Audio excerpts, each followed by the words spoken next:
Welcome everybody to the Endurance Racing Online 8 hours of Nurburgring Grand Prix Circuit, round 2 of Season 1 of the Endurance Racing Online series. How you guys doing?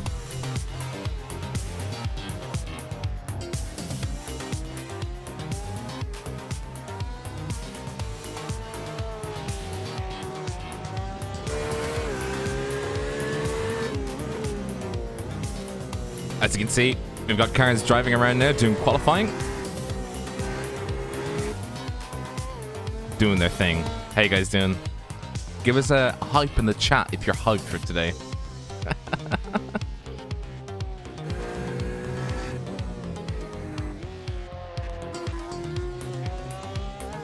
I don't do it in caps. Snipebot will be very angry.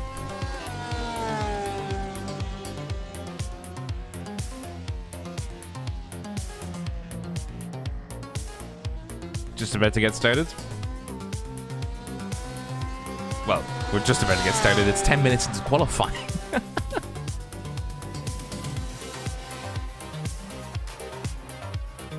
How you guys doing? I've said that before. Unfortunately, I was not able to get the car numbers completely hooked up, and as we were getting started, I realized that I'd left the script at a very bad state of repair, so we bunched it. We've got it working somehow. Live timings are in the description below.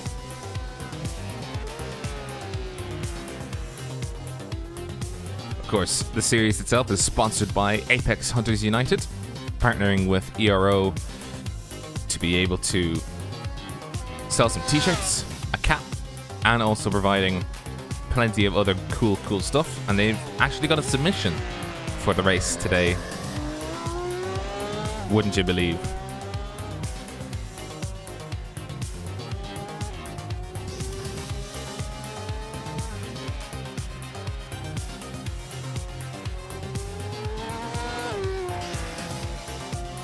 By the way, F1 coming back here to Nurburgring. How cool is that?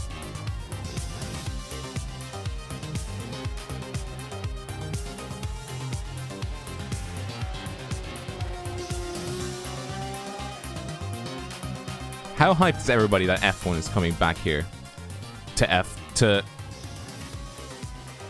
the stomping ground of Schumacher back in day. Shout out to the homies by Ascari.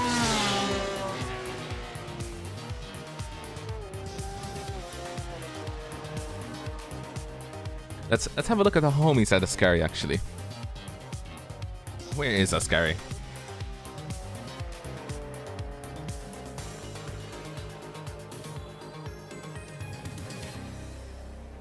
It'll just be me, myself, and I for the first hour or so. So you'll be getting to hear my lovely voice. I know how much that everybody loves that, but you know, you gotta take the good with the bad, and the bad is my voice. All the big names coming around now doing their qualifying laps. You've got Red Fox, or sorry, Race Fox, Team Race Fox, currently being driven by Martin Schimo, or Schmid. Sorry, say that again. Brian Spikerman. I think that's how you say Spikerman. Correct me if I'm wrong. I keep getting these names wrong. Of course, we've got an upgrade in the cameras provided to us by Track Cams for Gourmet. TrackCams22.com. We're allowing us to broadcast these lovely cameras that you're seeing right now. As a reminder for any newcomers, red is LMP1 class, blue is LMP2. Martin van Leusnoord, currently driving for G-Drive Racing Eximia. Spikerman. Am I a fellow Paddy? Yes, I am. Absolutely am. I'm at least not dying in the heat. I've got a fan on. That's the main thing. And of course, in GTE class, well, you're not a good example. Neither are you. Here we go.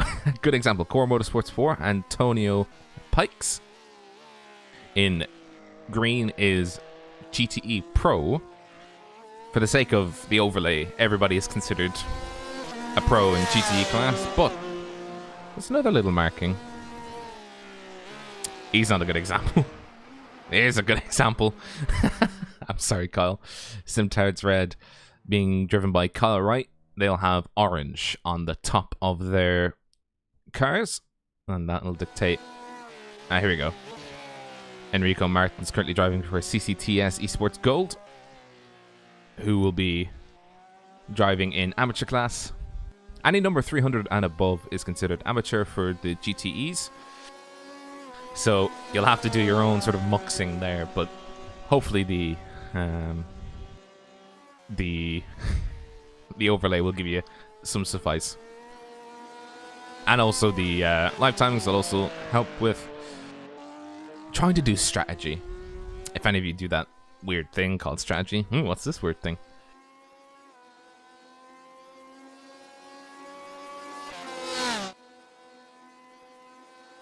Up the paddies. At least we're not British. Tap on the nose. Good afternoon to you, Celio Mendes. Celio Mendes, sorry. Keep getting your name wrong. And actually, it looks like a majority of the people here are actually done qualifying. I would like to give a name and shame to Jake Browning, who's helping Nathan MS with race control today. He's actually joined in a car. Not something you want to do, but he's going to be stone dead last.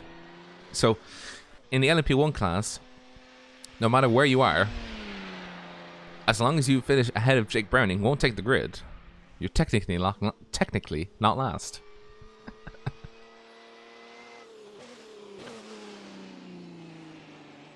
Of course, we have race control and their shenanigans.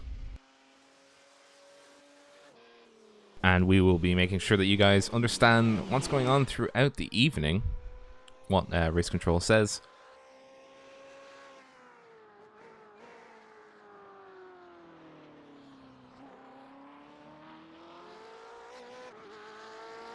And that'll come up like this.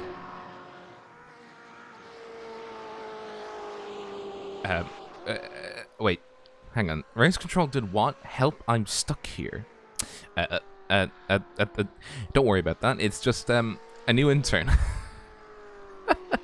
A new intern making fun of our little broadcasts. Of course. Oh, Frank the Tank. Is this Frank the Tank? It is indeed Frank the Tank going around right now. Schlothman. Oh yeah, we nicknamed him Frank, or did we nickname him Frank the Tank, or did somebody else tell us to nickname him Frank the Tank? Whichever which way, I'm happy to see him back. Hopefully he'll go for another W.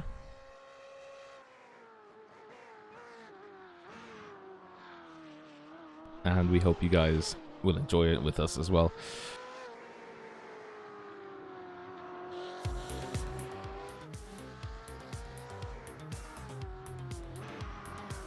Hopefully you guys have a good race.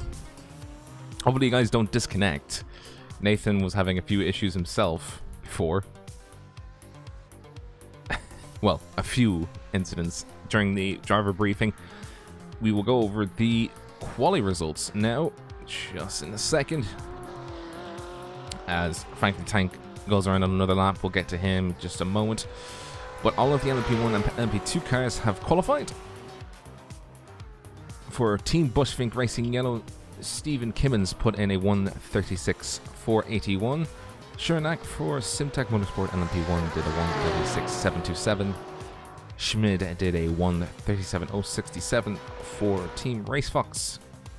James Brown did a 1:37.117 for HAR Scuderia. Team Iridium LMP1 driven by Barter, did a 137.118. Beswick did a 137.439. And I think, yeah, sorry, we just have two more. Smith did it 138.262, and Speakerman did a 138.990. Getting into the LMP2s now. Lose Nord did a 142.718. Wilkins did a 143.603. Randall did a 143.848. Burke did a 144.018. Smith Herther did a 144.191. Lundy did a 144.494. Nace, I'm sorry with these names, 146.090. Bizani did a 146.448. And now that the qualifying for the GTEs is done, we can get on to the boy himself, Frank the Tank. Where did he come? He came second. He came second.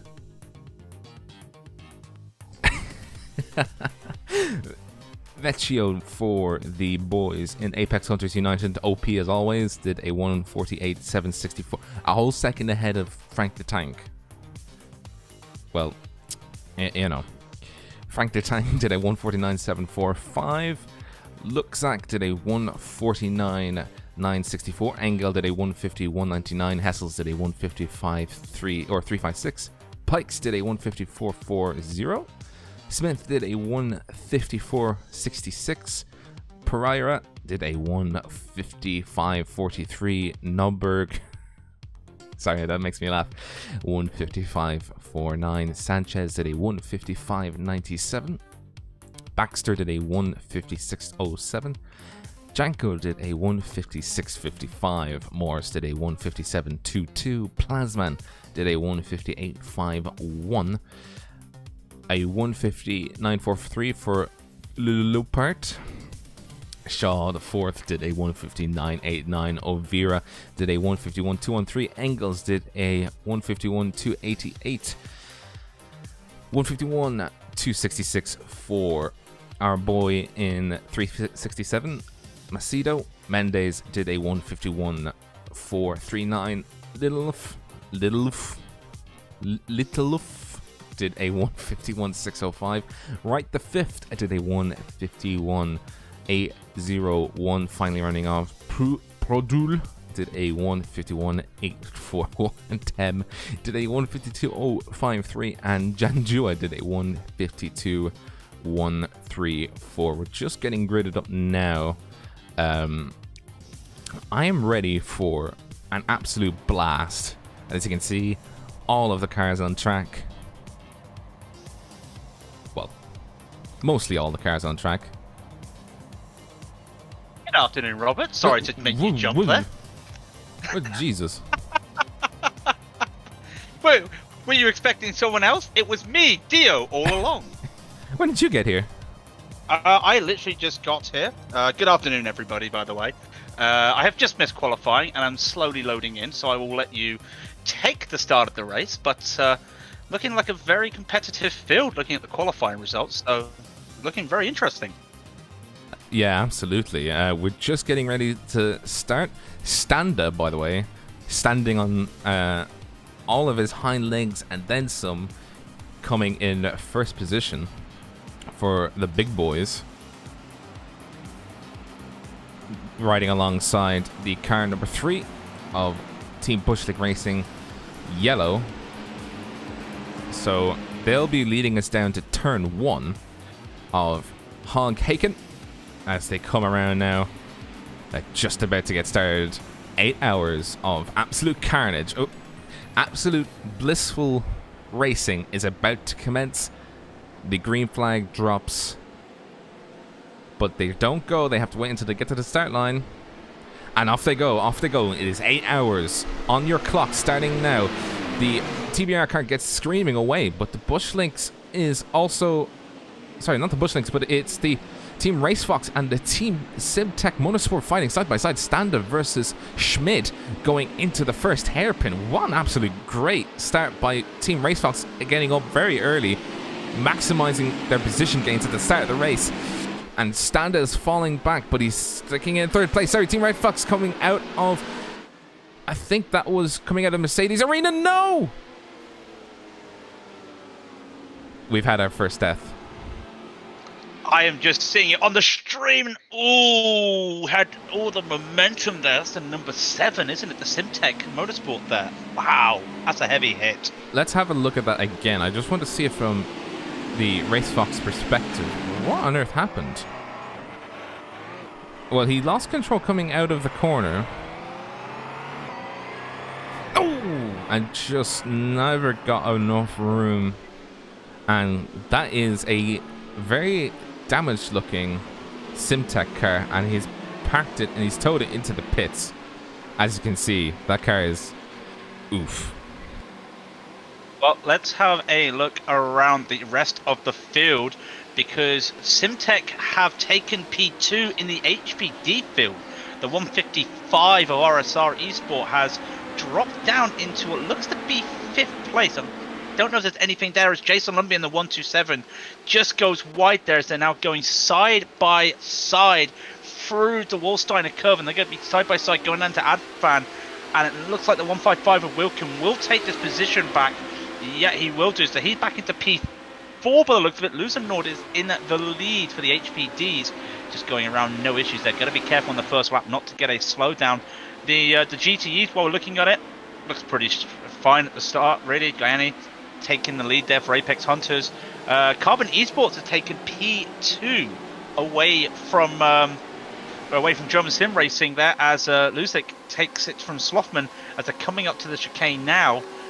Looking pretty good at the moment. They are all bunched up, of course, to start the race, so just getting themselves a little bit sorted here, just getting their feet wet and just looking at what to do. But that is such a shame at the start there for Simtech.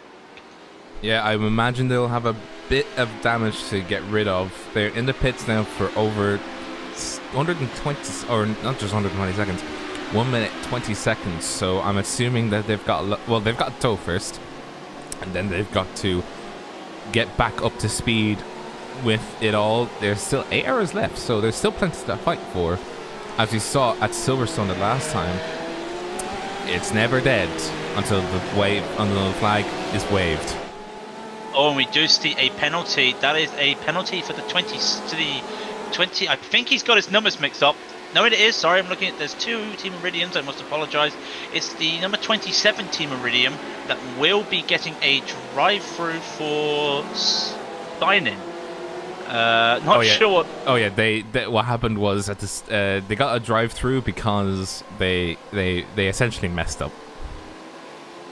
Okay, so as long as you know that, I'm unaware of that. So that's 2 cars getting drive-throughs. That's the 27 Team Iridium, and the 203 Core Motorsport is also going to get a penalty. So those 2 teams, that's an LMP1 and a GTE. But at the moment, apart from that, nothing left. But I'm pretty sure that little accident might be looked into, but I don't know if that'd be a racing incident. But we'll wait and see. By the way, Frank the Tank, he qualified in 2nd place. He's dropped down to 3rd behind Carbon Esports. So if Carbon Esports, you're saying Carbon Esports got the penalty? No, it was 203. It was 203, which is Core Motorsports number 3. Okay, so then I got mixed up then. 203, Core Motorsports 3, getting a penalty.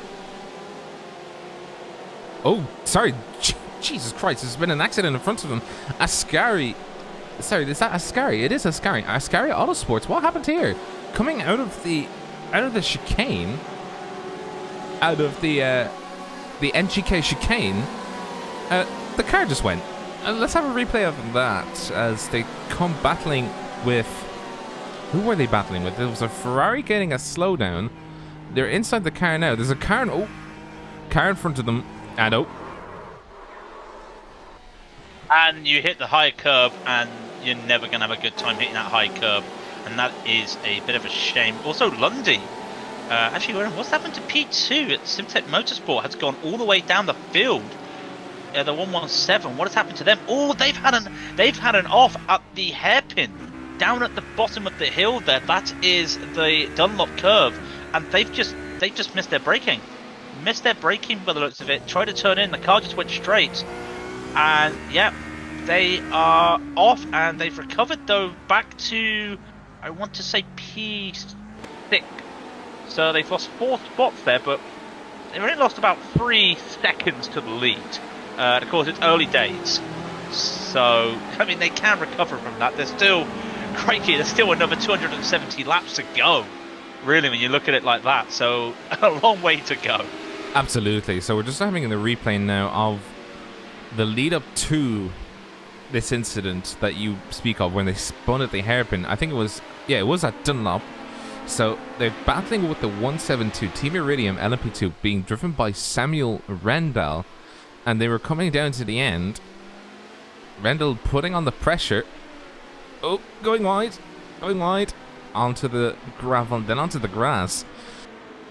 I mean, they didn't hit the wall, so kudos to them, but unfortunately, because of the way that it works, if you're on a hairpin and you go off, it's the walk of shame essentially to get back onto the circuit.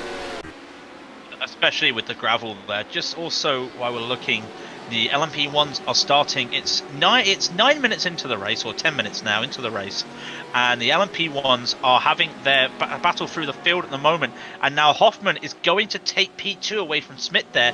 That's the 71 of Element Sim Racing. They're going to take P2 away from Racebox. With a good move there from Hoffman, just used a bit more boost, saved up a little bit more boost on the start finish straight, took it with ease. Now if he can bookmark this GTE, he cannot. That's the free level, a little bit of a touch there from Wackett there from Chandler and Smith, but no damage there. Looks like a little bit of netcode there, but no damage. Again, now here they go, GTE, and he's going through. Smith is really pushing hard early on. Now we talk about bookmarking. We'll talk about bookmarking a lot in the race. It's where we're talking about putting a slower car or a lapped car in between you and the car you're racing. And at the moment, Hoffman will want to try and do that. As there's a few GTEs up ahead here, but they're going to be held up because when they come out of the Dunlop curve, they will not get any overtake up the Schumacher S, and they'll be waiting now. And now it's going to be trained up because Bestwick in the 72 Iridium Blue Navy, he'll now start to get bunched up here as well. Yeah, you can see just the nice sweeping camera. Oh, by the way, I've already done the chilling, so I've gotten that out of the way. You can say you can save your voice. Oh my God, he was just passing through the 212. Oh, there's a car, yeah. There's a car in the wall. Where's that? That's his. Now who is that? That's his 212. That is that. Oh, and there's accident beforehand. That is very motorsport Midas simulation as Isaac Morris. Looks like he went side by side into the Werstein, net coded by Sam Baxter, who is his own teammate. The Fury Synthsport Paddock Production and the Fury Synthsport Midas have a netcode issue, and Isaac spins around. He netcodes Kilometer Zero, and that's Sergei Real Lupart, and then everybody just captured out. Antoine Blankers, by the way, getting sent to the moon. Oh no. Was that the number 3? No. I mean, I'm sorry, I'm having to replay that again. That'll go on Rents Defense. As you can see, the number 3 car just hitting the side of the 212 that spun, getting flipped over, and he's gone. Oh, barrel! Oh, the more you look at it, the worse it gets. Absolutely. Let's just look away from it. There was some really good battling though at the front. Element Sim Racing having a second lead. It really. Oh, hang on. What's happened to Smith? Smith's gone down the order here. He had a bit of an issue because he is now 3 seconds behind. Did he get held up by traffic? No, he went off at the stadium section. Was battling Bestwick there and just went wide at the end of the stadium section there. Did he just miss his brake? All he had to do and avoid.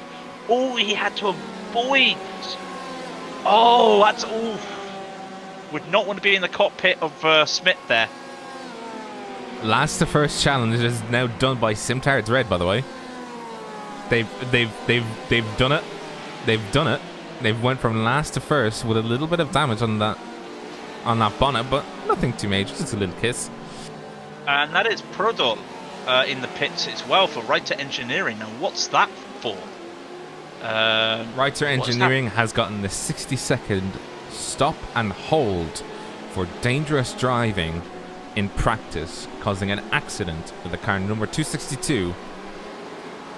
And also a drive-through for car 247, that Pantera Esports, for causing for avoidable contact with the Dynamics Racing Team, the 399.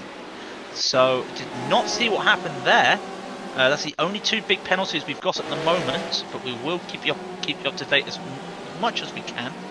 But at the front, it's Element Sim Racing, driven by Matthias Hoffmann, and then Iridium Blue Navy with Eddie Bestwick, and then 4 seconds down the road is Martin Schmidt in the Team Race Fox car. So that's the top three for the LMP1s at the moment, and the HPDs are pretty spread out at the moment.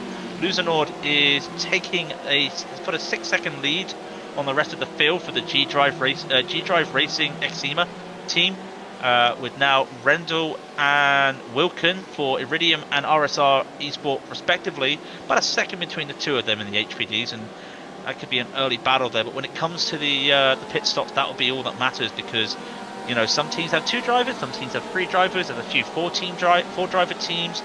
You know, it's an 8-hour race, you've got to split up these stints pretty well, so we won't really get a full idea of the positions until we come to that final hour, when everyone's in the right cars and the right drivers. Just to answer a question of Sasha Gazayo, this is what happened, exactly what happened to the number 3 of Team Bushlink Racing Yellow. As you can see, I don't think he was best pleased with how this transpired. Hit the 212 on the side, and as he tried to rejoin, dead. It just flies away. It's just crazy how quickly he flies. Absolutely, yeah. I was surprised, like, how awful that was, because it's very rare to be able to do that to an LMP1 car, but I'm pretty sure it was just the way that he hit him on the side. It was, you know, just genuinely like hitting the needle in the haystack, and just being able to sort of, you know, just hit him perfectly to be able to flip him. A 1 in a million shot at the end of the day. It's absolutely bizarre, but that's how it goes. But at the same time, I mean, we were here last night. Well, we were at the Nordschleife Combine last night for ILMS, and the amount of LMP1 cars we saw get destroyed, and then iRacing just literally put a suction cup and pulled all the dents out, and there was no issues with the car, was amazing. So, you know, a little bit of damage, but your engine's not blown up. You know, you should be fine. Oh, Martin Schmidt has been black flagged. Now, what's that for? Race Fox has a drive-through for avoidable contact with Simtech. Indeed, that's exactly what I was typing up. A drive-through penalty has been issued to the car number 28 Team Race Fox for avoidable contact with the car number 7 of Simtech Motorsport LMP1, and they've gotten a penalty point.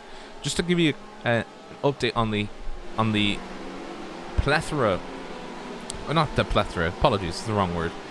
It is the current situation of penalties. We had a drive-through penalty for Team Iridium LMP1 for signing up with a personal team car by accident. A drive-through penalty for Core Motorsport number 3 for doing the same thing. Number 278, Rider Engineering, for dangerous driving in practice, got 2 penalty points. Then we had a drive-through penalty, or sorry, no, not a drive-through penalty. That was a 60-second stop and hold. Then a drive-through penalty for Pantera Esports for causing avoidable contact with the car 399 Dynamics Racing. And then just this last one we mentioned, Team Race Fox is getting a drive-through for causing avoidable contact with the car number 7 Simtech Motorsports LMP1. Someone in the chat, in the league chat, Edwin Liftoff, has, I believe he's driving for the RSR Esport amateur car. The has actually put a public apology out to the 333 CCTS esports team. Must have been an incident there between the two, but no real damage. So could have been a force off or something. We haven't seen anything. They're still going around as Engels in the 333, so no damage there. I mean, we got to look at the lead of the GGE pros, because there is the pro and the AM, and of course Gayani Vicio in the lead for Apex Hunters, put a 7-second lead out on the rest of the field, while the others are just battling away. And in the amateur, our lead amateur car, as we mentioned earlier, last to first is Simtard's Red, with Kyle Wright in that at the moment. And it's nice to see they still have the Forza Sonardi on the back of their car. just by the way, just to let you know, Frank the Tank is back up at second. Yeah, Frank the Tank, let's go, buddy. Let's go. Sorry. And there has been there's been a drive-through for the 203 Core Motorsports team for a vulnerable contact with the Masked Devils Junior team. I believe we saw that, didn't we? I think that was the whole big crash down at Wurststeifen. Yeah. I think you meant to say Warsteiner. Warsteiner. Warsteiner. Yeah, Warsteiner. Sorry, I've still got curve. I've still got Nordschleifer in my head. I must apologise. It's still got Nordschleifer in my head, so I do apologise for that.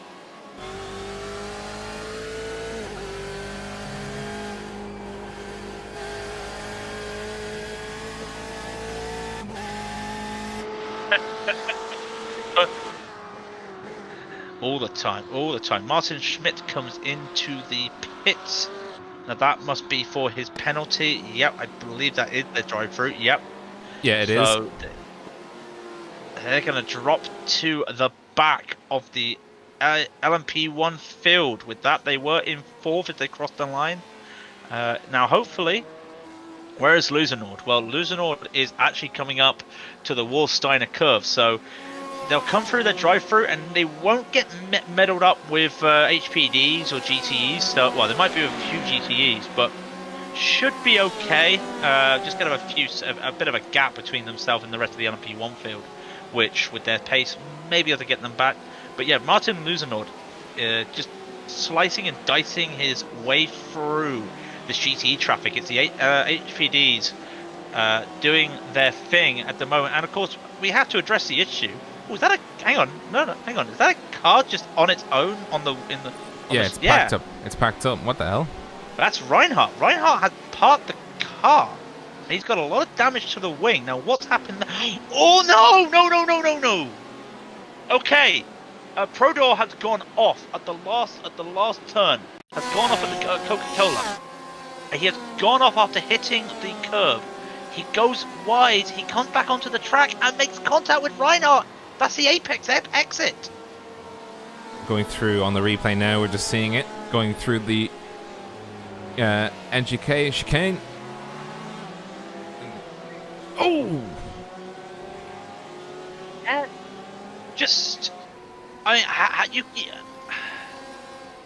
I'm not entirely sure how you would say that, but if you look at a cockpit, he's got no vision of that car rejoining. He sees the car in the gravel, but by the time he's seen the car in the gravel, and by the time he's passed it, he's got no idea that car's there. Got no idea the car's come back, and that is a heavy hit. Let's have a look at this again from an upper. Oh my god! That's just. He full sent it back onto the track, and there was a car on his right hand side almost immediately, and that car is not looking good. It's not healthy.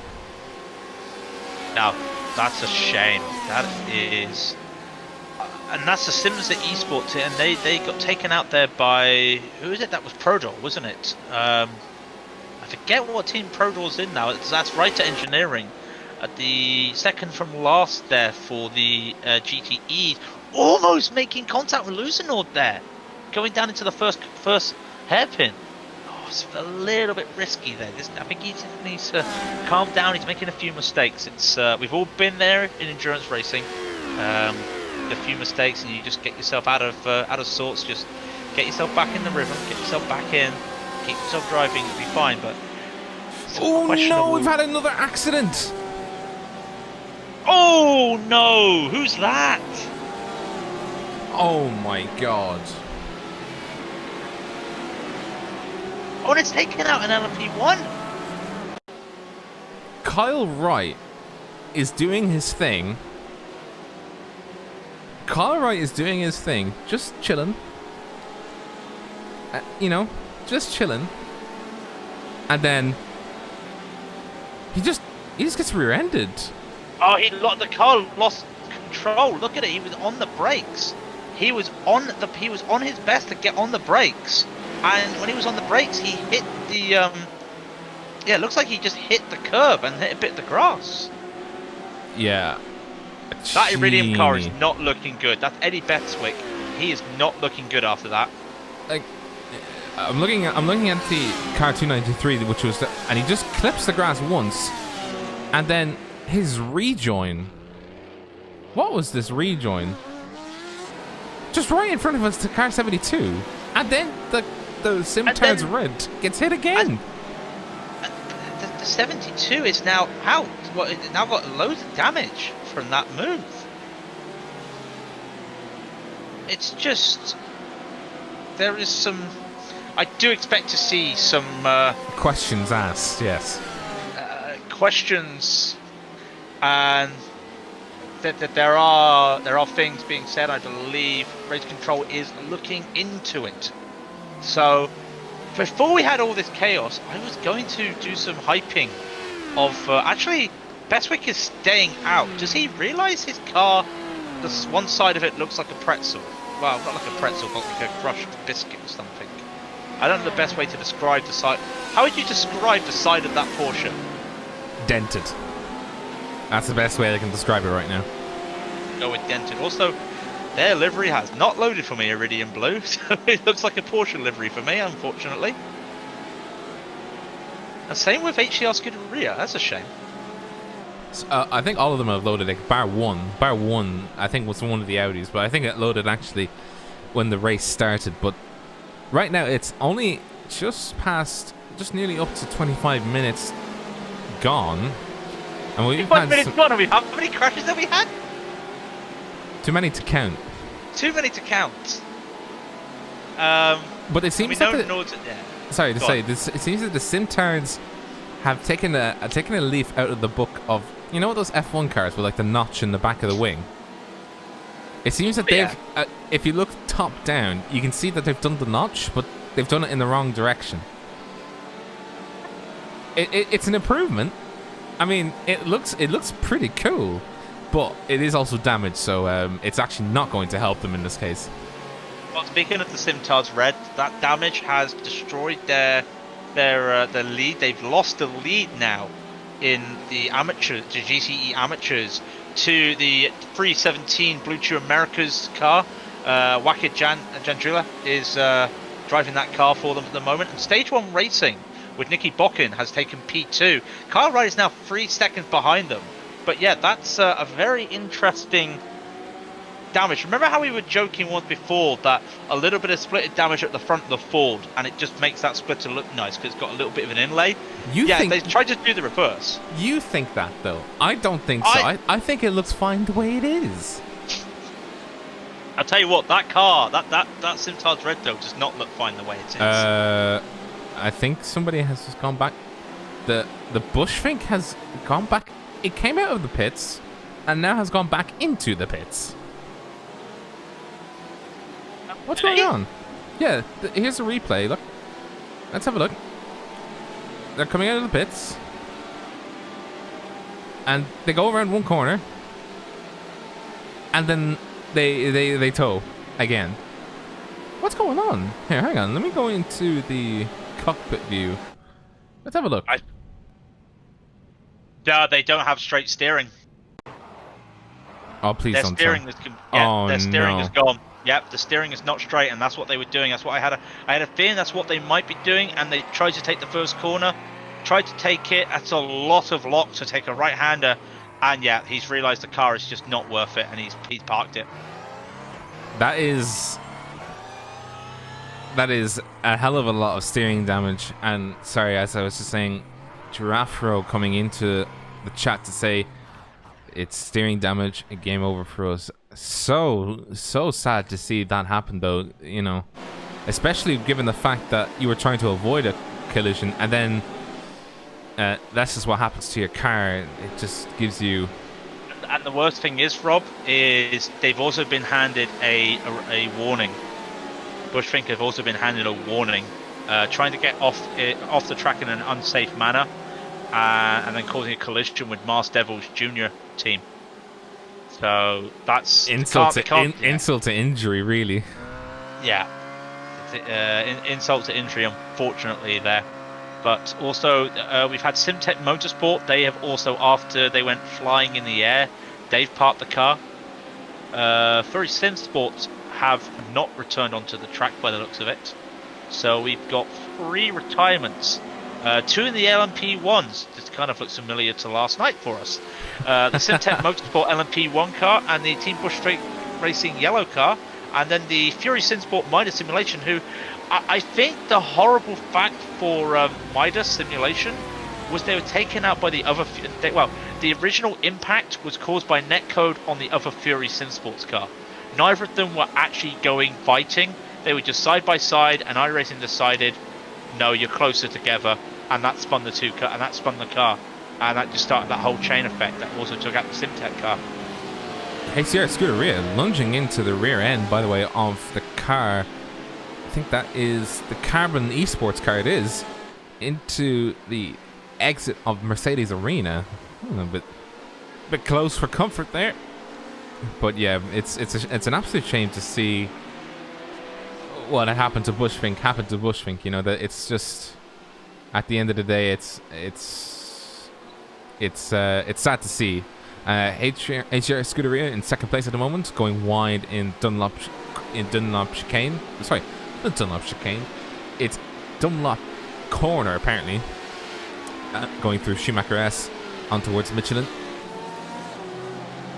I don't want to bring more bad news, but the 72 of Iridium Blue Navy is in the pits, and as they were getting into the pits, their steering wheel was not straight. And that was the car that we said is very dented on the back. We'll wait and see. Actually, the steering wheel now parked up is straight, so that is promising. They're going to be in the pits for, I would think, a few minutes to get that repaired. If there's a slight bit of steering damage, I think they may continue. But I doubt it. Well, there's not a lot of damage on the car itself. It might just be that a body part is preventing the steering wheel from sitting straight. I noticed the left wheel is actually cambered in more than its camber is quite sharp compared to the opposite wheel. So hopefully they can come out and rejoin the race soon. But at the moment, it's looking like there is yet another issue with an LMP1 car, as it's sitting in the pits, going on for almost over a minute now in the pit box. We're on board with Hoffman the second. Matthias Hoffman of Element Sim Racing, currently 14 seconds ahead of everybody else in the class and doing very well. Car number 71 putting in 137s throughout the last lap, and its best lap was a 137 as well. So it's definitely being commandeered by a rocket ship. Well, the rocket ship in terms of a human of Hoffman. So, they didn't set a qualifying lap either. I've just noticed that they did. Because as you know, for those who are unaware, I missed qualifying. They did not set a qualifying lap. That's very interesting. So they've gone from last to first in the class. So that's some good driving there from Hoffman. Probably put their best foot forward to start the race, and it's paid off for them, especially with a few unfortunate deaths as well in the rest of it. So going well for them at the moment. By the way, the Team Race Fox is back on track, and it's actually chasing down for position Greeny Racing Green. So that's looking good for them. You know, get back in the racing, boys. Here we go. But as well as which, once they no. He took the position from Speakerman there. Schmidt did go 3 wide to take that position from Speakerman there. That was a bit aggressive there before the Michelin curb. There was a gaggle of Smith, Schmidt and Speakerman, but he does overtake, and that was a GT beside them, and he went through the middle and overtook. He really wants his places back. He's going to have to wait through the chicane here to get through Shane Burke in the HPD. Indeed he does, and he is now on a battle with Smith. Oh, not if he actually messes up the Coca-Cola curb. He's now second behind Smith, and Speakerman has just gone past him. So I think these guys are going to have a bit of a fight now for the rest of these stints, I reckon. Oh, sorry, the 117 hitting the rear end of the Team Red Fox or Rice Fox. He did. I cannot see any damage to either of the cars. It looks okay, but that was a close one. How are the other classes faring? The other classes doing good. No retirements in the HBDs. Very nice and flat going right now. I mean, Nice is down in the standings at the moment, but you know, still going around. That's all you really need. That's all you really can say about them. Going around nice and easy, not breaking any records, but having fun. Hopefully, as we're on board with the Blue Cheese America Platinum, chasing down the Medina's driving school, being driven by Frederic Pisani.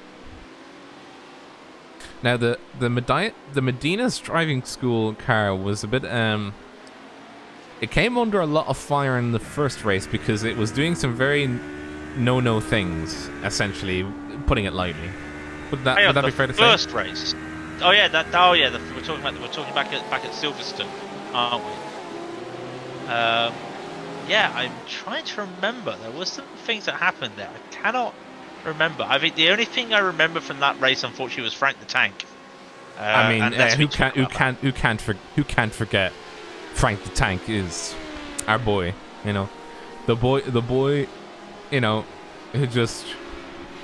Ooh, sorry to interrupt. 60-second stop and wait, a 60-second stop and hold and 120-second stop and hold for Writer Engineering for that crash on Simsa Esports earlier that we saw at the Coca-Cola curve. So I'm reading a 60 SH and plus 120 second SH, including 2 penalty points. So obviously they're getting a 60 second for the unsafe rejoin and 120 for the collision. That's how I read it. Yeah, that is absolutely correct. I'm actually just trying to type it up right now, but you can see the car of Medina's driving school just getting past some traffic. That is actually Frank the Tank right there. Just got past Frank the Tank, who is about 15 seconds behind this car.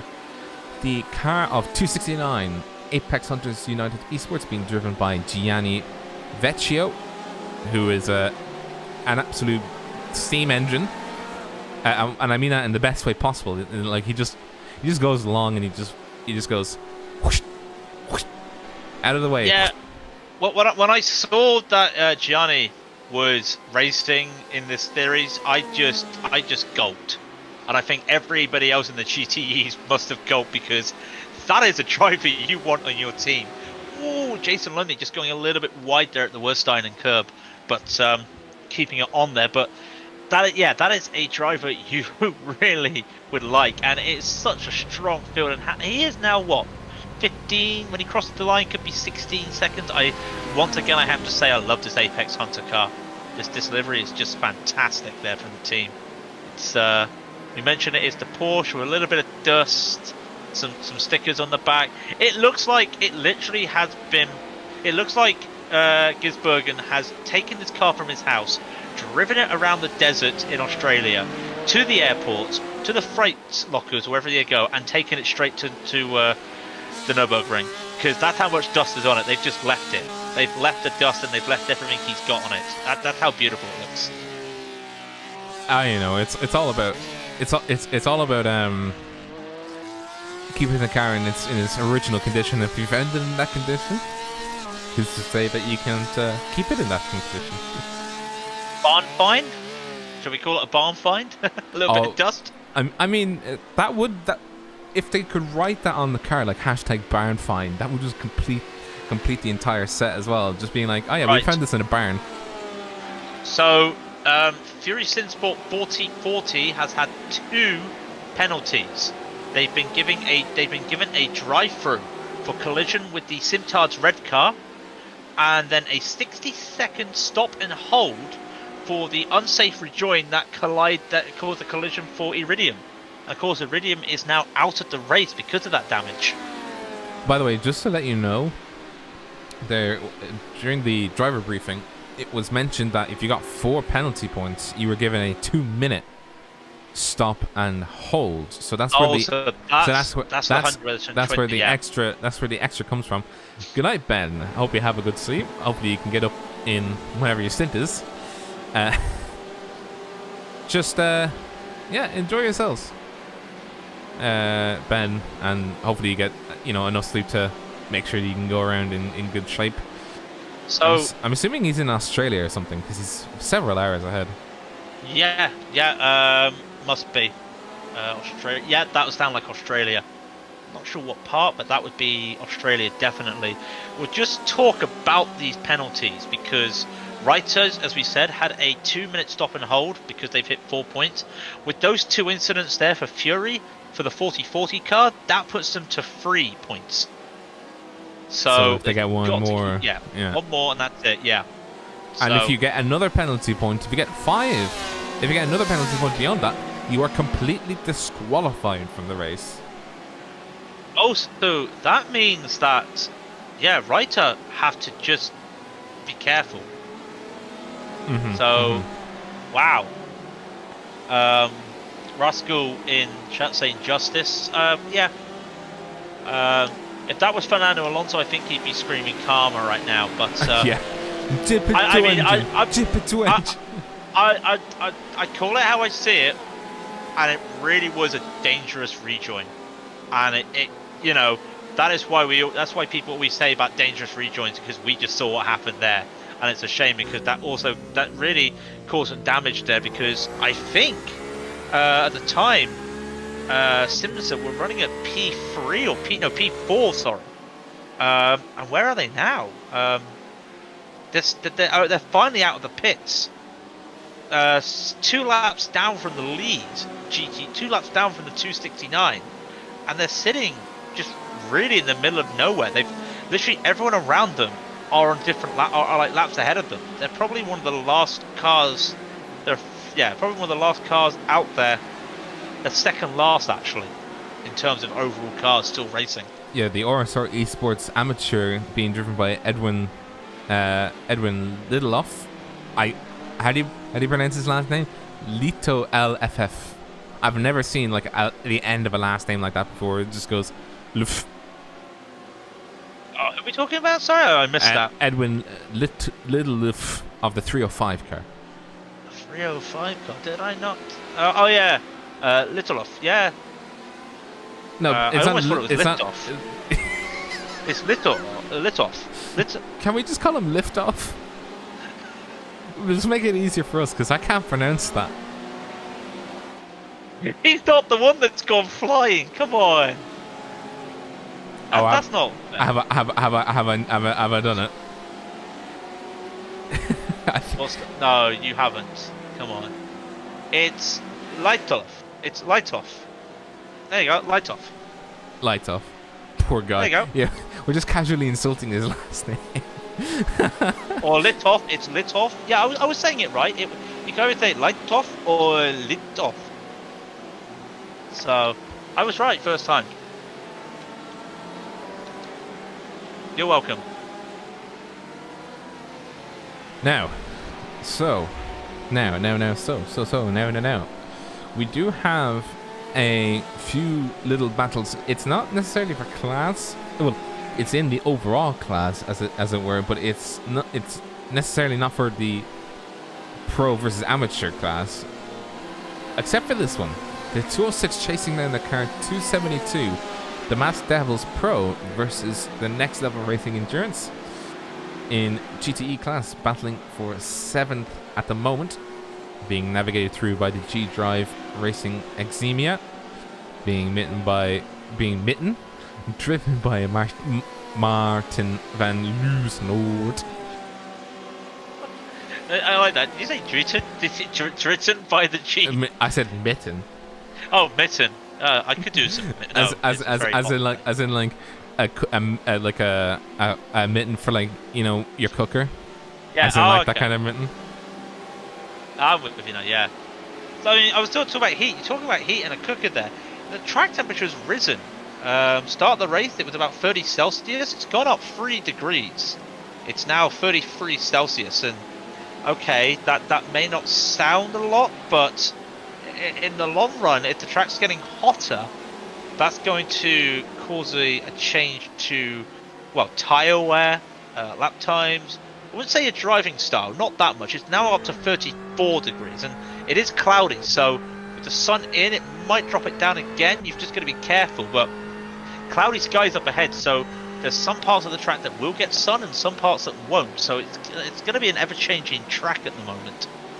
It'll be a reprieve for the tires as well, because you're able to get them cooled down a little bit if you're overdriving the tires, and if the track temperature gets hot enough around here, yeah, you definitely can, especially on the technical inroad of Mercedes Arena, where there's a lot of corners, and through Schumacher S as well, and on towards the Michelin curve.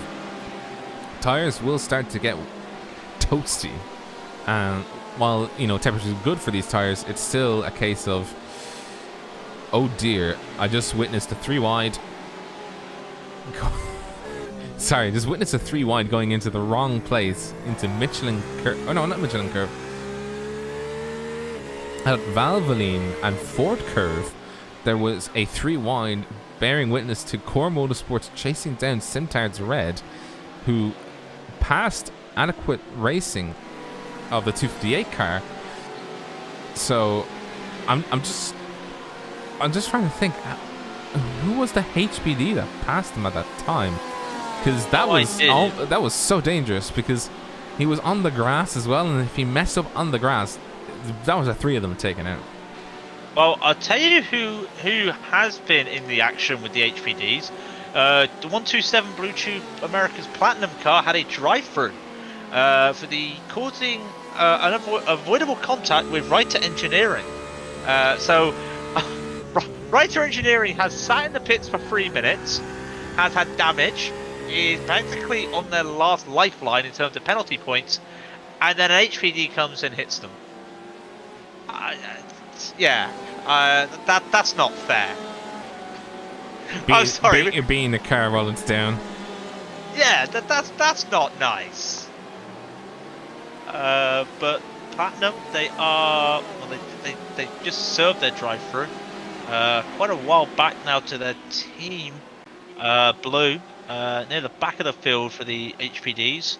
Of course, being a drive-through, they can't do any pit stops, can't do any driver changes. Well, that counts to pit stop, you get what I mean. They just literally right. They're going to take that slow drive, and especially when the pit speed limit is 60 kilometers an hour, that is a slow walk down the pit lane. It's 23 seconds of sitting at 60 kilometers an hour. That's the equivalent of sitting on a motorway in your own country, where the speed limit was changed from like 120 kilometers an hour, which is quite nice. It's cruising speed, down to 60. I've had that happen before. That is excruciating. No, I know that feeling. I know that feeling. There has been there's been tracks like that for myself. Then roads like that for myself as well. Because you still see the cars that are like, no, I want to go the same limit, but here comes the police with a camera. No, you don't. So I know that feeling. It's just like a policeman with a big old like round dish, looking at the side of a copper car, and it's going like, no, you don't, son. You're about to get nicked if you go over the speed limit. So, how are we looking with coming up to 50 minutes on the clock? So we should be seeing some. Well, I think we will be seeing some pit stops soonish. But we're down to it's 7 cars still driving around for the LMP1, because the 72 Iridium car still looks like dented on the back, but it's still driving. Hang on. I need to do this right. Keep going. Okay. Sorry, I wondered what you were saying there for a moment. I thought you were going to go to a replay or something. I was like, what's going on? You scared me there for a moment. You'll see what I'm about to put up. Okay. I shall wait and see. Race Fox comes into the pits, by the way. Martin Schmidt has come into the pits. That's a bit early, I would have thought. Is there a drive-through we've missed? I'm not entirely sure. I'll check that. No drive-throughs. So that just looks like a standard pit stop for them. We'll keep an eye on that. Well, it would be around the time now that they would decide to start pitting, depending on the situation and the strategy that they've employed. I would say the only cars, the only real cars that can do such a strategy at the moment are the 6 LMP1s that have not had an accident. And as you can see, the Element Sim Racing diving into the pits. Hoffman is coming in. Matthias Hoffman coming into the pits for a pit stop. I would now like to propose that we name and shame this car. The number 99 Spectating Exists. The name and shame for the 1999 ERO Race Control. There's a car sitting in the pits. And it's not...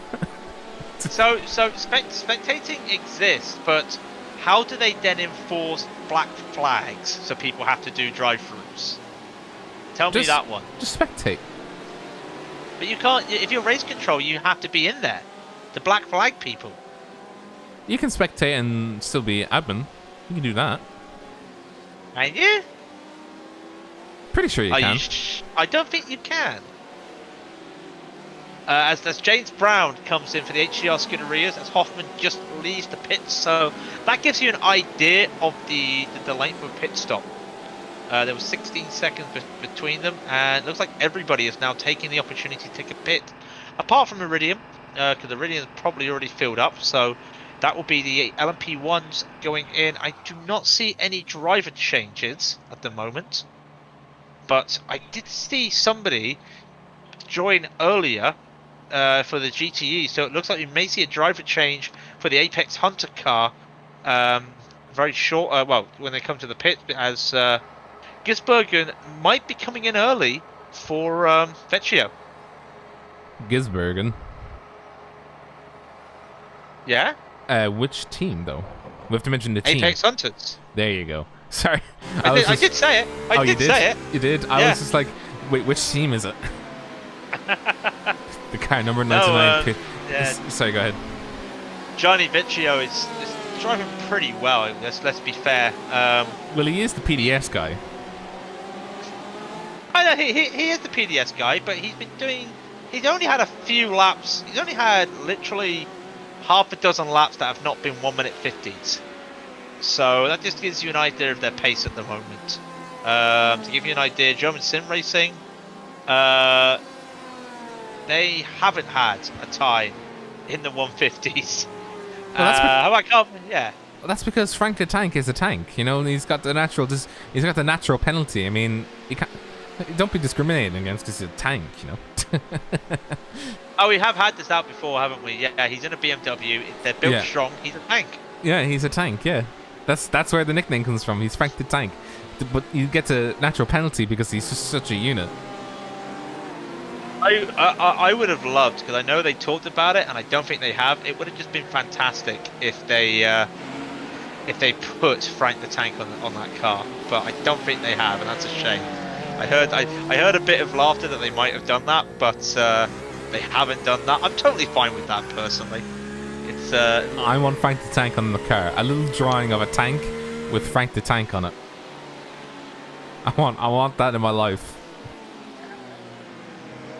I don't even know what to say. They've got the Nordschleife on the roof. They've got the Nordschleife map on the roof. Is that good enough for you? Good enough for me. Does it have the corner names on it? You heard last night that the Germans know the corner names off the back of their hands.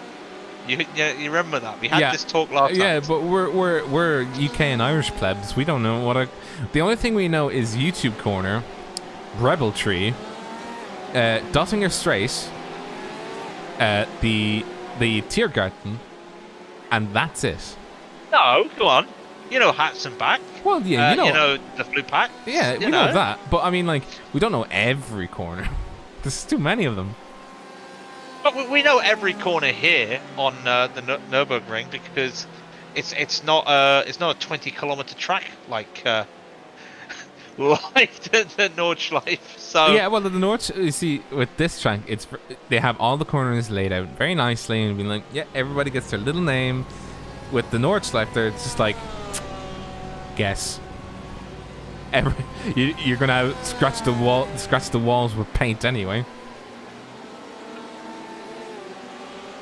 I must admit, this is one of my favourite tracks to do endurance racing on, the Nurburgring, while we're talking about it. It's, okay, so it's a small track, lots of curves and stuff, but there are so many places where you can get around traffic, you can make moves, do overtakes. I wouldn't call it a boring track by any means. It's just a really good test in endurance racing, because there are so many corners where you can go wrong. Yeah, there's a reason why the WEC came here, and I think they still continue to come here. I think, not talking about this year now, but under usual circumstances, they definitely do come here regularly and use this track because it's wide, especially on that pit straight. You know, you can fit easily 6 cars side by side onto that. You know, you wouldn't, but it's wide enough that everybody gets their little space of heaven. But they can still race on the inroads. They can still pass cars when they need to, such as here. They can just pass on the inside, outside, wherever they need to be, as Jacob Smith is doing right now, as he's chasing down the Greenleaf Racing Green, being driven by Speakerman of the Car 25 LMP1.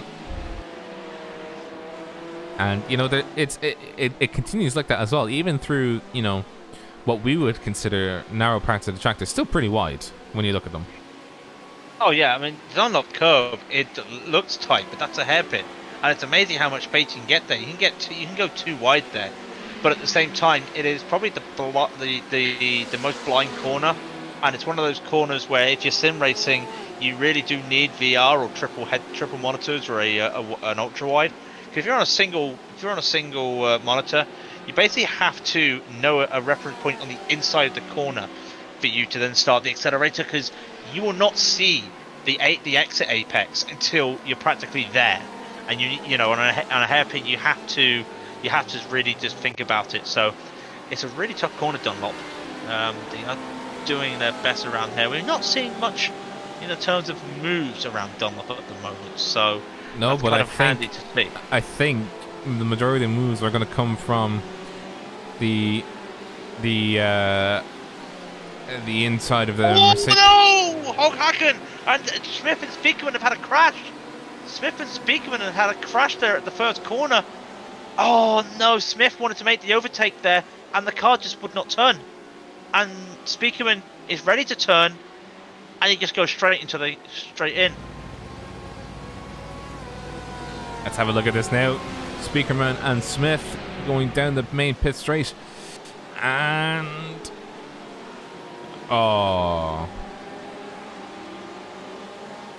yeah, that is that Greenleaf racing car fine after that incident. I would have thought it would have at least gone. It just hit somehow. It just hit it on the side like full force. And these cars are quite fragile, as you know, you and I both know, especially when we were watching the race yesterday. They were getting stuck in walls. They were dying. You know, bits were flying off. But you know, I would have thought, you know, there would have been at least like a little bit of dent on that car, but it doesn't seem to be. What a defending move by Simtar's Red. We unfortunately couldn't see it, but that Simtar's Red just does not look very happy in the rear still.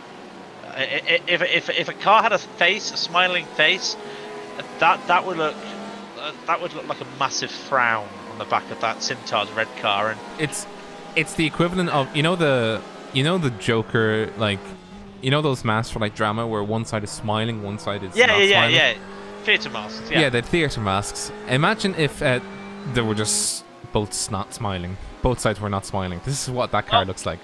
Let's give credit here, because Kyle Wright in the Simtar's Red is defending against a 367. That's the Core Motorsports number 2 car of Macedo, and this is the battle for the podium on the amateurs. as they're coming up the Schumacher S's right now. Now, okay, Mercedes has a Porsche that doesn't have any damage, and Wright has a car that looks like it needs to go to the breaker's yard because it's got that much damage on the back of it.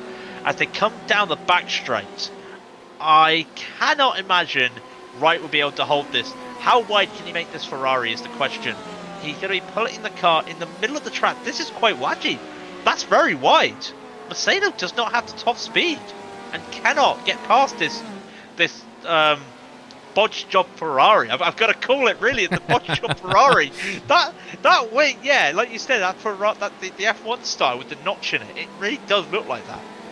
The thing is, I think it's mostly just being affected in the corners, because on the straight it seems like he's actually pulling away somewhat.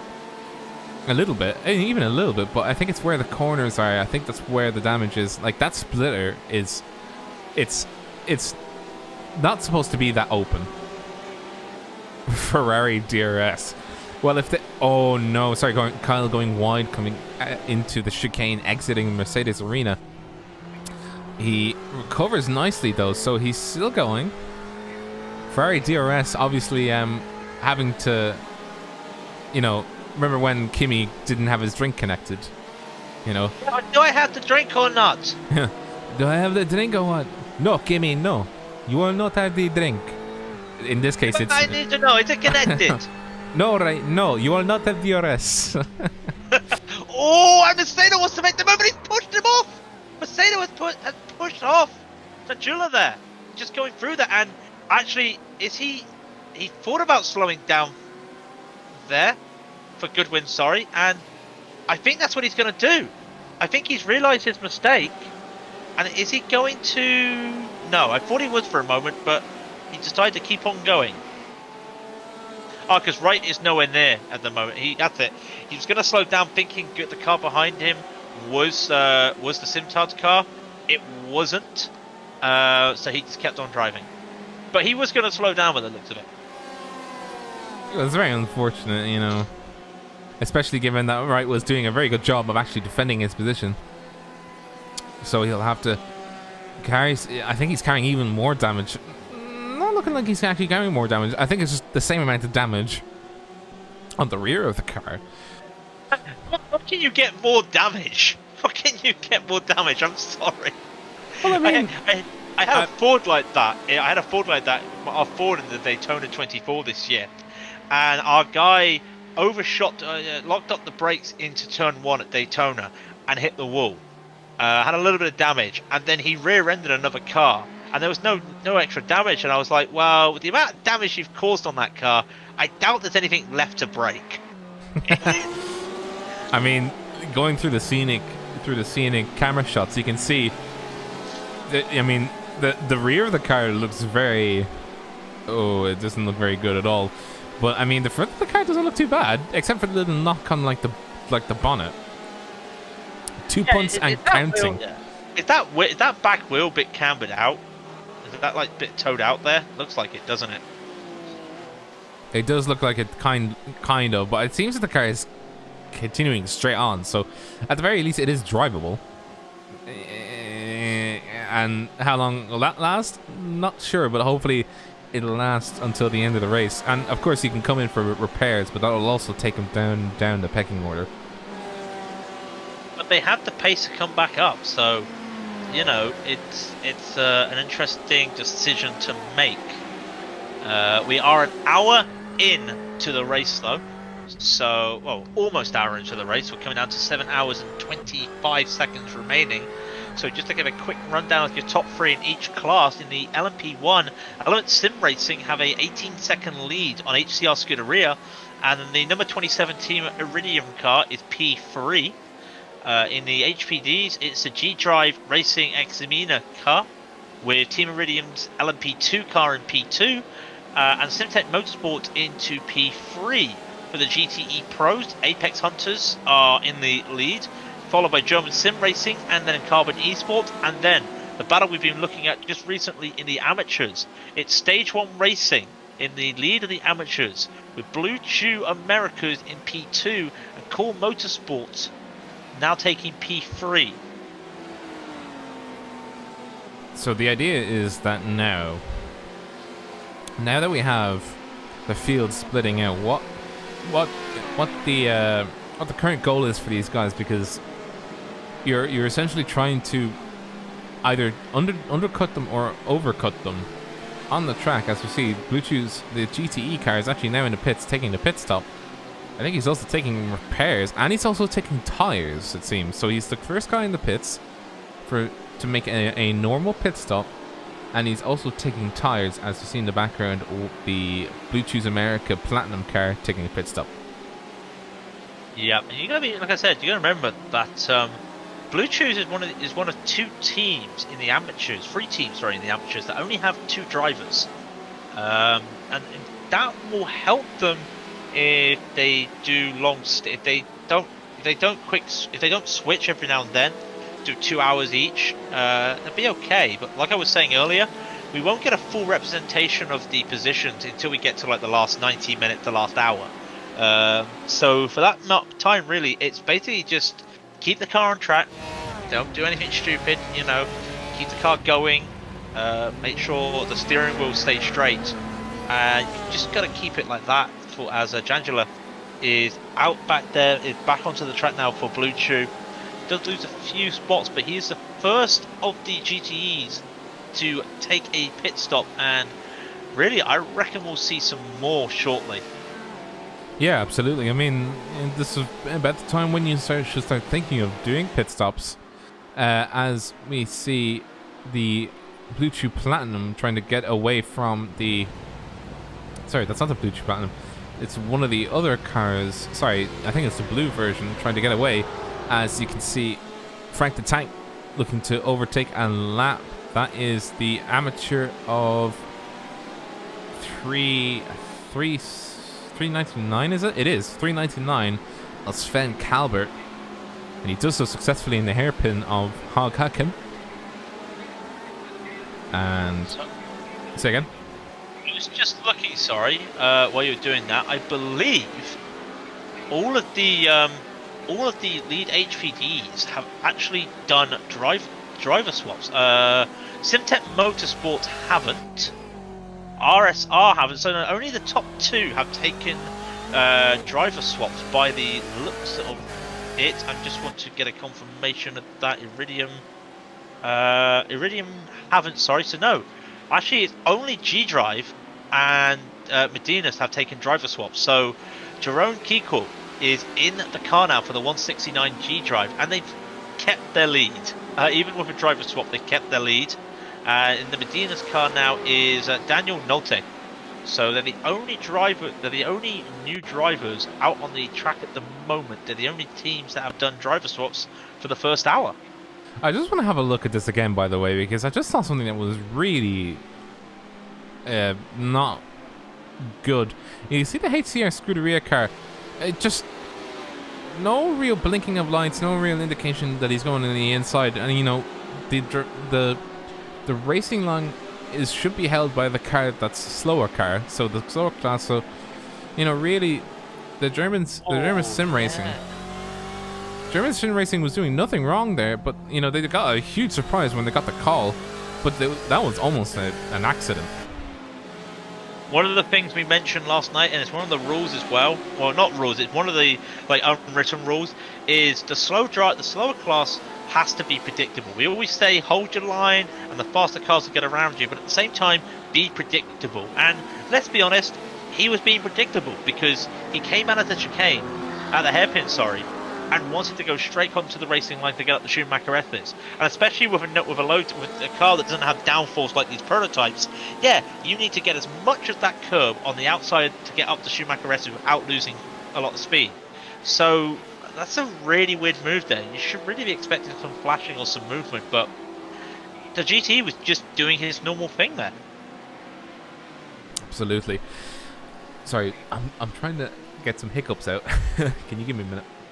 I will give you a minute. I will take back over. I'm watching at the moment Jason Lundy in the 127, just in a minor battle with Daniel Nolte. They're not on the lead lap, but they're basically just following each other. And of course, Lundy's just taken a pit stop for the Platinum. So it might be he's just gonna use the slipstream to his advantage, just hope for the best. But they're down a few places now after some pit stops and after some drive-throughs. And speaking of a drive-through, the Masked Devils Esports Junior team have had that explains what's happened to the Platinum, as the Masked Devil Junior team has a 30-second stop and hold for causing a hard collision with the Blue Chews Platinum car, who has just overtaken Daniel Nolte, not for position. It is just getting himself unlapped, but a 30-second stop and go for the Masked Devils. By the way, I just wanted to make point that Gisbergen is now in the car for the Apex Hunters United Esports, and they spent a minute in the pit stall. I just want to see how long does our boy Frank the Tank spend in the stall. Does he take tires or does he wait? No, he's also moving to a driver change. They're all making a driver change here at the same time. So who is that now in the car for them? I believe that is Cissot.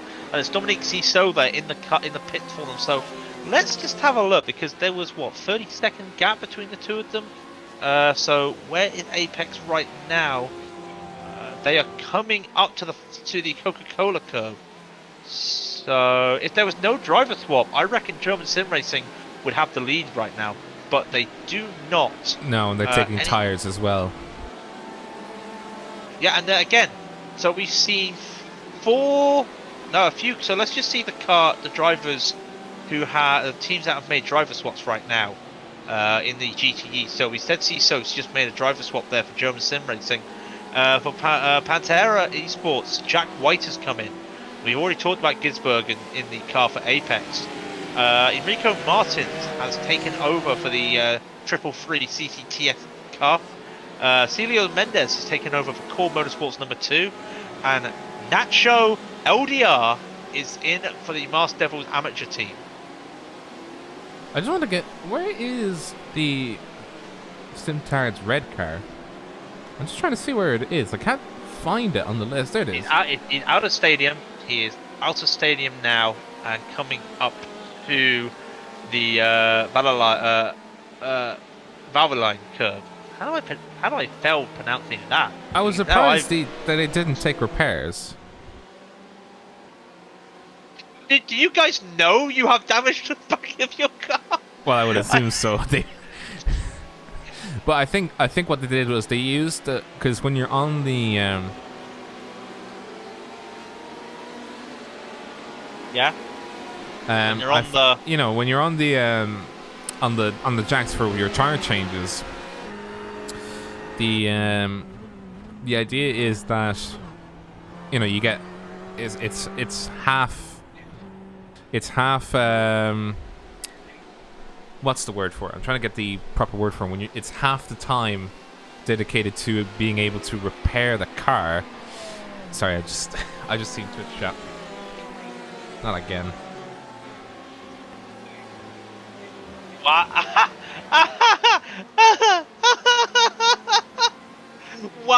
I don't know if people are aware of Twitch. Okay, we are streaming on Twitch and YouTube, of course. I don't know if people have realised how big the bots have got now on Twitch. That's probably the first time. It's literally like, hi, how are you? I found your channel. Streams like Endurance Racing Online 8 hours of Nurburgring GP Round 2 are amazing. I'm about to design. Hang on. Yeah. You remember Future On with the Lucy Lou bot? Oh yeah. Hey, how you doing? I found your skay_IE Twitch channel. Streams like Endurance Racing Online, 8 hours of Nurburgring Round 2 are amazing. I'm about to design BRB offline screen for your channel. Have a look at the link in my profile image, iRacing.com. Probably the best or one of the best games on this oversaturated genre.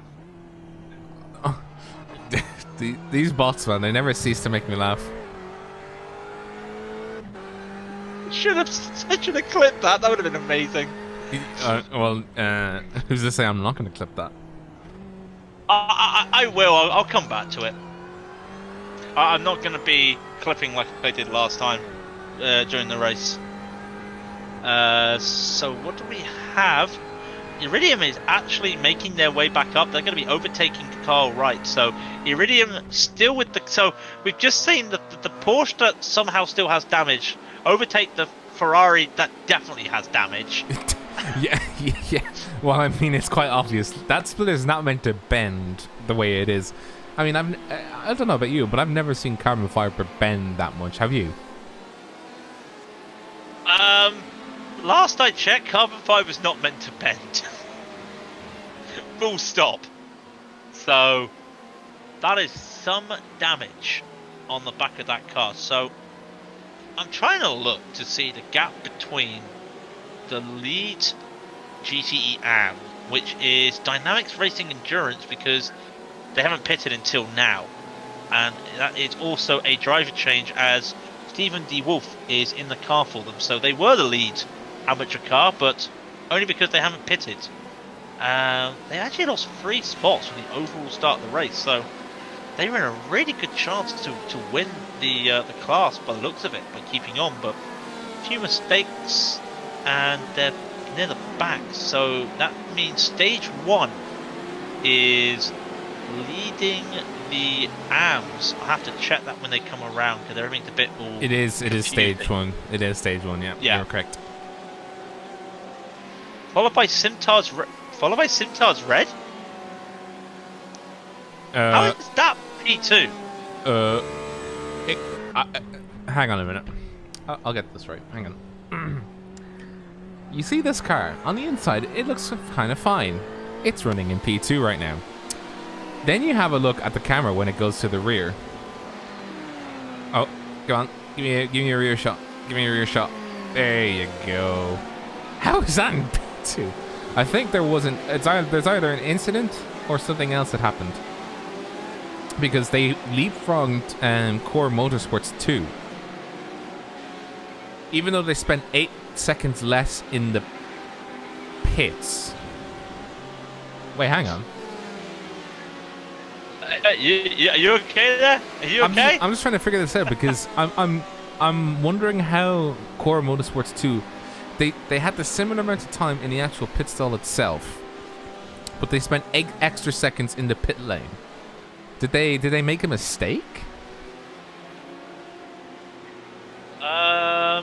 No idea, but that does seem very weird.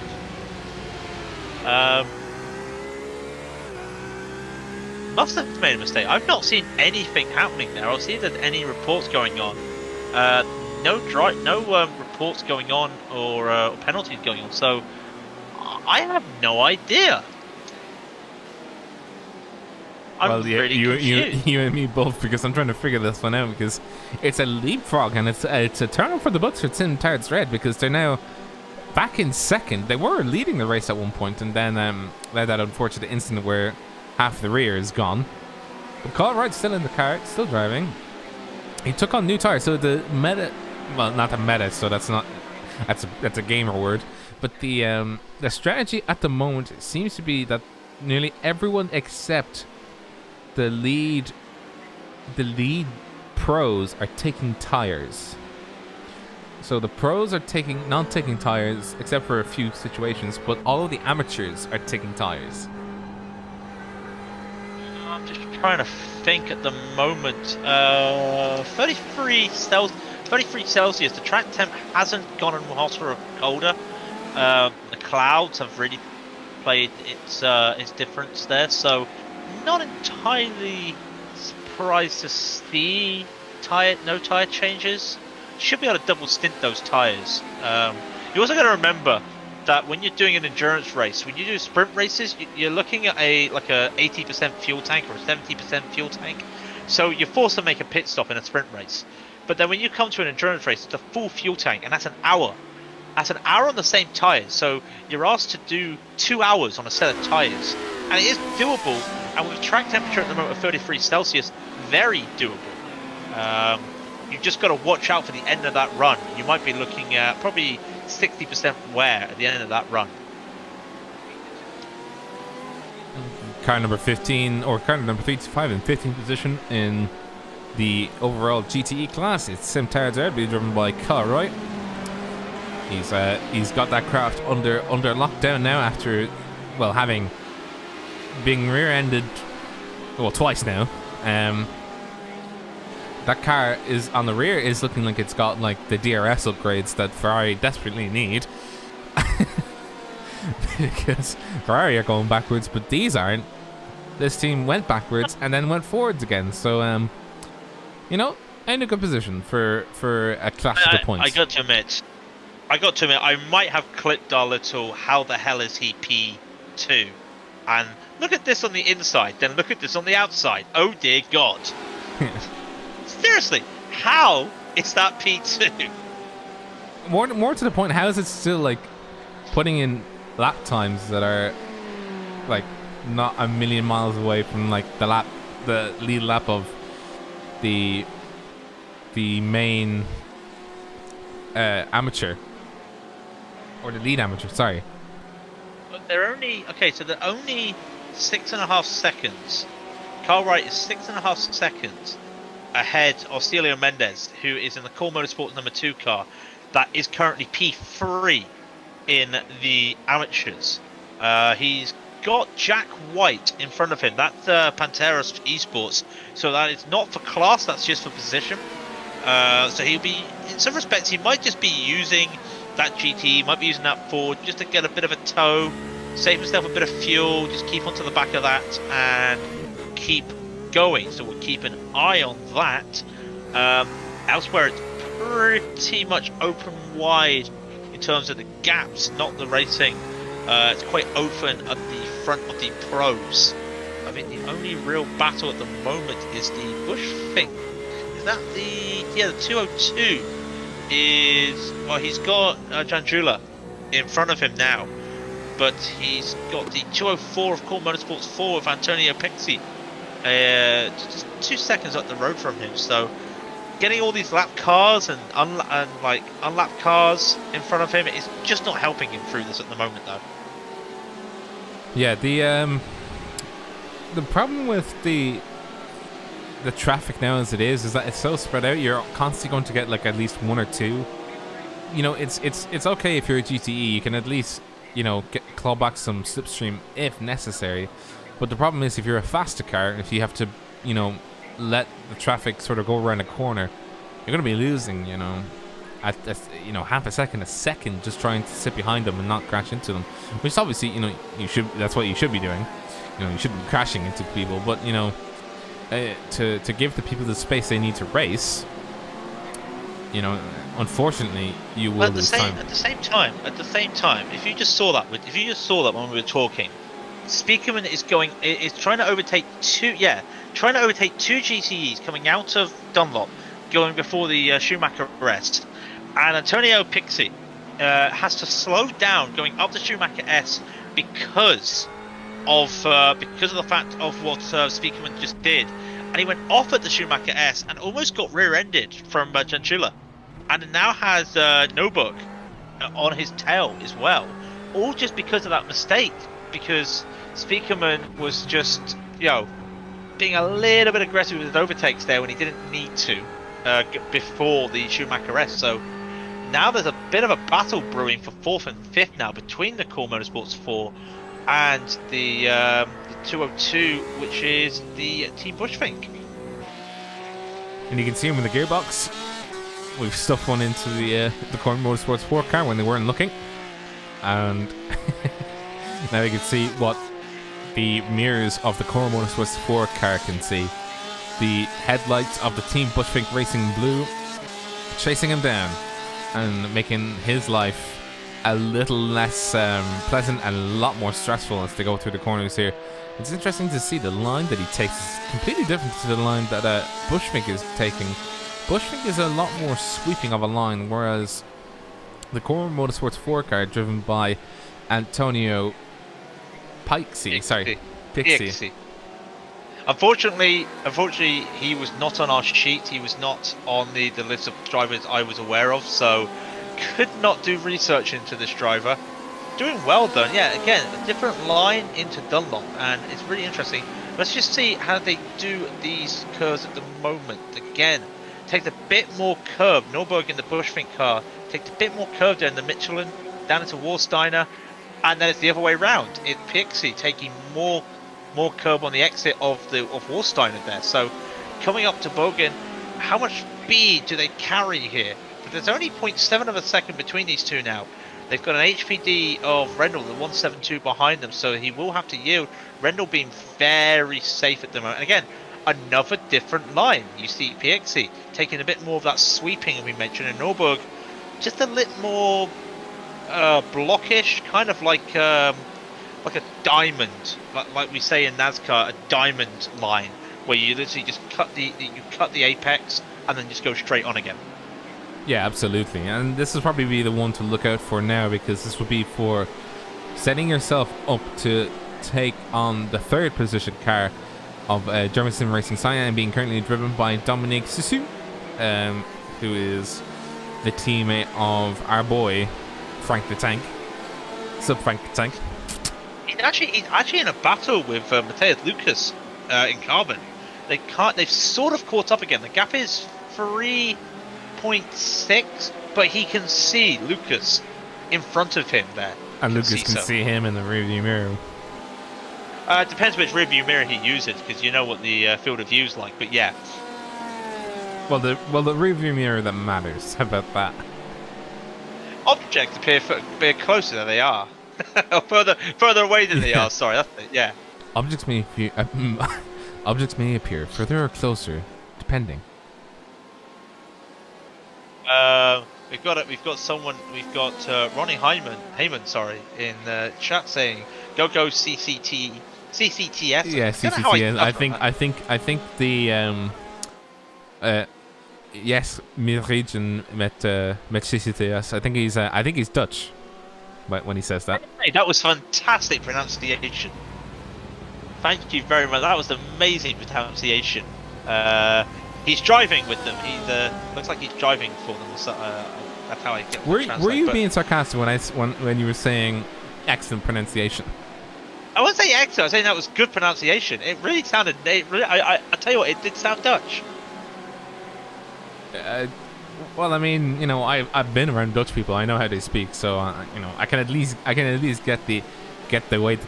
It's actually like it's German, but it's not. Sorry, yeah. Side by side. We see them going side by side out of the first hairpin into the stadium section. They will go side by side, not side by side. Sorry, one by one.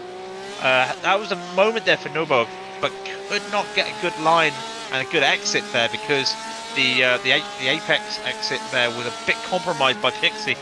So doing what he can now, but this is the closest he's been for a while to get this position, get this P4. They'll come around the curve and they will now hit down into Dunlop. Is there a move? There won't be a move, for Shane Burke is right beside them, or he might put himself in for bookmark. He's got a bookmark. He had to hit the brake. Nurburgring had to hit a bit more of the brake there coming into Dunlop. Just not expecting it, and now there's an LMP1. Oh no!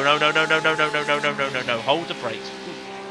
That was heart in mouth moment there, I must be honest there. Shane Burke comes up, but now defending the inside, Pixie takes the inside line there on to Michelin and just slides. Oh no. Oh, that was really... I just want to have a replay of that again. Just want to see, because I thought he actually got hit. So I might be... He got hit and it was netcode. It's hit and netcode. Let's have a look at the chopper view. This chopper's really low down. But as they were coming past the Schumacher S onto the Michelin curve,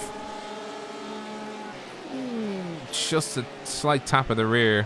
He's able to correct it, but he's not going to be happy about that one. But I think that was indeed netcode. And Jandrilla has basically not battled him. Jandrilla is a lap down, so just kept in the ears. The gap is now half a second, so it was half a second last lap, the other way around. Now it's half a second, so now it's still half a second. So we'll be on the attack there, and thankfully no damage. Yeah, that's the main damage thing. to either car, and that's the main thing we've got to look at here. But we see Schmidt. Ooh, that was an interesting line by Schmidt in the stadium section.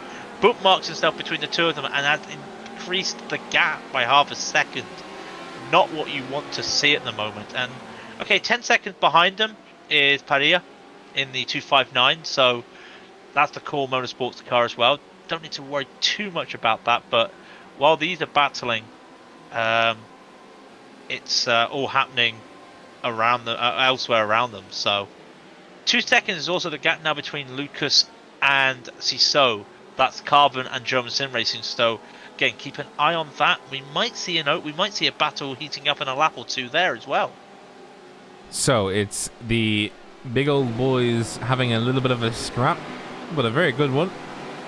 So Team Bushfink Racing Blue, of course, unfortunately, due to massive netcode, ejected the Core Motorsports 4 car, but they're coming back at it. No damage on the rear end, you know.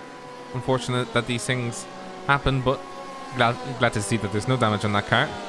Like, I looked at it, it's still pristine, chasing down Bushfink Racing Blue, so that's good to see. And we also have this car, Dominique Sisu, chasing down the Carbon Esports number 207, and he's only about 1.66 seconds behind him, so he's actually coming to within slipstream distance, and this is going to be one to watch for the next little while. Well, indeed, just give you an idea of the last lap. CISO with today 151.899. Lucas in the Carbon Esports with a 152.367. Almost half a lap difference at the moment. So where are they gaining the time? We'll have half a second, by the way. You said half a second. You said half a lap. Oh god, I didn't mean half a lap, sorry. Half a second. I want to see, where are they gaining this time? Is it the back section? I think it's the back section. They might be gaining the time here. The BMW might just be a little bit better off on that back section of the track. Oh, hello, hiccups. At least the audience can't hear me. So nice to see 3 different cars in the GTE after watching Ford Cups. Yes, I will admit it's very nice to see an open field. We've got Ferraris, we've got Porsches, we've got BMWs, and we've got Fords. It's great to see. Although at the moment it is a Porsche heavy. Oh, hello, Ciso. Ciso having a bit of an issue there with Daniel Nice just getting by. But everything's okay there, but yeah, it's out of the top 10 driving around at the moment, and of course the top 10 for the pros. 2 of them are not Porsches. Then one is the German sim racing team, as we know, the BMW, and then Ascari Autosport is driving the Ford. I think they might be the only Ford in the field. They are the only Ford in the field. No, they're not. Pantera's Esports is also in a Ford. I genuinely only saw one Ford on the list when we were going through qualifying results. I thought he was the only one. I think that's the 117. It is the 117, navigating very close to the rear end of the car 217 of the German Sim Racing Cyan. A little bit ropey there, but he seems to have gotten through without injury, which is good. But yeah. Mars Devils Esports, their engine went poof. Wait, what? Just coming, yep. Mars Devils Esports amateur team. Their engine, they were coming around the previous lap, coming around stadium, and the engine just goes. So must have been some lingering damage from before, but that car just went. Engine just went. Around the Coca-Cola curve, is it? No, stadium. And it looks like to me they've called it. That they've parked the car completely. They're not going to take the 30 to 60 minute repairs. They have called it. So that is. I'm looking at it right now. Hang on, let me try and see if I can get. That's the wrong car. You've got the Devils Am and the Devils Junior, I believe. Which the 372. That's the car I'm on right now. I might be too far ahead. Hang on, or I might be too far behind. Let's have a look at the incident itself. Just one sec. I don't see what's happened in terms of making an accident, but yeah, they've just parked the car. Let's have a look then. This is where the replay says to look as you can see on the replay. Oh, I see. I can definitely see what happened. Oh. I can definitely see what happened. I think that's intercooler damage. And is that's the Iridium car, by the way. Yeah. So Rob, remember how it was dented on the back left? It's dented on the Back back left right. looks fine now. The back left looks fine now. The back It's right the back is down. right. Yeah. Yeah. So we're coming down into the stadium now. So we're going through the stadium. We're just waiting for the car to explode. Oh, there it goes. Oh. Yeah, oh. Yeah. Oh. That smoke. That smoke. And that is a massive F. Yep, F and chat boys for dead engine. And like that, I'm surprised that the car kept going as long as it did. If I'm honest.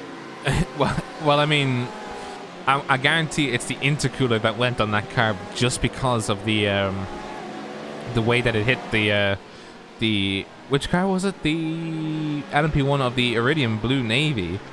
Like, just the way it hit it, I guarantee you that's what caused the engine to blow, because just the intercooler was just damaged at that point. Right, Ascari is in the pits as well. I have no idea what's happened to them, but they have a lot of damage.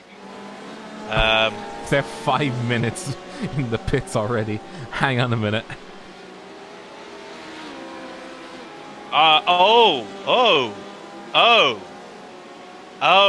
Well, they're kind of blinking for me, but I do see the car is in the air.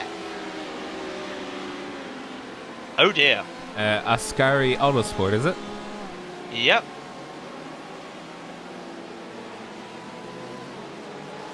That did not look good.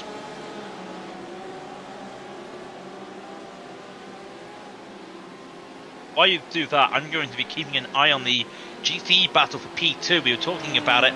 See Sue in the German sim racing against Lucas in the Carbon Esports. The gap is now half a second. He took 0.4 of a second out of the gap last lap, did Sisu, and he is making his way up to the Schumacher S's.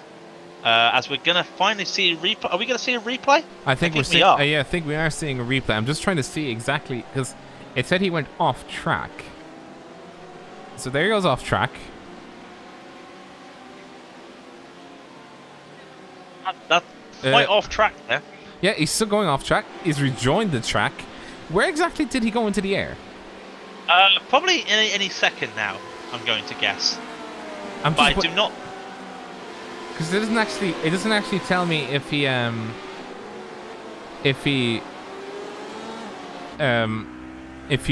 actually went into the pits or not. It just says that he just died. Oh. And it's Ascari Autosport LMP. Oh wait, hang on. Yeah, the only Ascari HPD team. Oh, there it is. Oh, there's the damage. Oh, there it is. While we say that, Sisu is taking the lead, and now side by side into the first hairpin. Sisu is now fighting Lucas. Does not get it. Now he does as they go into the stadium section side by side. While we look at this, and takes the overtake. Yes, Sisu takes P3, takes to P2. Sorry, back, and German Sim Racing are up to P2 once again. Just letting Race Fox by there. The LMP car 28, as it's actually in fourth position at the moment. It's doing well for itself, clawing its way back up the standings. So we have Carbon Esports being driven by Matthias Luxak, battling Dominique Sisu in the German Sim Racing Cyan car. Note how I said it's pronounced it in the French way, but it's a German car. I don't understand that, but I mean, I don't understand. Sisu is how. Look, I'm English, and despite we have been part of the European Union for so many years, a lot of English people still get confused at different names. So let me be, please. Let it be, oh let it be.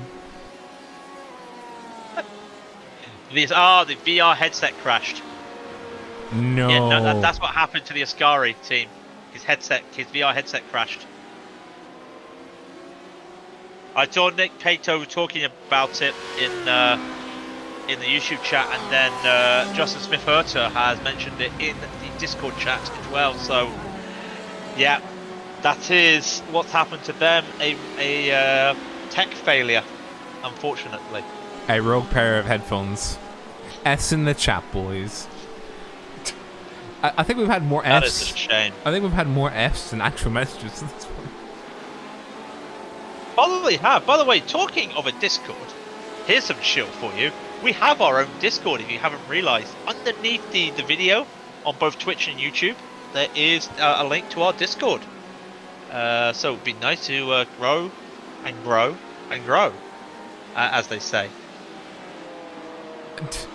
You know that? Oh, I just realised.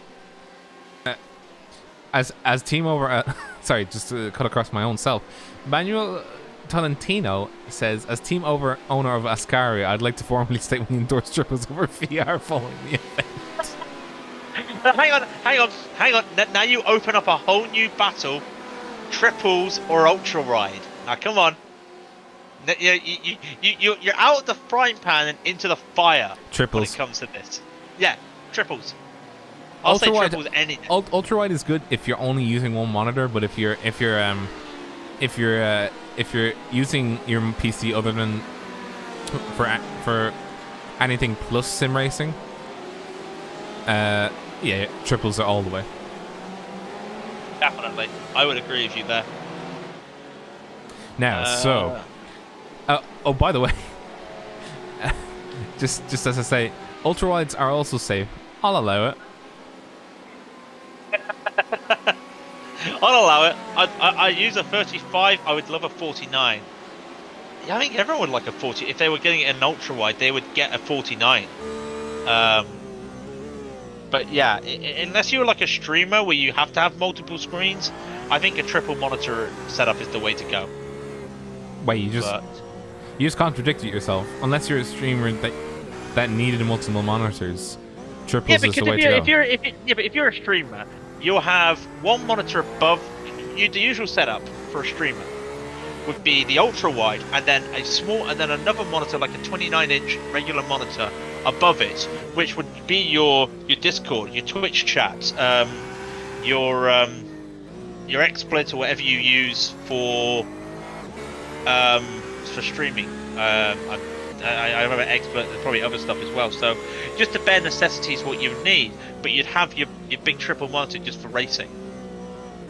By the way, I'm just looking at the Porsche of Carbon Esports. I was having a very slow time coming through Ford Curve. It was actually in the wrong gear.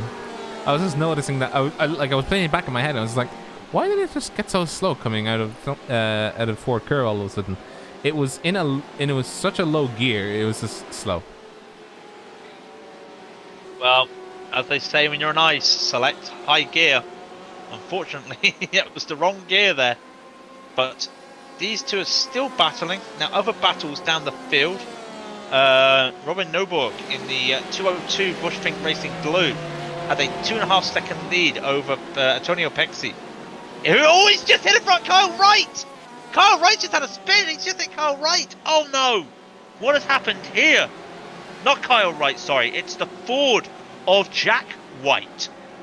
And they've just gone side by side. That was side by side with... Okay, I'm going to confuse myself here. Kyle Wright and Jack White went side by side into Michelin. And, Jack White went sideways. And Pexi had nowhere to go. Yeah, I was thinking, oh, what rotten luck for Kyle Wright, but he didn't even do anything. He was just driving. He's just driving. Pantera is in the pits right now. They have to do pits. That car is not looking good. What about the Core Motorsports 4? Because we have seen a head-on collision has caused an engine to go poop before. Can this car... I mean, I don't think it's going... Well, actually, no, hang on. It's a Porsche, so the engine in the back. So he might be okay. but that was a heavy hit. It's a Ford. No, I'm on about Pixie, who T-boned him. Yeah, but the intercooler's still in the front, so if he hit the intercooler in the front, he's still boned either way. Well, we shall wait and see, but he's lost a bit of time now to Nurburgring. 5 seconds is the gap. Actually, there's no damage to that car. I see no damage to that Porsche from the Core Motorsport. What are they making these front bumpers of Porsches from? It's unobtainium. I want some. Where do I get it? You asked very politely for iRacing to fix your car. By the way, the unobtainium used yesterday in that Nordschleifer race was hilarious because, you know, the cars were just getting stuck in walls and dying massively. Then they were going into the pits for like a few seconds, and then they just come out again, fully repaired. Like if anyone does feel like watching back when they've got a bit of free time, yesterday's ILMS on our YouTube channel, or the ILMS race at the Nordschleifer, we had 3 LMP1s crash, and basically they had so much. One of them had so much damage, I thought it would not get repaired, and it just pulled it out. And come to think of it, there was a 4th car that had an early crash that had similar damage, who really should have stayed on because of the amount of damage. Matt Farrow. Could have been, yeah. No, it wasn't Matt Farrow. It was somebody else. Yeah. He ran the car into the car ran into the wall, like he was stuck in the wall and he had to tow, and he just parked it. He was the one that lost 130 I rating because he came last in the LMP1 field. I still have to say F's in the chat because Matt Farrow did lose his 9K I rating last night. It's true. It's a shame. It really is a shame. It is. Like, you don't want to see that kind of thing happen. And you know, at least in this race, you don't have the entire Nordschleife to contend with, as Vulcan Sim Racing is actually trying to get past Furious Sim Sports at the moment. 9th, 10th, and 11th are all bunched up together in this little group of well, it's a Porsche, Ferrari, Porsche, so it's a German on Italian sandwich. So the German bread on Italian salami is currently fighting its way through the fourth curve, going down towards Dunlop. I think they're just trying to see who will make the first mistake because oh no, sorry, it's the Ferrari ahead or the Porsche ahead is not for position. No, wait, it is. Is this a 4-way battle? Porsche in the middle is Simsa Sport. It's Simsa Esports. Oh, the Simsa car is not for position. Nope, not for position. But you have Mohamed Janko in the Vulcan Sim Racing 213 on the tail of Sam Baxter in the 262 Fury Simsport Paddock Promotions, the only Fury Simsports car still racing at the moment. Oh no, wait, no, 4040's back in. I thought they parked the car. Midas parked the car, sorry. I didn't realise there were 3 Fury Simsports cars today. Waiting on now. They'll come to the straight. Oh, Janko wanted to move, and he just made a little bit of a spook, and Nice got spooked out there, and almost did a Lewis Hamilton there in the pit lane. The in, no, out. So that would cost him because Janko had a chance there to use the start-finish straight to make a move on Baxter and cannot. But while this is happening, Chris Shaw is only a second and a half behind. Okay, there's 2 cars in front of him, but just waits his moment, takes his time. He might be able to capitalise on any mistake here, but he's getting slipstream. He's saving fuel. He's able to just hold on and just wait his moment, and that will help him during the pit stops. Might take that position back might take both of these positions in the pit stops. Well, that's the idea anyway. You know, you kind of want to be able to, as much as you can, you know, save fuel as the Simsa Esports car pulls off to one side to let the Ascari Autosports car number 246 come through and start battling a 3-way It's actually not. It's actually not German bread on Italian salami. It's German brought on Italian salami on American beef.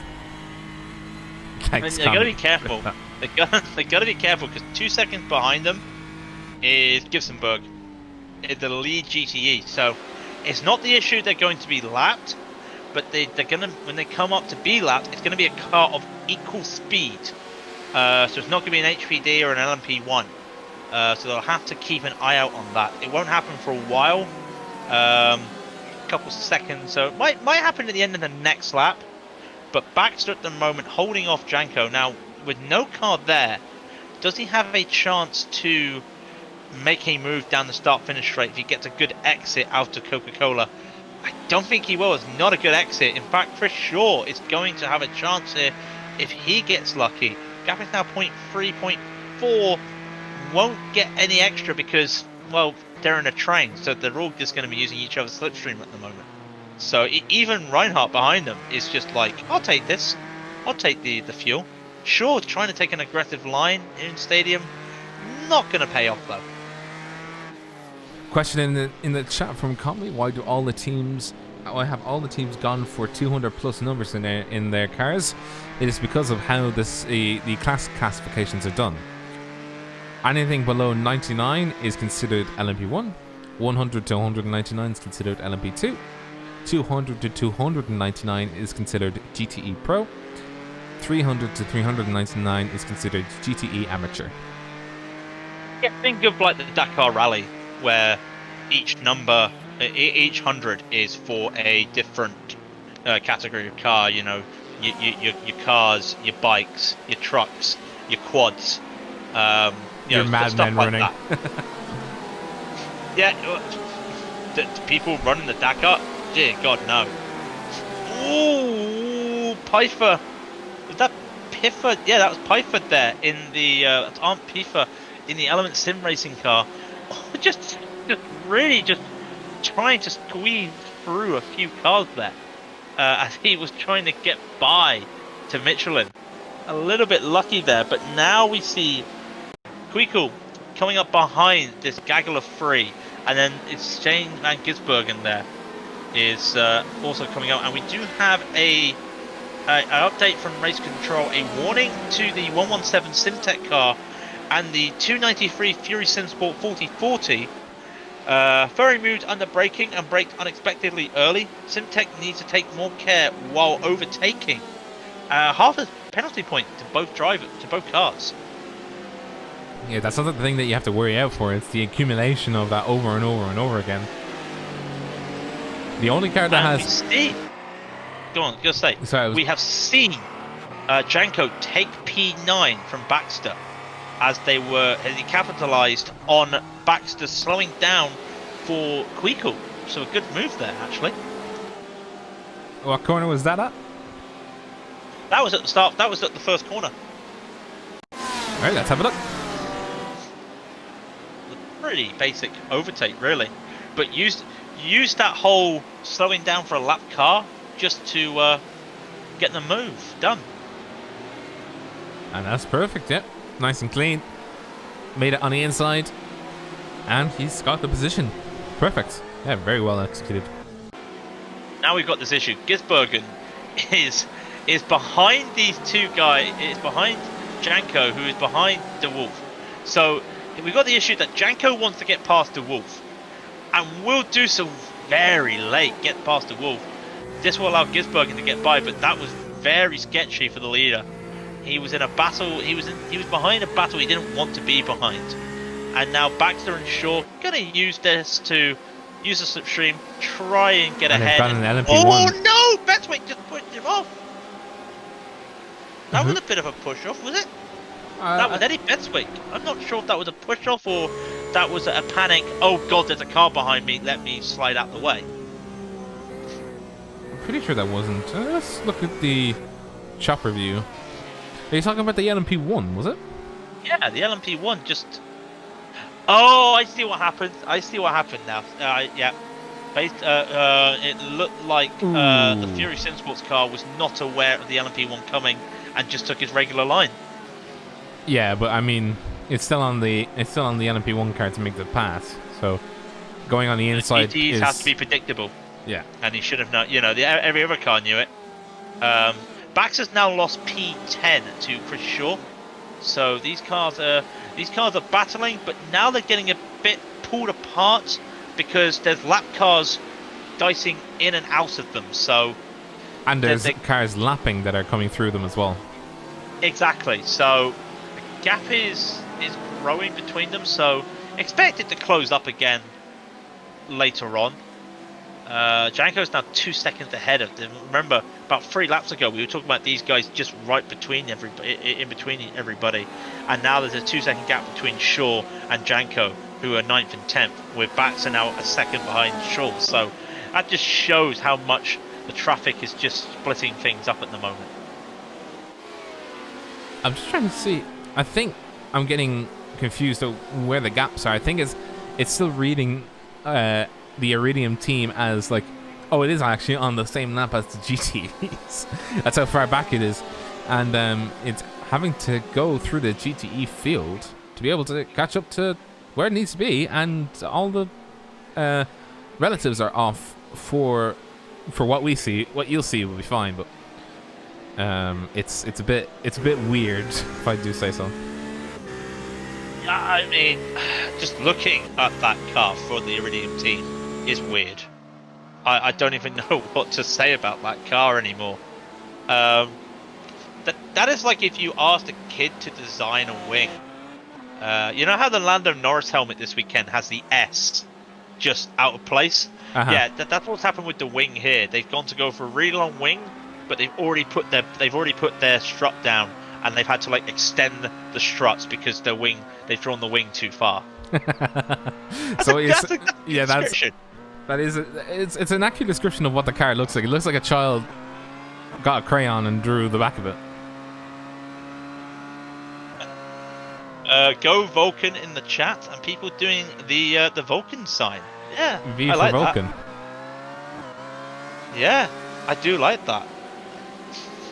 V for Vulcan. I can't do that. You can't do that. You can't do the P. No, I can't. I can't do the V. Just what you do is, right, the way that you train yourself is that you know your index finger and your middle finger, bring them up and put them together. Yeah. Now take your ring finger and your pinky finger and then release them together, and then you get a V. I can't do it. I can't do it. No, I can't do it. Well, you're just a Look, scrub. I'm sorry I'm weird. I'm sorry I'm weird. Okay? You're just a scrub. So as we just see, I wanted to have a quick chat about the HPDs because it might be pending a vote, the last we see of the HPDs. I know. Because as we know, iRacing has announced the LMP2, the Dallara LMP2, will be coming out in the September build. So we will be saying goodbye to it in ILMS. Might be saying goodbye to it in ERO pending a vote. But it'll be interesting to see. Be a shame. One of the things that is not happening to this, it is not going to the Fanatec GT Challenge. They're not making it like a classic Le Mans due to damage model, which is a shame. Absolutely, yeah. I mean, they said initially, so there's still hope, but the response is still kind of. But this is so perfect. We could have, the way I would describe it, it's like it's not goodbye forever if they put it into the Fanatec GT Challenge, and it'd be such a good compliment for the GT Challenge itself. You have GT2, GT1. And what would have been, was it the LMP 500?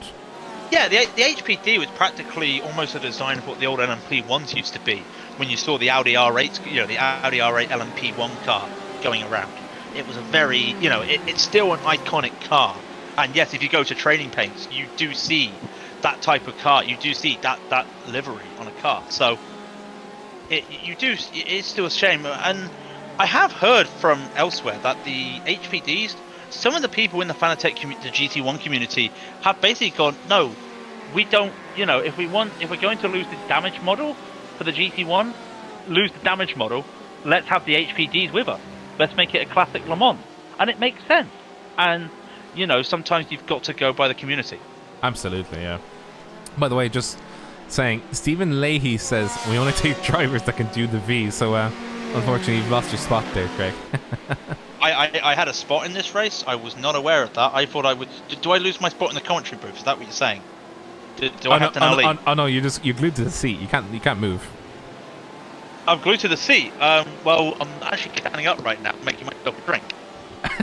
Okay, you can go make yourself a drink. I'll hold the fort. I've already done. I've already done. That's what I mean. Wait, what? I literally. Yeah. I was giving that lovely discussion with you about the HPD while standing up making myself a drink. Oh well then, yeah.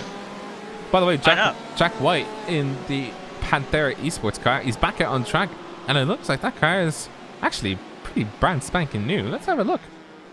I mean, apart from a few parts of the car where there is still damage, overall that car looks pretty good compared to what it was when it had that crash. Yeah, if I was the card grader, who grades like trading cards and stuff, I would grade that, about a 7. It's not a 10. About a 7. Yeah, about a 7 out of 10 in terms of like looks. There's some damage, but that's pretty near mint. So yeah. By the way, the HPDs and the LP1s at this stage have all completed 2 pit stops. It is only down to the GTEs to make their second pit stop, which would be in about 10 minutes time. The pit window is open for them, but to maximize their range and to get to the end without having to make a splash and dash, they'll try and make it past the hour. So there are 2. I want to say 2. Yeah, there are 3 LMP1 cars that have not changed their drivers. Blue Chews Black, Race Fox, and Team Iridium. How have Iridium not changed driver? They've been in the pit so many times, but that's probably why. Yeah, probably why. They're the only 3 cars I see at the only 3 I see. Oh, Bushfink. Yeah, Bushfink. Yeah, they only have 1 car, so yeah, 1 driver. So yeah, they're the only 3 cars that have not changed drivers. Meanwhile, when you look at the HPDs, it's only it is only Blue Chews Platinum and Simtech Motorsports that have. No, they've all changed. Sorry, I beg your pardon. I'm looking at the wrong stat. They've all changed drivers now in the HPDs. The GT, it's just a mix match. I can't really go down the number of cars that have not changed drivers. It'd be easy to tell you the cars that have changed drivers, and I can count them on my hand. So that gives you an idea of how many. Just to give you an idea of what's going on right now, we're on board with Ascari Autosports chasing down Vulcan Sim Racing. Mohammed Janko versus Chris Shaw. Chris Shaw looking to claw back 9th position in the standings from 1st through to 11th. Oh, sorry. Mohammed Janko stepping out of line coming through Michelin. But he got it back in just in time, but he's under threat now from all the way from Bogan to the NGK chicane. And he's not going to make a move here. No, he's not going to make a move here. Surely not. They're going to go side by side. This is going to be messy. Did they just go side by side? Well played, guys. Halfway. Good respect. Halfway through, yeah. And then I think Chris Shaw backed out to use the rest of the. There's like a little extra section of tarmac once you exit the NGK chicane, and you can use that if you've overextended yourself. And that's exactly what Chris Shaw's done. And he's going to try again. Yeah, he's done it again. Janko trying to make that Ferrari as wide as he can, but it just flares open. It flares out down the bottom of that straight because of the pit lane. And if it did not flare out there, he would have had that defense done. But Shaw just was able to use that runoff there and just take that position. So these two fighting for this position, and they changed position about 3 laps ago. So still going on now. They're really locked in a good battle here. And just replay Chris Shaw overtaking the car of Mohammed Janko. driving for Ascari Motorsport.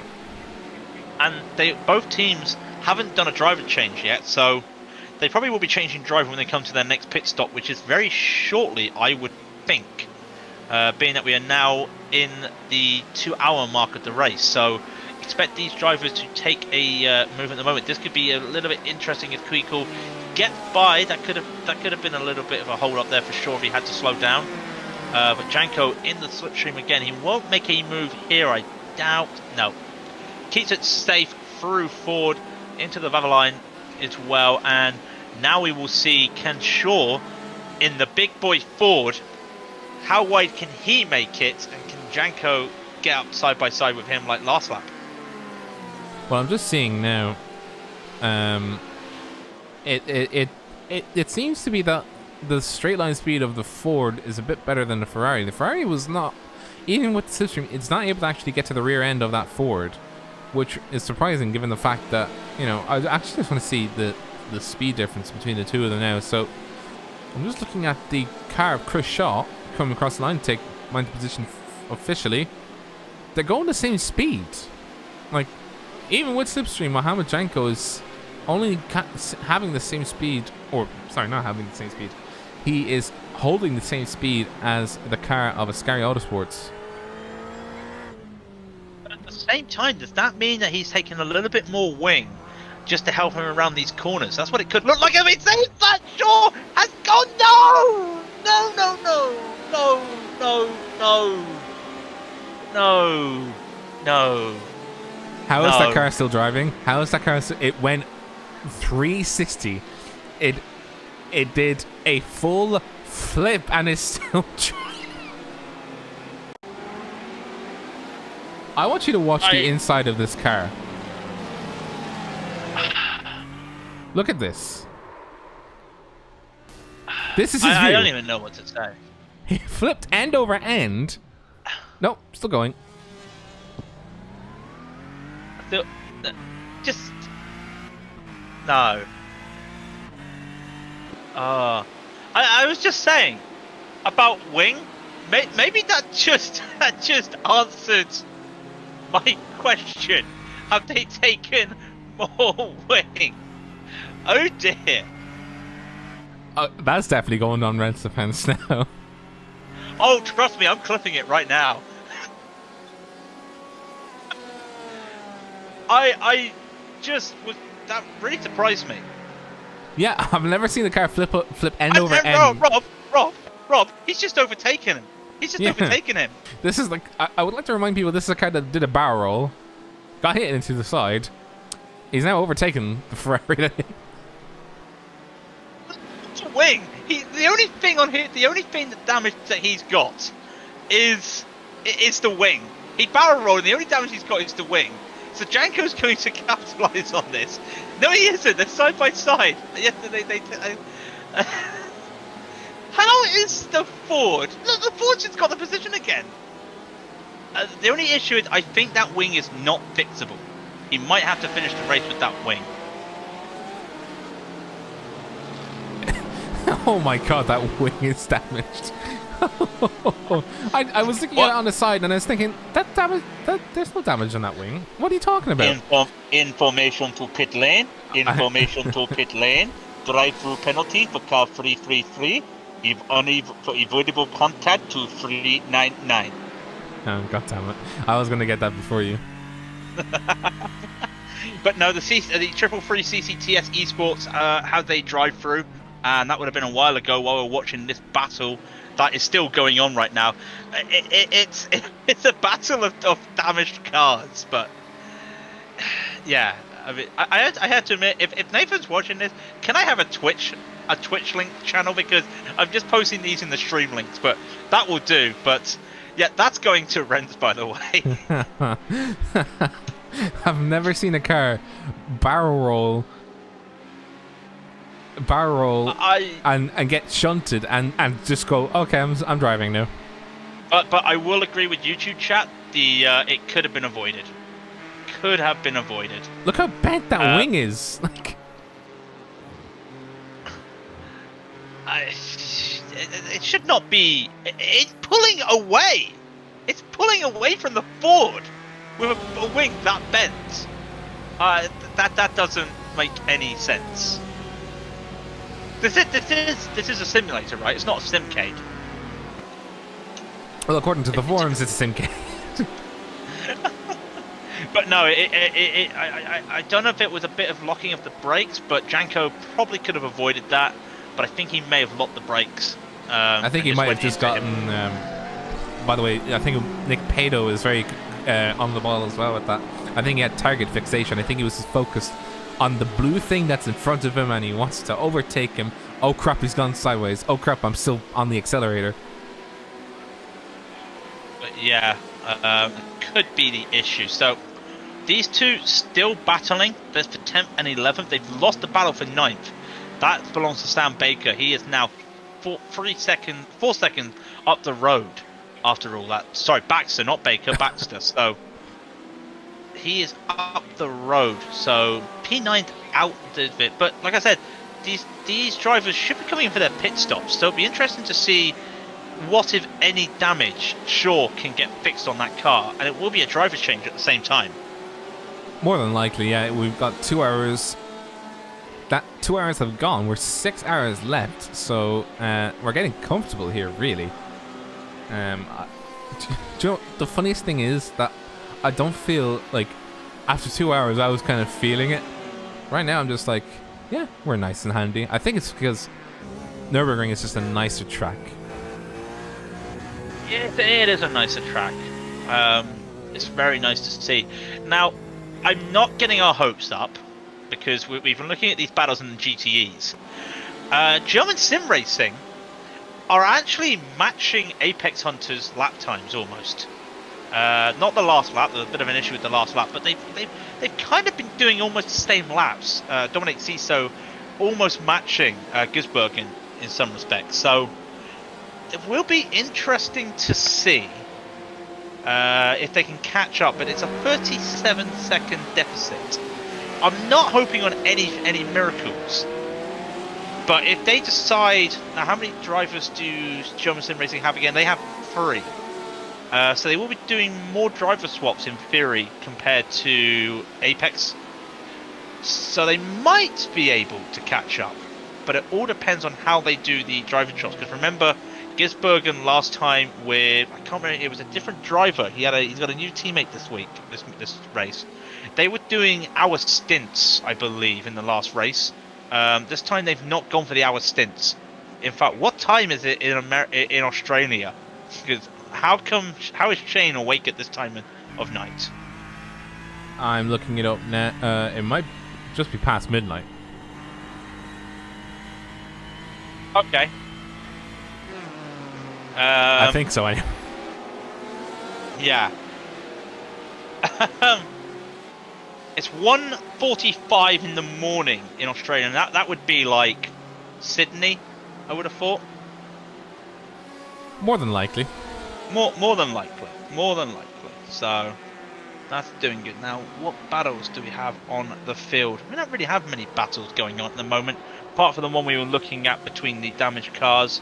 In the 2-hour mark, by the way, I don't think there's been any pit stops, so I can pretty much say we'll go over the GTEs. Yeah, we just have a few... Sorry, go ahead. I was going to say, yeah, we got a few. Bushfink, Core, and both Core cars are in the pit. So, but the top 3 at the moment for the pros is still Apex Hunters, German Sim Racing, and Carbon Esports. And then the amateurs, it's still... We haven't talked a lot about these guys. Stage 1 Racing are still in the lead of the amateurs. They've had a pretty quiet, uneventful race. That's good for them, though, because they're leading the amateurs. Second is Simtards, who are in the pits right now, who I doubt will take any of this damage as Emma Gold gets in the car. And then behind them will be the Core Motorsports number 2 car, Celia Mendez, who is also... who I think they'll be doing a pit stop soon as well. But nope, that is the... No damage taken off that car. It's still as broken as ever. I would like to get, because I know some of the Simtards are watching the stream, I would like to get an opinion why, how, and just, yeah. There's been no further action taken between Okay, I did not see that, but there was a minor incident between the Writer Engineering car and the Core Motorsports 3. But there's been no action taken between that, just to let people know. As the lead GTE in the amateurs and the pros both come in at the same time. So Core Motorsports 2 are changing drivers. Macedo will be back in the car, and Gisbergen will remain in the car for Apex. Core Motorsports 3, by the way, I was just having a look at the Syntax Red car as I was going by. The Core Motorsports 3 car coming up towards Valvoline curve just doesn't make it. It locks up the brakes and just goes off. Up as well, so is that cold tyres? I don't think so. No, it wouldn't, because they've just pitted. They're in the pits at the moment, so... No, that's Core, I'm talking about Core Motorsports 3. They're number 3, yeah, sorry. They're 20 laps into their current stint. So just to give you an idea, though, of how much time you lose when you're doing a driver swap, both Core Motorsports 4 and Core Motorsports, they just call themselves Core Motorsports, so obviously that's the number 1 car. They both took... did they do driver swaps at the same time? No, they did not. Lima stayed in for the 4, or am I looking at this differently? Oliveira came in the 4, and for the number 1 car, yes, so but they are in different places on the track, and they were practically side by side as they pitted. We're just seeing now. Tell you what, that Core Motorsports 3 wing looks horrible. Yeah, it looks like somebody took a hammer to it and just bending like aluminium on the back of the rear wing. So you can see some of the cars that have pitted coming back out now to rejoin the racetrack. Guess we're on board with the RSR Esports number 155, attempting to chase down this car, the number 117 of Luke Walsh. There's only 3 seconds between the two of them at the moment. And can we bop this car? Okay, I just need to celebrate 1 second. Team Iridium Blue Navy had a driver swap. Jose Javier Busan is in the car right now, and the car is fixed. It's brand spanking new again. It's brand spanking new, Rob. Oh, for God's sake. Hang on. Let me have a look at this. How many more times is it going to have, like, issues? Like, it's been hit how many times now, and it's just been fixed? And it's driving a car right now that is clean. That car looked like an accordion at one point. Or how else do we describe it? The wing looked like it was drawn by a kid. Yeah, by a child, yeah. That is the same car. Obviously, they bent out the carbon fiber bits. Obviously, they've gone, that's a nice drawing, we're going to put it on the fridge, and just decided to put something else there. Yeah. I'm just saying, if that was real life, I don't think you would have a rear wing panel to put on, would you? No, you'd just be replacing the entire thing. You would find the whole panel. Yeah, you'd find the bits in the recycle bin. You just take it out and put it back together. In real life, that would not be a 40-second repair. Do you know what I mean? That would absolutely. be you'd be looking at a 20-minute repair. You'd be putting that car in the garage to get everybody working on it, taking the back panel off, because remember, these prototypes, ever since that fatal crash in the 90s, cannot be one part, they have to be 2 parts. So yeah, they'd be taking that apart and just putting a new one on, but how? 2 parts is in the outer shell and the inner shell, I'm assuming, correct? No. The front nose and the rear panels is 2 parts. I see what you mean. Yeah. There was a fatal crash at Le Mans in the 90s, and after that they banned single, because the whole shell came off in one go. Oh yeah, monocoque. That's it. Yeah, the monocoque construction. Yeah. So you gotta have 2 parts, kids. So. Why did I say it like that? Pardon? Why did I have to say it like, you have to have 2 parts, kids? 2 parts make a whole, Rob. 2 parts make a whole. God damn it. Anyways, This is the. So we've had a request to bop this car. Unless you want the stewards to be like, can we just give this guy a 60-second stop and... No, it'll have to be 120-second stop and go. Because that's quite literally the distance now. It is... I'm actually trying to get the... It's 1 minute and 40 seconds, give or take, between Williams and Queekle. What's that last name? Queekle? Yeah, pretty cool. It doesn't sound natural. It's Queekle, yeah, Jerome Queekle. It's a, I think it. I gotta be honest. It sounds like a Dutch name. No, it's not a Dutch name, is it? I don't know. It just must be.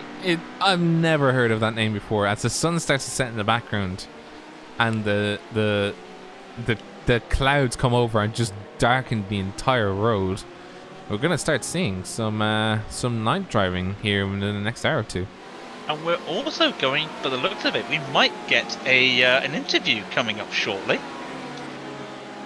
As now I gotta say it right because I was saying them wrong, but Kyle Wright I think is ready for a interview now. He was the car. That's the Simtard car, isn't it? That was the Simcard. It is indeed the Simtards. So let's get him up, and after a drive with a car that looks like it's had a hammer smashed to the back of it, it's Kyle Wright in Simtar's Red. Congratulations on a very eventful stint. Thank you. You can hear me all right, yeah? Yeah, we can hear you loud and clear. Oh. The start. The start was very eventful. But the question everybody has to be asking: why aren't you taking repairs? Because the car's all right. It's fine. You're kidding. It is really? Perfectly fine. So the first contact that I had racing someone that gave me slight steering damage, but I didn't have the orange meatball to come in or anything like that. So I was like, oh, it's all right. I'll just carry on. And then the next contact straight in my steering wheel. So it's fine.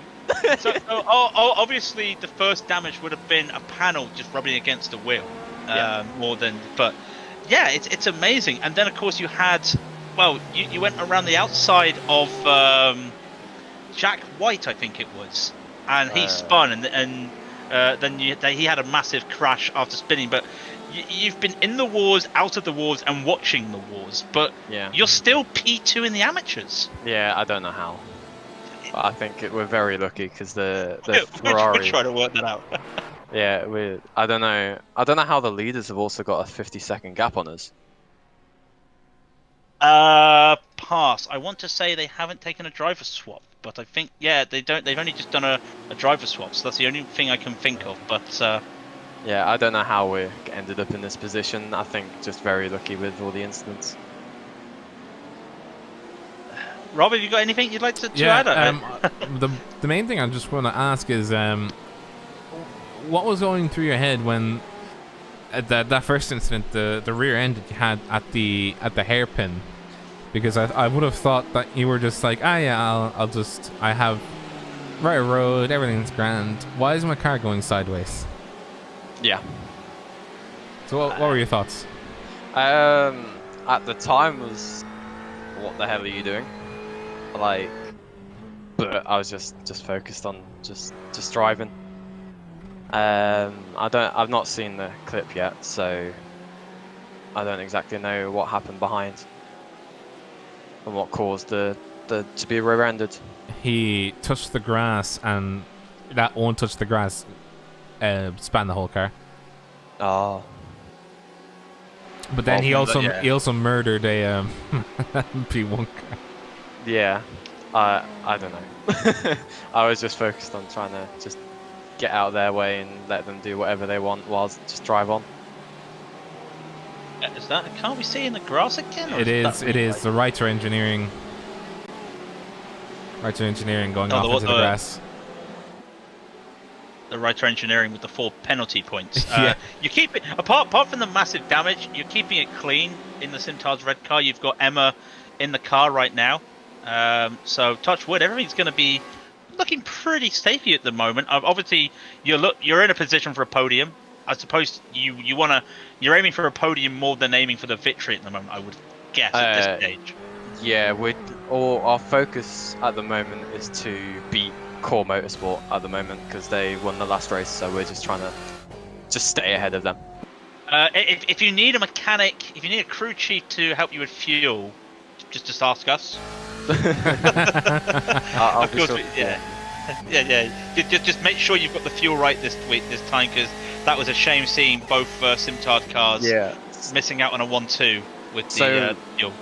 What happened was that through our stint so far off with the fuel was because I didn't take tyres for my first stint in that race, so I was going on two stint old tyres, and I just came over to my teammate and saying like, look, I'm gonna bin it if I don't come in this lap, so we need to come in. And so because it was so early, we just threw completely off our fuel strategy, which is such a shame. I think when I came in, I had like 10% on the rears, so 10%. Because that race, both of you, Simtard's car was in a good position, and then I think you both had to pit with like 10 minutes to go. Yeah. Which was a shame. We thought we thought it was all right at the start, but you know, it is what it is at the end of the day. But no, we've got our fuel strap sorted for this race as long as there's no more incidents. So we're Emma in the car now for 2 stints, I guess. Yes. Just doing 2 stints and then swap drivers all the way through the race. That seems to work the best. Are you double stinting the tyres? We're sort of like watching it at the end of the stint, so we're just going like, if the tyres are at this percent, change tyres. Well, I imagine 10% is quite, 10% would have been very sort of, we could have had a blowout or something along the lines. Yeah, but yeah, no. Is there anything else, Rob? I can't think of anything at the moment. Apart from well. Not really. Yeah, or drive fast and eat ass. That's really the best thing I can give. will do. Thank you. Thanks All very the much, best, yeah. Kyle. All the best. Have a good broadcast. Perfect. Thanks very much. So we also have, actually, people are now starting to request for interviews. We've got Dan Neese is after an interview. That's the Blue Chews America car at the back. It's entirely up to you. Yeah, we can do it. I'm game. Rob has gone quiet by the sounds of it, so I will take over. Sorry. I was on the wrong window. Yeah, we can go for it. Yeah, sure. Let's move him to our He's channel. not here yet. He's just asking, unfortunately. I don't see him. Where is... Oh, I'm game for an interview. Yeah, okay. So, yeah, let's move him in. Yeah, there we go. What's up, bros? Good afternoon. Well, actually, no. It's still morning for you, isn't it? Yeah, just coming in. Yes, sir. Yeah, the Indiana, the Blue True America's blue, sitting 4th at the moment in the HPD field. Moved up 7 spots, so it's been a pretty casual first stint for you, really, just avoid the chaos. But tough out there. Yeah, pretty much. I mean, GTE cars, the GTE circuits is starting to calm down a little bit. That's pretty cool. And then, just literally we were just like doing laps. Like we're not even like really trying to push right now. Same with Platinum, because obviously, as you can tell, people are wrecking out. So. Yeah, I just see that the Simtech Motorsport number 117 is actually out completely. They've disconnected. Yeah, I think that they got into like a run-in with us earlier, and then I think that like they ended up like binning the car completely later. So yeah, I mean, it's an 8-hour race. I'm sure, as you guys have seen before, stuff's gonna happen. So you just gotta be patient and just wait it out, I guess, because it doesn't really matter until like the last hour. So Yeah, just looking at it, it's exactly what you were saying about the GTE drivers. You know, just it's a GTE circuit. Just went for a little bit of a move. Was that overtaking a lapped car as well? That was Daniel Nolte. Went to overtake him coming up to the Coca-Cola. Just went in very hard. The GTE driver wasn't aware of him. That was Core Motorsports 3. Hit him, and then he hit the wall, the inside wall, the pit wall. So, yeah, as you're saying, it's a tough race at the moment with the GTE. You know, it's the same thing. Give the respect, and they give you the same. They ought to give you the same respect, and everyone's doing it. It's just casual mistakes, but you've had it pretty safe at the moment, sitting clear. Are you looking for a podium, of course, but gap is quite a while away. But you are still. Well, you've just got Patterson in the car now for obviously 2 stints, I would guess. yeah, he's just gonna do a double, and then I'm gonna hop back in. In all honesty, so I bought this track this week. I've never driven it in my entire life, so we're just riding it out at this point. Yeah, I mean, we're not a big fan of like Nurburgring and stuff like that. More excited for some of the later races like Spa and Sebring and stuff like that. But you know, even then, like with not knowing the track at all, we're just like, you know, just taking it easy and just having fun. So That's the main thing as well, you know. Yeah, it's not the do or die of the world, you know. Yeah, it's always good to have fun. You said just a second ago it was your first time actually in the car. How did you feel? Like, how did it compare to like the other cars that you've driven before? well, I mean, I really enjoy the HPD. I would, in any day of the week, I would rather drive an HPD at like a track I've never driven than any car in this game. So, you know, the track feels great. You know, it's just a little hot. The tires are just not to the point where you can double stint them right now. Like I almost tried to chance it on the first stint, and like our left front was down to like, I think like 45%. So I was just like, yeah, I'm not doing that. I think we're good on that one. So, I mean, other than like the temps right now, I feel like the track feels pretty decent. So, And the double stinting comes when we actually do get into the nighttime. At what temperature do you think you'll be able to really double stint them? I mean, so like at this point, I think that we're just gonna hold off on it until like the sun starts to go down. Maybe like whenever I like get done with my next double stint that I'm gonna do, I'll probably have him try doing a double stint and just seeing how the tires are. Because you know, like right now it's still like in the peak of the heat, so I'd say like the track temps are down to 88, but it's just like it's insane how bad like the tires are just getting eaten up here. So I have a feeling it just has to deal with like a culmination of things, running like a high downforce on a pretty quick circuit, and then also just like shredding through the tires, running like the wide lines and stuff like that, going around GT cars. Yeah, I'm just seeing now some of the GT Yeah, I cars think you gotta watch out as well. Sunset might be a little later than people may expect, depending on what the sim decides to write for sunrise. So it might even be coming up to like the last stint, maybe with no sun. It might be sunset, sorry, not sunrise.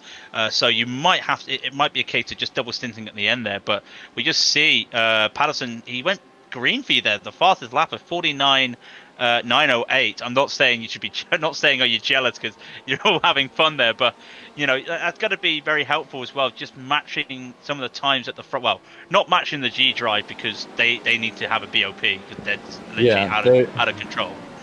They're literally genetically modified humans at this point. We figured that out. But, you know, it's nice to see, you know, like with us not having really much experience here, we're just kind of hanging out and just driving around, you know. So it's good that we got some decent pace and stuff like that.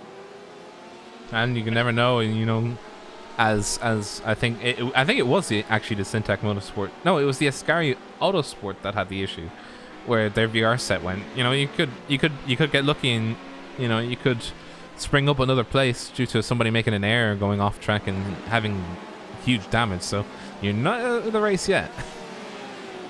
Yeah, exactly.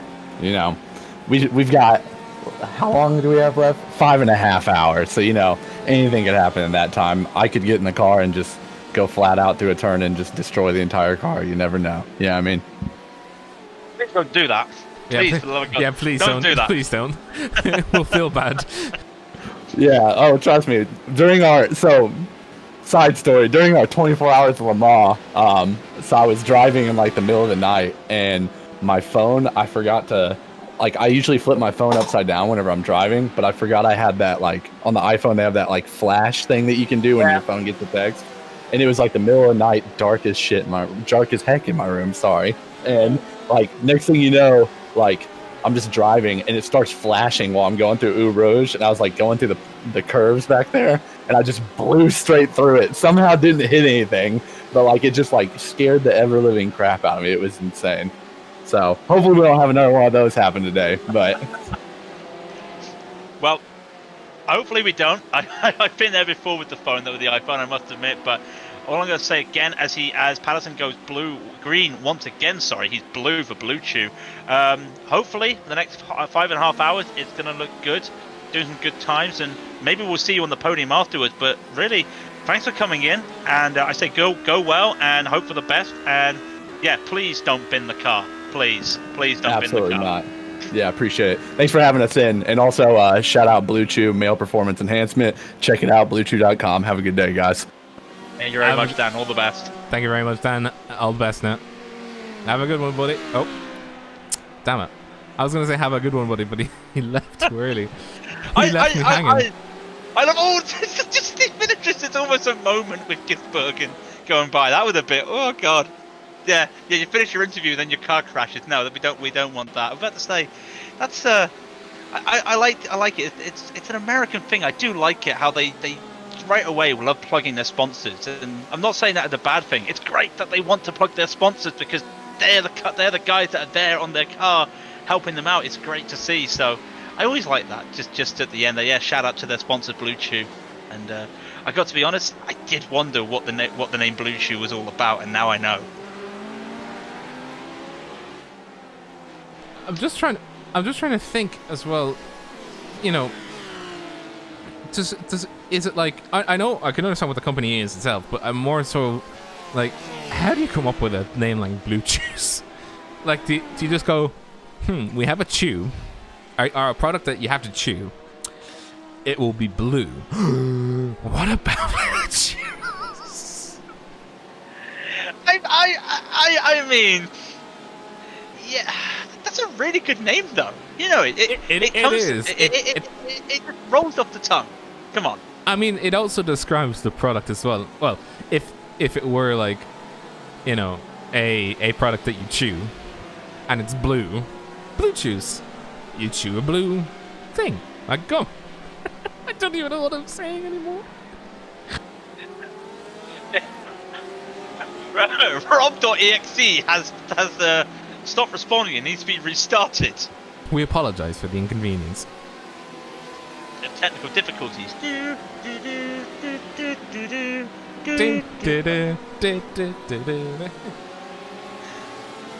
Let's have a look to see how the amateurs are driving at the moment, and Macedo has taken the position back from Emma Gold in the Simtars Red. That is now the Core Motorsports number 2 back into P2. No idea what happened. It just looks like, well, it's Nuno. Nuno was one hell of a driver last race. Was doing some great times, and I think that's where it's mainly come from. It looks like Emma's not had a mistake there. It's more Macedo just driving the socks off that. Beautiful. I love seeing Core Motorsports delivery because, like I said to you, Rob, and I know you can't at the moment, you have to go to the Algarve one day. Seriously, you've got to go to the Algarve. I will. I promise you that. I will, but not now at least. No, I will. No, not now. Oh, chew it and do it is actually the brand slogan as well. So they kind of got you on both fronts there, really. Brilliant. That's brilliant. Can you hold down the fort for just like 2 or 3 minutes? I will hold down the fort for 2 or 3 minutes. So now I know that chew it and do it is the brand slogan. That is fantastic. I love hearing that. So getting a little bit darker in the sky now as well. It's sim time of 3:22 p.m. So looking pretty good for 3:22 p.m. I must be honest. But the clouds up ahead, They're dark clouds, but that doesn't really mean a difference in iRacing. But it is causing shadows somewhere. Just watching Gisbergen, he goes into the Schumacher S's with cloud cover, just cooling the track a little bit, and then comes up to the top of the Schumacher S's with no cloud, and the sun's back out. So that just gives you an idea of the ever-changing conditions on the track at the moment. He's looking to actually lap in a minute. Oh no, not lap. Sorry, that's yeah, P4 in the GTEs. George Villain in the Bushfink.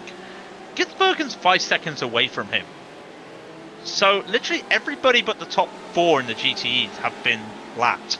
Well, not in the top 4. Sorry. 3 of the top 4 are have not been lapped. So that just gives you an idea of the pace at the moment. Apologies, of the Apex team. Iridium, by the way, we talked about this magical carbon fiber that iRacing have created. As Busan he's still P7. Unfortunately, he's 7 laps down from everybody else in the LMP1s, but somebody else has a mistake like what happened, or an accident like what happened to Iridium, and who knows, they could be back into 6th, they could be 5th, you know, as we were hearing as well from Nice. There's a lot of time left in the race. It's 5.5 hours left to go in the race, so Busan doing what he can, and there is a gaggle of cars up ahead. And I have always said that, how is the CCTS esports car doing? Well, unfortunately, it's sitting quite a way down the field. Actually, nobody's in the car. What has happened to that car? They did 3-4 laps with the back of the car is badly dented, but I don't see anything in it. Unfortunately, I do not have him. It looks like he just had to pit it. It looks like that's it. They did 4 laps with no recorded times, so would not be surprised if they've had a black flag. Yeah, Engels came into the pits, had a lot of damage on the back of that car. Ooh, he was coming up to the chicane. This was a while ago, and got rear-ended by the 27 of the Iridium LMP1, and I'm not sure if there was an incident outcome for that. No. That's a weird crash. It looked like he was taking the inside. Oh, it looked like he wanted to pit. Yeah, he wanted to pit and just got destroyed by Iridium, who also wanted to pit. Iridium was trying to go around, thinking that he would not go into the pits, and just an error there by the teams. So Iridium hit the in front. Somehow that Porsche gets no damage to the front of it, but lost the position and is slowly battling. Now it's about a minute behind Race Fox, who is in P3 at the moment. Keep an eye on that, but that is what's happened to CTTS. They are unfortunately out of the race, and do apologise if I do start sounding like I am eating Blue Chew, because I will be chewing on food at the same time. No, I'm not having Blue Chew, do not worry. So, we will have a look down the field. There's not a lot going on at the moment in terms of the racing. Witowski is in the car now for Carbon Esports, by the way. Did not pick that up. Slank Slothman back in. Frank the Tank is back in that car for German Sim Racers.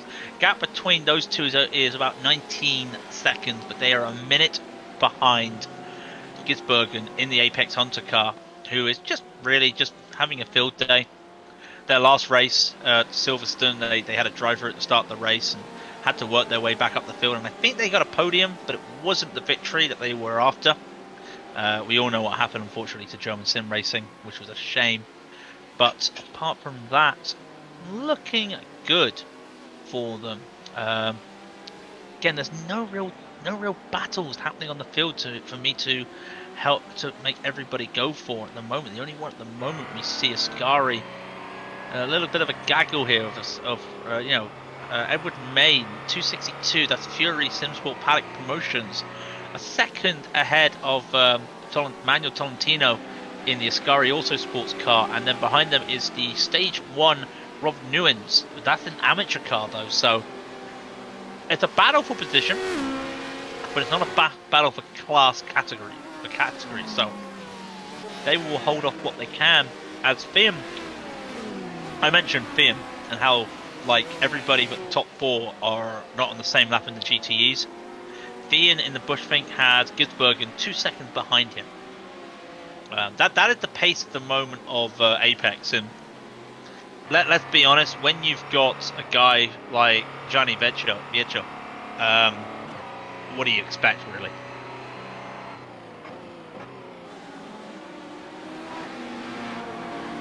How are we doing in the chat? Is there any questions anybody would like to ask at the moment in the chat? It's very quiet on the track at the moment, so feel free to ask anything to the booth.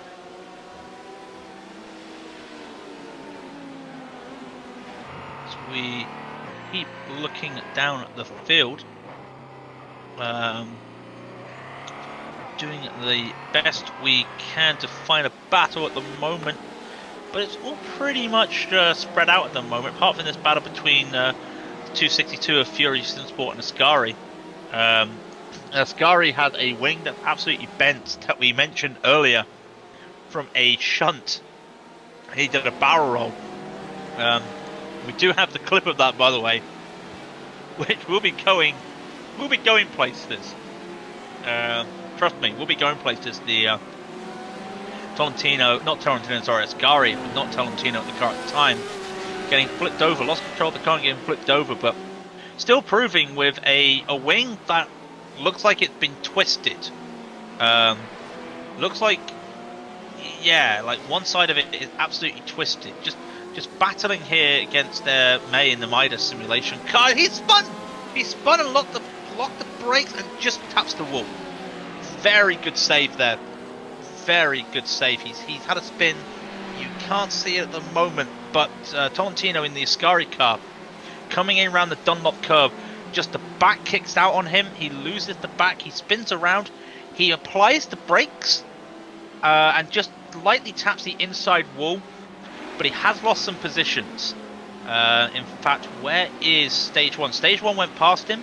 Stage 1 is coming up to the chicane right now, and Ascari is just hitting the Wersteinen curve. So that gives you an idea of how much time he's lost.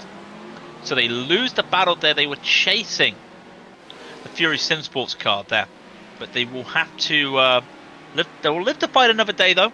They haven't taken that much damage. Like I said, they still got that wing that basically looks like it's been twisted.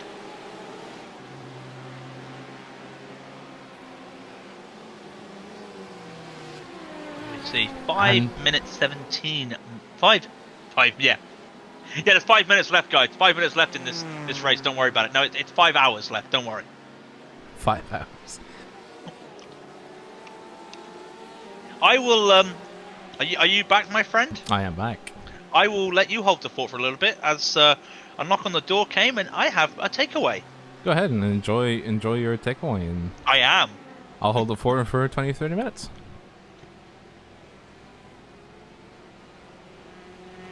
You got me joining in now, guys. Chat.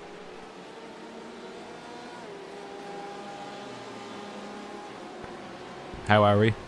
Is there still hype in the chat? Come on, let's hear some hype in the chat. Come on, let's hear some hype.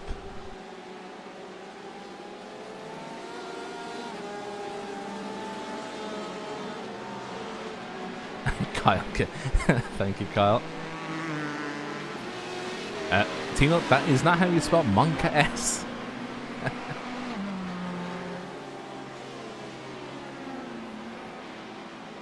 But how you guys doing? Yee. Yee. We're glad you guys can keep up with us throughout the entire race. We hope you guys have been. We hope that we have been entertaining so far. At least that's the hope, you know, that we've been giving you guys entertainment throughout the race. Just to note, at some stage, myself and Craig will just be taking a mutual break at some stage, probably when there's a lull in the battles for spots. We'll go away and we'll leave you guys just with the noise TM of the track. By the way, how's the live timing? So the live timing's good. Live timing's at Radion.tv for those who want to use that to their advantage and be able to do all sorts of things as the car number 246 of Ascari Autosports exits very wide coming out of the chicane. By the way, I noticed that it's called chicane in German, like SCHIKNE, KANE, and it's just like, oh yeah, chicane. That's the chicane. Not chicane, chicane.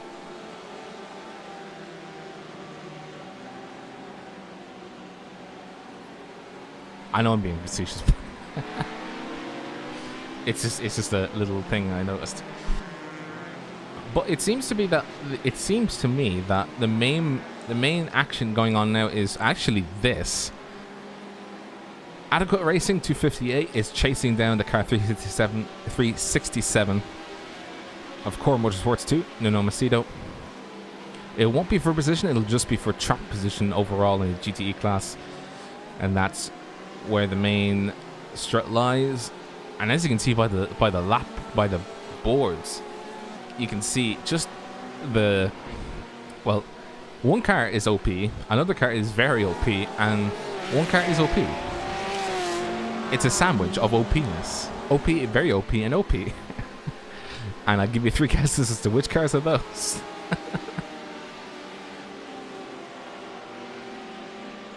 Adequate Racing coming through Valvoline and then Ford. Nice and flat. No real issues. And the main thing is that, as long as these cars keep up with each other, and as long as they keep the pace or keep better pace throughout the race of the car ahead of them, we should see some overtaking maneuvers coming within the last hour, as we are actually seeing an on-track battle. Core Motorsports, the number 1 car, is battling with Mass Devils Esports Pro team. Just 7/10 of a second between the two of them, coming through Dunlop Curve, on through Schumacher S, onto Michelin Curve. So this is the main battle going on at the moment. Every other car is really just biding their time, trying to figure out track position, trying to figure out how they're going to do... Well, trying to figure out really everything at this stage. And Kyle, that was a great interview done by you. You were not good at all. Bob, you're not live! You're not live! You're watching behind! Oh, really? They're in stadium right now! Oops.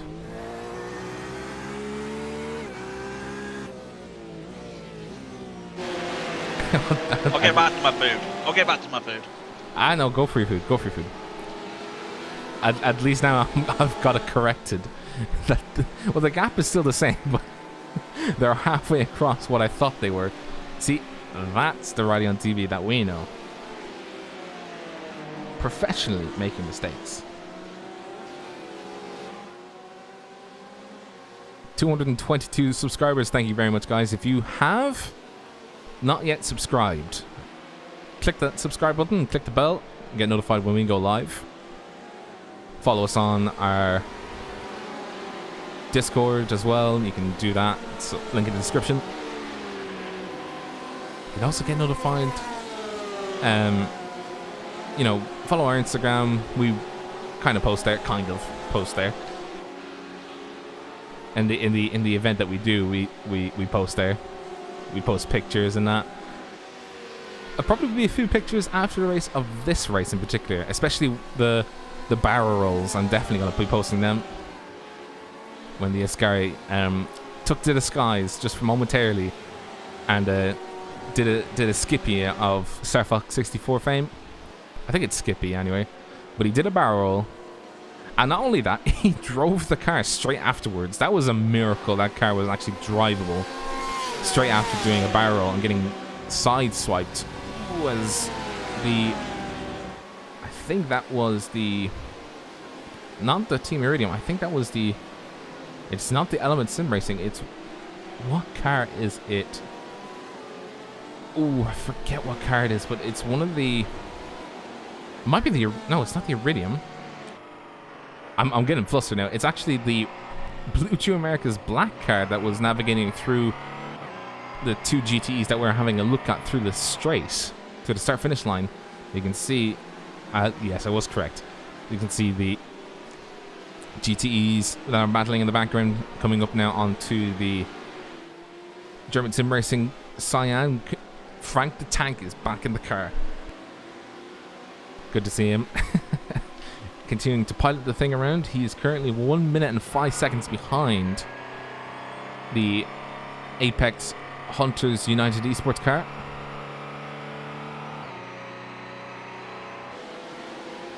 According to the screens... Oh, sorry. That's the wrong one. There we go.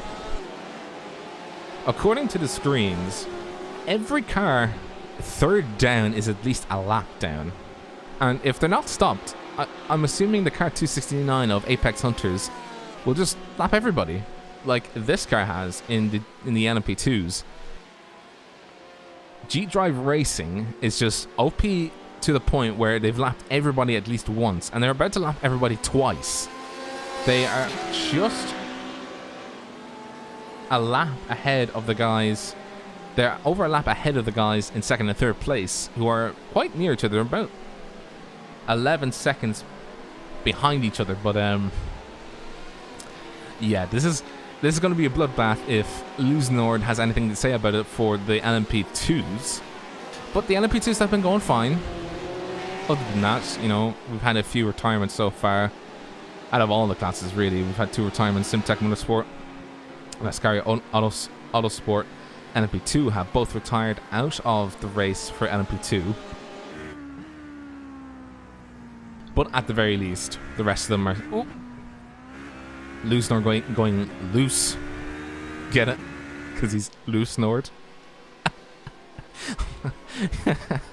I'm sorry. I'll resign now. After that.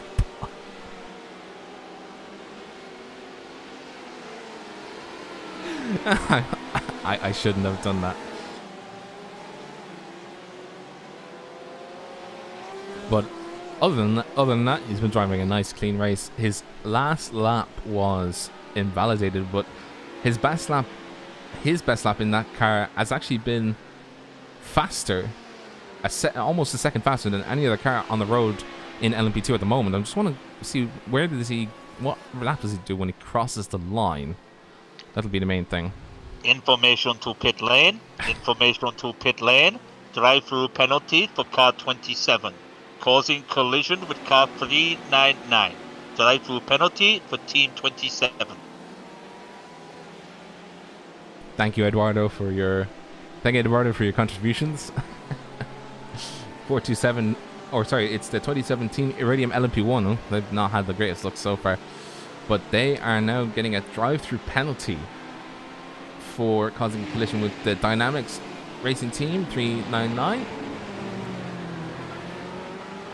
We're starting to see actually a calming down of the penalties. They were coming out like hotcakes like about an hour ago, just due to the amount of accidents that were happening on track. But I'm glad to see that it is calming down, mainly because the traffic is separated out, so the passes can be much cleaner, especially when the LMP1 and LMP2 traffic are trying to pass the GTE traffic. But there's still pockets of battles going on within the GTE class, like this one. Mass Devils Eastward Pro chasing down Corn Motorsports, driven by Adriano Ornelas. So that'll be one to watch out for now. And the cameras will stick on these guys going through Dunlop Curve. They call it Dunlop Kehra in like German speak. Is Kehra curve or is it just corner? Any Germans, let me know.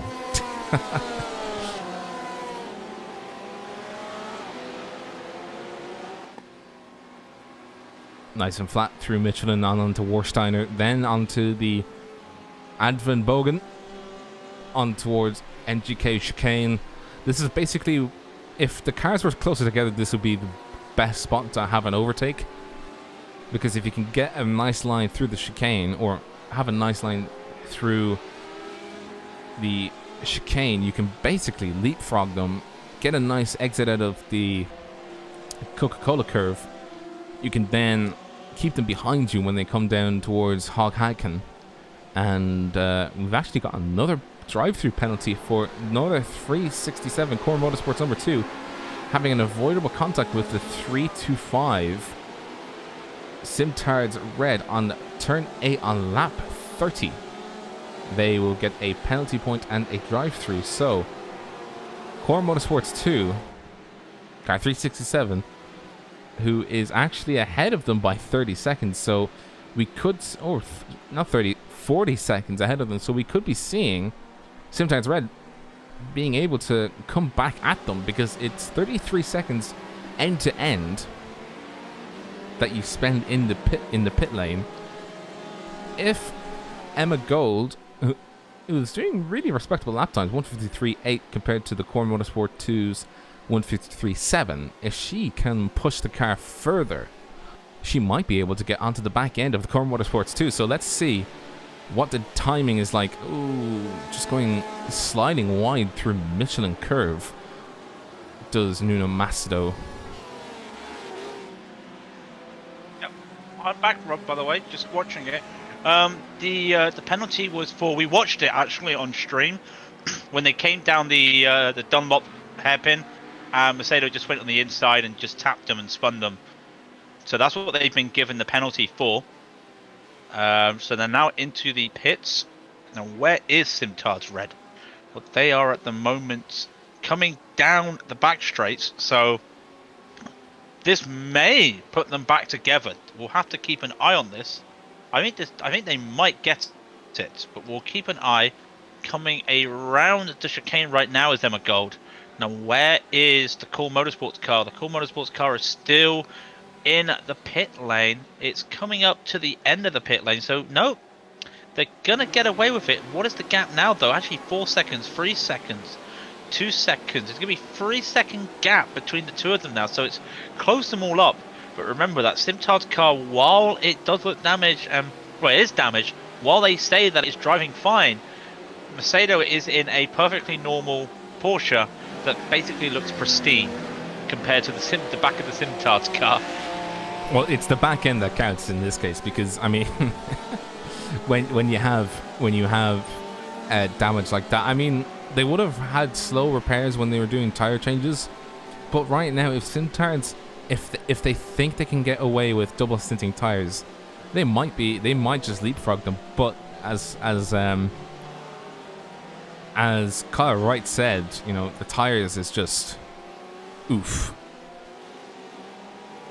Yeah, no, they mentioned the tyres earlier. It was interesting to see how they were saying they were struggling with the tyres last race, struggling with the tyres this race. Then we heard Daniel Neese as well, also mentioning it in the HPDs.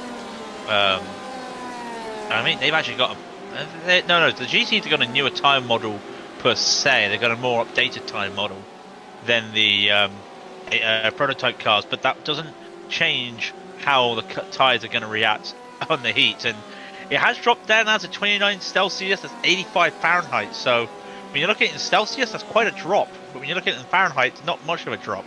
That's the way mathematics go for some reason. But so they are starting to see it's 347 sim time as they're about to hit the 5-hour mark shortly. Macedo has actually extended that lead, by the way, that gap now by about half a second as he crossed the line, as is Emma Gold, who blinked on my screen. That's more my fault, but gap is now 3 seconds. It was about 2.5 when Cool Motorsports Macedo came out of the pits, I think. Yeah, so the last lap between the two of them, well, it's, if we take off the 22.8 that Core Motorsports 2 had. So it's 210 right now. So if you take off, so that's, well, then no, hang on. I'm doing the metal maths wrong, but I would imagine that the last lap between the two of them was either the same, or that Core Motorsports 2 was able to make an advantage on the inroads. But navigating through traffic now is the team Race Fox in third position. They were able to they were in fourth at one point. Now they're in third, so they're on the podium, it seems, and they're a lap ahead of the team Iridium. LMP1 car being driven by Mario Vartarian. That's a tongue twister. Vartarian. Yep, Vartanian. We have done our work today. Don't worry, we have done our work today. even with the spreadsheet, it's still like, hang on, what? We'll get to these names. We'll get used to these names after a while. Don't worry. But, well, yeah, that's the hope anyway. And then we'll that's the whole point. But and then we'll inadvertently like get something wrong, and it's just like, oh no. But there is a battle for P4 in the LMP1s. We'll keep an eye on that, I must be honest. As Pfeiffer goes past McDaniel in the Blue Shoes America Black car, about to lap Vartanian for the second time. So that will mean that the leader is going to be 2 laps ahead of everybody but the rest of the podium, and the podium is going to be a lap ahead of everybody else. But there's a 2-second gap between Iridium LMP1 and the Blue Chew Black. It makes it a bit funny. You call Blue Chew, then you have a black. Then you name your cars different colours after calling yourself Blue Chew. That's a tongue twister in itself. Having your team name in a colour and then having a colour for your teams. That makes sense? I kind of get what you mean by that, so I can understand at least somewhat what you mean, but the when you said that there was a battle for P4, I think it's about to start heating up, because Mario Vartanian is actually getting stuck in traffic in a really bad spot. He got stuck in traffic at the hairpin of Dunlop, and you know, it's not too bad for Patrick McDaniel, because he's able to pass at least the majority of the traffic that was holding up Mario just on the section between Michelin and Michael Schumacher S. So the gap is now 2.1 seconds. So I'm hoping to see if we can get some slipstream battles going, and then some real battles going when, or if and when, the Blue Chew America's black car is able to catch up to the rear end of the Team Iridium LMP1. Yeah, but kind of think of it, I don't know if they will or not, because Blue Chew lasted their pit stop lap 84. Botanian in the Iridium car did it lap 103. So they're on a different pit strategy, Blue Chew America. And I think that might actually also be due down to the penalties. Because they did get a drive-through. So that could be the reason. So they might have to pit again. But of course, a drive-through, they can't take fuel. So they would have just been waiting. Oh, having hit the brakes there is... That's a battle we got to look out for at the moment. That is Blom and... who's that? That is Garcia and Macedo fighting each other, and neither of them are on the same lap, but they are hotly contesting each other, as Garcia in the Master Devils Pro is 2 seconds away from Joris Blom in front of him on next level. Oh, I just clicked on the next level car. I forgot how bright that green is. It's baby green. Yeah, that's bright. She's a bright one, boy. And they have a wing that has been designed by someone with a broken ruler. To be fair, I've had a ruler exactly like that, where it's just like the end of it is just like you've accidentally cracked it off, like one of those plastic rulers you had at school. You know, one of the really you ever have shitty one of those ones. like roll up? You ever have one of those rubber ones that you could roll up? No, Do you have one of those? no. Oh, No, I they were used to. amazing. I used to envy. Like there was one kid in class that had one, and I was just like, "That looks so cool. I want one." And then it was just like, "You have a ruler already." Like your mom was like, "Oh, we already have a ruler at home. Ruler at home. The plastic one with the end broke." Yeah, trust me, it's not good. It's. I had one. I think a lot of us had one in school. Like the thing is with school is once someone has it, everybody wants to have it. So And then everybody has it. then it was like people started coming to school with the backpacks with only one strap on, and it looked really cool. Then you realise it could not fit a folder, and you look like a right idiot because you can't fit stuff in it. Oh, like one of those like the backpacks you see in like Pokemon, where it's like over the chest straps. Yeah, like a seatbelt strap. Yeah. Yeah, I remember. I also remember that as well, and it was the smallest little thing in the world. And for the books that we had at the time, like even though they were smaller than like the big university books, that still couldn't fit like anything more than like a pencil case, a few small books, and probably like one notebook. Yeah, it was cool, but it like had it. Yeah, it was annoying, and I regretted having one of those. I must be honest. By the way, we've missed something. We've missed the Team Iridium LMP1 losing 4th position to the Blue Chews America car. And this is the replay that it occurred. Ooh, I do say, the Iridium LMP1 made that look kind of like it just didn't even fight it. It was just like, oh yeah, just go through. But again, is it because they're probably running caps and they can probably see that they pitted lap 84 and they're probably thinking they need to pit again, so they're probably thinking they're ahead of the pit stop game. Because we also see Element is in the pits at the moment with Volmers. That Volmer's getting back in the car. No, not getting back in the car.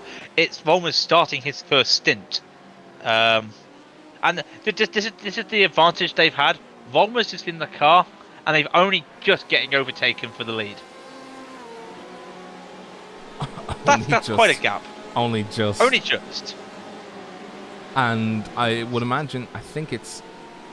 Oh, it's not 28. It would be. Hang on. Let me do the mental maths here. So an average lap here is about 139. 139. It'd be about 30 to 31 laps that they can do on a stint before they have to come in. So what you're saying is Blue Chews really are just pushing to try and build a gap, and then just keep doing that. Michael Schumacher style. Remember with the 3 pit stops to win a race at Imola? Oh, I've just timed out Daniel Nice by accident. If you can hear me, I'm sorry. Let me undo that. Oh no. How do I undo? How do I undo on YouTube? Give me a minute. Oh, don't ask me. I don't use YouTube. While you do that, there's been a warning issued to the Mars Devils pro team. Lost control of their car, partially rejoins by not holding on their brakes longer and looking at their relative, causing netcode damage to the next level racing endurance team, the car 206, who is having a quiet race. George Blonde, that was the car that I looked at and said, oh god, I forgot how bright it was. You keep looking at that car and you're just like, oh. No, I'd say I forgot about it because I thought to myself, I haven't looked at the next level. They've had a quiet race sitting in P7 at the moment. So I was like, oh, it's the first time I've looked at them. So to give an update on the penalties, well, I can't be right, but it is right. There was a warning an hour ago for Fury Sim Sport. They are sitting at 3.5 incident points. So they're half an incident point away from a 2-minute stop and hold. Similar to Right to Engineering. So Who, oh my god, have you seen the back of Right to Engineering's car? I've seen like a bit of it.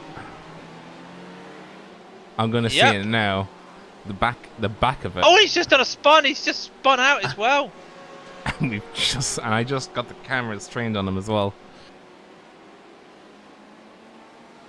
I really am trying to unban somebody, but it's just like, how do I unban him? Like, he's not even banned. I don't know. He's not even banned. It's just timed out. How do I undo a timeout? I don't think you can undo a timeout. If anybody has, if anybody knows how to use YouTube, just help Rob.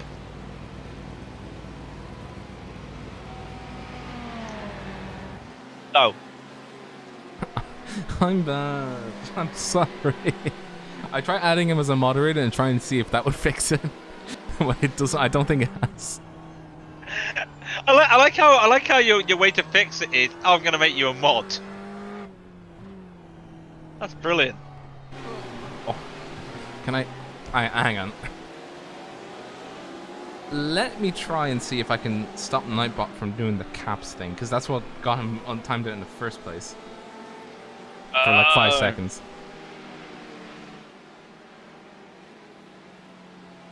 So while you do that, I just want to say, no, I was mentioning about how in the interview with Daniel Neese about the whole, I don't think you get a lot of nighttime in the race. We're looking at, we are now currently 4 o'clock on sim time, with just under 5 hours to go. And I reckon sunset is going to be, according to like what it should be right now in the real world, sunset should be about 9:30. So in theory, there won't be a sunset. There'll be lights and it'll be dark, but they will still be racing with a little bit of sun, in theory. But at the end of the day, this is iRacing. And did I just see a car? Nope. I thought I saw a car go off somewhere, but no, I'm dreaming. But that is You're dreaming the in your situation. dreams. I actually... Oh, yeah. Wednesday nights we do the RSR World Series on Radeon TV. And we might have finished that after a fantastic race, which you can watch again, by the way. And I might have been dreaming that I was commentating the RSR World Series after that. No joke. Say again. After we did the broadcast of the RSR World Series on Wednesday, I went to sleep, and during my dreams, I was dreaming I was broadcasting again. You really have broadcasting on the brain, don't you? Yeah, I wouldn't say on the brain.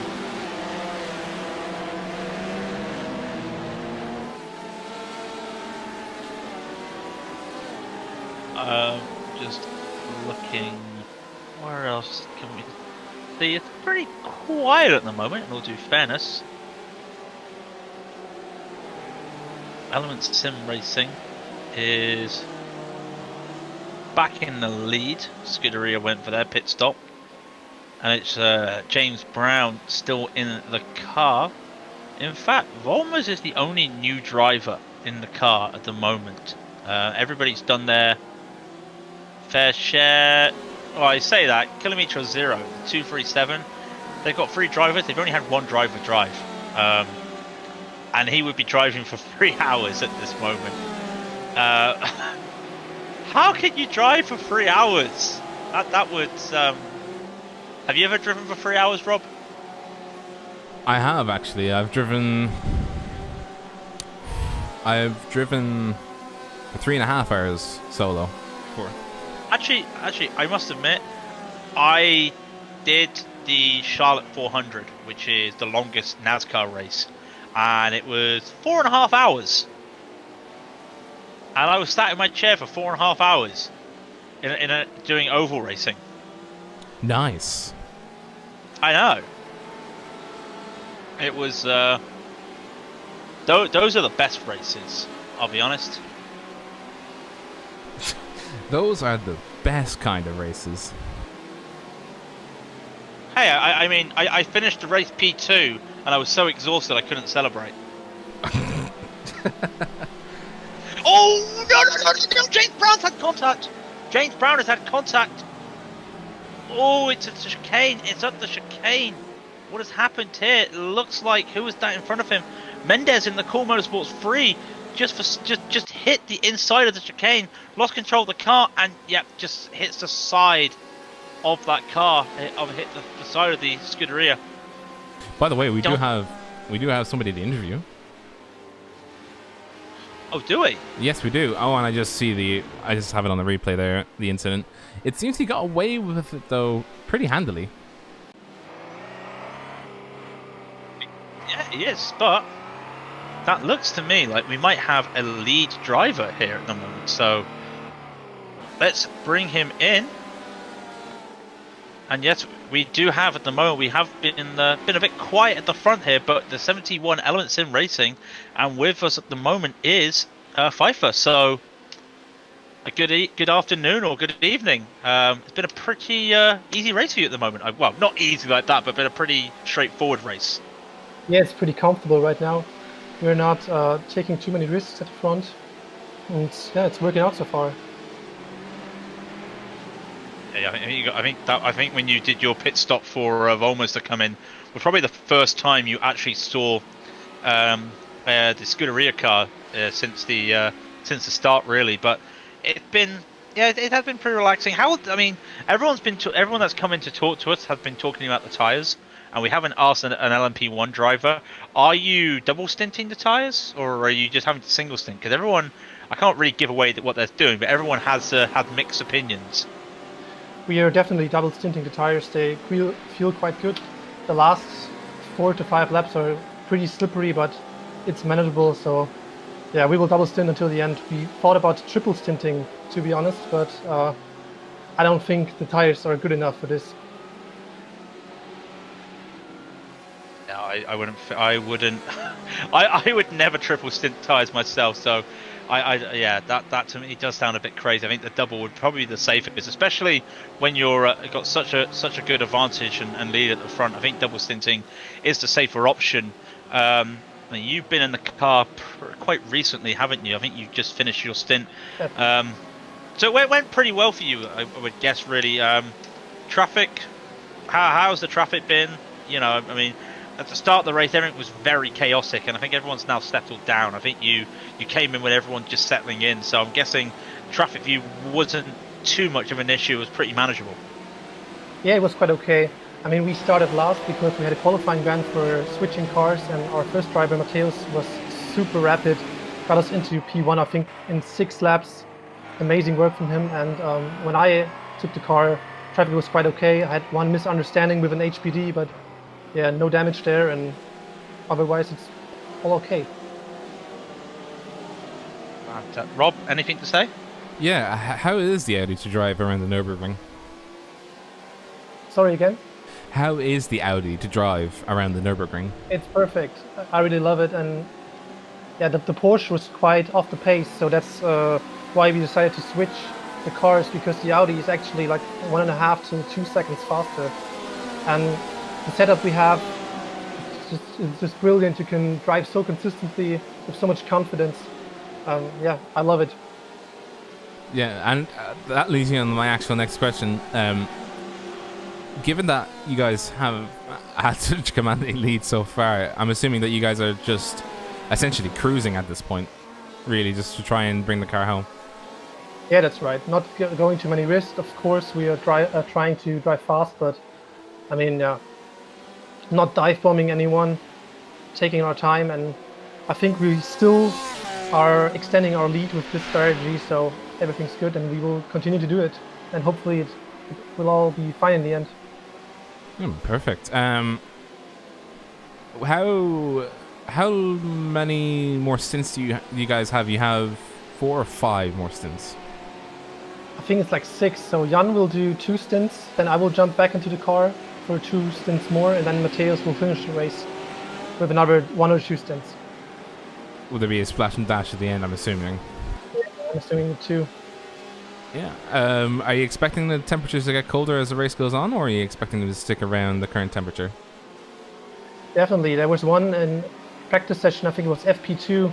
It was in the evening, so the temperatures will drop quite a bit, I think about to 24, 25 degrees Celsius. So we're expecting also some faster lap times. Yeah, perfect. Well, I've got nothing else to add to that, so I'll let you go. And good race so far by the Element Sim Racing guys. I know you guys wanted to get back on the top split after the Silverstone race, so it's good to see you guys being able to comfortably sit in first position. And yeah, it's to another 4 hours. Yeah, thank you very much. And quick shout out to our sponsors, G Performance, ADAC, and iPitting. Thank you very much for sponsoring this car. Perfect, yeah. Very much. Thank you very Thank much. you for having me. It's always good to have a interview with the leaders. I must admit that was fantastic to hear. Just they've had it pretty easy, but like he was saying, that was mainly just due to the fantastic drive at the start there by Hoffman. Just literally just got out the gates like the horse. He was like Red Rum coming out those gates and was just absolutely fantastic there. Didn't put a foot wrong. Made his way through the field. So put them in a commanding position, and that's what you want from your opening stint. So great work from him, and the team's backed him up with the performances. So looking good at the moment, a minute ahead of the next car. Just had an overtake in the TTE's Car 213, overtaking the Car 272. Vulcan Sim Racing's now up to 7th position. Very well done by Luke McKeown, overtaking Jonathan Zamora Garcia. And Garcia is now starting to fall back a bit. Still keeping on the rear end, going through Valentine onto Ford. They just recently pitted as well. Both of these drivers have pitted. Garcia is Daniel's back. Wrongful imprisonment. He's got the moderator sign. He's a moderator now. I'm sorry, Daniel. I'm sorry. I tried fixing it by making you a moderator, but it didn't work. Anyway, just looking at this, Apex Hunters, Apex goes green. Oh, well, no wonder why Apex has gone green, because Vecchio is back in the pit, is back in the car, by the way. Gisbergen relinquished the car to Vecchio, and he's just come in and done a 1 minute 50.211. So there was a lead of 45 seconds before this. Oh, and there's a spun car of Nadja he's just had to get around. What's happened there for next level? Oh no, they've collided with the Adequate Racing. Ooh, that's not good. Let's have a look. So we can see our onboard with the car number 206 going through Schumacher S. No real issues here. Where did he spin? Oh, there he spun. I was just like, are you sure? And then I was like, oh yeah, you're sure. Oh, I saw it with my own eyes. Yeah, I'm sure. I wasn't doubting you for a second, but I was just like, are you sure it was there? You sure? You're not on a replay? But no, yeah, we saw him touching the rear end, it looks like, and whipping the car around. So let's have a quick update on the amateurs, because it's all changed. Stage 1 is still in the lead, followed by Core Motorsport 2. Dynamics Racing has taken P3 back in the amateurs. Simtar's Red is... Well, yeah, I still can't get over how this car, with all this damage, is still doing the same lap times as everybody else. So it makes you think, really, you could get it fixed, and you could be a little bit faster. But if you fixed it, are you going to make up that time on the track? And I think they've decided the answer is no, and I think I'd agree with them. So they're just going to finish the race by the looks of it with this car, which I think every time I go to the SimTards car, I think I have to make sure I've got a camera that isn't looking at the back of it. You're so scared of the back of that car. Is that what it is? It looks hideous. I wouldn't say that. What would you say? It. Mind you, I'll say this, right? It's altered. So Writer Engineering has the rear right of their car destroyed, but the left is fine, right? So what if we take that left side of the bumper of Writer Engineering's car, put it on the back of the SimTards car, because the right side pretty much straight as well. So if we just bodge, bash these cars together, do you think we get like an ultimate amateur car?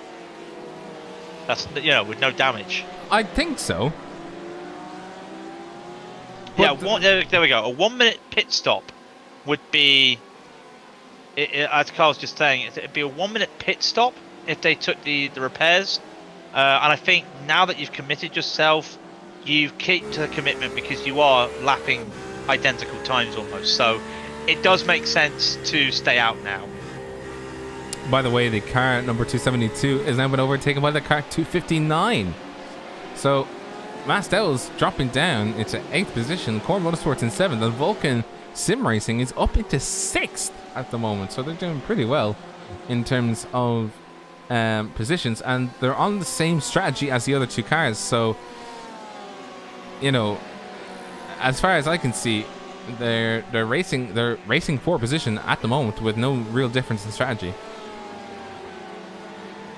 No, and they'll be coming up to the start-finish line shortly.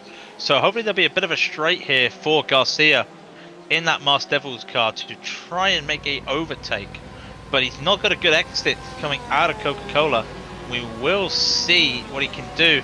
Luke McCown is just trying to pull away from these guys in the number 213 Vulcan. Doing the best he can. Also the Vulcan, that's been in the wars as well. And still going on. I mean, everybody's been in the wars per se. It's just crazy to see so many cars still running with all the damage that has happened. Yeah, I think at this stage you can pretty much count on your fingers how many cars have not been in the wall or been in a crash. 10. I don't know. Just 10. Got it. 10. Got it. Let's But- just see how much gold. Which one? I was just looking at the gaps now that are in 3rd and 2nd for James Brown versus Lucas Gabler. 3rd and 2nd, really, they're only 8 seconds away from each other. So a few good laps in by Lucas Gabler could see him on the back end of James Brown, and they are running similar stints. So, Team Race Fox is only 13 laps into their current stint, and HR Scuderia are only 10 laps into their current stint. So, some magic can still happen in the LMP1 field, even though there's only 6 currently running on the lead lap. Yeah, and also just having a quick look. The Blue Chews have done a pit stop and are practically the same place now. Remember we were talking about Blue Chews. They had the pit stop, or had to make a pit stop. They're a little bit out of sync with Team Iridium.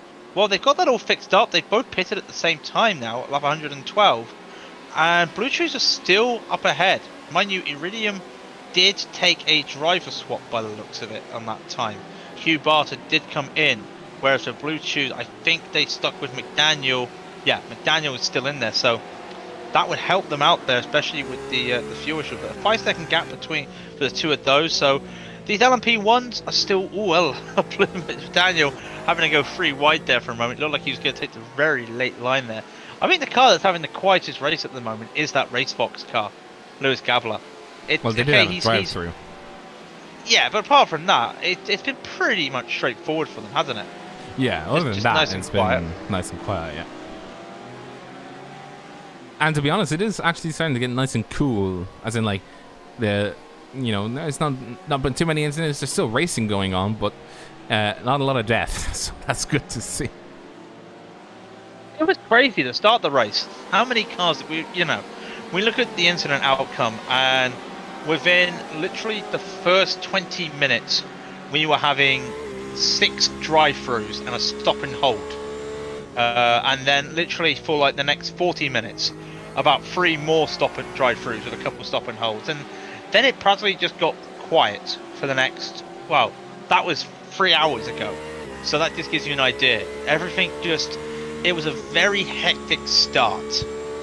Yeah, and then it took quite a while to actually calm down, because even an hour in, we were still seeing people just either having issues or having incidents. Especially when it comes to mind, when I was thinking back to when Simtar's Red were doing their thing, and then the car behind them actually lost control and rear-ended them, and then killed an LMP1, like just straight up murdered them.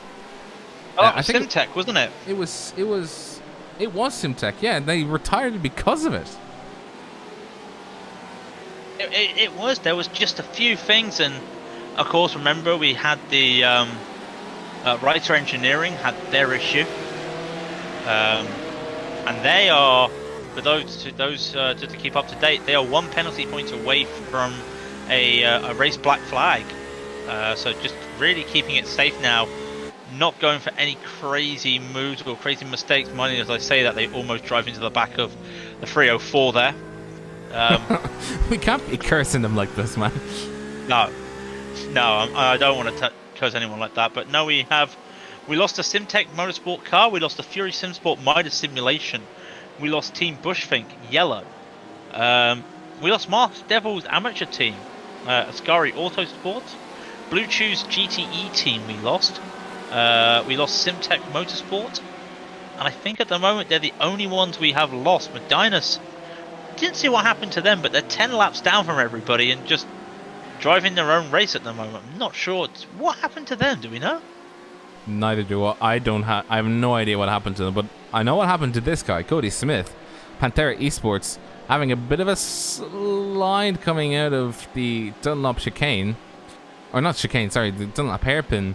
Just touched the inside of the curb, and then just the car decided it wants to have a little bit of a merry-go-round. No, yeah, Ring Around the Rosie, that's it, yeah. Ring around the rosy.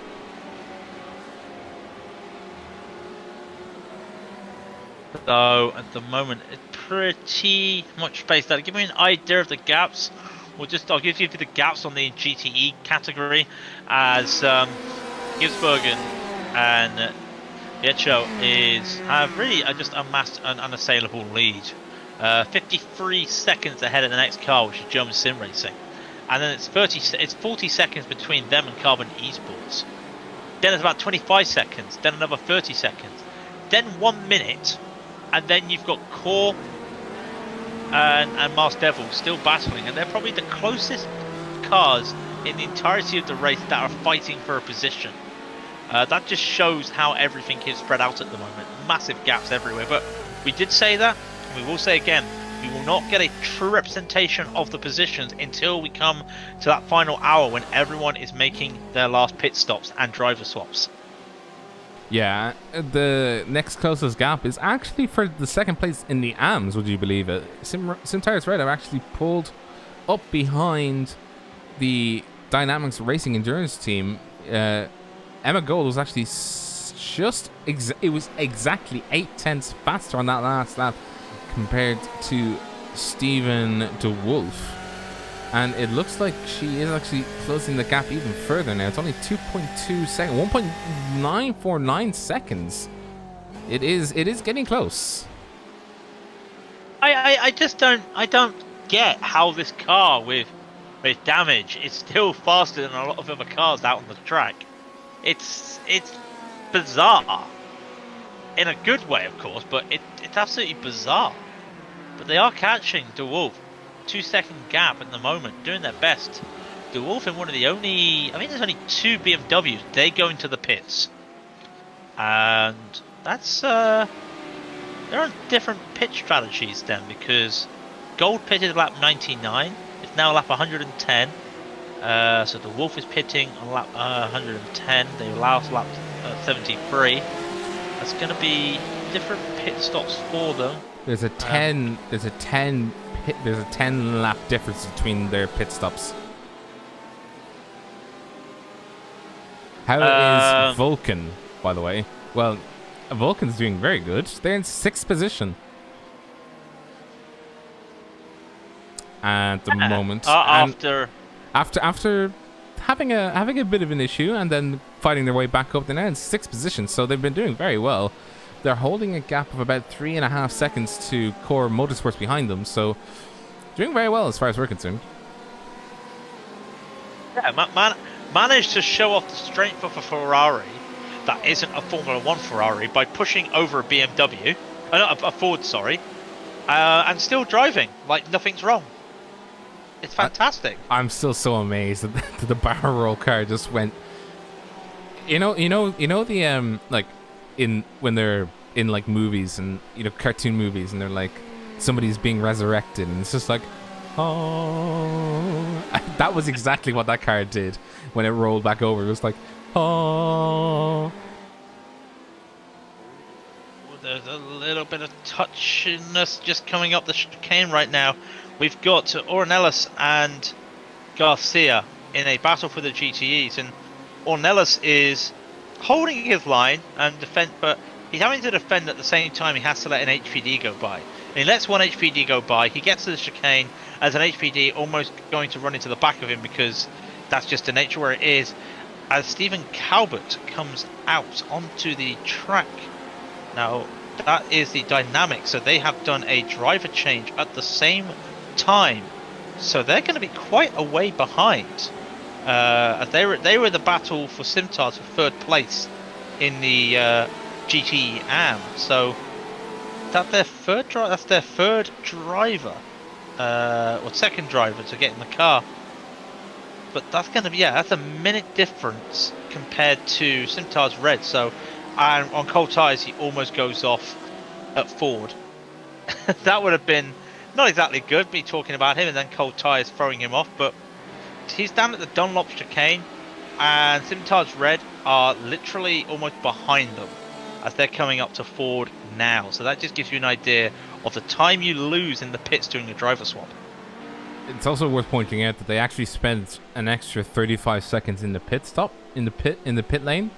So they obviously had a few issues to clear up.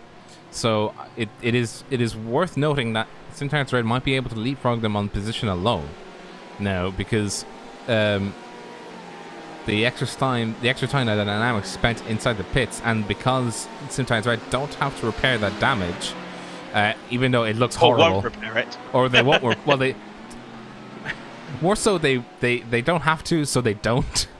But I mean, look at the rear end of that car. That's not healthy. I also just to point out, quick MJ in the chat. I was the driver who locked up and went into the Ford. Yeah, that is indeed Mohamedchenko there. Thank you for showing off the power of the Ferrari. I have no idea how you were able to get little damage, and I have no idea how the Ford literally got away with a bent wing. But such is life. I still can't get over that. Look how far pointed upwards the splitter is underneath the car. It's pointed at the camera. Oh, is that the Simtards? Is that? Yeah, this is the Simtards car. Yeah. Is that even? Can splitters even do that? No. No. But you've got an exhaust. Hang on. This should not be allowed to race at the moment. There's an exhaust bent so far, it's getting blocked by the bent rear bumper. Yeah, I just realized as well. They can't have the splitter go up that high. So technically, in the current state, it's actually illegal. Oh, that's just absolutely. Oh dear. It reminds me of like NASCAR, just the car just having a small issue, but then it turns out Yeah, it's against the rules. You're disqualified. It's the equivalent of the Williams, this year when they wanted to do they had a huge, or not this year, last year when they had, they were trying to do their bits in terms of trying to see how they want to make the car go fast, and then the FIA just said, literally half your car is banned, go out of here. Or when Williams decided we've got a really super secret strat and we're going to put different tiles on each wheel and see what happens. Did they actually do that? Yeah, Valtteri Bottas a few years ago. Oh yeah, they did. They were just like, Le Mans, let's see what happens. Oh, Pella just spun in front of the Blue True America's car, and of course that is the Writer Engineering car. And he didn't make any contact with anybody. He just caught the inside grass of the grass on Wernsteiner and just spun all the way around. I'm pretty sure he hasn't caused any issue. Nope, had a clear track. He's okay, but he is going to lose some positions. In fact, Bazzani gets by him in the Medina's driving school HPD after they've been in the pits for 20 minutes. So they're slowly making their way back up. Sorry, the Blue Chew America's black car did very well to actually see the issue as it was happening. But Writer Engineering, that car is definitely not looking too good. They've had better days. Let's just put it like that. It's also amazing to me that car is having so many problems compared to the SimTire's red car, which is basically has no rear end anymore, and the splitter is illegal, and the exhaust is being blocked. Yet somehow it's doing better than this one that has only the right hand side damaged, right rear side damaged. Yeah, like Chris Shaw says, surprisingly that car was absolutely fine. How is a car like that fine? I need to get like Greg West in here to explain, what's going on with that car. That car should not be driving. Like the amount of like aero that's wrong with that car now because of the damage it has, it shouldn't be drivable.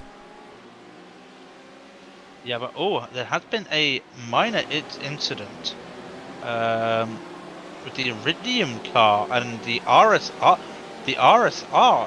car. What's happened here? I have seen something that went on. I'm not sure when. But it looks like the Iridium car has spun. The RSR has been spun. I'm not sure when this was, but it was a while ago. I'm just waiting to see. I must admit, I must be cheating because I am looking at the race control stream to see what's going on. And there has been a spin, I'm not sure when, between the RSR Esports HPD and the Iridium LMP1 car. I mean, that's not cheating. We're just using another like, it's like having another monitor on our thing. That's not cheating. That's for like getting more information. But, I'm not sure if you can find it. I'm not sure what lap it is, but it might be recent. But yeah, a little bit of a mistake. I think we'll leave the mistake. I want to actually have a look at this battle going on right now, as a GTE AM is bookmarking itself between Masked Devils Esports Pro and the Core Motorsport car, which is not what the Masked Devils Pro car wants at all, and it's losing time. Losing time, but at the same time, that is a lap GTE that is not yield. Oh dear, not yielding. Would be getting the blue flag. I must be, and now it's going to spin. Yeah, there you go. Sven Calvert there in the 399 was not very happy with that car. You could see it was just losing itself a bit there. It's a long slide. He did not look comfortable. Yeah, he did not look comfortable. Well, he was sliding coming out of the chicane. Yeah.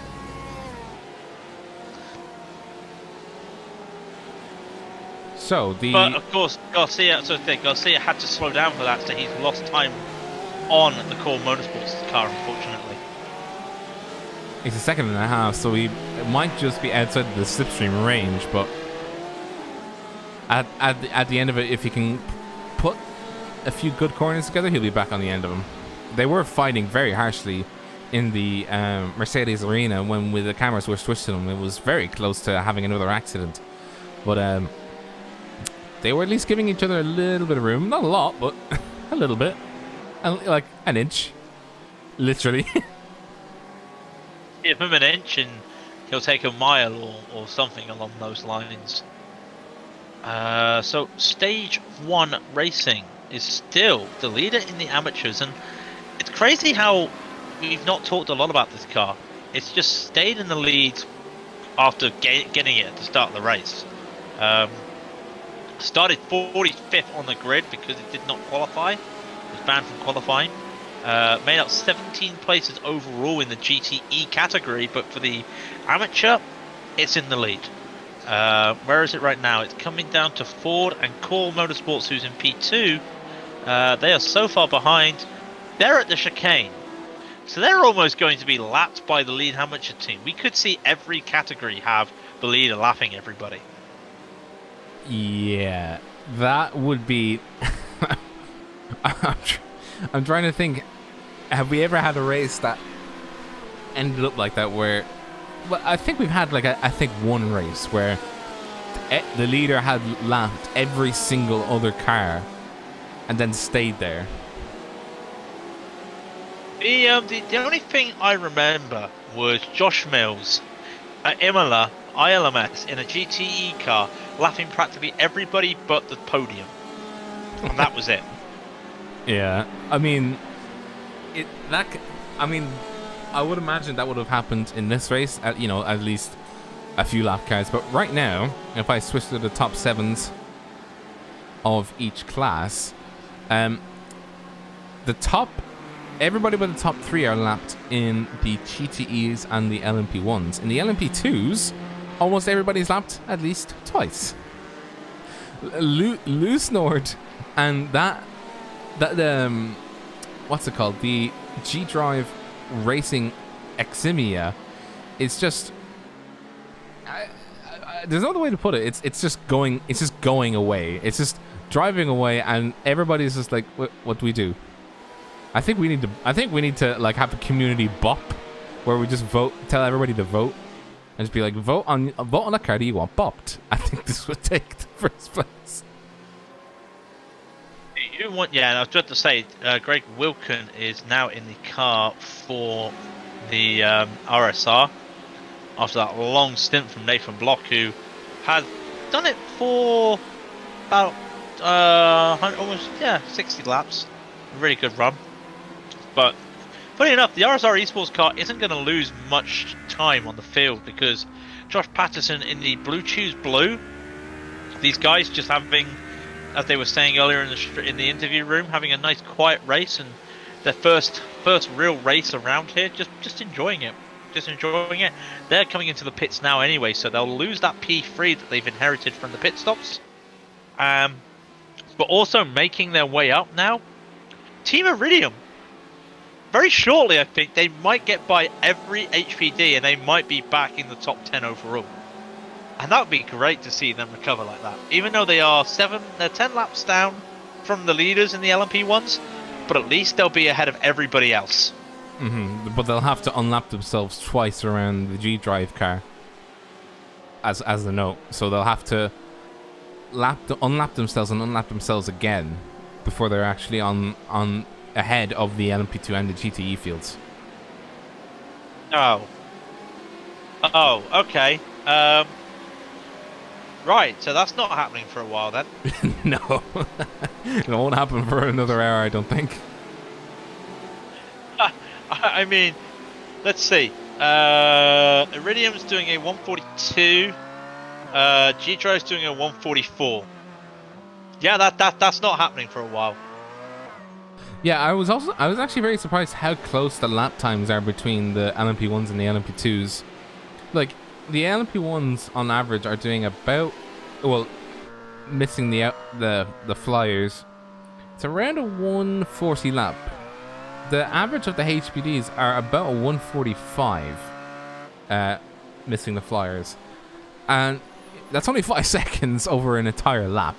It's not a lot of distance between the two of them.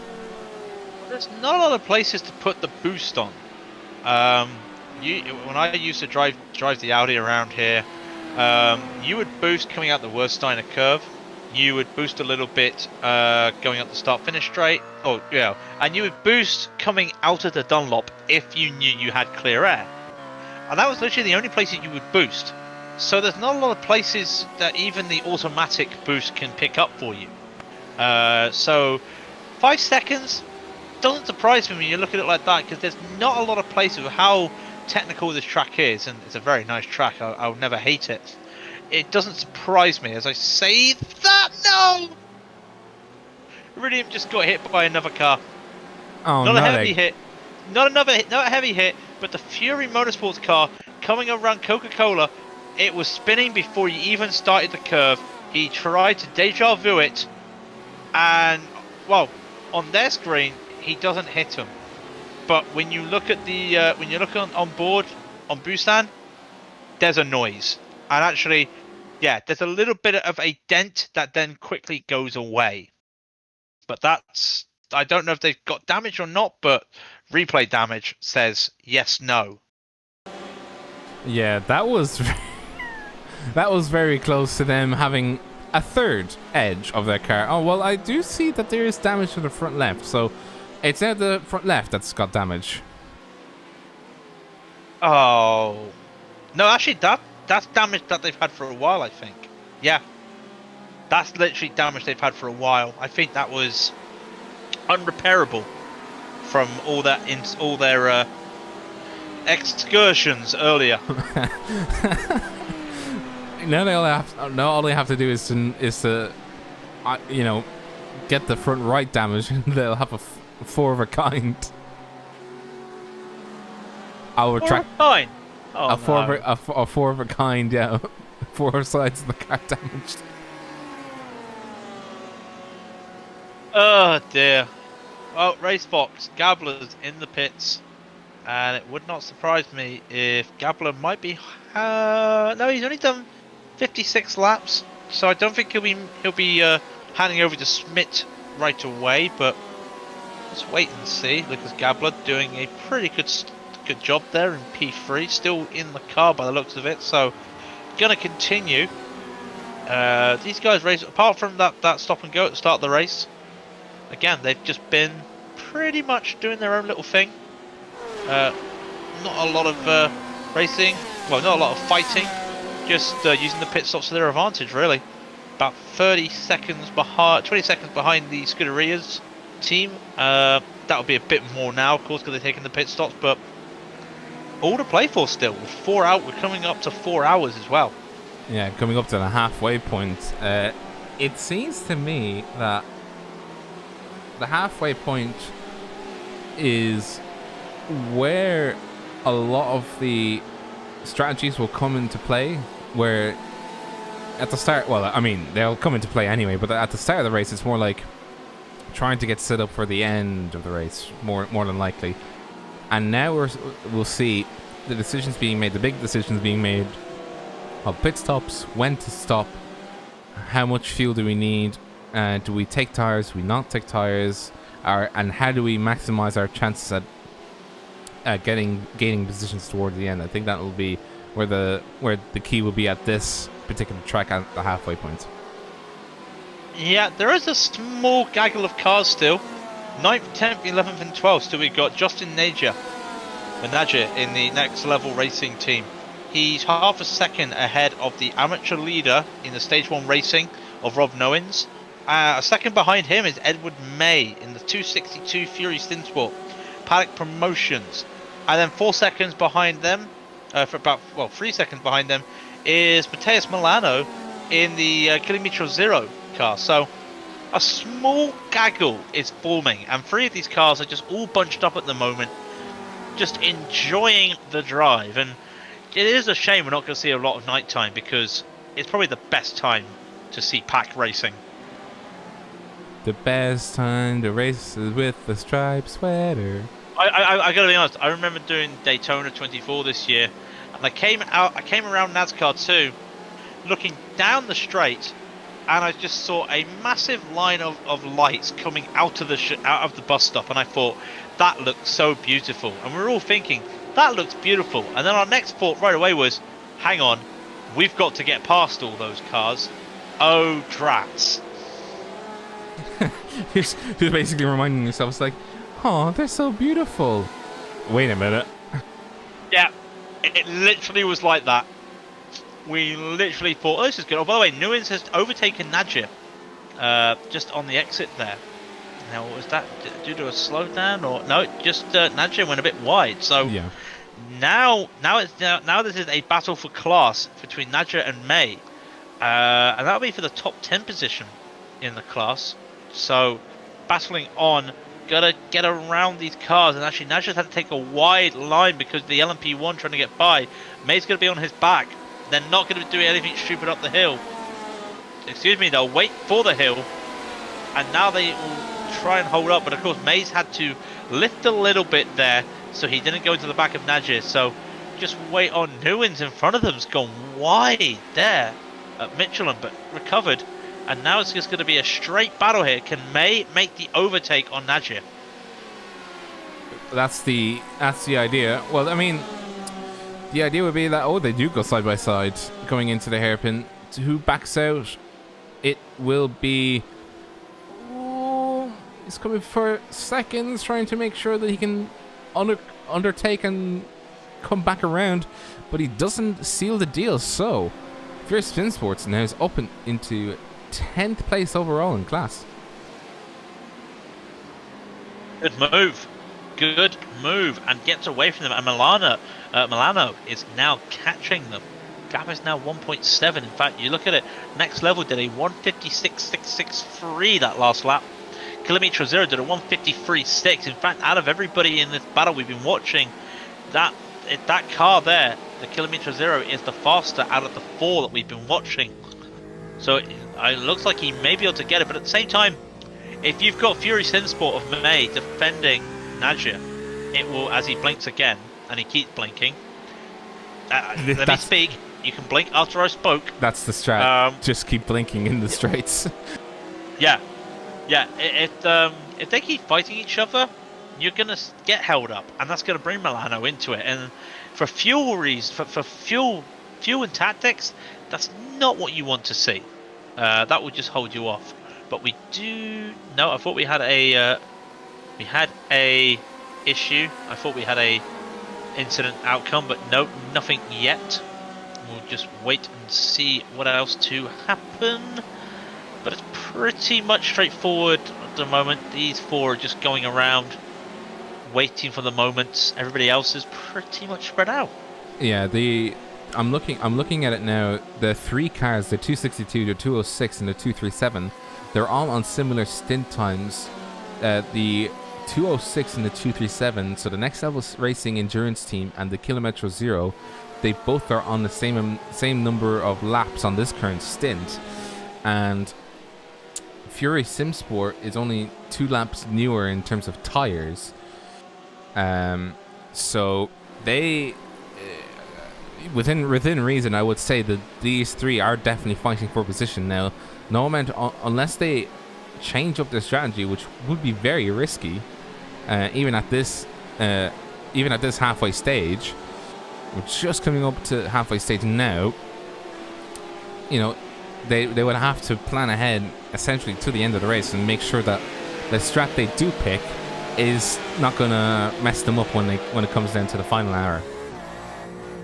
Yeah, we saw that with Simtar's Red and Blue as well, who aren't racing this weekend. We saw them in the last race because of reasons. They took a different pit stop, and it actually messed them up for the end of the race, and they were forced to literally go make a bigger gap as they could to try and save their position when they went for the pits. Did not work, and that was all just due to pit stop errors, and we know why afterwards. It was due to issues with the tyres. Bono, my tyres are gone, as Lewis Hamilton would say, but they don't have a Bono. They are their own Bono, so they would have pitted themselves. So that's the situation. May is pulling away from Nadja and Milano is catching up. Nadja did have a lockup going into the first hairpin, goes wide again through Michelin, and now through Valentine It looks like Milano might have a chance of a move here. I think it's a bit too far back, but we'll wait and see. Side by side, no. Najee makes that car wide, nowhere to go. Or is there? Milano will go send it and makes it stick.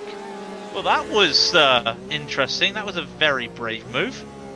Well, I mean, you have to make these brave moves, otherwise you're not going to be able to get past him. Like, you would have had to wait until he got to the start-finish line to make that move, which might be too late for him because, you know, he needs to keep on the slipstream. He might be faster than Edward May. I'm not sure yet. I'll see what the lap times are when they come around the next time, as we just passed the halfway mark now. It is halfway through the race. 3 hours 59 minutes and 50 seconds are left of the race. Yep, quick run down the top three in each class at the halfway stage. The LMP1s is Element Sim Racing in the lead, with HCR Scuderia second, a minute behind them, and then a few seconds behind them at the moment is Team RaceFox, but RaceFox have just done their pit stop, and Scuderia has also done their pit stop, so that's all fine. In the HPDs, G-Drive are basically... Well, the HPDs, G-Drive is in the lead. In the HPDs 1.5, Iridium's in the lead. That's basically how good G-Drive's going. They're a lap ahead of everybody. Iridium's in P2 and RSR Esport is in P3. The GTE Pros Apex Hunters are practically in the same scenario. It's just them and German Sim Racing on the same lap. German Sim Racing are P2 with Carbon Esport P3. And in the amateur division, we still have, I'm trying to find them, and everything's gone a bit weird. Stage 1 Racing, still in the lead in the amateurs, that they're in this battle we've been talking about. With Simtards red now, due to pit stops in P2, and Core Motorsport have damage. Core Motorsport have damage, and no one's in. Yeah, they've got a huge amount of damage. Let's go. Let me grab one of the cameras. Hang on. I'm grabbing one of the cameras.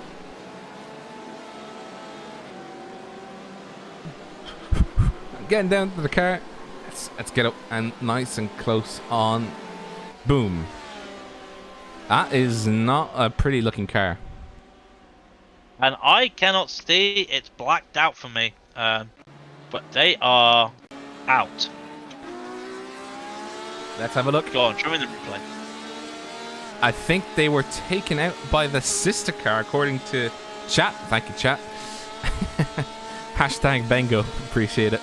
Let's have a look at this car. What happened here? The sister car apparently took it out in the bus stop. I'm assuming the bus stop is the chicane. That's what I will say. We'll have a look. You've got a better look than I have. NGK chicane. So, what's this? Is this the... Ooh! Sorry, I just want to replay that again. And then what happened with the other damage? Because there's more than just that to it, surely. Oh, Jesus. Got rear-ended by, I think that was the Scuderia car. That's a lot of damage. Oh, please don't. Oh, please don't. But No, then no, he no, must no, have been no, taken no, out no, a no. second time. No. Oh, no.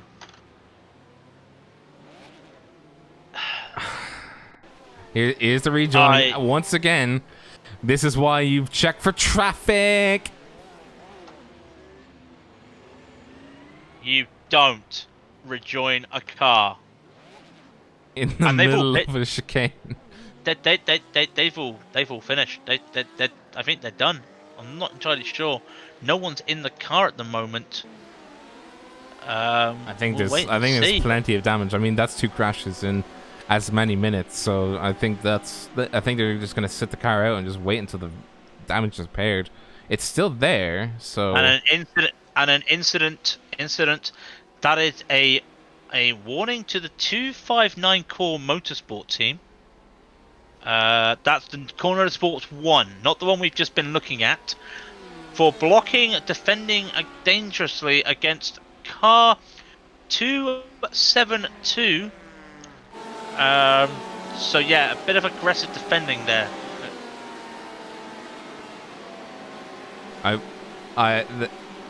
how are we doing in the booth? Thank you very much, Nathan. We're doing good.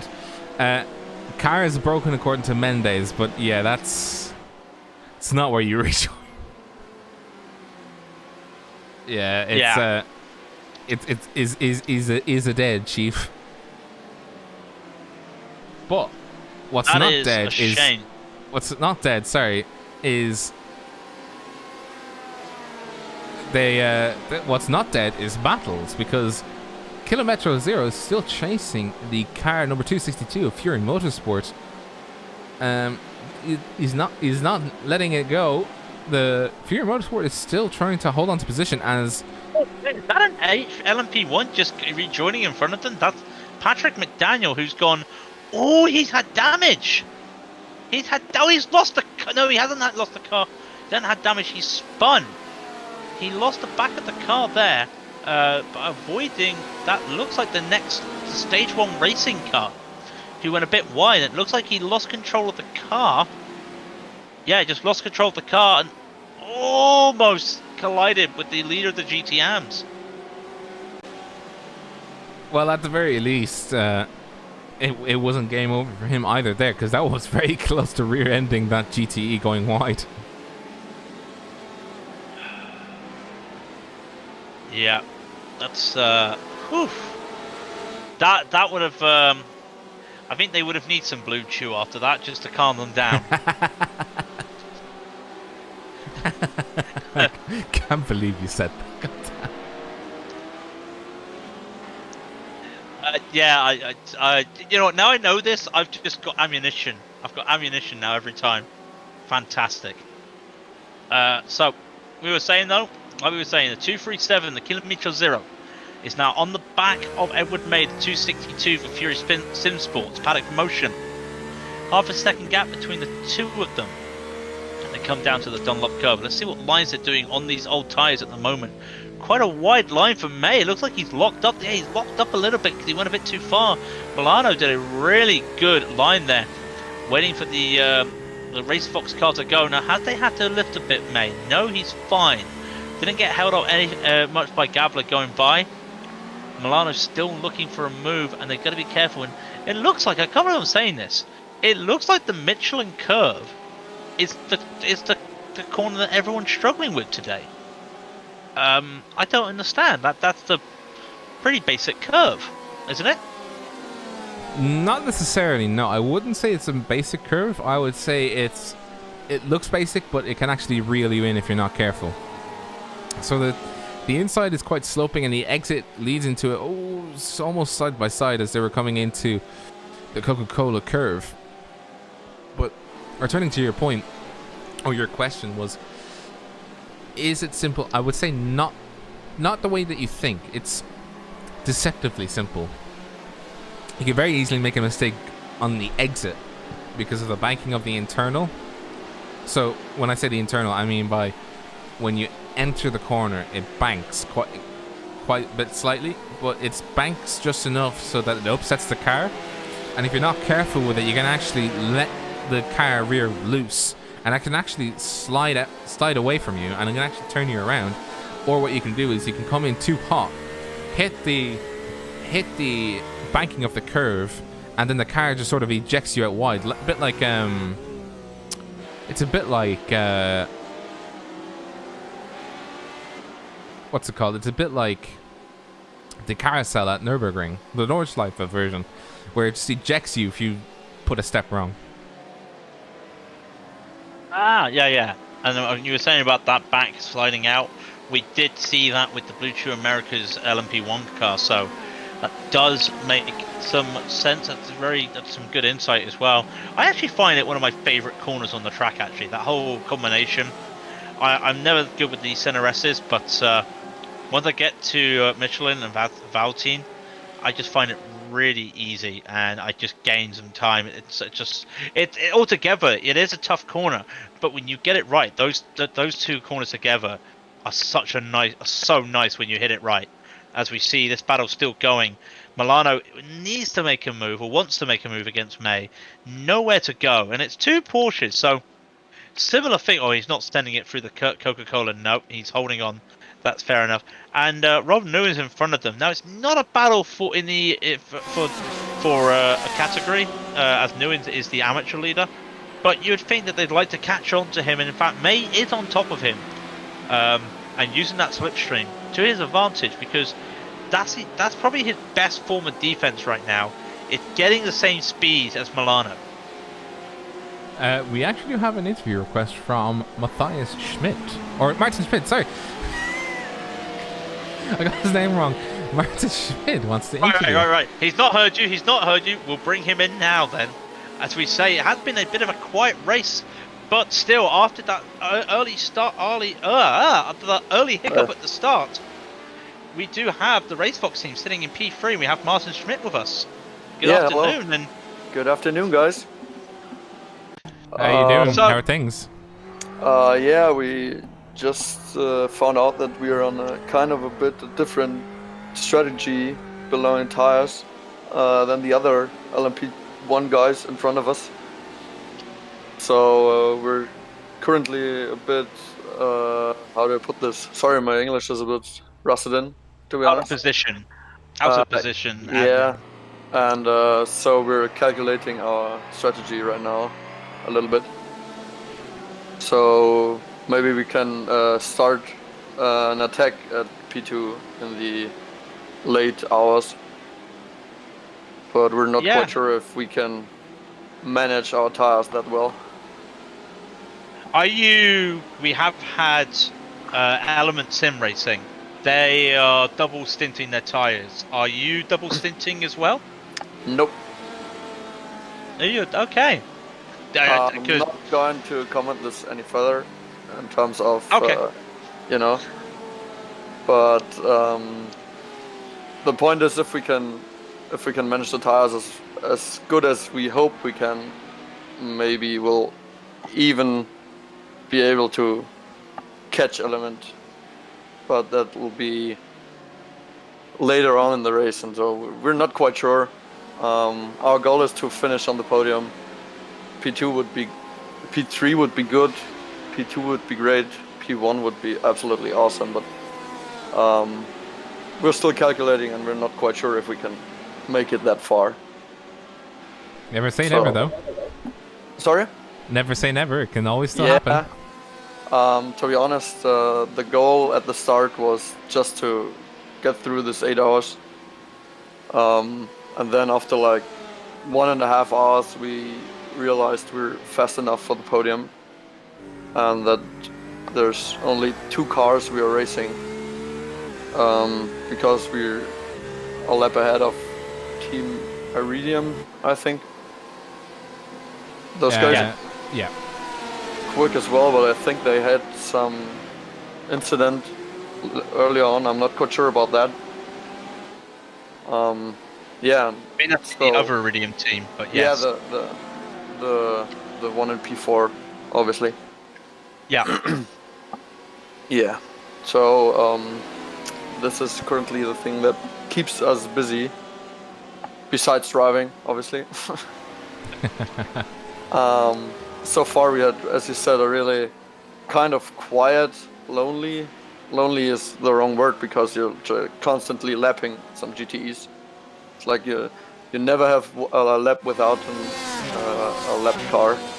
It's quite, how do I put this, exhausting. It's quite exhausting to drive here, because the track is not really wide and you have to constantly look what the GTEs are doing, or LMP2s as well. So we're just 2 guys driving today. Kevin is not with us today, so it's quite exhausting to get through this 8 hours. I'd say you'd be sleeping soundly tonight once this race is over and you get to bed. Yeah, kind of. So my air condition is like running on 90% of power the whole time in order to keep me cool a little bit. Yeah, I can imagine. Yeah, it'd be extremely hot in a room like that. I mean, it's quite warm here, but I mean, I have a window open, so the cool breeze is blowing in now. But I know, Craig, you guys over there had staunch hot weather the last few days. Yeah. Yeah, it was the third hottest day on record in England yesterday, and I can imagine it's going to be hotter in mainland Europe. Yeah, well, So I can't imagine racing in these conditions. Not the race, not in the sim, but literally at home. For people, because we don't have air conditioning. Most England homes don't have air conditioning, so it's horrible. But I suppose if you're in mainland Europe, you're used to the heat, so you have air conditioning in most houses. So you're a little bit lucky. yeah, I cannot totally agree with you. Um, Oh, and Oh. I just No, want to tell no, you something. I just want to tell you something that's just come out. The Car 35 has a drive-through penalty. That's the HCR Scuderia in P2. Has oh a my drive-through God, you're penalty. right. But what? Just why? We did see it. I did see it Yeah, on we the did see it. race control stream. It was drove into the back of the The Motorsports incident with the car. Porsche, Yes. with the core car. So they've been given a drive-through penalty for that. So I won't Okay. ask for your opinions because obviously you'll be excited to get that position, but of course you'll also lose the battle at the moment. But you've got Schmidt, not Schmidt. Sorry, you are Schmidt. You've got Gerber in the, you got Gabler in the car. Yeah. He must be due out soon, and you'll be going straight back in. Yeah. So we're 2 drivers for today. So I would really be surprised if the car went out and not me in the car. Because who would drive it then? Yeah. We're matching today, and still hoping to finish it without any further like penalties or incidents. That's the main be- goal. Because the first race in Silverstone, we were the pit lane punted LMP1. Yes. I was in Yeah. the car at the moment. That was literally the worst feeling I ever had, being killed in pit entry. Yeah. But yeah. I think I described it on the stream as Yeah. we were describing 2 accidents, yours and another one. And racing takes 2 people to dance, and you weren't dancing, you were being forced to dance there, and you just got rear-ended, and it was horrible to see. And unfortunately, unfortunate for you, it was on every YouTube video for the next 2 weeks. I know. At least you were featured on the first ever Twitch clips of iRacing. Yeah. That's a good point. But they had to rate it M, M for mature because it Yeah. was a murder. It was a murder. Let's put it simply. Yeah. The most annoying part of it was at that point we were still capable of fighting for the lead. Yeah, and then but, it was ruined the nothing whole of your race. doing. Yeah. Yeah. Yeah. So we're looking for a good finish this time, and now I have to say goodbye to you because I need to go down to Lucas and we have to discuss what we're doing now with the drive-through of the Scuderia car. Of course, yeah. So Yeah, well, thank you very much. Yeah, thanks very much for joining us for an interview, and good luck with your race. Thank you very much. All the best. Have a good time. See you later in like hopefully 4 hours, 3 hours and a bit. We'll see. We'll hopefully to see you in 3 hours Fingers time. crossed, yeah. Fingers crossed. Absolutely. See ya. Bye bye. Thank you. Bye bye. While that was happening, another penalty has come through. The 367 Core Motorsports. Well, we saw that. Yeah, and it got a penalty for murdering it essentially itself. Yeah. I mean, to be honest, it's a sister car murdering a sister car, so it's essentially murdering itself. But it's got a 30-second stop and hold for rejoining in the middle of the chicane, and it's got 1 penalty point. So, actually, I kind of want to go through what the current penalty points are at the moment. So, if you want, you can get up and walk around and take a break. I could use the toilet. Yeah, go That's ahead. good. Yeah, just go ahead and sit outside for 10-15 minutes and chill. I'll give you that because you've You sure?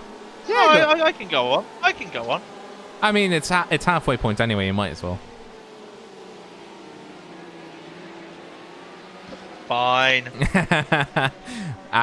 You'll thank me later. You'll be able to stretch your legs. So, midway through the race, I just want to go over the current issues that we've seen the current penalty points that we've seen throughout the race. In LMP1, Team Racefox has 1 penalty point. Team Bushfink Racing Yellow has 0.5 of penalty point. Team Iridium has 1 penalty point, and HCR Scuderia has 1 penalty point. Quite clean in terms of racing, I have to admit, because the LMP1s back when Silverstone was going on, they were quite exuberant with penalty points. But at the very least now, they're doing very nice and calm, no real issues whatsoever, and they're lapping as Team Racefox is actually coming up to traffic. They're lapping quite well. In the LMP2, there's really nothing going on. Blue Chew has a point, and Simtech Motorsport have half a point, but of course, the Simtech Motorsport team is off the track. They have retired the car. And then we get to the GTEs. Oh dear. The GTE Pros, Rideshare Engineering have 4 points. They are 1 point away from complete disqualification from the race. Panthera Esports have 1 point. Core Motorsports 2 have 1, or sorry, Core Motorsports 3 have 1 point. Fury Simsport 4040 have 3.5 points. They are half point away from a 2 minute stop and hold. Masked Devils Esports Pro is half a point, and Core Motorsports have half a point. Then in Mature for GTEs, Masked Devils Esports Junior has 1 point. CCTS Esports Gold have 1 point, and the Core Motorsports 2 car have 1 point, which they just got for killing their sister car, essentially. And the halfway point, we also have a few battles going on. The 237 is battling the car number 262 Fury Simsport versus Kilometro Zero. 2 Porsches going through the Schumacher S. Absolutely brilliant stuff. They've been battling quite a lot throughout the last half an hour and a half. And as I say that, realistically speaking, we're going to be seeing the strategies align. Realistically, they're going to start aligning very soon, because with these 2 cars, they're on the same strategy. So the threat of undercutting or overcutting is actually quite large. And as we see, the car 237 Kilometro Zero is going into the pits now. That means Edward May has clear air and chased down the car of 304, the lead amateur of this race, and try and pass him and get some clean air to what I assume is to keep the chances of him staying out ahead of the Mass Simsport car 272 behind him up, while we navigate through. Sorry, wrong car. Rob Newens doing a great job, by the way, keeping this car up and up in the field. P6 overall for the GTEs, and he's an amateur. It's amateur class. The car is in an amateur class, but the drivers are doing very well. They're lapping in and around the same times as the pros, 153. So they're doing very well for themselves.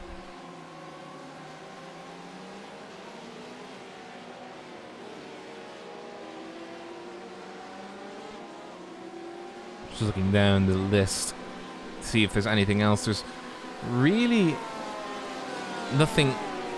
There's no real immediate battles. There is more so just the end goal, the end game sort of battles that may be going on at the moment. We were talking about before the Simtarans red car. They are ahead of everybody else behind them by over a minute at the moment. So they're a minute and 11 seconds ahead of the Dynamics Racing Endurance car. And because of the incident with the Core Motorsports number 2 car joining and killing its sister car, which don't do, You'll get an earful from your teammates if you do. At this stage of the game, what will happen is the Simtards Red will try and keep that gap as wide as possible, and they are doing very well. They were a second faster that last lap. They were doing 153.016 compared to the 154.173 as they're trying to navigate now the pro of one of the core motorsports, the car number 259, who is currently, where is he? He's actually, where is the 259? I'm actually trying to find it on the list. He's 12th at the moment, as you can see. So he's unlapping himself essentially from the core motorsports car. Yeah, P2, it's extreme pog.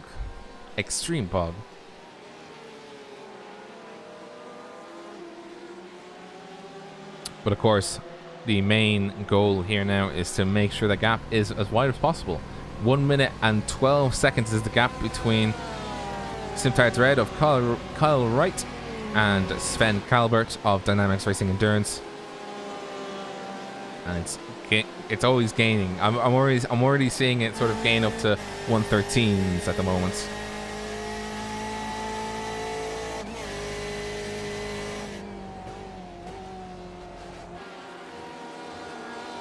And this is the car that is moving away from us. The car in the background. I think that wasn't adequate racing. No, it was.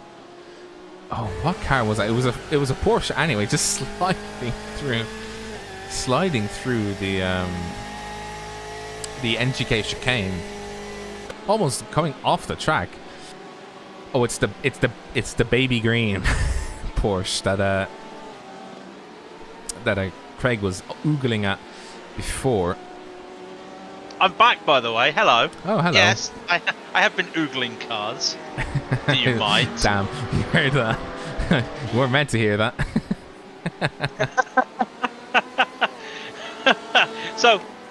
So stage 1 is in the pits. Rob Newins is in the pits. So that shouldn't be an issue because where is Simtards Red? Actually, they're doing a driver swap, by the way. Bob Parry is now in the car for stage 1. Kyle Wright is back in that Simtards Red car by the looks of it. Did not see that. That's good to see. May actually gain a bit of an advantage here because where are they? They're just coming up to the chicane. And stage 1 is about to do a driver swap. So, well, this could be interesting. We could actually see some close battling right now. So where is stage 1? Still in the pits of Simtards Red. Now they're going up on the jacks. They're doing tyres. Simtards Red are going to overtake stage 1. And for the first time since probably the second hour of the race, Simtards Red are going to lead the amateur category. Unless I'm... No, they're definitely going to lead the amateur category. This car that has a back more mangled than a washcloth scrumpled up in the washing. Yes, that was my analogy. It's in the lead of the amateur class. I'm doing the math. He is not in the lead.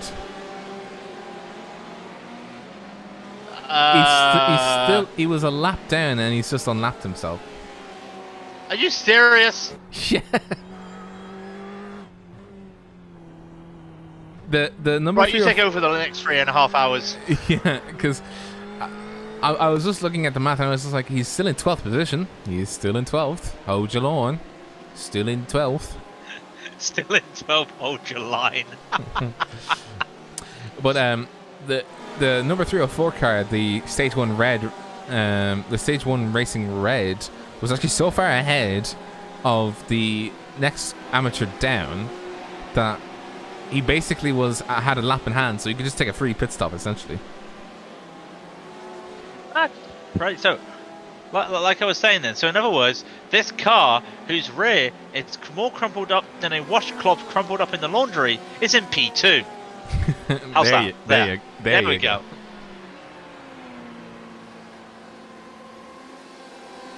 So not much happening again. It's all gone quiet again, hasn't it? So they've done their pit stops.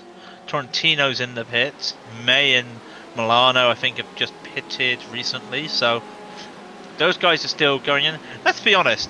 How fun must that be? That you're in the middle of an 8-hour race, and for an hour and a bit, you have practically followed the same car, and it's for position. It's not a lapped car; it's for position. How fun must that be? Are you talking about the Fury Sim Sport and the Kilometro Zero? I can imagine. I've never had it before, so I can imagine. Sorry, I was about to say, are you talking about the Kilometro Zero and the Fury Sim Sport. Fury Sim Sport? Yeah, of course. Yeah, I mean that would be, you know, that would be at least keep you awake, if that would make sense, because you've at least something to target. Yeah. Yeah, I think that keep awake would be the best thing because, you know, when you've got these guys, you've got Element Sim Racing, you've got G-Drive, you've got Apex Hunters. They're just driving around at the moment, keeping the car safe. That's literally all they're doing. But these guys, not only are they keeping the car safe, they have to look to see if there's any opportunity. And you have to wonder to yourself, does Milano in the 237 Kilometer Zero, do they have the pace that if they got by May, they could just pull away? And obviously, if they're staying behind, the answer probably tends to be no. That they're more complacent to do this because they might save a bit of fuel, and in the long run, that might mean they get less fuel on their last stint. It'll be interesting to see. But touchwood, neither of these two cars have put a bad step yet. And I've got to admit, I love this Kilometer Zero, just for that little like license plate in the bottom of the rear of it with the KM-0. Just looks so nice in white, black, and gold. Yeah, I have to agree with you there. It looking sharp. It is looking sharp. I love it. That don't call our baby a baby in Twitch chat.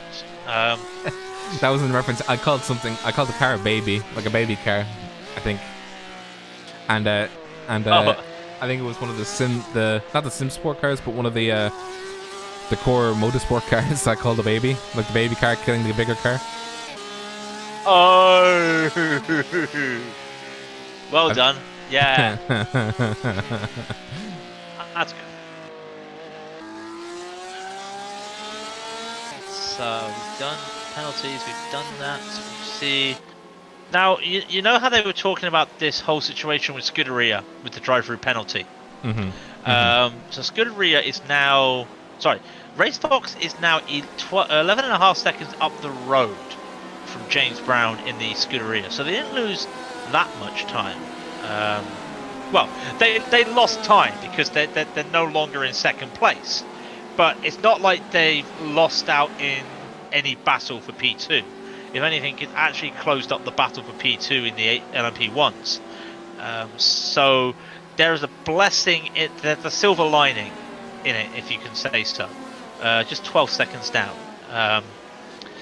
I didn't see the incident properly, so I can't comment on it, and I don't think we have a replay of it, but, you know, it's looking pretty good. And it's nice to see, touch wood, LMP1 cars with no damage apart from Iridium.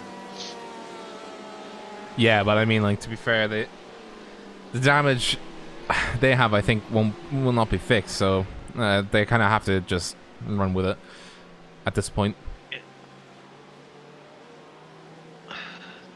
So, Greenleaf, we haven't talked a lot about them since the start of the race, have we? It's they had a good result the first time around, but it's just been a very quiet affair for them. They didn't have any drive-through, did they? Haven't had any penalties, not that I can remember. So, just being in the wrong place at the wrong time, just unable to catch up. Have had some issues, but not a lot to really rule them out the race. But it's been a quiet drive for them, Greenleaf, with Speakerman in the car at the moment.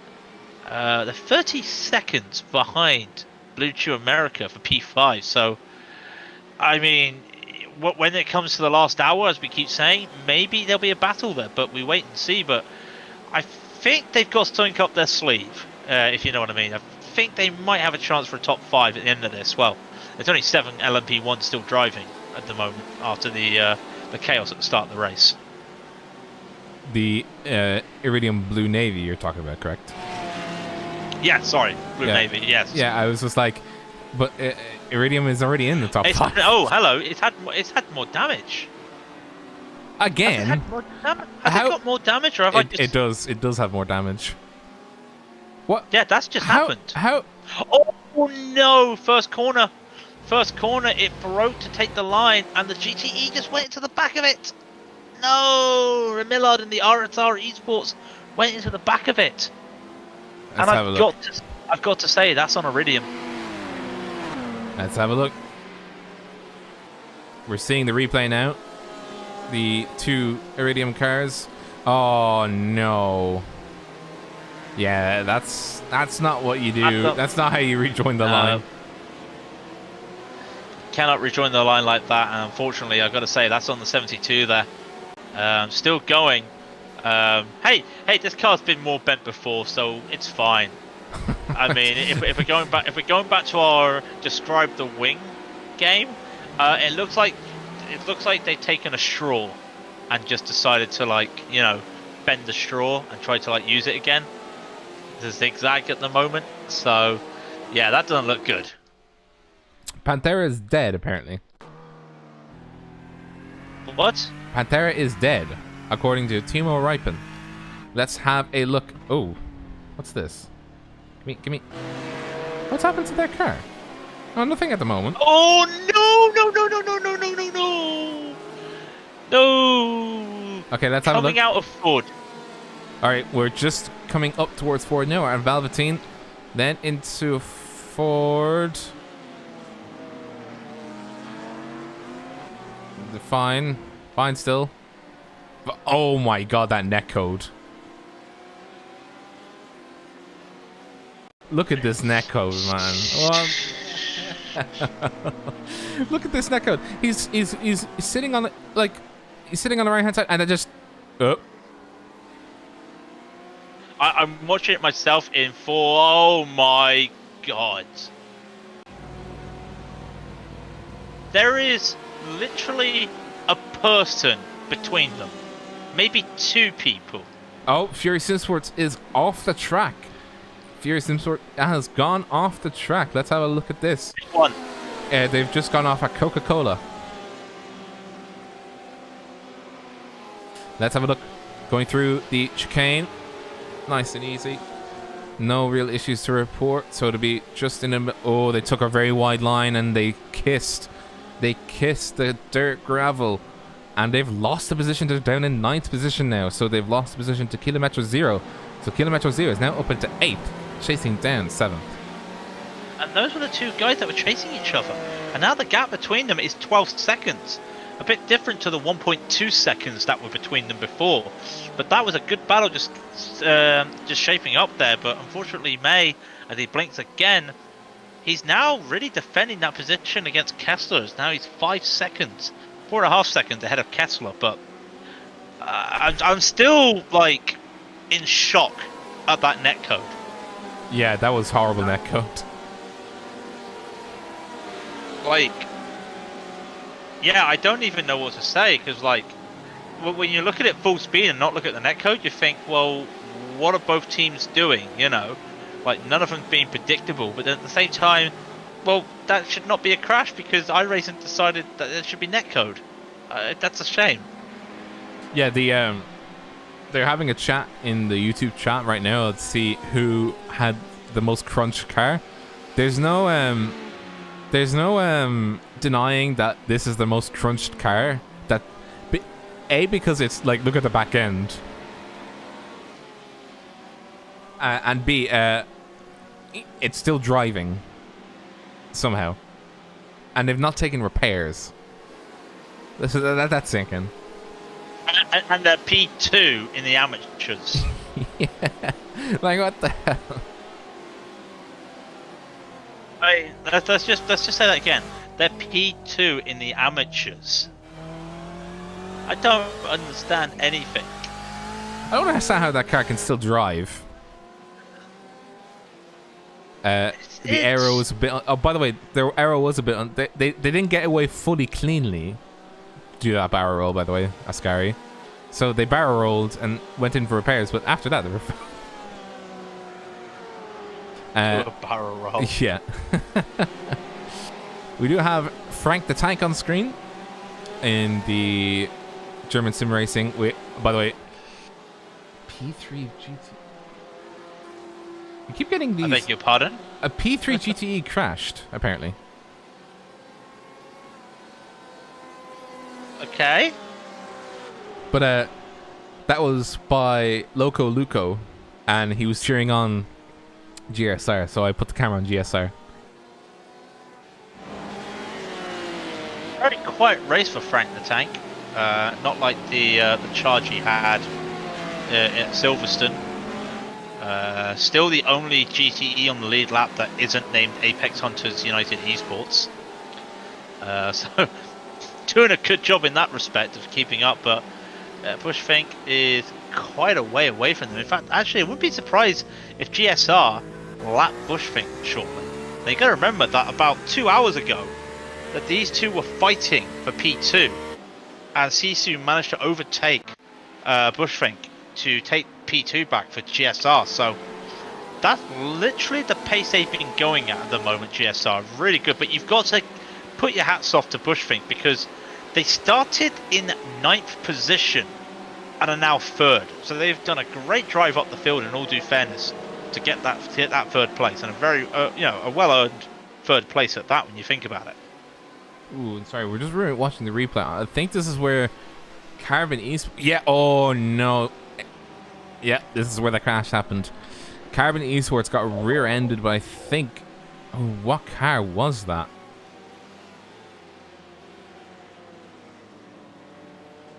I'm gonna replay it again just for the sake of brevity, just to show you what exactly transpired. You were passing a car here. Sorry, that was 40-40. That was 40-40. Ooh, and I don't want to be a betting man, but I think 40-40 is going to be told to come in for 2 minutes. Carbon P3, now P4, having to rescue themselves out of the gravel trap, holding for traffic. Yeah, doing a good job holding for traffic, but that costs them a lot of time. And Cody Smith has just posted in the Discord his crash, and I mean, all I can say, I can literally say when I'm going to type out what netcode, because that was just ridiculous. Yeah, that was. Yeah, that the netcode was ridiculous, redonkulous even. And that's a car that survived everything. Yeah. You know. Survived death, survived destruction, fell in love, and then, you know, it's a shame. I don't even know what to say. And Marco Maitonen is black flagged. What is that for? Let's look at the incident output. It's a drive-through for the 40-40 for causing a collision. I don't think they realised that's their 4th penalty point. And that's a whole 1 point. I'm just saying, I think they'd not realised that there's a 2-minute stop and go for that. Yeah. Oh, by the way, Manuel Tolentino says the 207 car, so the Carbon Esports car, is planning to change cars next round from Porsche to Caterpillar or Tonka Toys. Trying to avoid damage. Oh dear. Oh dear. So are we saying that basically to be a good car here you need to be a tank? So in other words, that's why Frank is doing well. That's why Frank's doing well. He's Frank the Tank. He doesn't even need the car. He just needs himself. You know, he just deploys into a car. It becomes a tank. So I came up with that and you told me it's stupid, and now you're just embracing it. I love it. I mean, it just rolls off the tongue. It's Frank the Tank. I want him to write it on the side of the car, by the way. I'm going to petition him to write it on the side of the car. Just right on the side of the car. Frank the Tank. They need to. Also, I need to check. Are the race officials aware? Are the race officials even here? Are they aware that that should be a 2-minute stop and go? You might Stop and hold. you might want to ping them. Yeah. I will ping Nathan to do that. In Frank's garage, there's 2 tanks, the M8 and the C4. Well, that's very I don't true. know why I'm trying to ping them. How can I ping them when they're going to appear busy? No, they've done it now. They've changed it now. They've realised. That is a full 2-minute stop and hold. And the worst thing is that puts them to 4.5 incident points. Wow. Is that what Kappa is like on YouTube? Have you never seen Kappa on YouTube? Yeah. Really? Yeah.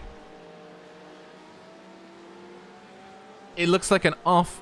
It looks like a discolored, normal, like yellow smiley emoji.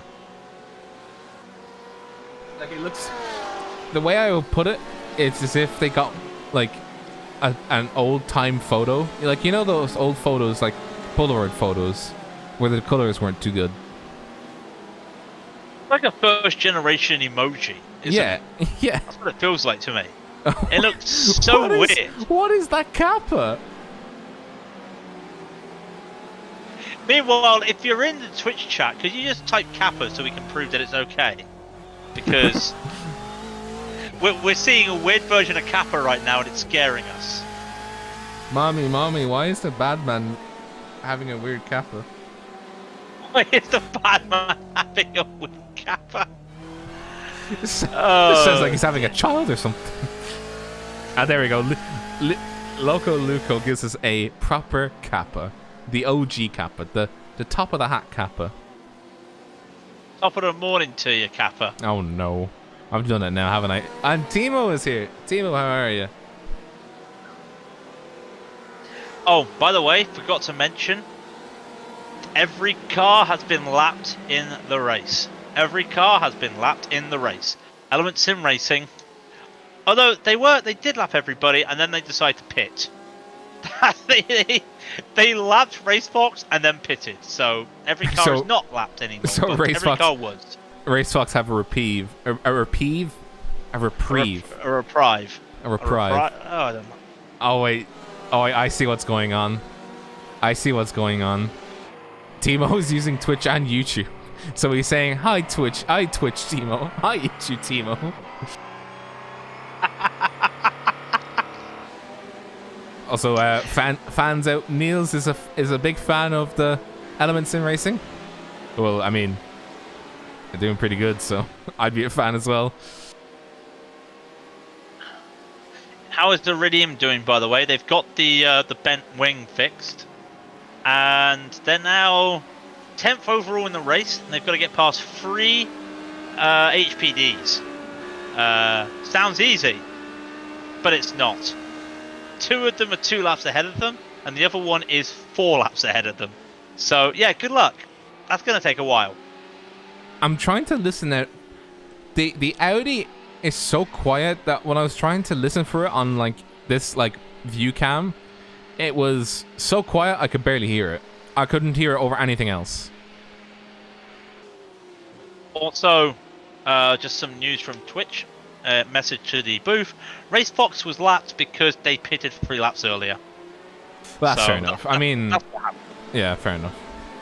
So, by the way, Apex Hunters is almost ready to make life difficult for a particular individual that's called Frank the Tank.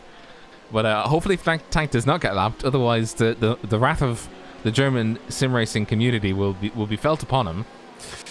Because please don't blink. Don't blink like that. I wonder who you were talking about for a moment. I was like, but I'm looking at Apex. I was looking at Apex as well. They were blinking. Oh, not on my screen. Vecchio was fine. Okay. Okay. Okay. Had a heart attack. Then all's good. All's good.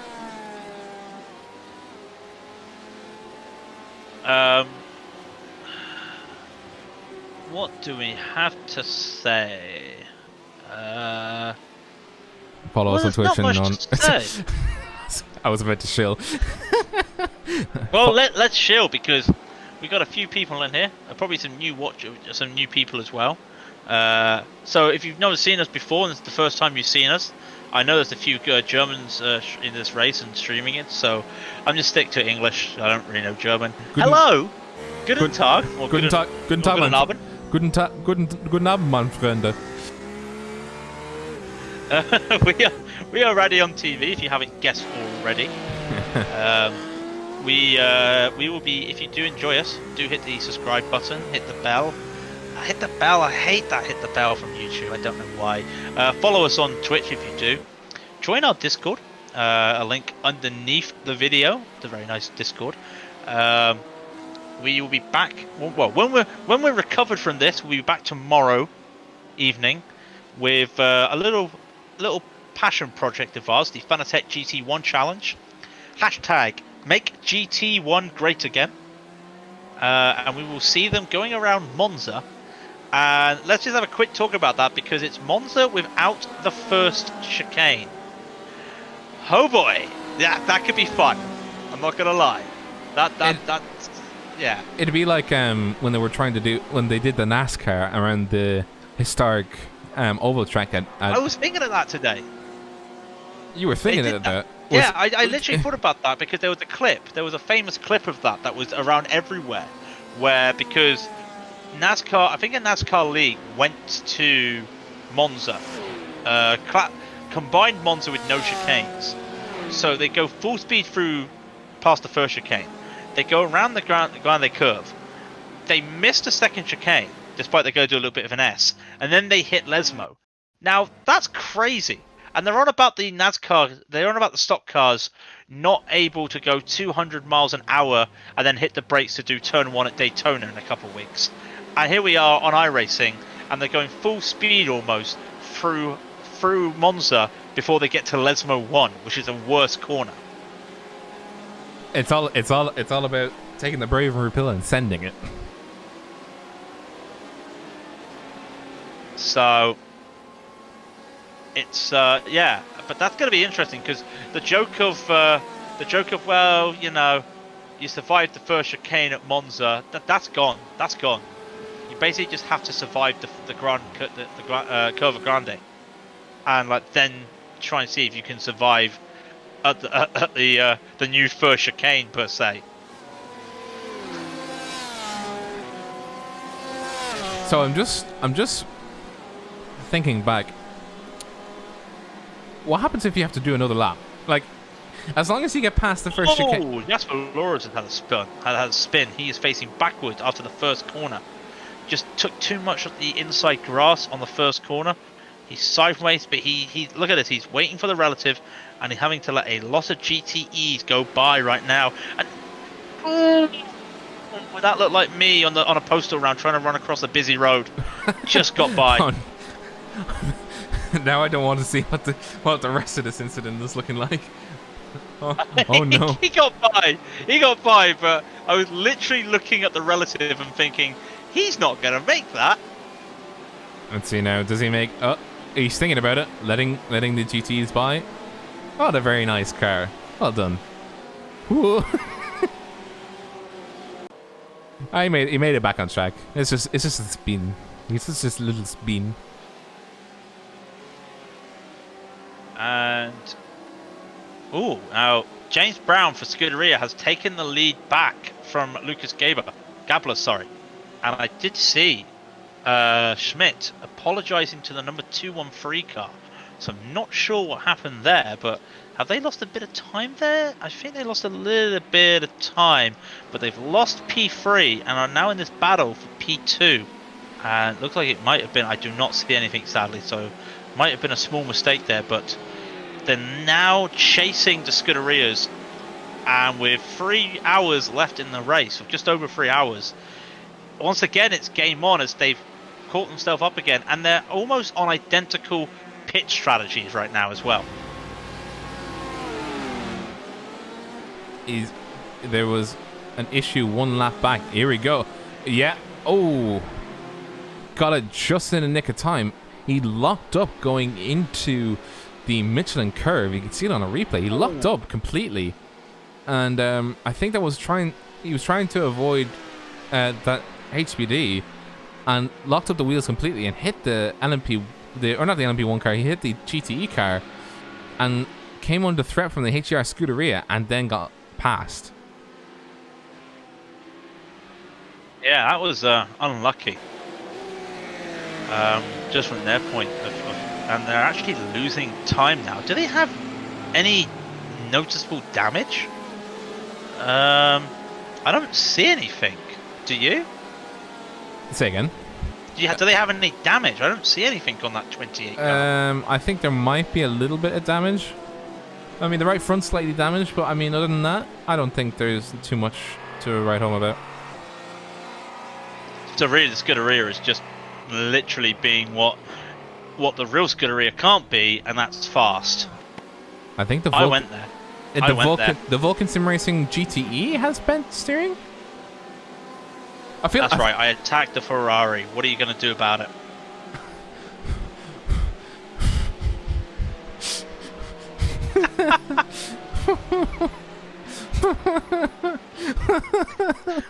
Oh, Ben. Oh, Ben. Ben's waking up at 4:30 a.m. It just was 4:20. But G'day, mate. You ain't missed much. Your car's still so in the the Element lead. Sim Racing. Sorry, the Element Sim Racing just went off the track. What happened here? I keep saying that, by the way. Whenever I have to do replays, it's just like, oh, what happened here? Then instantly replay. What happened here? Replay. I should have that as like the audio clip for it. It's just like, what happened here? Replay. But they're coming around Dunlop. He's chasing. I think that is the Masked Devils. Oh, Masked Devils sitting on the inside line, and obviously the Element Sim Racing wanted to go on the inside just after the exit and got spooked.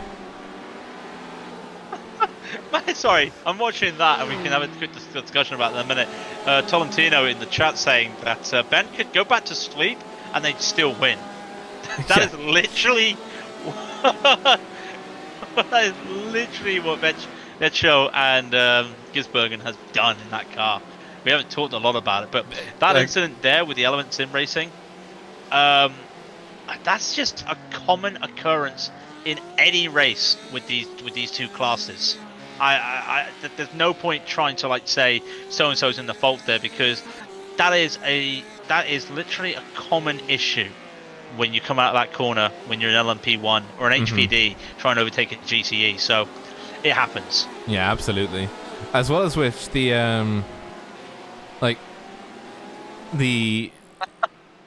oh, sorry, I'm getting a call. One moment. Oh, you're getting a call. Well, as he gets a call, there is someone that might want to join. So, we have a 7.6 by the Russian judges, a 8.2 by the Japanese judges, and we gave it a 10 for our favourite acrobat team, Emmanuel Tolentino here. You're still racing. I don't know how you're still racing after that damage. Yeah, it was a bit of an adventure. I don't think it was either our intention or Vulcan's. I think it was just a matter of wrong place, wrong time, and especially in these GTE cars, the way the brakes work, if you go for a full stop panic, you're going in a straight line, probably into whatever you're trying to avoid, so... It was very unfortunate, but it was quite funny how, I don't know if you saw it, I was literally just talking about maybe you're taking it. Well, I'm not going to make you say yes or no, but I was saying maybe you took a little bit less wing, so you got a bit more less downforce, and then the back of the car just spins out. But at the same time, that's the nature of the Ford. It's a tough car to get around the corners because of trail braking. So I'm not going to say why are you crazy enough to take the Ford, because everyone likes the Ford, but what did draw you to the Ford? No, and I think it's a fair question, especially with the Porsche Cup we've seen going on over the last few rounds. I think with a Ford, it's a really pleasant car to drive, even though the compressor noises can get a bit annoying, and especially in high-speed sections, as well as from a fuel economy standpoint. If you can make it work around the low to medium speed corners, you're in for a good result, I think. And I think really the difference for us in the first 2 rounds has been a bit of bad luck and, maybe some better driving from me a couple times. But yeah, we keep fighting regardless. I mean, if you didn't get hit and flipped over, I think you probably would have been okay. But the spin probably would have lost you a couple of places. But I'm still, I don't want to. I mean, what was the thought process the moment you're flipping? That's never a good feeling. Yeah, so I'm obviously watching the broadcast, and I'm watching Chris drive on my other screen, and this car is very prone to lazy spins, as anyone with any experience in this car can tell you. And so when the car went into a lazy spin, everything seemed fine because I was in chase cam, and then all of a sudden I get flipped like an omelet, and I'm like, oh, okay, looks like I'm flipping like an omelet today.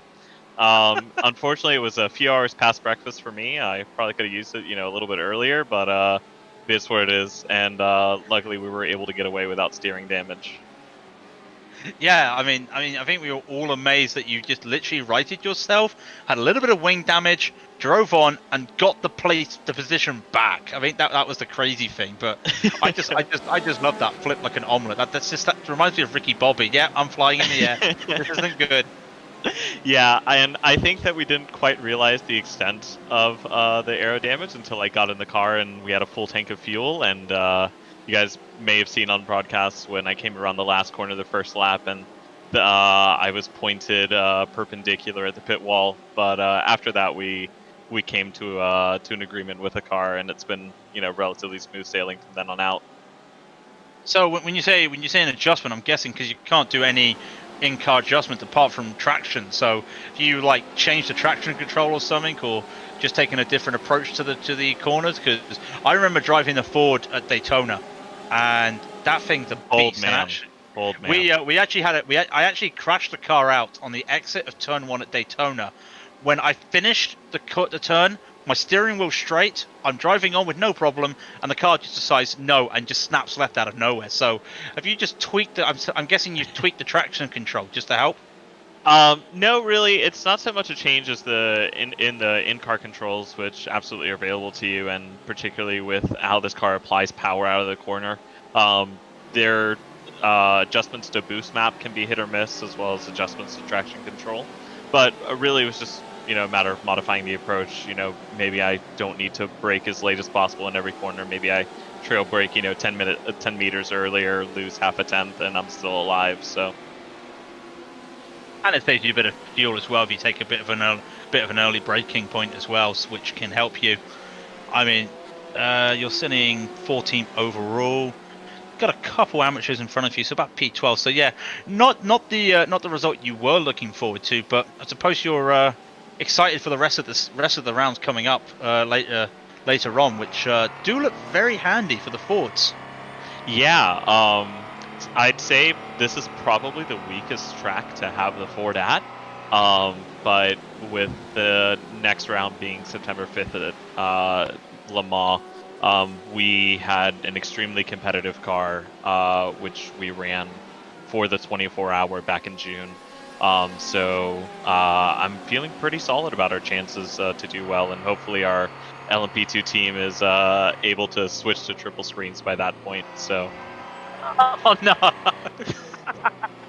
Yes, we must mention to those who are not aware, Ascari's LMP2 team unfortunately had a VR headset issue, and the car literally, did more flips than the Ford, which I didn't think was possible.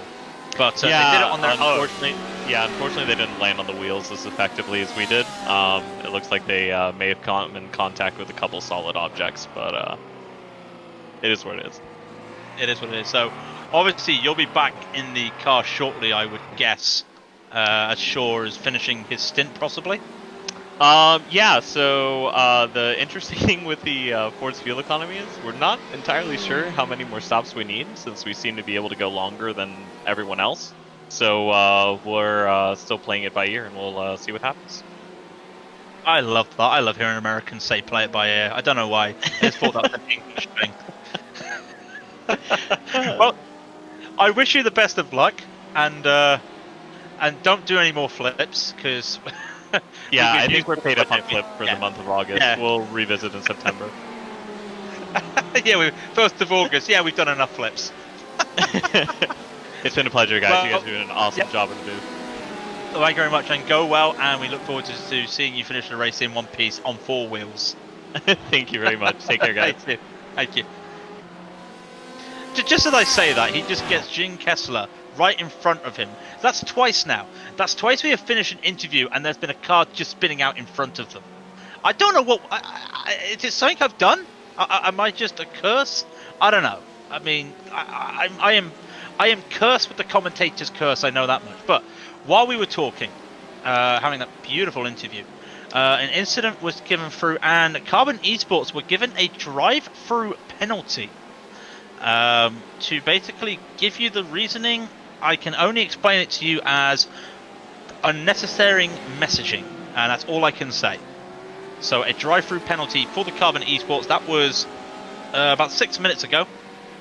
So they are sitting in P4, quite a way back now from Bushfink, as Bushfink in P3 have just crossed the start-finish line, and Carbon are coming down the back straight. So that gives you an indication, really. So I'm going to say, what, 20, 30, about 20 seconds, I would have thought, about that difference. So that's the gap between them now after that drive-through.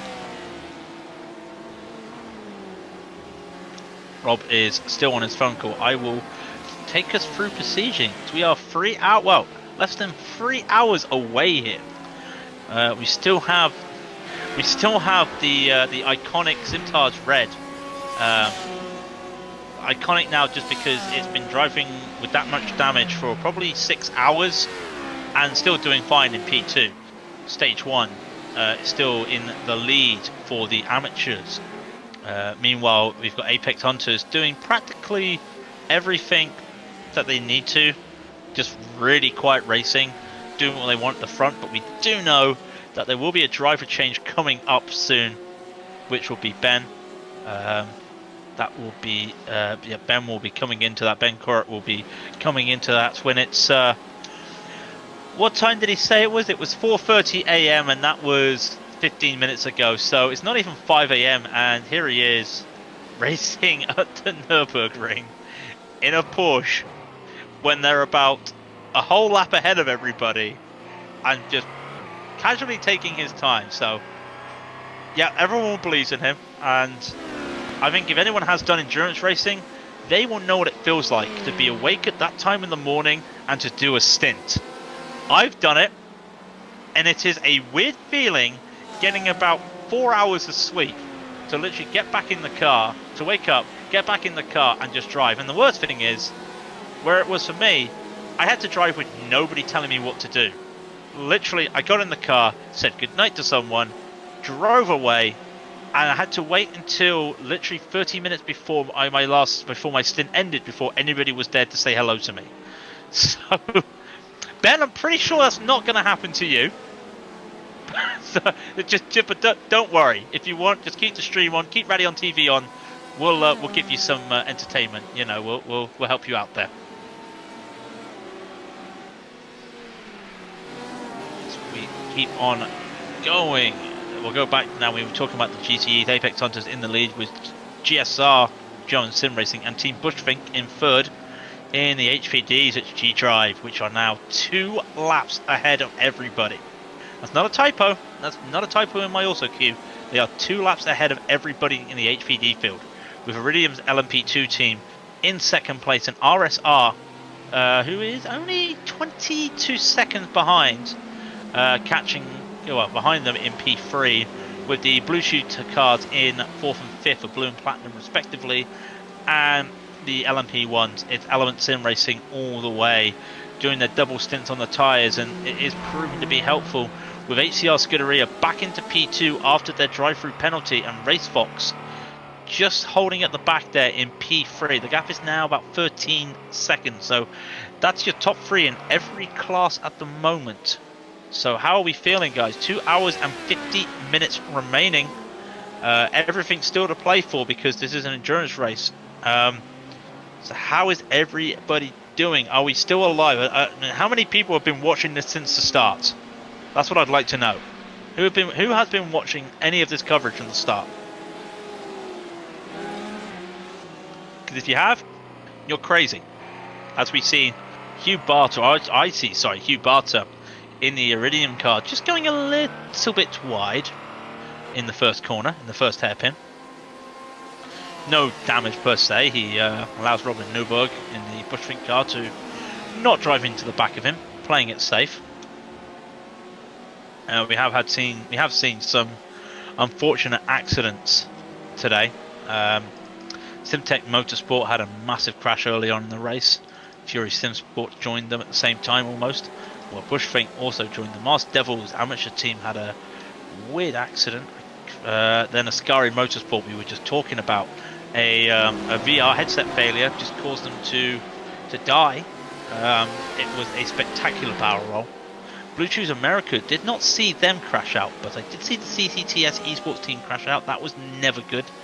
Simtech hit the wall hard and they went out. Pantera we recently just saw. Medinus. Now Medinus, they were going. They went for 20 minutes of repairs and now they're done. Now I did not see what happened to them. In fact, I think it actually blinked out, so I was unable to see. But they're also out. So if anything, the GTEs are the only cars that have really been going. So very good to see. RSR Esports still going after some incidents. Core Motorsports 2 has, well, the back of that car has seen better days. But hey, the Castle de Mos Holiday Villa in the Algarve is still on the back in advertising. Yes, that's a good thing. I mean, when the lockdown is over, people have got to do some visiting of countries, and the Algarve it's one of those places. It's a tourist location in Portugal. I only know this because I went there as a kid, so that's a good place to go. Fury Sim Sport is still going. It's very quiet all around the track. We had some battles going on. I think the closest cars we've got in the moment is Stage 1. Is about 4 seconds ahead of Joris Bloom in the next level sim racing, but they're two different categories, the Am and the Pros. But they are still allowed to race. It's not like the amateur has to yield for the pro, so don't need to worry too much about that. But elsewhere, pretty quiet when you think about it. Nothing happening around. I'll tell you what.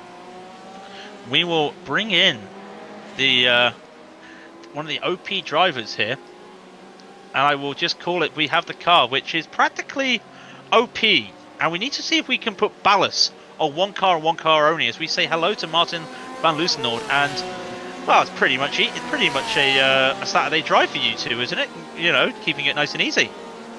Hello, guys. Yeah, keeping it nice and easy. Avoid the accidents and pedal to the metal. That's all to the metal with them. I'm just watching you right now. Well, not you. I'm watching Kiko, just getting around the track. Have you? Have you had much insight? You've had a clean car, but have you had many close calls with these GTEs around here today? It's a very narrow track when it comes to overtaking. Yeah, we've had a few. We've had a few moments. I think we had the slightest bit of contact, which cost us a 0.2 of a second of optional repairs. Yeah, some moments, but then again, you just want to stay out of trouble. Don't take any risks. Well, no, exactly, it's a risk. It's pretty much risk-free now for you for the next 2 hours and 46 minutes. Touch wood.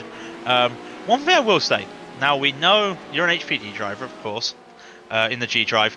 Now we know from the news yesterday or this week that the Delahara LMP2 is coming to iRacing. So I'm guessing, of course, you're looking forward to it. But is it going to be a massive change? Do you feel in terms of driving? Because obviously you've got an old open cockpit car here in the HPD, and you'll be going to something almost akin to an LMP1. So do you think it's going to be a lot of driving different styles? I mean, are you looking forward to it as well? Oh, hell yeah, I'm looking forward to it. We've got 2 real-life LMP drivers in our team, 3 actually. 2 of them is driving ELMS, so that will be an advantage, I think, by setting up the car. And yes, I'm just definitely looking forward to that car. Basically, the whole team. So we're gonna straight away when that thing comes out, everyone's going to be buying it, downloading it, and put the hours in for sure. And Definitely. And I'm guessing that if ERO have a vote to see if the team and the league want to change the car to the HPD from the HPD to the LMP2, I think you would definitely be a yes, and I guess probably a lot of teams would probably say yes. yes, you can have my yes now already. So yeah, if Nathan's watching, yeah, there's your yes. Yeah, there we go. Let's just change it right away. I tell you what, it's gonna be a big change though. It's gonna really look weird to get rid of this HPD. But it's I've always enjoyed the HPD. Just I'm not sure what it is. I mean, apart from driving with real life drivers, what drew you to the HPD? Back in the days, I was driving a lot of open wheelers, F1 cars or F3 cars, Formula 3.5, and this car, just gave me the same feeling with the high downforce and the impact of the high downforce setting it all up. So that drew my attention. Yeah, it's a lovely car to drive. Last year we won Sports Car Open Championship. Yeah, hopefully they will put the new LMP2 car in it as well the next season, and we'll try to go for that championship again. Yeah, fingers crossed. And you cope with the fuel in kilograms. I don't know why it's like that. I've never understood why the HPD has the fuel read in weight instead of liters, but that always threw me off when driving it. It was one of the first cars when I got up to the B license in iRacing I drove as well. It's such a fun car to drive, and of course with the tire model change as well, it's really fun. But like I said, this race is it's looking pretty easy for you not easy, but it's just an easy drive for you at the moment in that respect. You're not on the edge to try and race some people. You're just keeping it safe. Obviously, you've done 93 laps, and Kiku is 85 himself at the moment. I'm guessing you'll be going back into the car next pit stop. Am I correct? No, Jeroen will be doing another another stint, as this is just his first stint. I did 2 last time around, so he will do just 1 more, and then I'll be going back in and see when the finish line will be. So yeah. And you'll be going to the end. Well, it's great to have you on, and with the track getting cooler as well, it looks like it's going to get faster as well. So it'd be great to see the times that you can push out here. Just keeping safe, of course. But thank you very much for coming in. And like I said to everybody, go well. And we look forward to seeing you in one piece, crossing that finish line, taking the victory in the HPD class. Yeah, we'll hope that as well, man. Thank you. Thank you very much. Good luck with the broadcast. Thank you. See ya. Bye. Bye-bye. I tell you, we need to look, because I accidentally opened up a picture of a watch on stream. Wow. Okay. You need to watch. Yeah. God damn it. It was literally like, I was just literally scrolling through Discord, and I was like, oh, what does middle click do? Middle click opens the browser. Oh no. Well, it's a good thing it was a watch and nothing else. Yeah. But no, that was some good interviews we had there, of course. We had Manuel Tolentino come in, and then Lucenord there. It was great to hear Lucenord as well, and mainly just talking about the excitement that everyone's having with the LMP2 car that's coming. And I think really, just generally, a lot of I wouldn't say a lot, but definitely a lot of road drivers really excited for this car, which has been requested for a couple years now, to finally come into iRacing. And it's gonna change up a lot of things in terms of like driver participation. I know a lot of LMP1 drivers are saying, once it's out, that's it. not touching the Porsche or the Audi. I'm going straight to the De La Hara. And I can imagine that's going to happen for not just a lot of the top LMP1 drivers, but quite a lot of drivers full stop. Yeah, absolutely, because it's a new car, but it's also the first, essentially, new age LMP2 that's been on the service ever. You know, apart from the 2016 versions of the 919 and the R18, which of course now neither race anymore. You know, it'll complete the set really, because we can now go back in time to, you know, about 2016 when these cars, all of the cars were essentially racing one another. You know, the HPD is the ugly duckling in this situation because it hadn't raced since 2011, 2012 when the open Something top, like that, yeah. when the open top LMP2s were banned. So it'll be good to see what types of racing they can come up with, and how the car handles in terms of pace between the GTEs and the LMP1s. But it will, like you say, complete the set. It will bring us back to like the golden age almost of WEC. That with the 2016, you know, with the Porsche, the Audi, the Audi that changed the game altogether for endurance racing. Then you have an LMP2, and then you've got the big four for GTEs. You know, the Ford, the Ferrari, the Porsche, the BMW. It would just complete the set, and it would just feel right having that car finally. And kudos for everybody involved, both the teams providing the car for scanning and data, and iRacing for getting it done. But we cannot, as much as I'd love to talk about that, I could talk about that for the next hour. We've got a race still on our hands. We've got to remember this race. We haven't forgotten about it. As we see, not a lot happening on track, but I believe, and this is actually happening, GSR are still on the lead lap somehow. German Sim Racing are still, they're 6.5 seconds ahead of Apex Hunters. And hey, they have just gone green, by the way, German Sim Racing, with a 150.9. But Apex Hunters are just on a 150.1. So even though they're going fast and fast, they're still getting caught up by Apex Hunters. And it's a shame, but literally about 3 hours ago, I was saying that everybody sans the podium were lapped in the GCE category. Everybody sans the podium are 2 laps down now to the leaders. That's just the dominance of this class. Just like the G Drive, how they're practically 2 laps ahead of everybody now at the moment. So it's a very dominant display on all counts at the front of each category.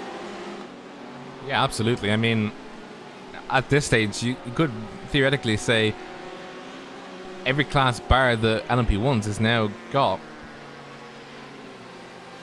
you know, Apex Hunter is dominating absolutely the field in GTE. G Drive is absolutely dominating the LMP2 field, and Element Sim Racing is up there, you know. Well, it is great. Iridium, this Iridium Blue Navy. Every time I look at it, because it's the one car that's still racing, but it just stands out because it's an LMP1 that's in the middle of the HPDs. It's still in the middle, as it just goes off at Michelin. Don't do this. I've had enough of the curse. I've cursed too many cars today. Come on. It's still a lap down from the Iridium LMP2 car and the RSR car. So it's not gaining at all. Despite that car is really fast at the moment. Did a 141 last lap, but of course that was traffic. Could possibly, in clear air, could easily do a 140 with no problem. But it's just hanging on to the back of Gabler right now. In fact, it might actually make an overtake on Gabler if it wants to get too fast. Decides against it. That would be unlapping himself. But keeps going. That car has been through the works and is still looking like it's practically a functioning car ready to go to Le Mans tomorrow to race a race. The main thing about the unlapping yourself conundrum is that are you fast enough to unlap yourself and also stick it? You know, because you could just be fast enough to overtake the person that's ahead of you and unlap yourself, but you could also not be fast enough to get out of the slipstream and actually continue on and go all the way around again. So it's a conundrum that he has to face. Does he want to make the move, or is he fast enough? You know, comparative to the Race Fox team at the moment. Now, there was a incident earlier on in the race about 30-40 minutes ago, with the Vulcan sim racing car having a little bit of a knock when Martin Smith in the Element car it was Pfeiffer in the Element car had a lockup and collided with the Vulcan. According to Vulcan, they have a little bit of bent steering. As I look into the cockpit as they're on the back straight now, I'll just see how bad that is. But at the straight, yeah, there is a little bit. They are fighting a little bit. It's not massive, but I think there is a little bit of noticeable bent steering there, which is a shame. But it was nice for them to straight away admit their mistake, say sorry, and keep going. I think everyone was happy with that. As now, in the lead GTE is the man who woke up at 4:30 a.m. to do this. Ben Cornet is in the car. Can he be awake is the question. I feel sorry for that guy. Well, you gotta do what you gotta do. Unfortunately for him, it's a 4:30 a.m. race. So, well, it's actually 5 a.m. technically now. So, he'll be a little bit more awake. But he's having to change the tires out. So, that'll give GSR Cyan a little bit of breathing room so they can escape, essentially. Well, CISO is now in the car. They have just done a driver swap. Looks like Frank is no longer in the car. Yep, so CISO is now going to do a stint or two with 2.5 hours left. They've just come out themselves, and so they will get that breathing room back because both drivers took it. But Sisu is probably the fastest car driver out there at the moment that's not part of Apex. So be interesting to see what he can do. He was the one that got the lead, got P2 back for GSR. And when he got it, he then literally accelerated to almost a 30-second lead once he took that. So we've got to see what this guy can do, because he might be able to crawl a little bit of time back on Apex and just make them sweat a little bit as we when we come to 90 minutes left when he comes for his next pit stop. So Apex Hunter is dominating your GTE field since 2020. I'm not gonna read that, Timo. I'm not gonna read that, Timo.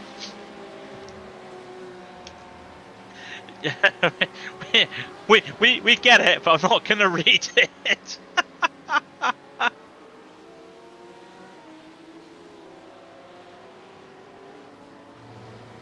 So we've seen crashes, we've seen flips. Is there a favorite crash that you've had this race so far? I know that sounds horrible, but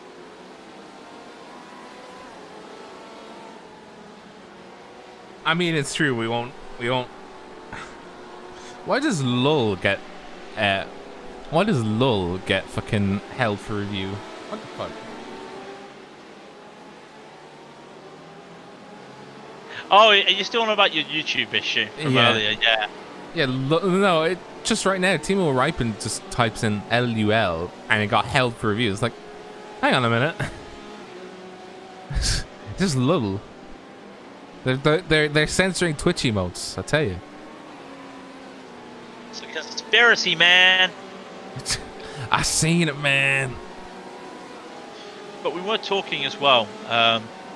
I don't know if you were there. We were talking with Tolentino, and it was interesting because he was mentioning how the next race next month is the 12 Hours of Le Mans. He says that he feels the Ford will be the stronger of the cars here, and it will be interesting to see, because one thing we forget to mention is the patch will have gone through, and iRacing usually does some sort of balance of power adjustment during patches. So it'll be interesting to see when we come to Le Mans what will be the fastest car. Because at the moment I think the Porsche is the fastest. And I remember the times when the Ferrari had the highest, had the best top speed, and now it doesn't. So I'm really curious to see what BOP changes. And I mean, we've seen some GTE driving. What would you say would be like a BOP that you would like to see? Just a small smidgen of maybe a small smidgen of power taken off the Porsche, maybe, or you know, an extra 5 kilos, maybe. You could probably go with you know, taking some ballast off of the Ferrari and see how it does. Ford maybe a little bit more, a slight bit more drag, because it excels in straightaways. I think that's where it really excels. And then for the Ferrari, I don't know what you can really do to increase its benefits. No, I know what you mean. I think the BMW is in a weird place at the moment where it's still good, but it's just not good enough. And it was the same. I think it was literally the 2 patches before the new tile model came in to the GTEs. I think that's where the BMW is right now. It's decent in the right hands, but it's just not there at the moment. And I'd love to see a resurgence in the Ford. I've got to be honest. That would be fantastic for me. But at the same time, it was last season we saw Monza, and it was just the Ford battle, wasn't it? Yeah, it was. It was literally yeah. I don't want to see that again. Yeah, neither do I. I don't think anybody wants to see just basically the GTE class reduced to one car type. You know, just either Fords or either Ferraris. Ferraris had their fair share of that as well. You know, when they were just, it was just Ferrari, and then the few stouts, the few holdouts just sticking with their normal cars. But unfortunately, it is like that in sim racing. You know, you have a free change from race to race, to season, so you can make the change. In this kind of situation, though, you get a penalty for doing so. So you gotta do your thing. You've got to make the right choices, and it's great to have this penalty enforced because it does allow you to basically take the risk reward. It's kind of like a gearbox penalty in Formula 1. Can it play out for you? Well, you've got to be good. And when you think about the cars that did do that, well, Element Sim Racing, they literally got back. They literally got the lead after a lap or two. After starting at the back, stage 1, they're leading the amateurs. They didn't do. I think they did a car swap as well to the Porsche. An adequate even. They're not doing too bad. A respectable 11 places gained as they come in for their pit stop as well. So it is doable. You just have to be, you just got to play it right, and that's just the same thing for everybody when you think about it. Timo Ripon says we have an issue with fair share.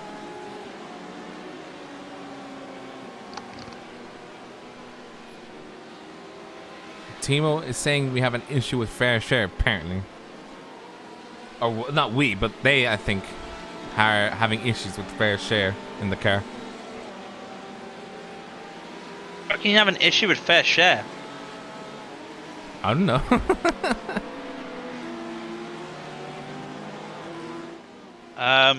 Surely it should be easy to be fair.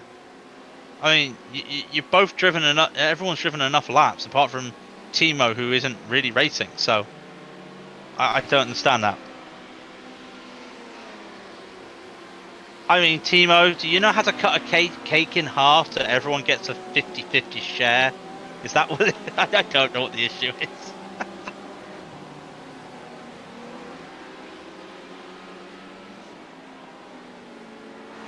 Fair share being like, yeah, just cut the cake 50-50. If you're off by 1 millimeter left or right, everybody out. Everybody out. So we've only had 1, 2, 3, 4, 5, 7, 8. We've only had 11 retirements in this race, which isn't bad going, especially after the chaos at the start of the race. I don't know if there is enough for you. God. Oh dear. But I am amazed at the amount. Even Oh, that Core Motorsports number 2 car. I know we were talking about the Blue Chew car, the Simtards car having massive damage, but how is that Porsche of the Core Motorsports 2 still going around? That thing looks horrible at the back. What, the Simtards red car? No, the Core Motorsports number 2. It's just as bad. Alright, it's not got a broken splitter, but like that would not pass light inspections in a real race, and you'd be told to come to the pits to fix your lights, because that's a lot of damage to the back. I mean, the lights are still there, so you know, they can still see, right? I guess.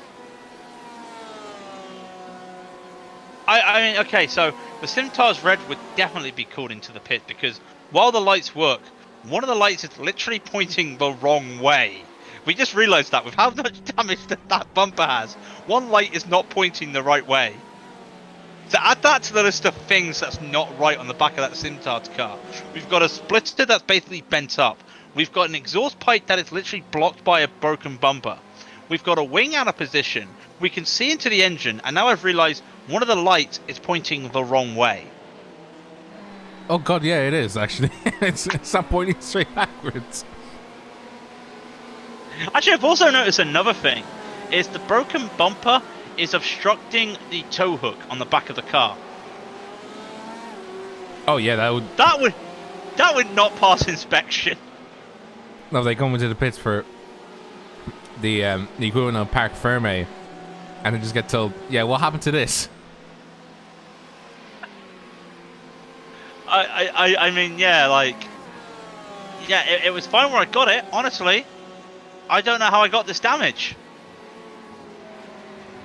To be fair, the only thing that this car now needs to have a complete set is to have so much impact that the back windscreen gets broken. And I hope it doesn't, but I have seen that before. Well, if they lose their back wing, then they definitely will be called into the pits, because at that point, it's just so much damage, they'll just get a Your car is toast. Bring it back to the pits. Looks like your car is toast. You'll need to bring it back to pit lane, press another reset button, then we'll come and get you. Oh, we haven't had many toasts today as well, so brilliant. Yeah, it's crazy though when you think 11 cars have retired, but with all that chaos at the start of the race, and yeah, only 11 cars have retired. So I was expecting a really rough time after all those crashes, and what we're doing not too bad now. It's looking pretty good. So the gap, right? So let's just give any good gaps that people want to see. The amateur gap is about. This is going to be hard to calculate, but it's. Oh god, it's about a minute, over a minute, between first and second in the amateurs, and then about 40 seconds between second and third in the amateurs. So that's out the question. In the pro, it's a minute 20 between first and second, and a minute 30 between second and third. So they're practically almost lapping each other. The HPDs, it's two laps between first and second. It's 25 seconds between second and third. So who knows? Maybe there's a battle there. And in the LMP1, it's a minute and 36 as they complete lap 200 and on to lap 201. A minute and 36 for the LMP1s, and 55 seconds between second and third. And that's interesting when you realise Scuderia had a drive-through penalty, lost P2, got it back, and are now almost a minute faster. So really good going by that Scuderia car. Yeah, but you have to take into account as well, their last lap, they were 0.8 of a second slower than the Team Racefox. So, you know, with 2 hours to go, they still have plenty of time to be caught up to, and there could be a battle at the end. I think there's battles everywhere in all due fairness. The only battle really, we've just seen an on-track overtake for position. as the 206 of Joris Blom overtakes the 304 of Bart Pare. Or Paret. It's not for the category, as that's an AM getting overtaken by a pro. But we've got an on-track overtake. Yay! And the camera's caught it. Yeah.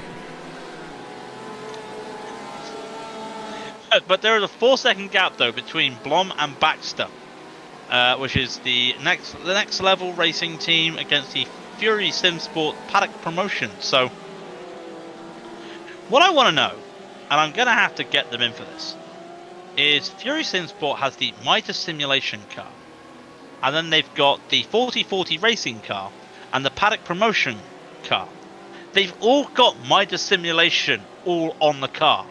So I don't understand, are they just trying to like help the sponsors out there or what? Because they're all different names, but they're all holding the Midas Simulation sponsor. So I'm a little bit confused. Maybe Midas is spreading itself out wide. I don't even know, but I would imagine, you know, a lot of the teams would have, you know, similar. It's not like in F1 where really it's a sponsor a car. It's, you know, with these kinds of cars and in sim racing in particular, it's more than likely it's you have a sponsor, but it can be across multiple cars. Yeah, that's true. I mean, you look at NASCAR, they do that as well. Multiple drivers have sponsors with have got the same sponsor, but some of them will use it as their primary sponsor on the track. So it's the same thing, I would guess. This battle actually looks to be hotting up because Blom has lost a bit of time to Baxter, and Baxter was actually half a second faster. So the gap's 3.5 seconds. They're on similar pit strategies. So we could actually see, if Baxter can get past Paré in the amateur car there, we could see a battle here for 9th and 10th overall in the GTEs. So that'd be fun to see. That's the closest battle on the track at the moment. We see two new drivers, completely new drivers in the field. We mentioned Ben Cornett in the Apex car. Manu Chacon in the Kilometer Zero car, just sitting comfortably in 8th position. No problems there for them in that lovely livery. They've had to be fair, they have had a quiet race, working their way up to 8th position. So I'm just looking at the gaps now. The biggest gap that will come down more than likely is the gap between 10th and 9th in the GTE Pro class. So that's Next Level versus Fury Sim Sports. Given the current pace, they will be on the rear end of each other in about 4 laps time, if the current laps or the current laps you know, if the current lap schedule and the current lap times are kept as they are. Yeah, I know what you mean. And they have actually lost a bit of time this lap. The gap now looks like it's going to be about 4 seconds. There and there, about 4 seconds. It's just under 4 seconds, yeah. Yeah. So, has lost a little bit of time, but nothing to cry home about. As Element Sim Racing are in the pits in P2. Oh no, they think they have damage. Have I missed something? Let's have a quick look. Is there any off tracks? I cannot see anything. Might just be a standard pit stop. No, they're 4 minutes in the pits. Leader has a blown engine. What? How can they blow their engine? What? Yeah, what the hell? Did that just blow on its own? Excuse me, what? Did that just blow on its own? It did. But where's the damage on that car? To have a blown end. Is that... forced off the track by an HPD, but that should not be enough to cause you massive engine damage, so surely.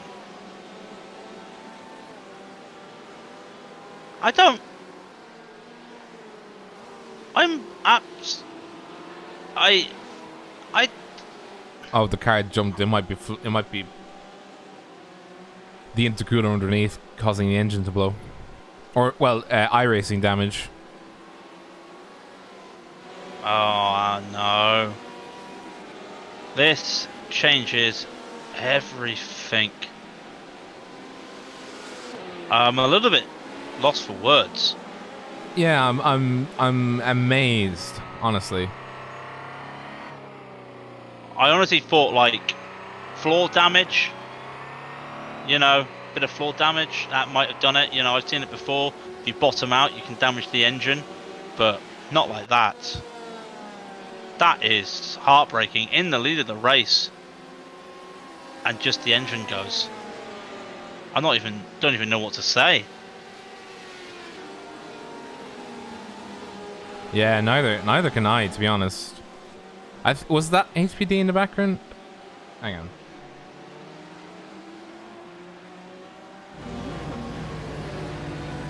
Well, I will give you this. There is a warning issued to the 155 RSR Esport for causing element to go off the track.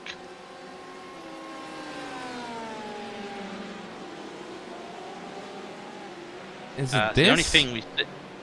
Lap 200 exiting the arena. Let me see. Oh, this might be it.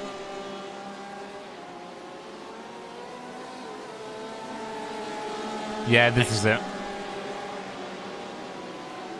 So let's have a look at this then on your replay. So on the replay, we just see the RSR Esports car and the Element Sim Racing car going through the Mercedes arena. Nothing too much of an issue at the moment. And going around the Mercedes arena, the RSR car blinks. Let's see. Oh my god. Oh yeah, there you go.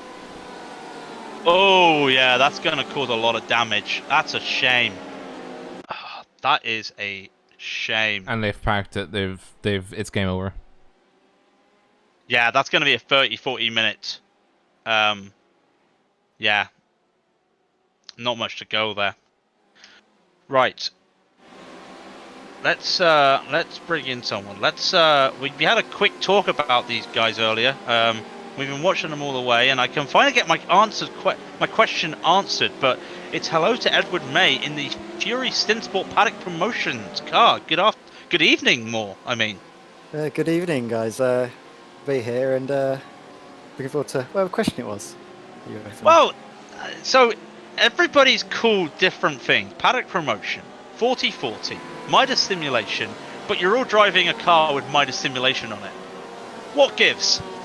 We're all driving the car with Midas on because Midas are basically sort of our main sort of title sponsors, obviously done by a member of our team, Dorrington, who I think he might have been about at this race. I can't remember if he's actually been out on track yet or not. But he basically has his own sort of custom sim rig company where he sort of designs bespoke even sim rig equipment for sort of people who want it. And yeah, he's basically been helping us out a lot, supplying us with our practice sessions, giving us sort of the funds for iRacing to put a lot more into the team. And as a result, we've just decided to put him on all of our cars. Ah, yes. No, I'm going to have a nice look at this later. Oh, I'm just looking at the website now. I shouldn't be doing that while I'm trying to do a broadcast race. You've had a very interesting race, I must be honest, and you've practically been in a battle for like the last 2.5 hours with the cars in front. And then once again, you're at the back of this queue with the Kilometer Zero, the next level, and stage 1. I mean, we were talking about it earlier. That really must sharpen your senses, because it's one thing to be driving around and just keeping the car on and maybe battling someone in a pitch strategy race, but you're literally next to them all the time. How does that play on the mind?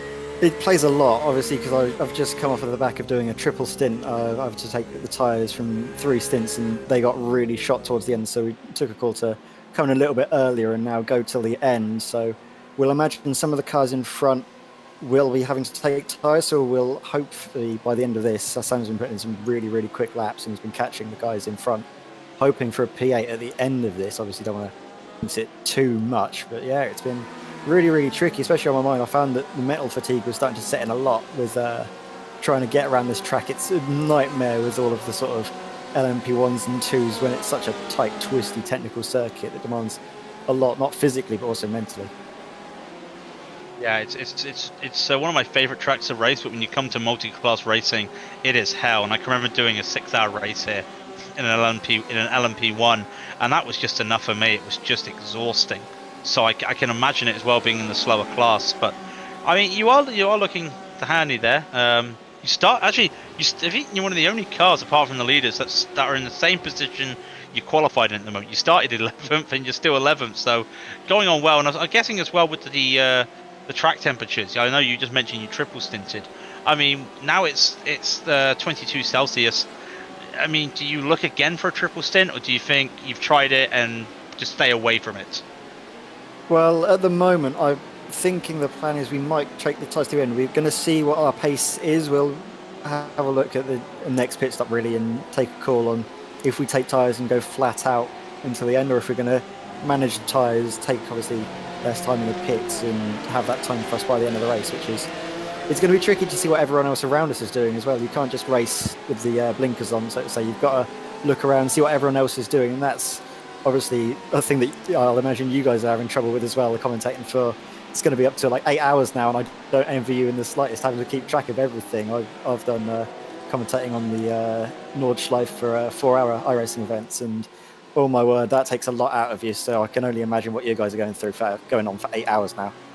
I mean, we've done in the last 3 weeks. We have done 3 Nordschleife races, a GTE race, a GT1 race, and an ILMS race. And I can tell you, it's very interesting how each different race has a different way of racing, and you just wait for the moments of overtaking. So yeah, do you know what? I think I've done now probably 3.5 hours. Actually, no, 4, because we had to do a whole hour qualifying. So I've done 4 hours with breaks, from like week breaks between them. So I can't imagine doing 4 hours straight at the Nordschleife. So I know exactly. So yeah, you're saying you envy me. I tell you what, I think we both feel the same for each other. We're thinking, you poor souls.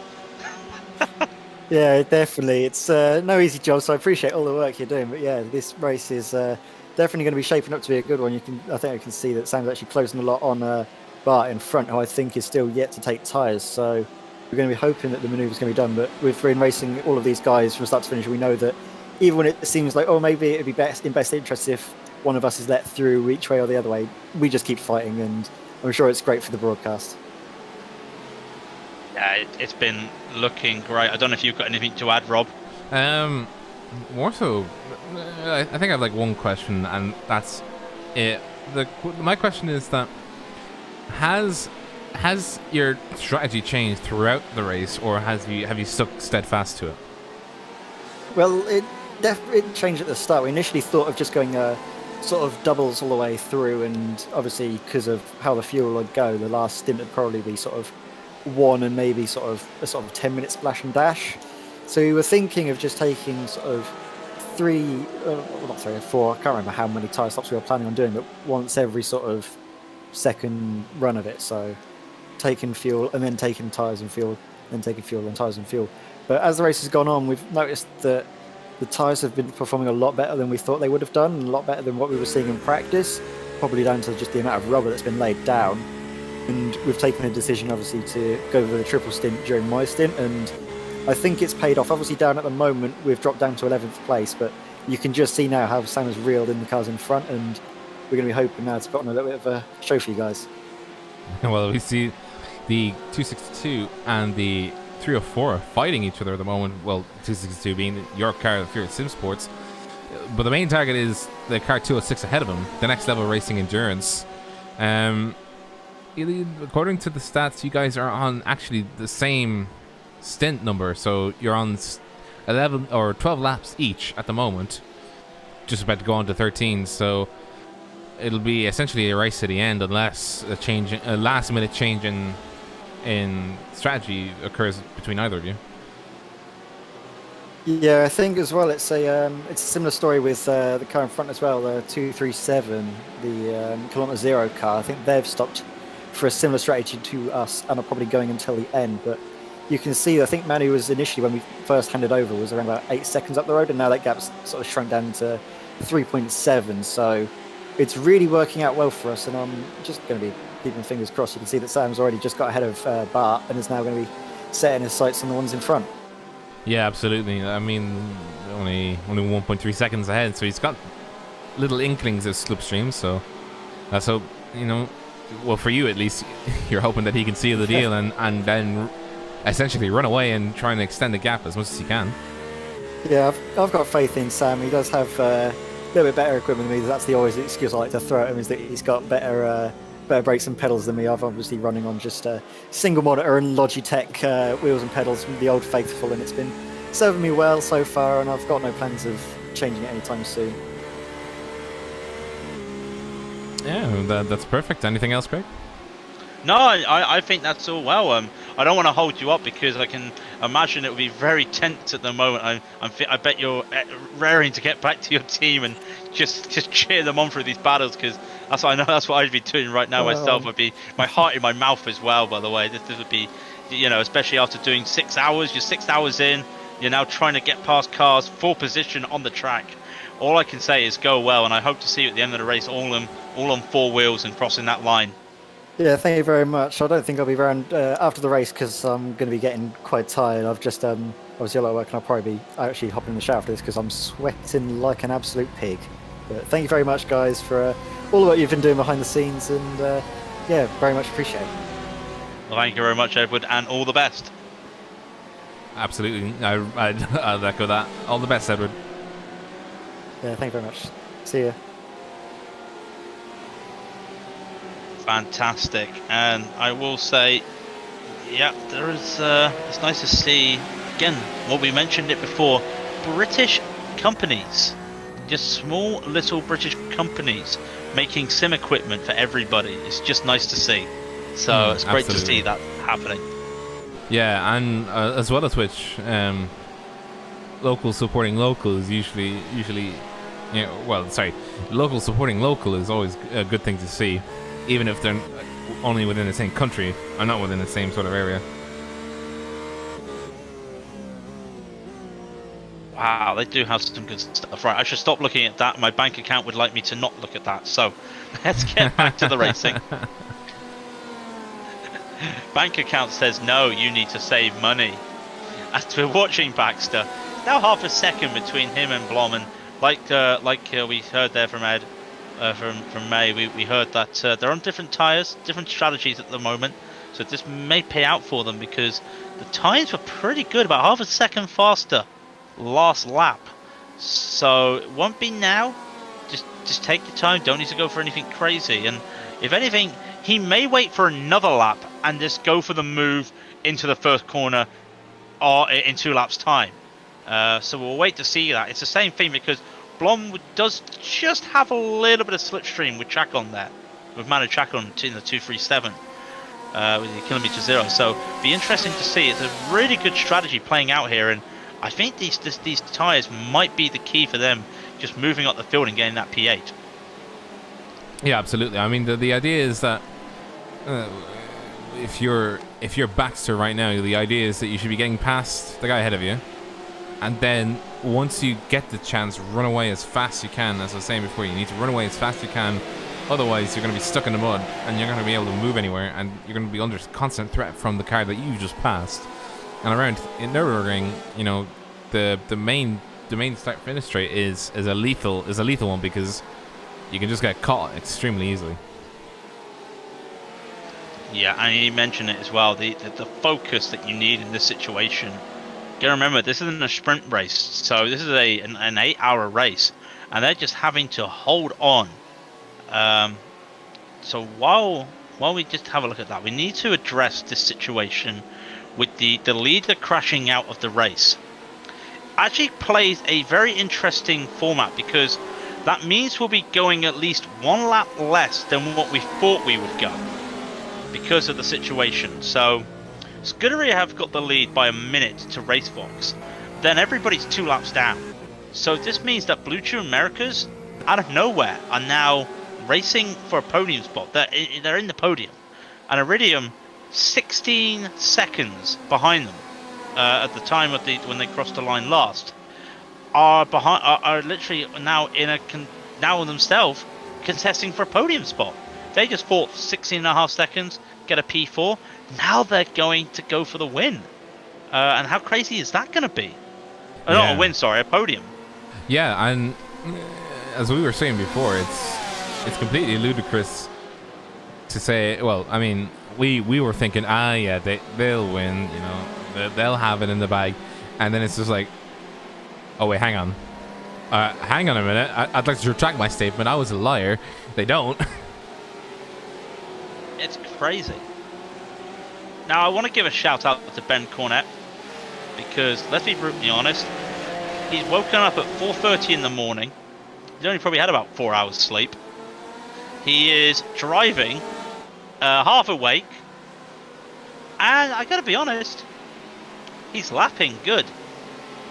You know, 151s. He's practically matching the times in the GSR car.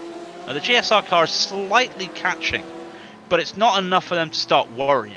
Only like, what, 0.3 of a second faster each lap or something. It's not like they're doing a second faster or anything. Cornet is really pulling his weight, which is just what the Apex guys would want to see, as he's doing the best he can in that beautiful Porsche.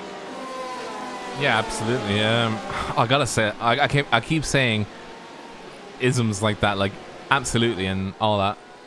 We're chasing them, Cap.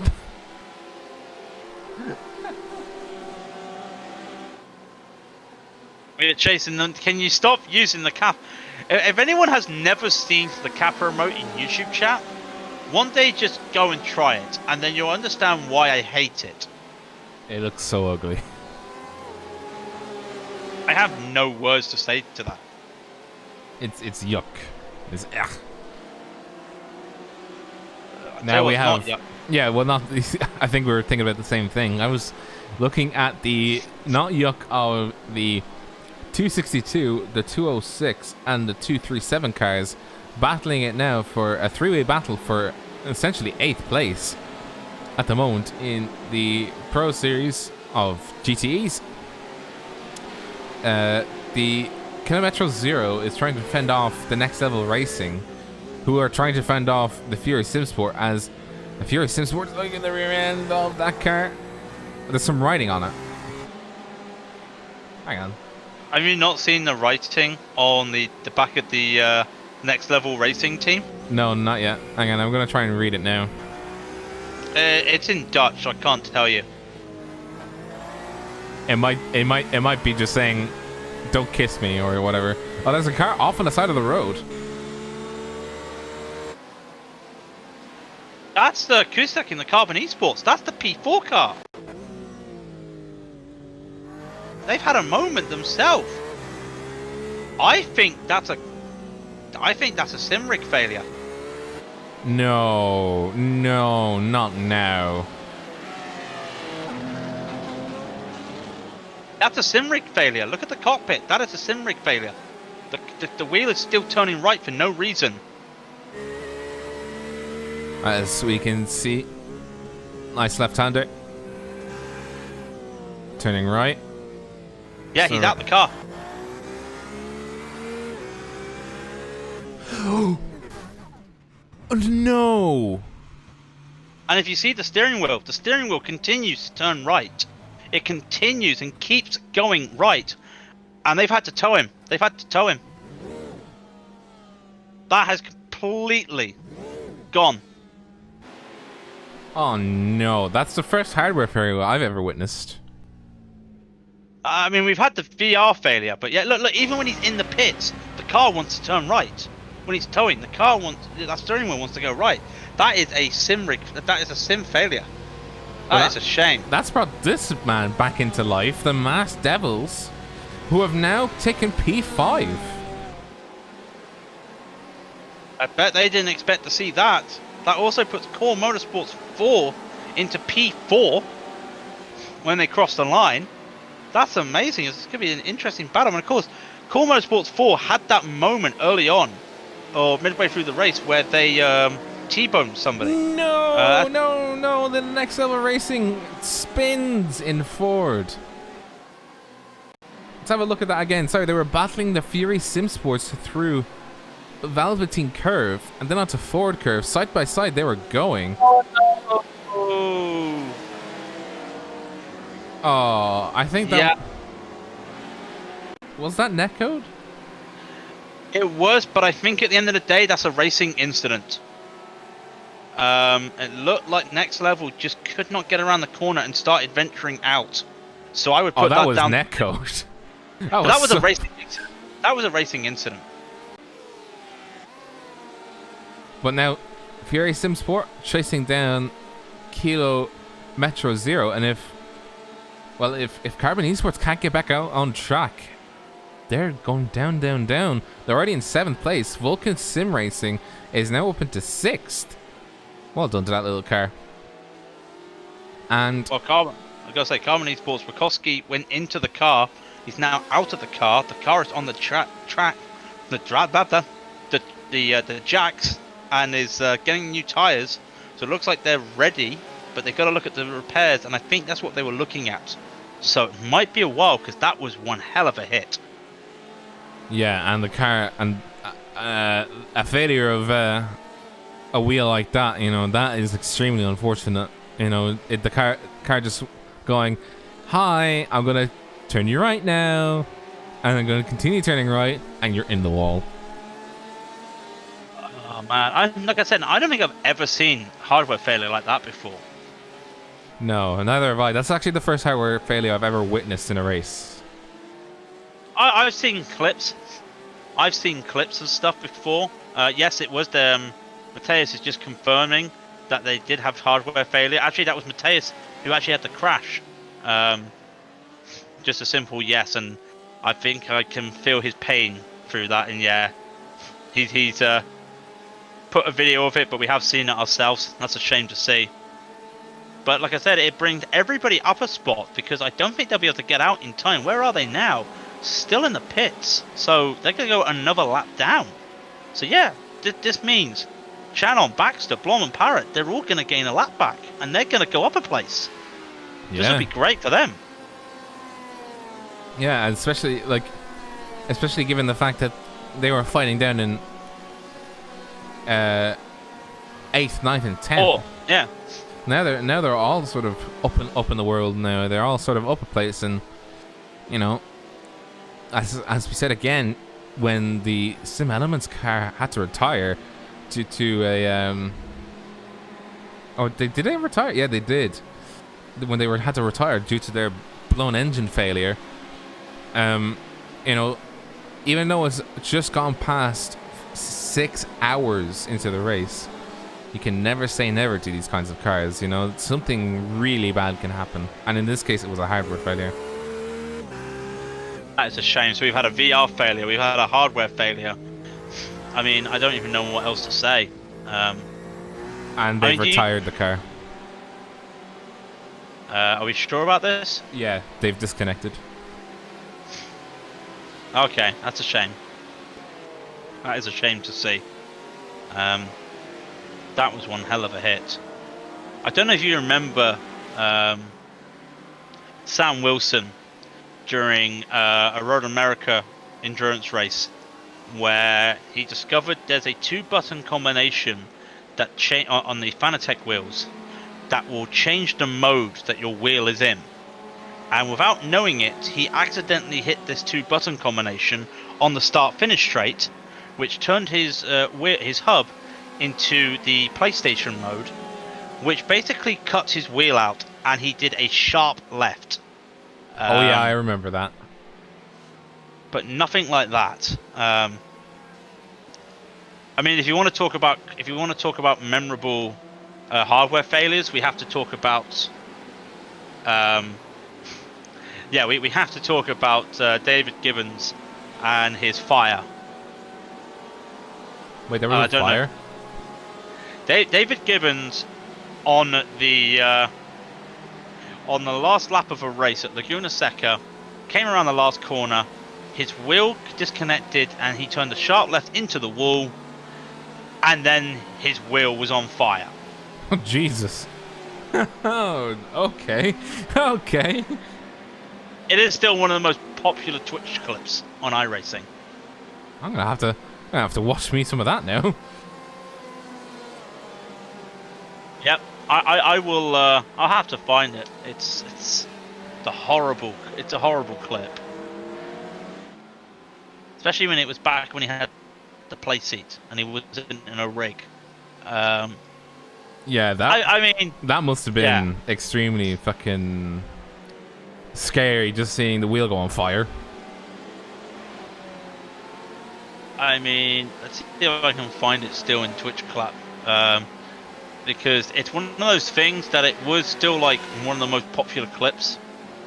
It still might be, but like ever since pro racing drivers to come onto iRacing, like it's like 100,000 views for each clip nowadays. Yeah.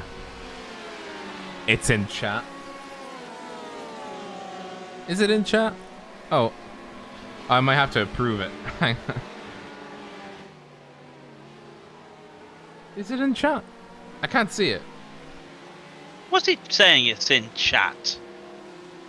You lied to me. You know what we do to liars on this stream, don't we? I found it. Yeah, we just pointed this car. It's been in the pits for 354 minutes, 21 and 22 seconds. Oh, yeah, it's been in the pits for 334 minutes and 30 seconds. It is the Jake Browning car of ERO Race Control.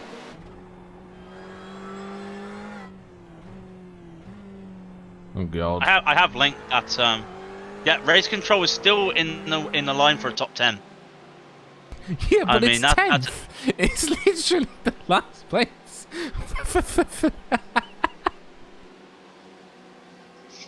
And?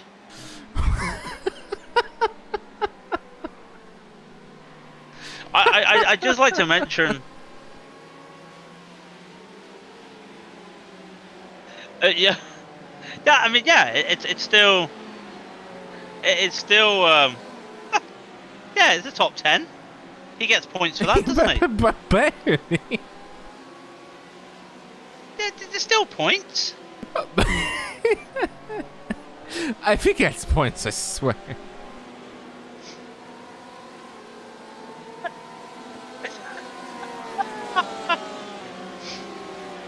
That'd be amazing, yeah. And basically at the end of the season, and the winner of the LMP1 is ERO Race Control, the only one that didn't crash out. Imagine that. So we're down to 6 LMP1s in the field. In an update on Iridium, Blue Navy, the car that has basically decided it wanted to run as many different variations of a wing as possible. It's still 2 laps behind the lead HPD, but it's slowly making its way up. That's all I can say about that. It has to unlap itself twice, which at the current pace it's at, given it's actually not going to be able to unlap itself. I've done the math. It's not going to be able to unlap itself. Sorry to cut across you. The Fury Sim Sports going side by side with the next level, or the Kilometro Zero car into the hairpin, but the Kilometro Zero car having a nicer line coming out of it. So that was an event, but that was literally what I was about to talk about. Yeah, I have it on the cams. Yeah. Doing well though, Baxter. Really well. He's been in that car now. These tyres have been on for 24 laps at the moment. Doing really well with these tyres. Kilometer Zero there, Manuel Chacon, doing all he can really to defend, and doing well. Hang on, Baxter blinks. Please don't blink. They were equal on lap times last lap. In fact, the gap between them was just 300th of a second. So that's how close they were last lap. And they're starting to pull away from the others. Blom in the next level car and Parrot in the Stage 1 Racing. So they are starting to pull away, and they're almost actually going to catch on to the Vulcan car. Garcia there, Fernandez, sorry, in the Vulcan Sim Racing. They're actually starting to catch up to them. This is quite a drive. Yeah, I was just looking at the actual gaps. It's actually 5 seconds, the gap between Fury Simsports, and he's actually made the move. We missed it. That was at the chicane. Now, did they go side by side? No. If anything, Kilometer Zero, they were going side by side, and Kilometer Zero just couldn't turn in and went off.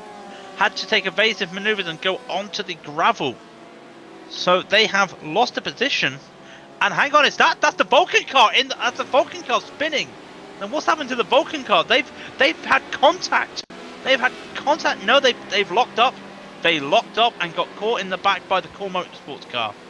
And not on purpose accident there. It was just a lock up with the brakes on the Vulcan car. So the Vulcan. Yep.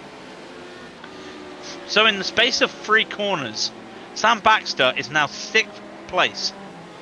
The Paddock Promote, the Fury Sim Sports car, is now 6th place. Now I don't think they'll catch up to Masked Devils because there's about a minute gap between them. But a man can dream, especially on this pace. Yeah, a man can dream. All he has to do now is to focus on increasing the gap between himself and Kilometro Zero, which, given the last lap pace, I would imagine they could do. You know, if they were 2 or 3 tenths faster every lap, they could get a nice gap and get themselves a nice padding for what would be the final stop coming up now, because we're 90. No, sorry, we are just 1 minute. Oh, I think an hour and 44 minutes remaining. An hour and 44 minutes remaining. Not a minute and 44 minutes remaining. An hour and 44 minutes remaining. We'll get there. Yeah, we'll get there. We'll get across the line. So there is a interesting battle happening in the LMP1s between P2 and P1 in that order, because Schmidt has had to basically have got himself lapped by the Scuderias due to pit stops. So the only way that Racefox can get back in this is really when it comes to driver changes. And I think Schmidt is in for the rest of the race. I'm not entirely sure. Gabe has done his share. They might do one more switch. But when it comes to Scuderia, Dayton's going to be staying in there again for a little bit, it looks like. And then James Brown. I think James Brown might be done for the day as well in terms of stints. So might all just be down to Lowe now in the Scuderia to send that car home. But that's the only way I can see Racefox getting the win or competing for the win, is if there's going to be any driver changes. Yeah, absolutely. I have to stop saying that. But you can see just on the track, there's loads of marbles on the track at the moment. They need to continue on the racing line, and if you come off the racing line, it's not good for the glutes, and it's also not good for your head, because you're shaking around a lot, and especially with the NP1s, because they ride so low to the ground. But I mean, we saw what happened. We saw what happened with Element, so that's just a good indication of what happens when you're just a bit too aggressive, a bit too bouncing on the ground. Yeah, and I'm just looking at it now. The Team Racefox car pitted. It's on a new stint, and it's also on fresh tires. I think they also took repairs. And the HDR Scuderia is due to come in. It's coming in now for a lap or for a pit stop. Well, meanwhile, the battle for 7th and 8th continues, but it's not with Fury Simsport. It's now basically Kilometer Zero and Next Level, or in a battle themselves. It's Manu Chacon for Kilometer Zero, and it's Joris Blom who themselves, and they just send it all. What's happened here with a lap car? This is a bit sketchy. No! No!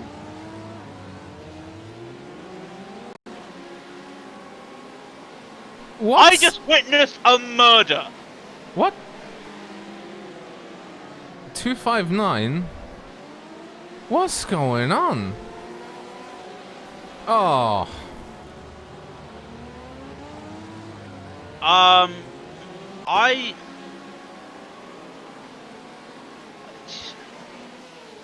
Let's have a look at this really quickly. I just want to put this in slow motion for you guys. It's half speed right now, so we're just seeing this at half speed. You can see the Kilometer Zero might have done a bit of a lunge. He's trying to rejoin the racing line, and you can see just at quarter speed. What is that Core Motorsports car doing? It's going way too fast, and it just hits him. I don't know. I genuinely don't know. But there's still oh, and there's another incident.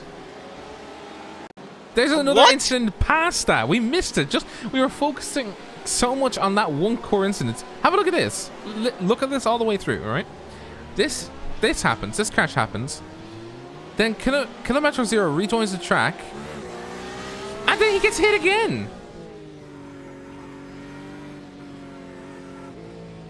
I have literally clipped this with the words, I am lost for words. Literally lost for words. Yeah, I have nothing to say. I have nothing to say.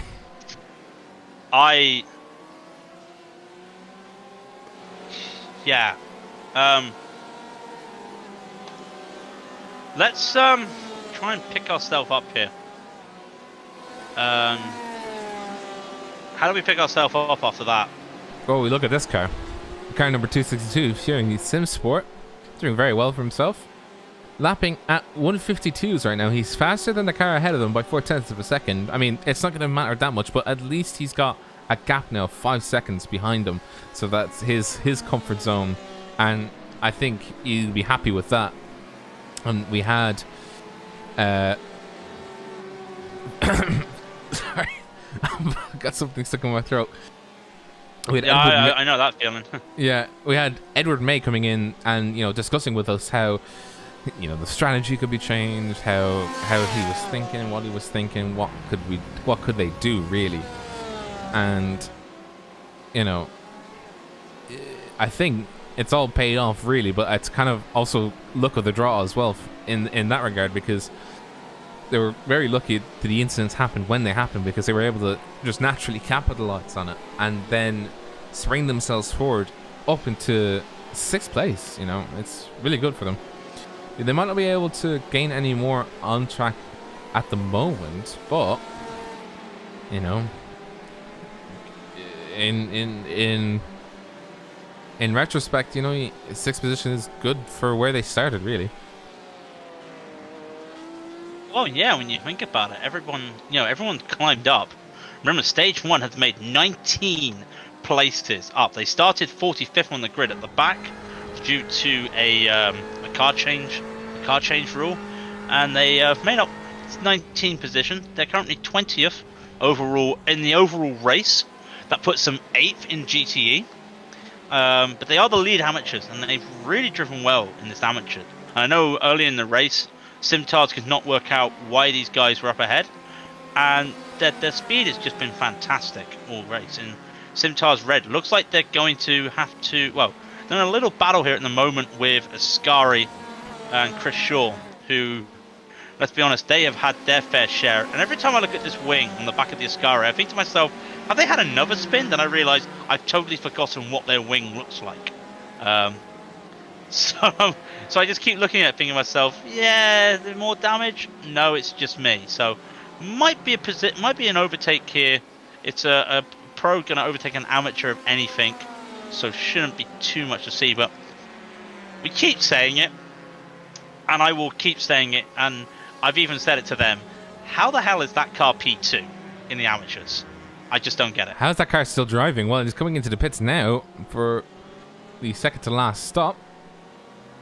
I imagine they will still not repair the damage to that car. Kyle Wright putting the car into P2. Now, it'll be out of sync with the rest of them, so the rest of the field will go into the pits within the next 2 to 3 laps. So I'm under the assumption that once that happens, they will sync up back again into P11. I'm guessing, anyway. Possibly. Well, Cara White is out of the car and Emma's back in for Simtards. Shout out, I think Emma's the only female racing today. We always say it, we always like to talk about diversity. And it's great to see female racing. I gotta check this because I thought there was some more and I might be wrong. No, I think at the moment it is the only female in the field at the moment, so yeah, it's fair play, and it's what we like to see. A bit of diversity. I know you mentioned that last time out. It's good diversity. Yeah, it's good to see that women are taking up the sport. There's 2 Twitch streamers that I've forgotten the actual names for, but Quick one Gabby, of them, I know is one of them. Quick Gabby is one of them. Yeah, and it's good to see that, you know. I mean, you can make fun of us like, oh yeah, we're sweaty fucking nerds driving around in the sim rig, but I mean, at the end of the day, it is also a hobby. Still better than playing golf. I don't think that when it comes to sim racing. I mean, we're gamers, but we are. When you look at the age category, because okay, the age is still the same in any video game. You know, you will get your 40-year-olds playing video games, and there are stories of like the elderly OAPs in like Sweden or somewhere playing Counter-Strike as like a way of keeping themselves mentally active. But with sim racing, you see it a lot more, and everyone just grouped up together. And to take a comparison, I would like to say, bar a couple people, the sim racing community is almost like the fighting game community, where everybody is so inclusive, everybody is so together, and okay, we have our fights, and we have seen some fights today.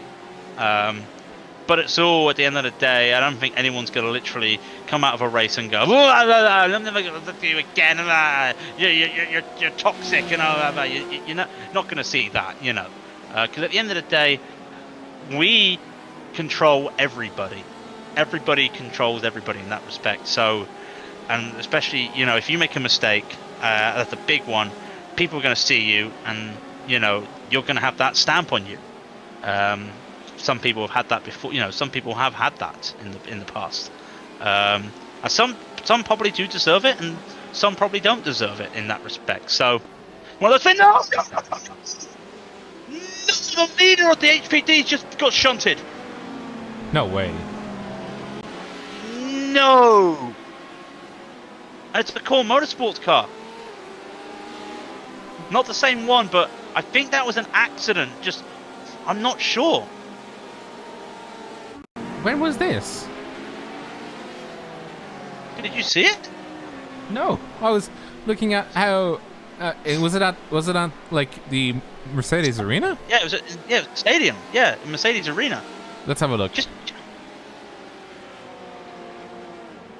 Oh, what the hell? Yeah.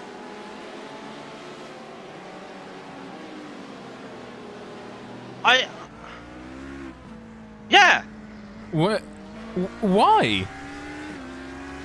Thankfully, there is no damage to that G-Drive car that I can see.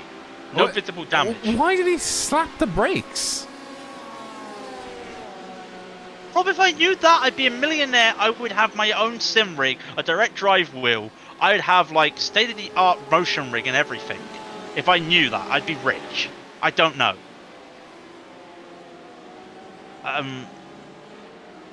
Yeah. I'm struggling to figure out what was going through his head.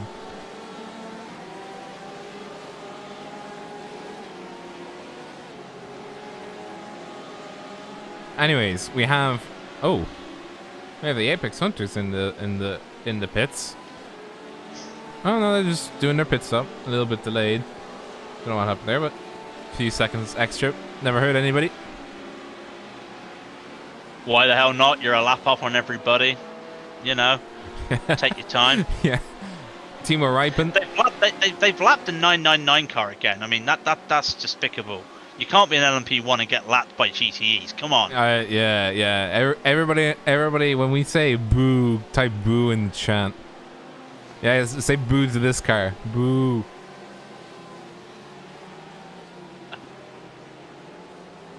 I just can't.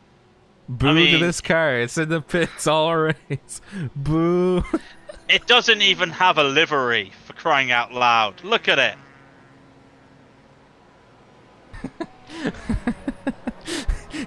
He's gonna give me a much stick after the race. Which is gonna be anyway. Martin Schmidt has just lapped Patrick McDaniel, so that is P2 lapping P3 in the LMP1s. So the LMP1s really touch wood. I'm touching wood. I'm hitting every piece of wood I can. I'm saying that, and you know, Schmidt has to just hit the brakes with Timo. Actually, Timo Ripen is actually in the car now. He said that 0 was enough laps for him, but he's decided to get in the car. So it looks like he'll be seeing the end for GSR. They are, well, because of the pit stop, according to Cats, they are 2 minutes 35 seconds behind Apex. Pretty sure that's not true. They are 1 minute 14. It's just that when you're in the pits, it's considered extra length, essentially. Yeah. See, you know everything. That's why you're here. I just shout down a microphone. And fair play as well to the live timings. A very, very nice update to see the driver name next to the team as well, which is nice to see. Yeah. Hopefully everybody was happy with the live timings and enjoys them. Well, much as we can enjoy them. as as we can enjoy them. Yeah. You gotta admit, did you think HCL Scuderia would ever thought to themselves a few hours ago that they'd be leading this race? No, I don't think anybody. I would have thought that, you know, HCR Scuderia would have either come second or third, and then they were just like, "Oh, I'm here now." Funny that. They must have. They probably would have seen the leaders pitting now, and like, okay, that's fine. What? The leader's pitting now, and then next thing you know is, okay, you are the leader. And they're coming into the pit. Pexi comes into the pit. That's Kiko, sorry, in the G drive. Going to the pits at the same time as Pexi, the third place GTE at the moment, Core Motorsports number 4, which will lose that any second now as Phelan overtakes there, and Bushfink will return to their P3 for the race. And quite, they go again. Again, they made up 6 spots today. Really good drive by Bushfink Blue. Who the Bushfink Blue, but I don't see a single ounce of blue on that car. Bushfink not blue. TM. Yeah. Oh, but they've got a Craig Setup Shop sticker on the back of them. I get that. But they've look. The whole livery is red and white, and on the back of the car, it's got TBR blue. Where's the blue? Come on. It's a nice livery, but you gotta color coordinate, my friends. Come on. You gotta, you gotta have the right suit. It's gotta match. I mean, to be fair, I mean, they might have a blue car elsewhere. Mate, I'd love it if there was a Team Bushfink Racing red and they're in blue. I just love that. That would be the icing on the cake for me. Who says they aren't? As we are on board with the Iridium Blue Navy LMP1 team, attempting at the moment to get through the field. They've actually passed and unlapped themselves from the G Drive Racing Exemia, who thankfully did not have any damage from that brake check. and is still driving that round nice and easily. Good to see them. Still, even after a little kiss on their front end, is still driving. I'm gonna miss that HPD. That cockpit of the HPD is so nice. Like we make fun of the Ford and how weird that looks inside the cockpit, but the HPD is just as old and it just looks beautiful. Yeah, absolutely. Right. 30-second stop and hold for car 259 for that collision with Kilometer Zero.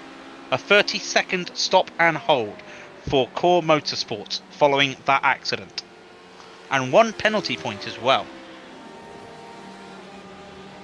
Which is actually there puts them at 1.5, so it's not an overall big deal, but you know, it's early days. I can't just say fair play to Writer Engineering. They were on 4 incident points within probably the first 2 hours.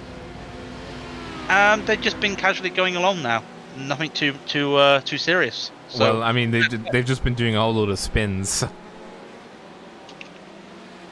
I mean, at least they're keeping it clean, but in terms of interaction with other cars, but I think it's just that the car is sort of borked at the moment.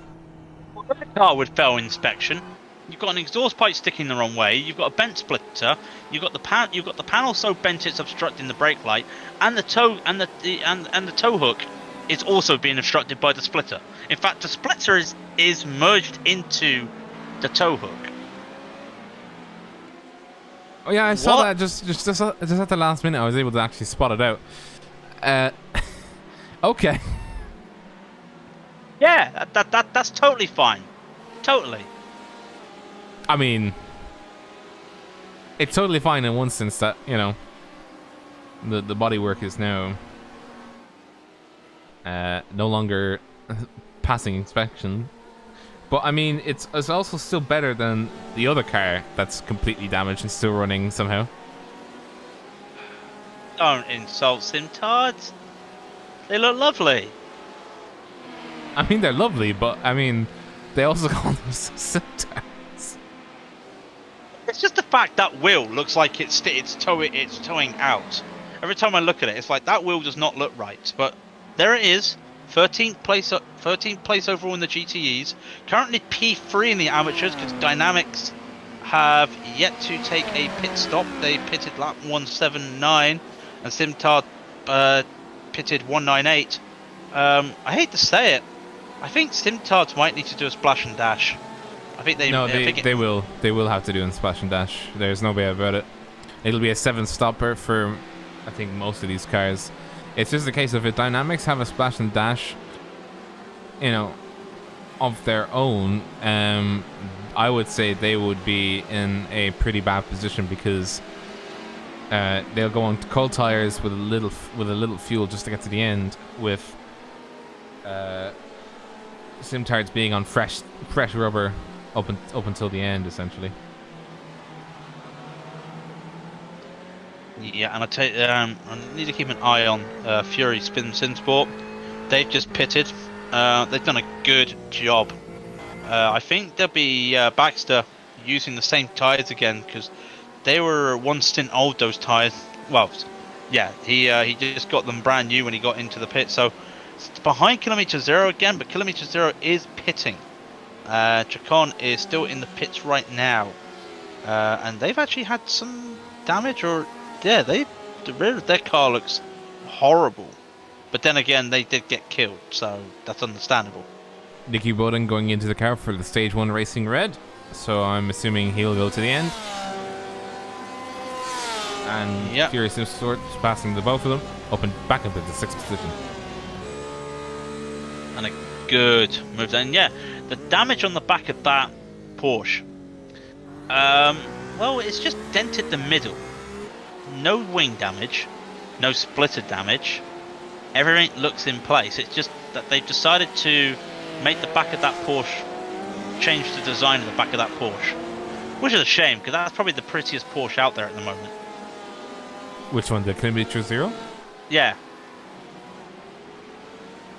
Let's have a look at this back end. Matron. It looks like something went on fire in one specific place. We caught a glimpse of it. It looks like in the middle, like where the exhaust is. I assume is like it's on. It went on fire in a very specific way and in a very specific place. Well, we didn't start the fire. Because the world was burning when the dead. We haven't talked a lot since we said hello to them. About the Blue Chew Blues. I think they had an issue that they had to get fixed. Because they're now sitting at the back of the 5 HPDs. By the way, we started with 8 HPDs and we've lost 3 of them. So the 5 HPDs still going. Well, at the very least. Yeah. Sorry, go ahead. No, I didn't have anything to say. Yeah, well, at the very least, that at the very least, you know, while they have lost a few of them, it's still better than the unfortunate that is essentially. Well, they've lost less than the LMP1s have, I think, in terms of numbers. So 1, 2, 3. Yeah, they've lost less than. Oh no, I'm getting. They've lost the same number as the LMP1s. Yeah, you take that back. The 999 is still in this race. You know, you can still win this race. You know. It's still sitting there. Like it's gonna be at the end of the results. It's gonna be like negative, like or plus, like 289 laps. Because that's that's what it's currently predicting will be the number of laps for the entire race as we get near to the final hour, as Kilometer Zero is fending off Vulcan Sim Racing. Yes, indeed. And to be fair, that damage at the back shouldn't be too much to worry about. Should not affect them. But Vulcan, they have had a weird race.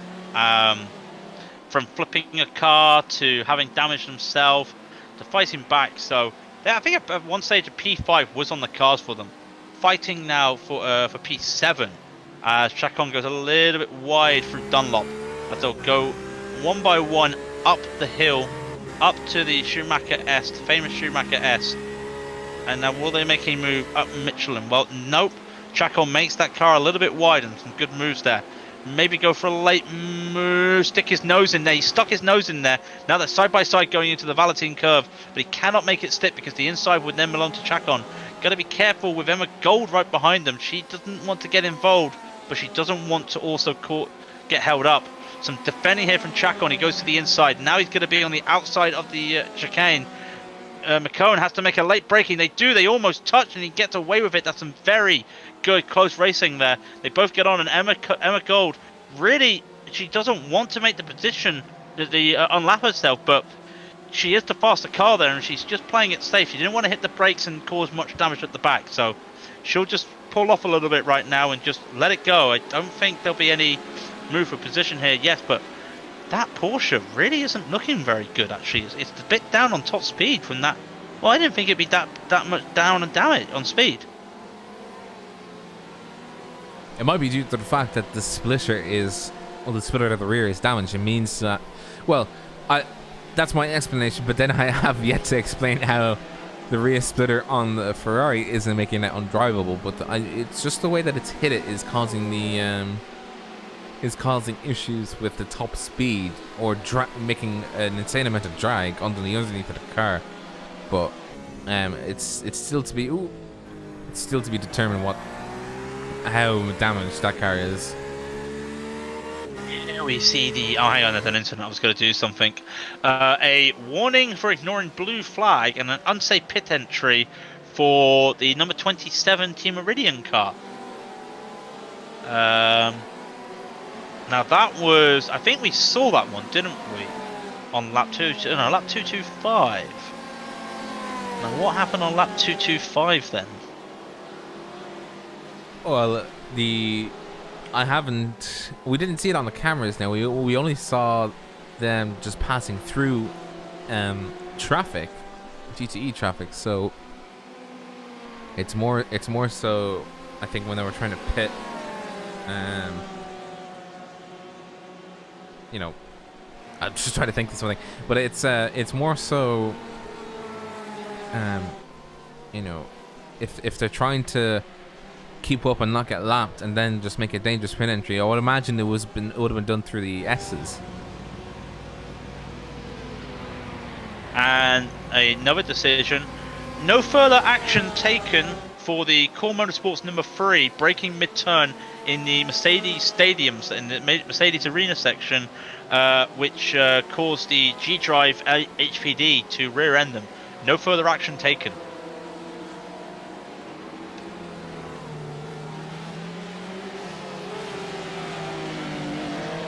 So we got an hour and 15 left to go.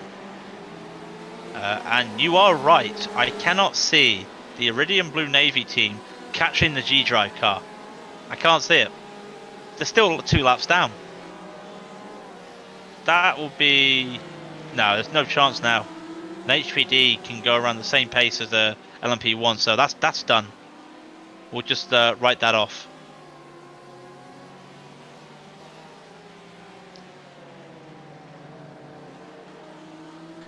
Just enamored by the way that they go around the Dunlop chicane. It's a train at the moment. It's not a train. Oh wait, I might be looking at it. I thought it was a 4 position. It is not. It's just that Kilometro Zero is just in a train of cars at the moment. It's currently chasing the car of Simtard's Red, and it's... I think the car behind it is... It is not Next Level Racing, I know that much, but I think it is... Adequate. It's adequate. Yeah, it's adequate. But there's an It's actual always funny battle when we say that. Yeah, there's an actual battle going on right now between Stage 1 Racing and Next Level Racing. So Stage 1 and Next Level. That's just actually, that looks like they're going side by side, and Bokken is going to take that from Justin. That looks like it's done with no issues there, as Nega loses the position there, and Bokken, this Stage 1 Racing has been really, well, I don't think it should be an amateur car, it's too strong. No, I'm only kidding. It's done really well today. It stayed out of trouble. And really, I think that's the story with practically every car at the top. They've stayed out of trouble. They've not done anything, well, not like they've not done anything crazy, but they've managed to stay away from big battles. And to be fair, Chacon is only 10 seconds up the road, so with an hour and 13 left, there's still some chance of some late heroics coming up here from any of the drivers. Say your last again. Say your last again. Pardon? Say your last? Like, as in, like, say what you just said before? There is still a chance of some late heroics. I was just like... also, by the way, I hope you said Niger, not what I thought you said initially. Yeah, Niger. Yeah. No, I didn't know. I was just like... I was like... Oh, dear. Cars go vroom. Yeah, they do go vroom. Next up was Sim Racing, by the way, did a 1:55.009 compared to Stage 1, who's meant to be the amateur. Are they falling back? I don't know what's going on. Like, they've lost a second this lap already. They are slowing down, and that can't be just because of this wing damage. So what is causing that? Not entirely sure, but as they cross the line, it's going to be a 1:53.994. But then you got Stage 1 in front doing green, their fastest lap of the race, a 1:52.004. So not sure what's going on there, but hey, Bokken is actually catching Chacon in front. But it won't be a category battle. It would just be a battle on the race field. On the battlefield. Can I get a simplified version of what make cars go vroom? You squish petrol petrol explode, carve room. Is that the simplest explanation? Okay. I mean, it's kind of accurate. You do squish petrol, it does explode, and through gearing, it makes car go vroom. Science, yeah.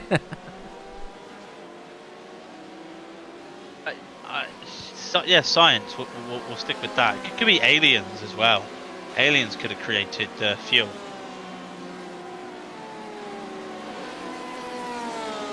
There's no real explanation there. So, hour and 10 to go. And you must apologize. Yeah, I must apologize because I need to get myself another drink because I'm starting to feel a bit hoarse and not in the four-legged case.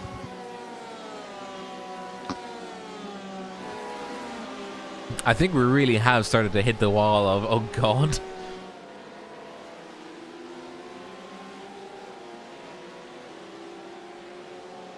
Do we need any new commentators? Yes, we do. We are always looking for people to help us. Fire me an email, Or a DM. or DM, either or. Hang on, I'll put my details in chat. Ooh. Now it's getting personal.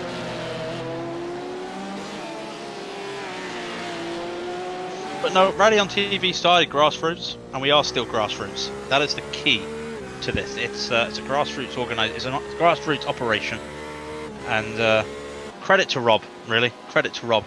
Well, I didn't make it alone. You helped more than you imagined. I know, but I'm not the guy controlling the cameras, doing all the replays, doing all the graphics and everything. I just turn up and shout down a microphone. You do a lot more than you realize.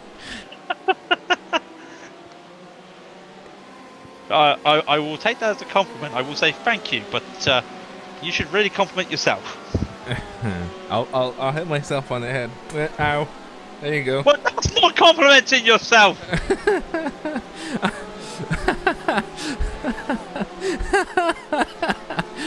I was going pat on the back. Oh, sure. Why not hit on the head? It might wake me up. What are we smoking? Well, I don't know. We've hit the wall. Pretty much we've hit the wall. And also, thank you for I'm doing a good job at shouting. I used to do commentary for shooting games, so I guess that's where I get my shouting from. It's like David Croft. It's like Crofty for Sky. Like Crofty only shout because but not many people realise David Croft was a darts commentator. He was not he's a darts commentator, and Sky needed a play-by-play commentator because they couldn't get anybody that they used to use for ITV or BBC used to use because they were still tied up to BBC Radio. So they got David Croft, who was a darts commentator, to do the F1, and that's the honest truth. So essentially, Crofty was brought in as a bit of a meme. He's going. Yeah, let me throw some darts here. 190, and then he translates that to. And they're off. He has commentated on a 9-dart finish, and it is how you would expect it to be. What? Him having a heart attack? Yes, him making orgasmic noises as the final darts go in. I cannot find the video, but he has commentated on at least one 9-darts finish in darts. That honestly sounds weird. I'll tell you, he needs one. He needs a double. Bullseye! Oh my. The microphone peaking is what made that entire thing. But yeah, no, honestly, so hey, if a guy who did darts can make a career out of motorsport commentary, surely a guy like me who used to be hated for my commentary in shooters.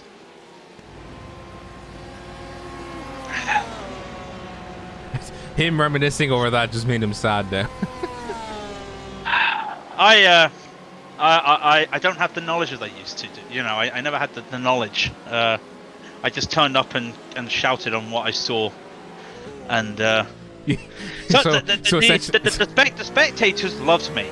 The people that were playing the game hated me. I mean, let's put it.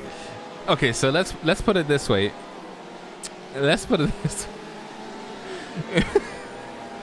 What you did was, instead of, like, you said you didn't have the knowledge, so what you did was, that man over there with the pointy thing and the sniper scope is gonna shoot the guy that just went invisible. Holy shit!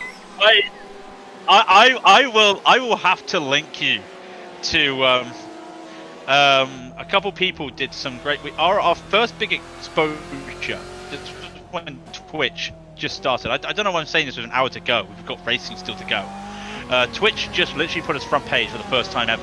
We had 2,000 people, and I'm commentating on a tier 2 match between Russia and I can't remember who they were against. And me and my colleague were making orgasmic noises at some of the things that were going on, and people were like, "Well, that ain't that exciting." I'm like, "No, you don't understand how exciting this is." there is some clips, and I did tone it down through my later years, but I used to be, as we say in the GT1s, I used to be a shouty boy. Oh, so you're the descendant of the Corvette CR6 in iRacing. Yes. We've got hey Rob, we've got a battle. We've got a battle on our hands. We've got a battle. Yep, the Blue Chew cars are. I'm trying to think of a segue. I'm trying to think of a bad pun for the company. I won't. They're in a battle for 4th and 5th in the HPDs. We've got Derek Smith in the platinum. We've got Josh Patterson in the blue. Sorry, and they just went side by side before the chicane. Decided against it, and they are fighting right now. The gap between them is 0.3 of a second. They'll be coming up to the start-finish line. Be interesting to see the lap times because they are pretty matching each other. 147.8 and a 146.6. Trying to break the toe. Smith is trying to break the toe. Cannot make it. A little bit of a lunge in there by Patterson. It's not going to cut. In fact, he may get a slowdown.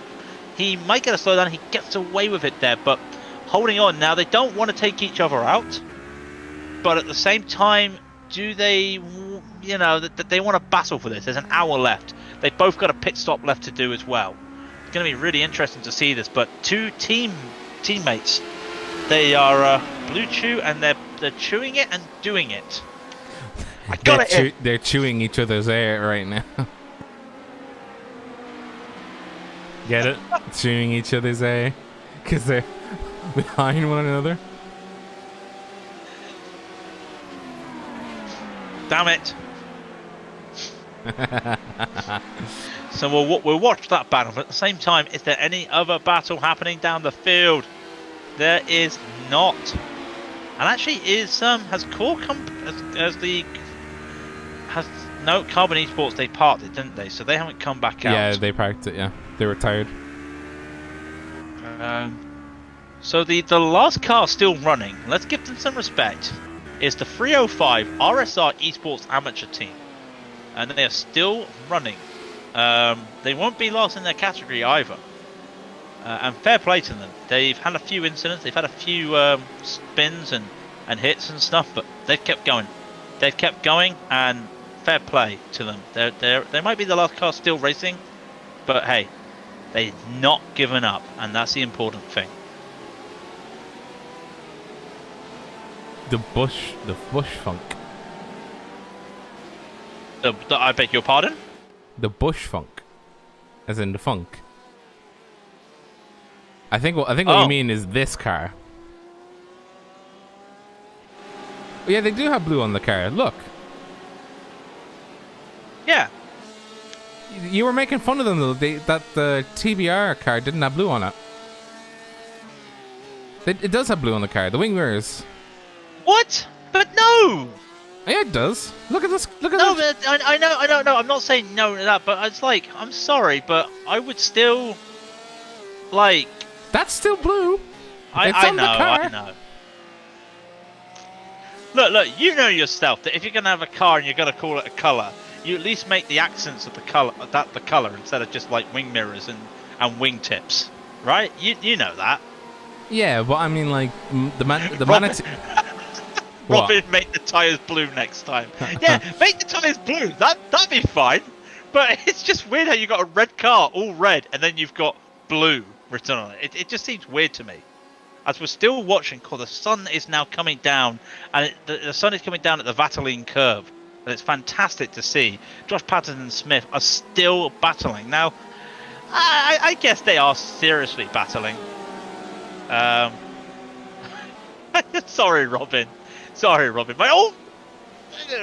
a bit of a close call there with the GTEs. I'm sorry.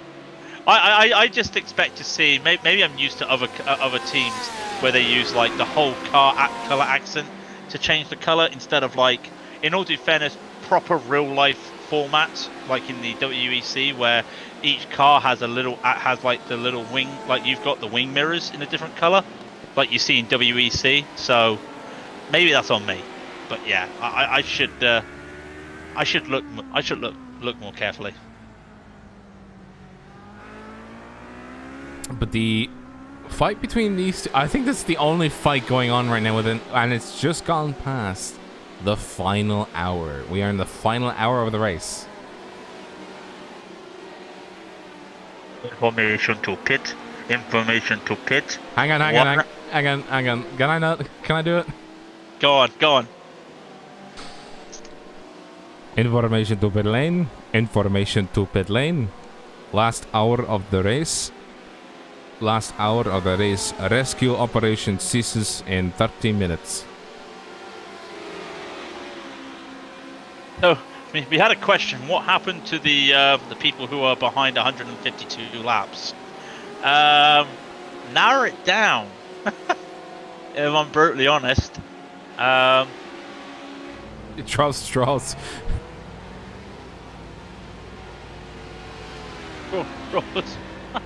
Yeah, it's Strauss. See, it comes after. Quite a few cars. Yeah, there's quite a few cars that are 152 laps down in all due fairness. But we're still watching this battle between Derek Smith and Josh Patterson. Both Blue Chew America's cars, the platinum in the front and the blue behind. It's very nice watching them race because they're getting by. Oh, there's actually going to be a dive here. Oh, he's got pinched. Oh, Smith got pinched and Patterson said, "Thank you very much, I'll take it." And did he get by? Did he just get by? He did. He did indeed. How? I'm not. Wow. And they're still going by. So Patterson in the blue car has taken P4 away from Smith in the platinum, but they're still battling here, and it's a fantastic battle to watch. And I'm guessing this is kind of like Hamilton and Rosberg in the desert, where it's like, yep, just bring the car home, you know what to do, and they're still battling. It's fantastic to see. I was about to say, why not Bottas and Hamilton, but then you just said battling. I was just like, oh yeah, Bottas doesn't do that because James just come over. Who was it who sent that message to him? It wasn't Toto. I can't remember who it was now. It goes like this. Valtteri, it's James. We're going to need to do 488. We need to do 488. How copy?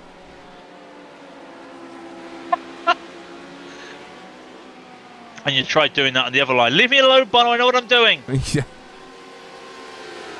Shut up! Just leave me alone. Daniel Neath, we're both 2 incident points away from a drive-through. Yep, well, touch wood. I don't think either of you guys are crazy enough to get 2 incident points in the next 57 minutes.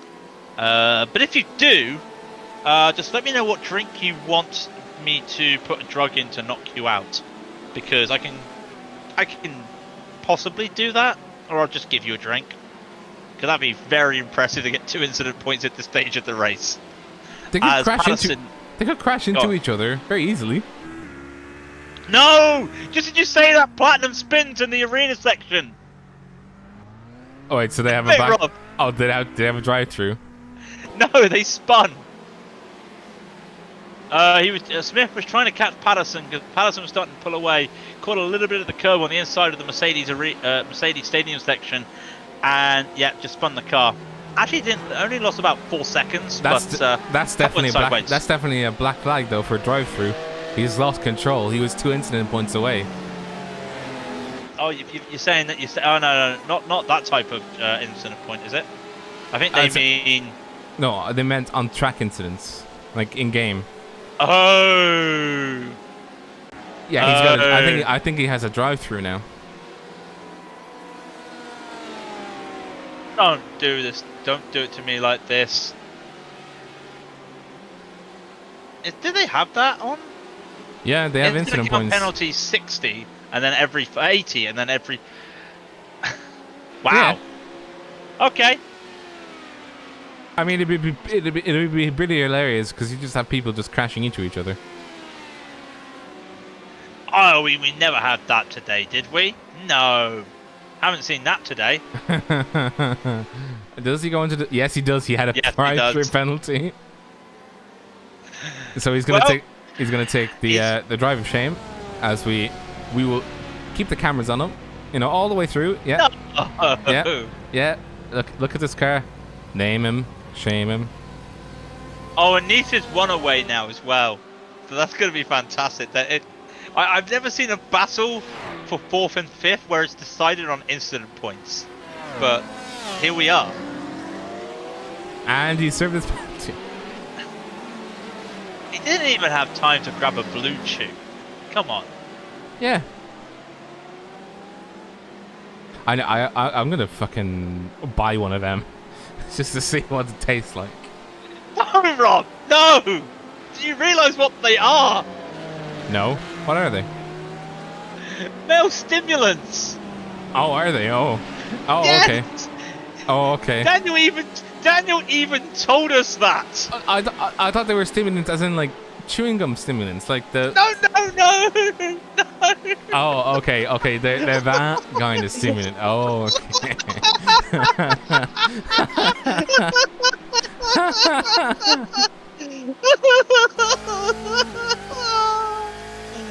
Oh my god! Oh god! Oh my god! Give you a friend too, if you know what I mean.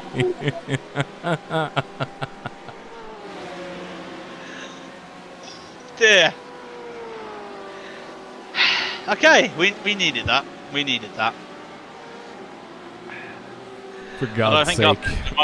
For God's sake. God damn. What do you think I've been trying to weave in a pun every time we go to them? I thought they were just chewing gum, just be like... So did I before he came up. So did I before Daniel came and spoke to us.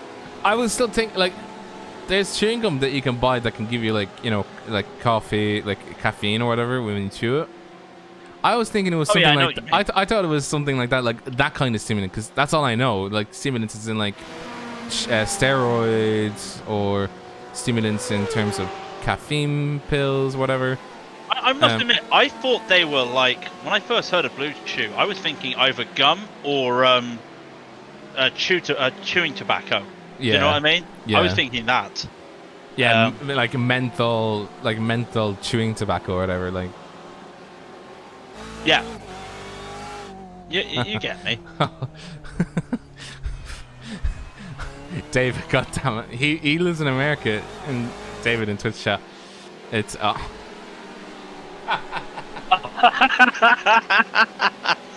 Yeah, okay. I get you. So, there is 52 minutes left. So can we say that the Mr. Cornett in the Apex Hunters car is going to finish this race? He's a minute and 15 ahead of GSR. It is now possibly 5:45 in Australia, so he should be awake now. He's just getting ready.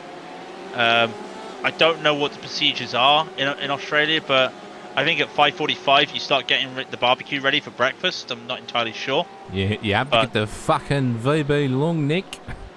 Oh, sorry, there's a car gone off in front of him. Oh, Is it? next level endurance has gone off. No, there isn't. Yeah, there is. Look at the replay. What did I miss? I'll watch it on your end. The 206 car. Yoink. Oi! Oh, unlock the brakes. That's Yeah. a shame. Oh, there's a battle happening at the moment for 8th and 9th. Chacon and Bokken. Again, that this isn't for the category. This is just the race positions. An amateur and a pro. Bokken almost went for a move there for stage 1, having to be bookmarked now by Derek Smith in the platinum blue tube. That sounds wrong now. Holding on at the moment. It looked like they were almost coming together there, but Chacon holding on to the overall P8 in the GTEs right now. Still waiting to see. Simtard's red. They pitted lap 198. It's lap 222. So they definitely need to pit again. Actually, I think they can make it. They will definitely make it on one more pit stop. Dynamics, I think they have to make another pit stop. Dynamic just pitted, and they pitted 11 laps ago, so they will have to do a splash and dash unless they're fuel saving. And let's be fair, in a BMW, I cannot see it. Can you? No, not at all. You crazy? Me? Crazy? No. But I gotta say, this battle at the moment that Bokken's taking, there's 49 minutes left in the race. Yes, okay, race. But if you make a mistake, you've almost lost your guaranteed victory in the amateur category. So how aggressive does he want to be here? Well, he wants to send it. He wants to send it into the first corner, and he does. And they'll go side by side, and does take that position. Now Chacon will take the inside of Bokken into the arena section, and he does get that position back, almost coming close together. And they're going to be coming. Oh my God, how close are they getting? Very close, and Bokken loses the back of the card there for a moment, so we'll lose it. So he is wanting to make that move. I doubt it will cost him any time overall. What are we looking at here? About a minute and a half ahead of Simtard. So he's got the time to play with. You just don't really want to go too long here and possibly run your tyres out. Yeah, I mean, the thing about it is, it wouldn't be worth taking new tires on, because the time you lose now at this stage of the race, you wouldn't be able to make he's it out wearing at all. his tyres out. He's wearing his tyres out by doing all this fighting. Yeah, if he just absolutely. stayed behind and stayed on the racing line, I think he'd be okay. But all this fighting will do some damage to his tyres. Is what I'm saying. I mean, they both took on new tires, so... Well, no, actually, Kilometro Zero did not take on new tires, so he's on older tires. But Stage 1 Racing did take on new tires, so he'll be able to... Oh no, he won't be able to go to the end. He'll have to make another splash and dash before the end of the race, which is coming up very soon. I was about to say very close, but I was just like, wait, hang on a minute. Brain, wake up. You put the brain into neutral again. Yeah, well, I mean, I didn't put it into neutral. I just shifted down a gear too many as they go side by side. Stage 1 and Kilometro Zero going side by side, going the start finish straight. Will he be able to seal the deal here? Again, they go side by side. They're not going to be able to do this again. Almost a rinse repeat. Now Bokken does have that lead again. He's got quite a convincing lead this time. There won't be no move into the inside from Chacon this time. And in fact, I think they've just yielded the position. I think they've just accepted not fighting here and just wait for a mistake. They've just decided, look, we're not gaining anything from this. We're still going to be in that P8 overall in the category. Let's just hold back. We're okay. Because, I mean, that's all they can do at the moment. Yeah, and the number 304 car is in a lot better nick compared to the 237. I mean, just looking at the cars coming down the hill towards Dunlop, you can just see how much damage the Kilometro car is carrying. versus the Stage 1 car. The Stage 1 car looks a lot cleaner, and it's also carrying much less damage.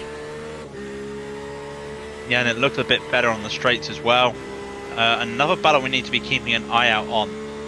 Mars Devils is looking pretty fine in P5, or so you'd think. Sam Baxter in P6 is 8 seconds ahead of Vulcan Sim Racing. McCone. They both have to pit still.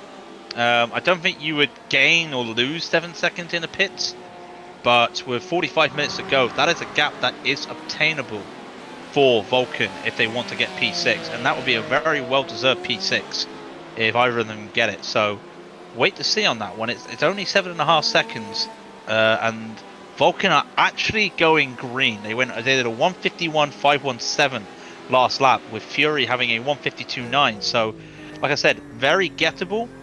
Wouldn't be surprised if McComb's on new tyres, and of course we know Baxter is on some definitely on old tyres. We know that from before. He is indeed. He did not take tyres that last stop. Vulcan did, so I think that's where the extra lap speed is coming from. He's on fresher rubber, and I think Fury is trying to hold on to the rubber they have and try and get to the end and not lose any more time in the pit stop, so it'll be a race to the wire essentially. We've had another report from race control, a 0.5 penalty point warning to the 367 Core Motorsport number 2. They were trying to bump draft the Reiter engineering car on the back straight. Reiter hit the brake to control his car because of the bump draft, and that just caused him to have a little bit of a bump. So yeah, bump drafting. Get that.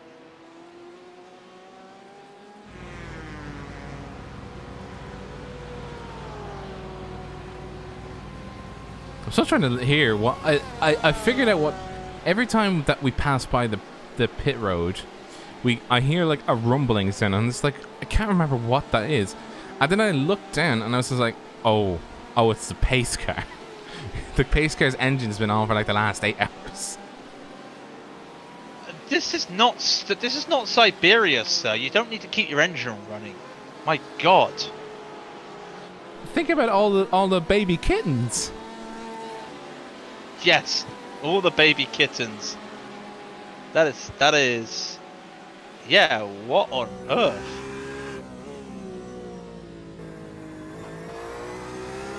Right. With 43 minutes left, can we find anything close? Well, we know this battle for 6th and 7th is closing in. Baxter McCone is now 7 seconds. Was a second faster last lap. And is making progress now, and that is Baxter. They did a great move to get up the field using fresher tyres, but they might try to triple stint these tyres, and I don't think it's going to pay off for them. They might, and then again they lose 15 seconds in the pit. Did they try and take tyres? So I don't think it's going to pay off. They did. So Vulcan Sim Racing took tyres on that last stop. But it depends right now if those new tyres will last enough to pay off. Will Vulcan Sim Racing pit for tyres, or will they try and continue on a 3 stint? No, Fury is on the 3 stint. Vulcan's on the fresher tyres. Oh yeah, sorry. Vulcan's on fresh tyres and Fury's presumably on a 3 stint. At least that's what we've heard when we had some interviews earlier. So.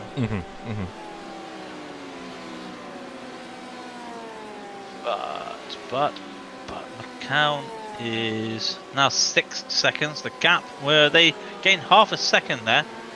So they're getting lucky with traffic as well. Obviously they got Spikerman behind them, and he'll be overtaking them when they come out of the stadium. So that's letting a car by on a straight. So they're not losing any time there. Baxter will be coming up to a car, so he has to lap shortly. So yeah, it actually plays in Vulcan's favour at the moment, but they both still got to do one last pit stop. Again, we need to keep an eye out on the others that need to do pit stops, including Simtards. And well, everyone needs to do pit stops, but the pit stops that will make a difference. The Simtards, Reds, and Dynamics Racing for second and third in the amateurs, and then that battle, as we were just mentioning as well. And we can't forget about the incident point battle between Blue Choose Blue and Blue Choose Platinum, because we know that Blue is 1 incident point away from a drive-through, and Platinum's already served their drive-through, so that could be interesting. Would you mind holding the fort one last time? I shall hold down the fort with my trophy my drink. back is killing me. I need to stretch. I should have taken a break. Don't worry, I've got this under control. So, once again, thank you people for joining us. We are keeping our eyes on everything at the moment. First of all, I've got to say how beautiful it is when the sun comes down. It's just absolutely fantastic to see the sun setting, and on one hand it will absolutely screw you over because it might just blind you, but hey, I mean, we haven't got any VR drivers anymore because they crashed out too soon. I think that might be a bit too soon. But we see this gap at the front with Timo Räikkönen and Ben Cornett. It's still the same. It's still about 1 minute 15. They're practically matching each other in pace. So some good going there from Ben Cornett. It's early in the morning. He really needs some food. He really needs some more sleep. He's probably drinking some energy drink to keep himself awake, but doing the best he can at the moment. So that's good going by him. As we do start to see the pit stops are starting. Right at Engineering, they are coming into the pit. Actually, Right at Engineering just pitted, and now they're pitting again. Have I missed something? I must have missed... yes. Something tells me Right at Engineering just had to do a drive-through, and now they're coming in for a pit stop, or vice versa. Because they just went for a pit stop before. So we'll wait and see. Yeah, this is the drive-through. So they literally do a pit stop for fuel, their last pit stop, and then they get a drive-through. That is some cruel irony, I must admit.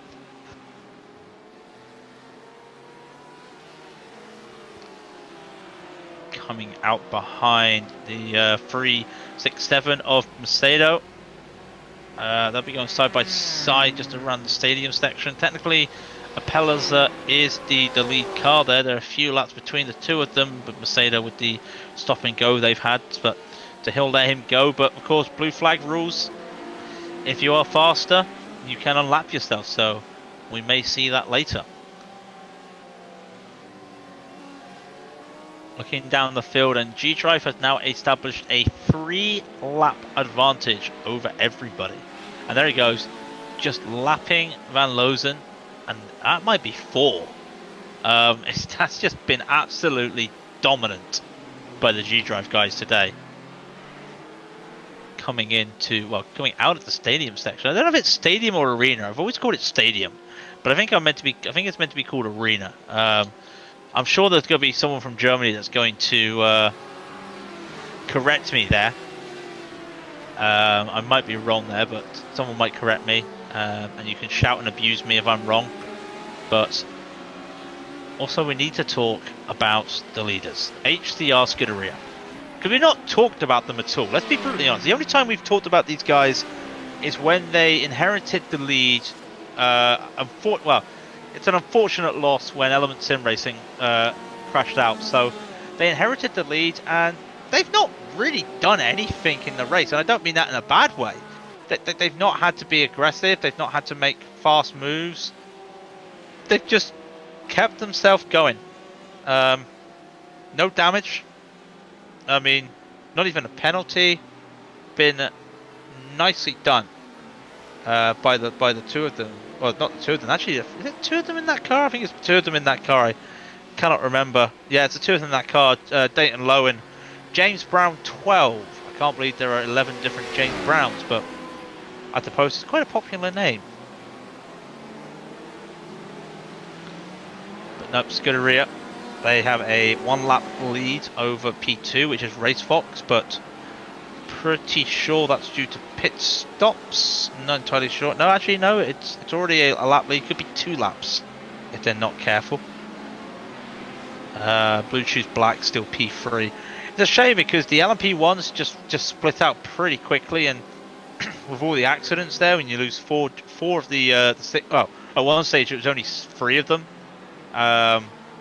You know, it's hard because you lose almost half the field. But they fought back.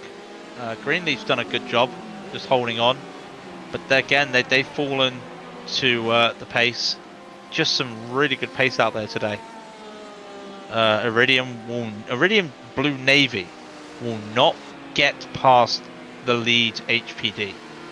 There's 35 minutes to go. They need to lap and then get by again. Can't see that happening. Might lap them, can't see them getting by.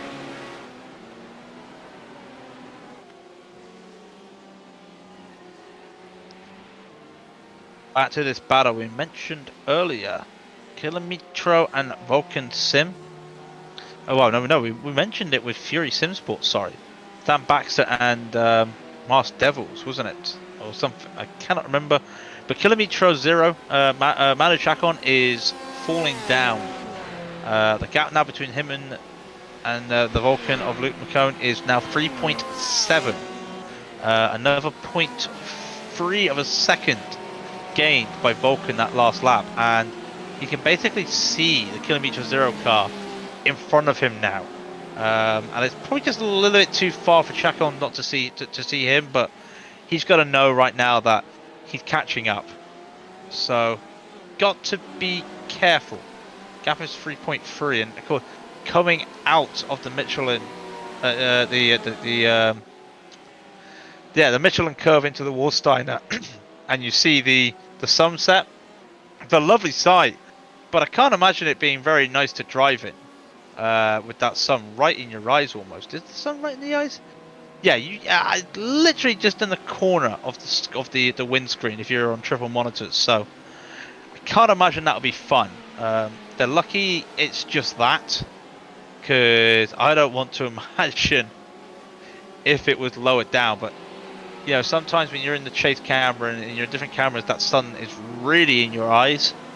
But then when you get to the cockpit with everything around you, it's really negligible. You can't really see much. But gap is 2.3. This will be for P8 overall. So looking like they could catch on to this. There's 33 minutes to go, and both these cars need to make another pit stop anyway.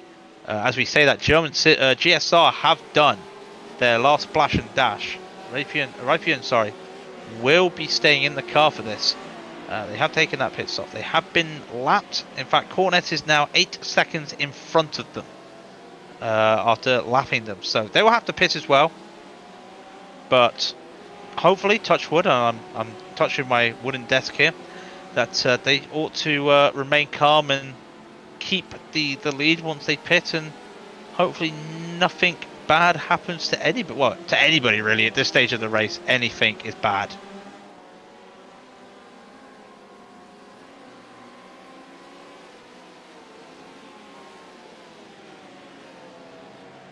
So as we approach 32 minutes left in the race, while Rob is still giving himself a stretch, the G Drive is in the pits now themselves, and that will be their final splash and dash. Still waiting for some of these. Actually, the Scuderia has already done its splash and dash in the LMP1s, as is Blue Chew and Greenleaf. So it's really Race Fox. They did 20 laps ago. Might need to do another. But this is where we will start to see the pit stops, the final pit stops. That Bushfink Blue go into the pits themselves, and this gap between Chacon and Keown is now, well, it hit half a second. Simtard's Red, they are finally in the pits. They will hit the pit, and Dynamic will go past them. Simtard's may even be going, dare I say it, for tyres. Let's just keep an eye on this. Nope, they've just arrived, so no tyres there for Simtards. They will keep on. Dynamics now are in they're in the hot seat in terms of the amateurs. Can they make this fuel tank last another 30 minutes? They pitted on lap 210, so they've done 20 laps already. They've got another 20 to go. They've got another 25 to go, sorry. I must be honest, I cannot see it. That is going to be quite an ask to do on on that tank.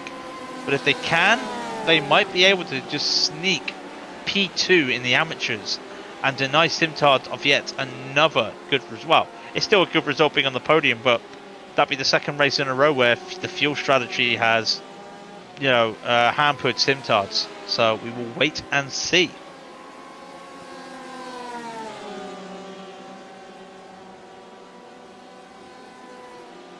You're out in front of them? Really? Am I blind? I mean, you don't need to. You don't need to answer that. I am blind. But yeah, I'll wait until you cross the line. I cannot make heads or tails out of that at the moment. My boards are not helping me. We beat them out in the pits. Okay. I'll believe you, but at the same time, I also believed you, Kyle, last time when you guys said we got enough fuel, and then with 40 minutes to go, oh no, we have to let Blue through.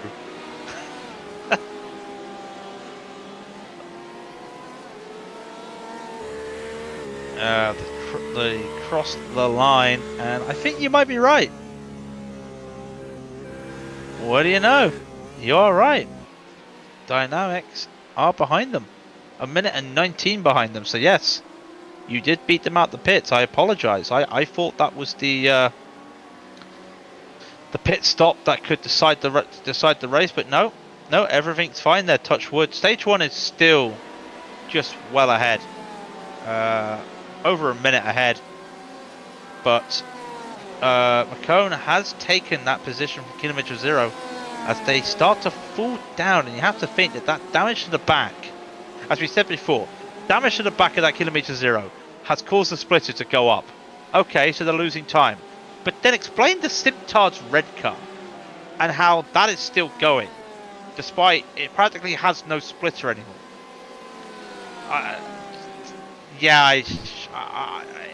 You know what? I'm going to take a degree in aerodynamics and whatever the hell you need, just so I can then come back and go and understand everything and go, well, you see that the air can still get under and still get held.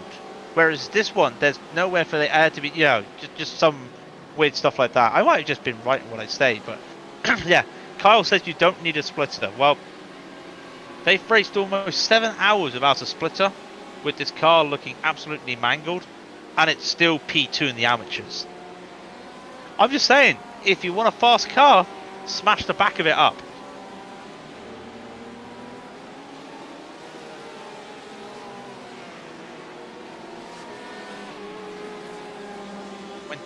Minutes remain in the race.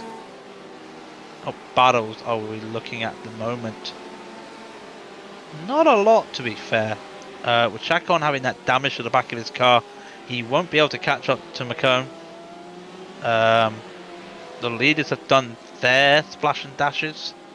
I mean, the only people not to do a splash and dash at the moment is the 204 Core Motorsport, the 272 Masked Devils, and the 262 Fury, and also 304 Stage 1. I think they might be the only ones looking that need a splash and dash. Interesting to see what happens. Actually, all the battles are happening really in the GTEs.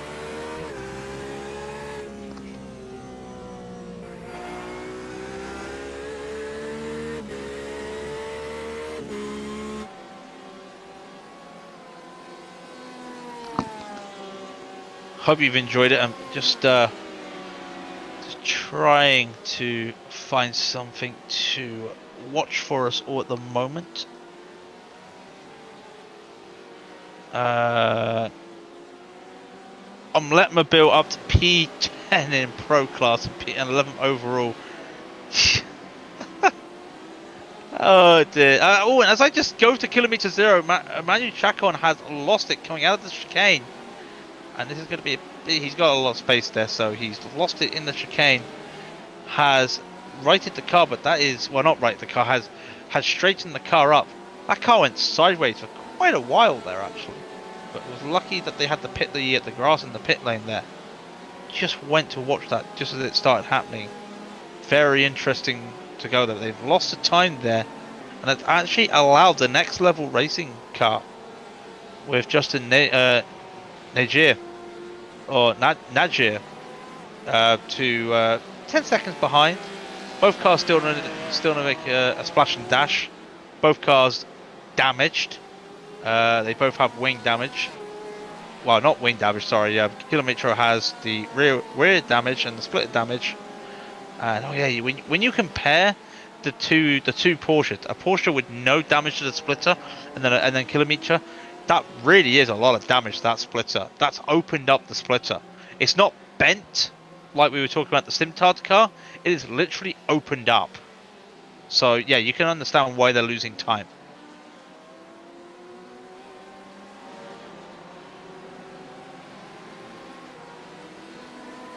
So with 20 minutes remaining, all I can say really is now we've got a few people in chat. Who is your drivers or your team of the day? I mean, if anyone's got a team, and I know there's going to be some Homer picks, but let's hear it all. Let's hear it all. Who's going to be people's team of the day, just for their performances? And can be anybody. You know, it's like the F1 vote. It can be anybody you want.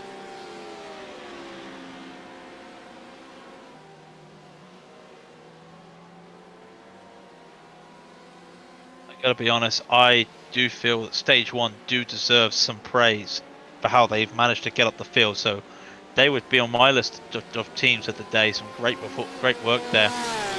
GSR coming back to P2 after some issues in the first few hours. Again, really good performance, strong performance. Cannot forget, oh hang on, let me stop my train of thought, because Blue Chew Blue did indeed. Is that a pit stop or is that a drive-through? It's a pit stop. So they did go into the pits, and Platinum will join them now as they hit the pits. I thought for a moment Blue had that drive-through that we were talking about, the incident limit drive-through, but no, they're okay.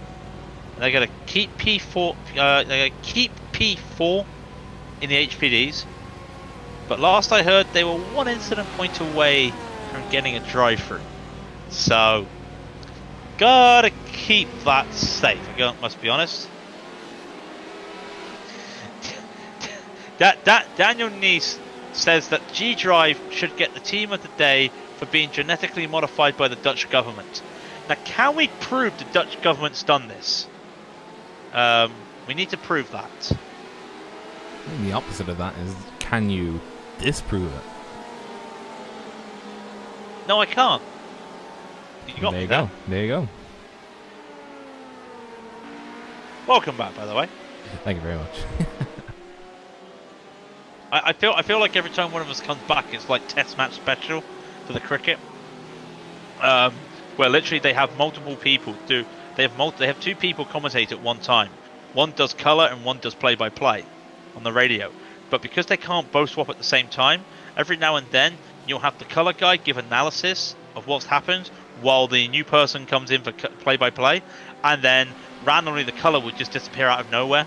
Then the play-by-play will come in, and we'll just be like, "Oh, good afternoon, Phil. Yeah, not looking good for England at the moment. They lost Denley, and now they've lost Pope. Doing the best they can, but Stark going through them as he comes to bowl now. It's just like that. That's how I feel sometimes when we come back." I have no idea how cricket works, to be honest.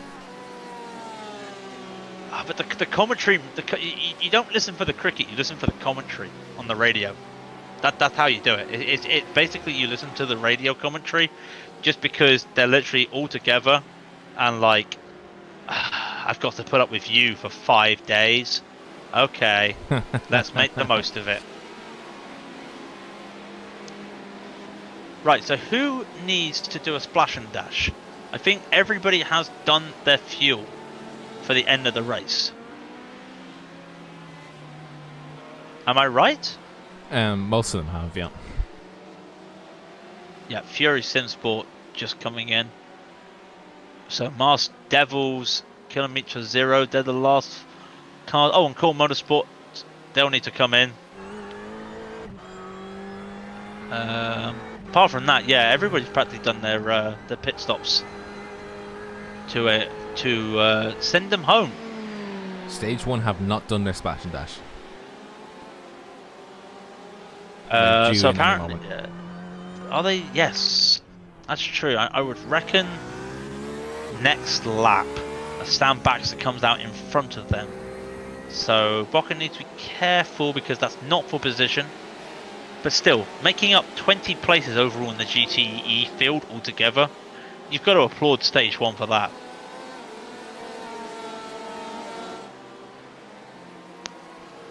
How far? I'm trying to think. How far are they ahead of Simtires Red? Because Simtires Red have come out ahead of Dynamics, which is great to see. So they'll take the second spot. It's 1 minute, 2 minutes ahead. We are looking at 2 minutes, practically 2.5 minutes ahead. That is the gap. But then again, Simtars have done their splash and dash. Stage 1 haven't. Yeah, now it's all about where they can come ahead, really. I'm pretty sure there is nothing left to gain.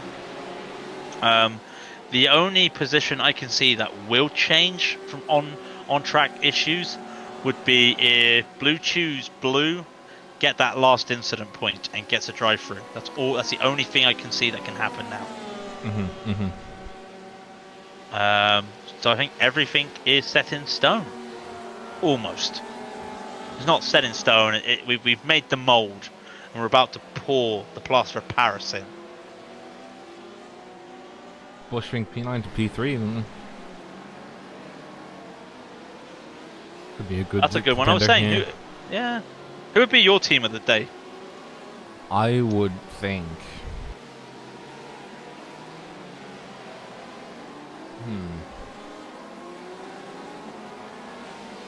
It's a good question, actually, because it depends. Because it depends on who you were racing, or who you were rooting for really at the start of the race, or which class you're most focused on. I would imagine probably my pick of the day would be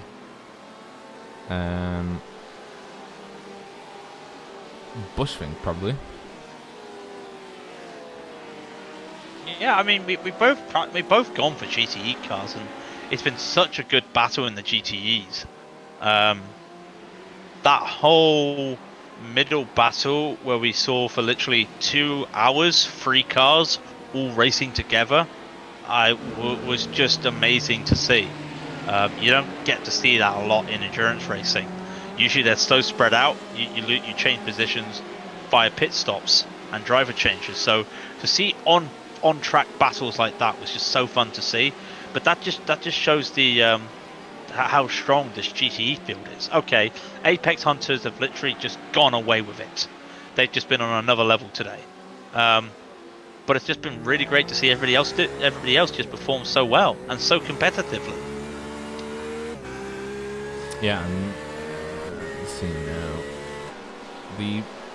The teams that have yet to make a pit stop for their splash and dash are Stage 1 Racing, Kilometro Zero, Ascari Autosport, and more than likely Dynamics.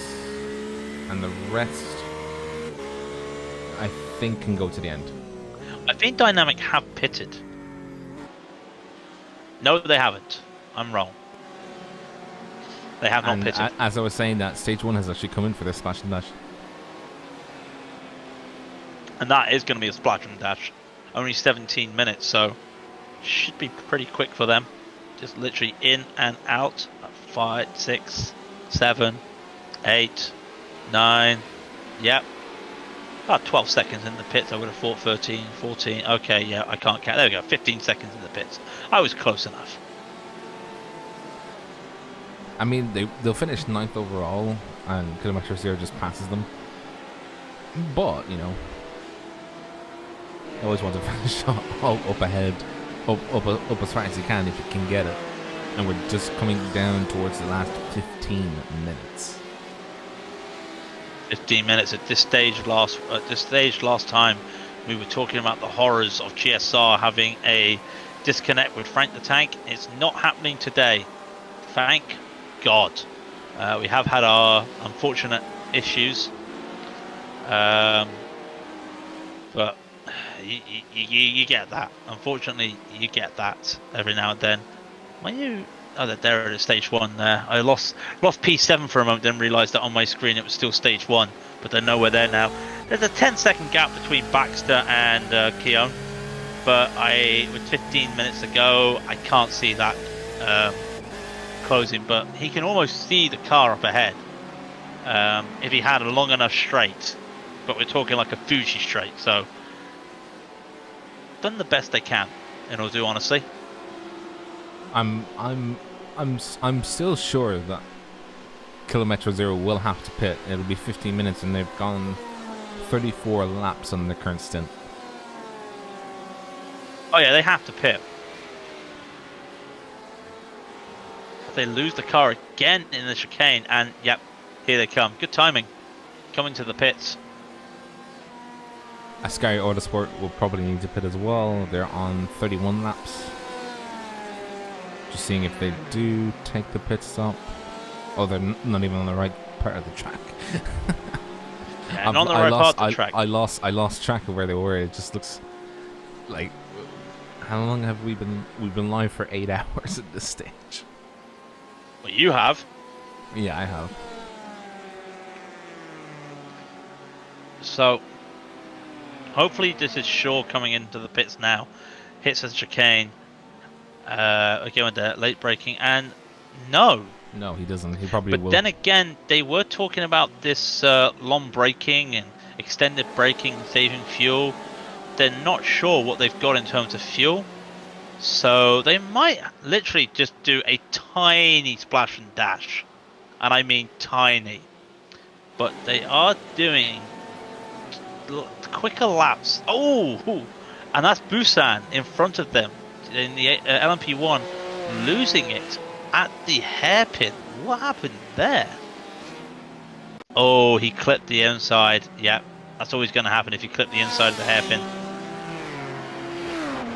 Let's have a look at this then.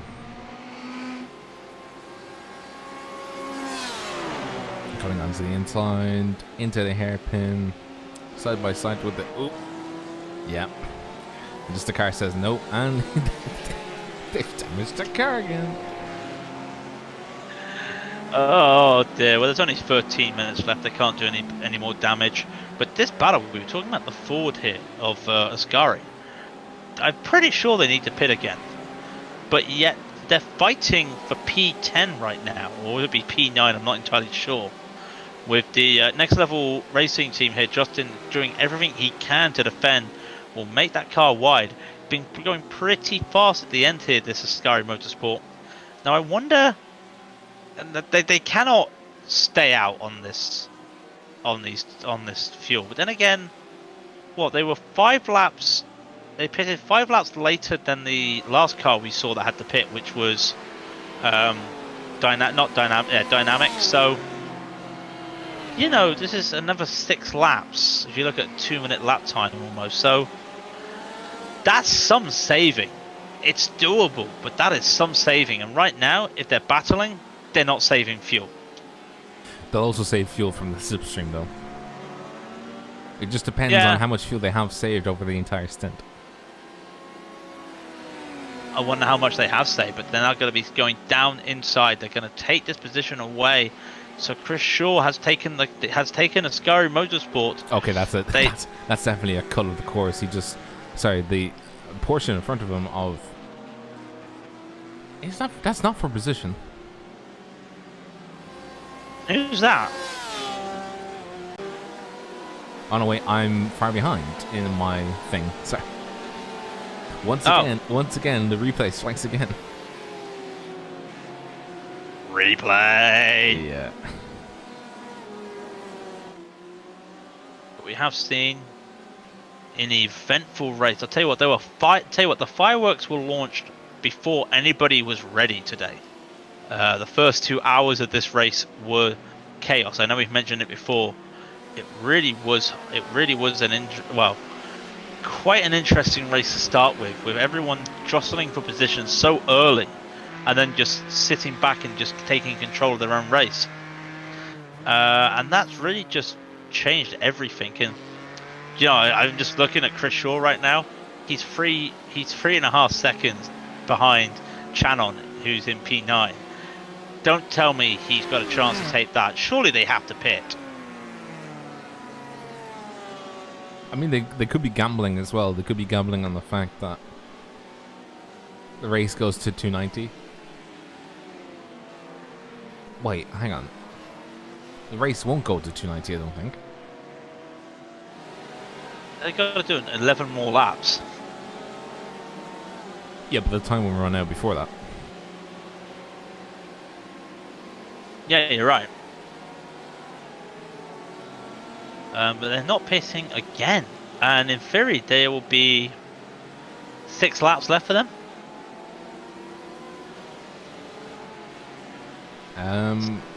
It would be 6 laps, yeah.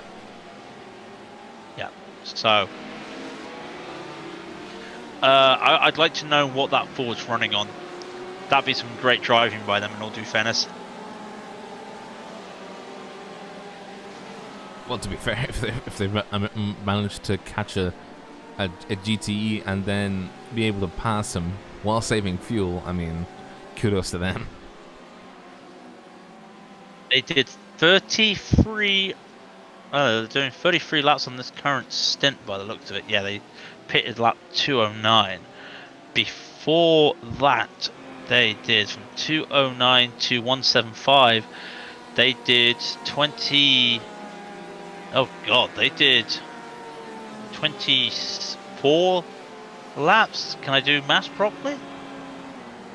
No, sorry, 34 laps. So they are at the limit. They should be pitting shortly, I think. I think they are definitely at that limit. But we'll wait and see. Can a Vulcan catch P6? Well, they're a second. Yeah, they're a second faster at the moment, but not at the current pace. They would need to be a second and a half faster to catch them. Scary finally pits. So this battle that they could have had, unfortunately, ends. But who knows? That they might gain that P11, that P10 back. But that was shaping up to be interesting for a second. And even more, they've got a pit box right at the start of the pit lane. Oh, the horrors. That is not where you want to be, I don't think. Actually, where would you want to be in the pit lane? At the start or the end of the pit lane? Which team is at P13 at the moment? The car number 399 is the Dynamics Racing Endurance. Oh, so they've lost that much time. Wow.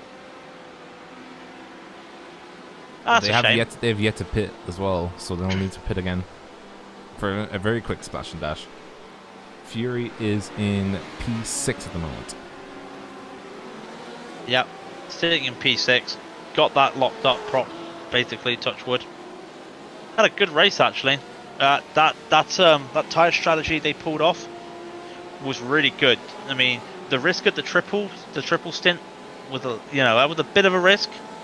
They were starting to feel it near the end of that, but it worked out for them. Baxter got in with some new tyres, got back to positions they lost from doing the pit stop. It was a really good though. I mean, we talk about the other cars, we can't really we've got to talk about that. A really good strategy by Fury, and it's not a P5, it's a P6, but for them, that's just full stop. That's going to be a win for anybody. Getting a P6, starting 11. So, really good work there by the Fury team. It's just a shame that there was an accident at the start of the race which took out the minor simulation car that was caused by netcode off the 4040 racing car. Bit of a shame there. Yeah. By the way, I'm like so exhausted that I accidentally opened up the beta UI. I literally looked at the two icons on my desktop and I was just like, which one do I press? I pressed this one. It's not the right one. Wow. We have had it. I mean, we could do I Spy, and we still would just not understand what we're saying. Oh yeah. I think at this stage the exhaustion has kicked in, but it's 6 minutes left to go, so we'll try our best. We can do it. It's 3 more laps. It's 3 more laps. So no. Next race. Later, it's in September. Will be the 12 hours of Le Mans. I don't need to say why that's going to be amazing, because I love Le Mans. So we wait to see, because it might be the debut of the new LMP2, but it might also have some BOP changes for the GTE cars. So it's going to be interesting to see, and also as well, the Porsche Audi battle is always an interesting one at Le Mans. It's always been try to be equal with a little bit of advantage to the Audis. So that'll be interesting to see, especially the 13 lap. Can an Audi do the 13 laps that you would need, or the 12 laps you would need? I can't wait for that. That one's going to be interesting to see. Personally, it would be an Audi track. Hopefully the Fords do their thing. I think the Fords might be dominant in that race, but we shall wait and see. You've got a replay up for a reason, have you? I do indeed. The Team Iridium is in the pits. I mean, it won't make a difference to the overall results, because at this stage nothing can. I'm just trying to see what on earth happened. I no, mean, it's not them, it's this. It's this one.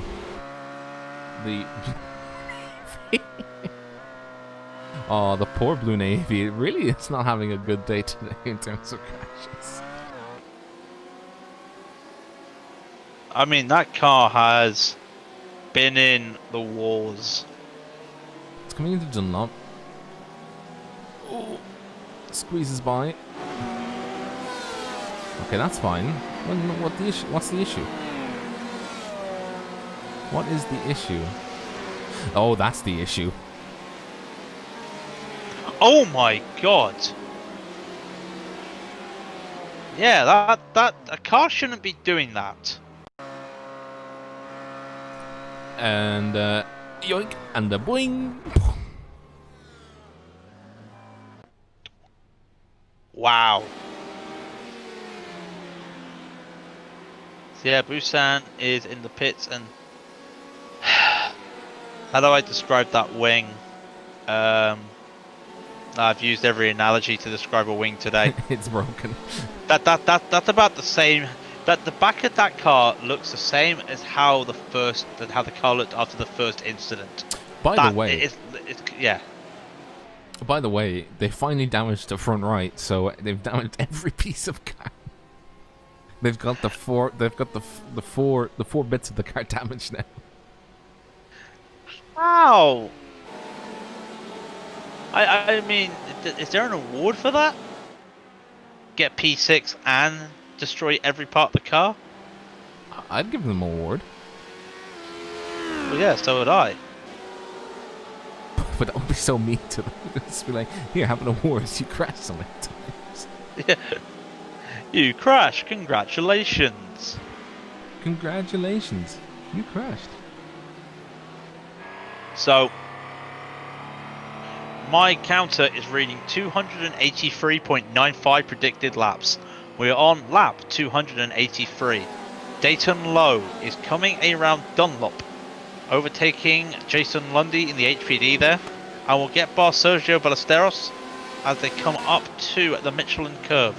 Very shortly he will see Barney. Barney will be waving the white flag. Well, at least he would be if they added Barney, because I've never seen Barney anymore on a road track. It makes me upset. I only see him on ovals now. Where's Barney? I miss him. I mean, he's there, but he just doesn't do anything. He just stands there. Why? That's not fair. Because... By the way, look at the amount of dirt that's on that that Apex Hunters cars. Like it just, Yeah. it looks like the more they drive around, the more just gunk is on that car. Well, the white flag has been taken from Dayton, and at the same time, the lead GTE of Ben Cornett is also behind. So that means that the LMP1s and the GTEs will finish at the same time. G-Drive is about to cross the line now, so we're going to get a good spread from the leaders. I'm not sure where stage 1 are.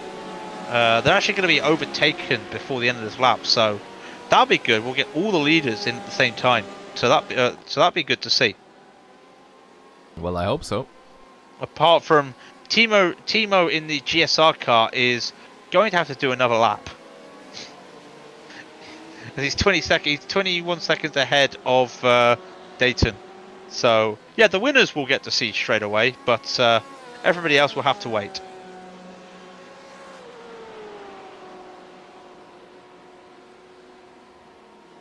Just seeing the car fly up the hill for the second last time. GSR car being driven by Timo Räikkönen. And of course, all eyes are on this man to bring it home. It is the car of HDR Scuderia. Was not my favorite to win this race. I would have thought the Element Sim Racing car would have won it. But here he comes around the final corner to take the checkered flag. There he goes. It's a well-deserved victory as well. Drove great all race for the HCR Scuderia. Dayton Lowe takes that win for them. The next cars we will be looking at, by the looks of it, will be the amateurs. I believe is that the stage one racing. Nicky Bockin will lead that car home for them, and they will do donuts at the hairpin as they win the amateurs. G-Drive about to cross the line. They take the final corner down to Coca-Cola. They had one scare all race, and apart from that, it's been pretty straightforward for them as they take the victory in the LMP1s, and Ben Cornett behind them will take the victory in the GTE Pros. They are your 4-class winners. We wait to see everybody else cross the line. Of course, everybody in so many different ways. Race Fox have crossed the line. They will take P2 in the LMP1s. Blue Choose America's Black will take P3 in the LMP1s. Iridium will have their LMP2 car come home and take a P2. They started third. They made a spot back and they took second. FS Esports RSR Esports has already taken third place for the HPDs. And German Sim Racing will be the last car to cross the line, as everybody else has already crossed. Bushfink. Oh no, Bushfink also needs to cross. Sorry, I've got that wrong. They will probably be one of the last cars to cross the line, I think.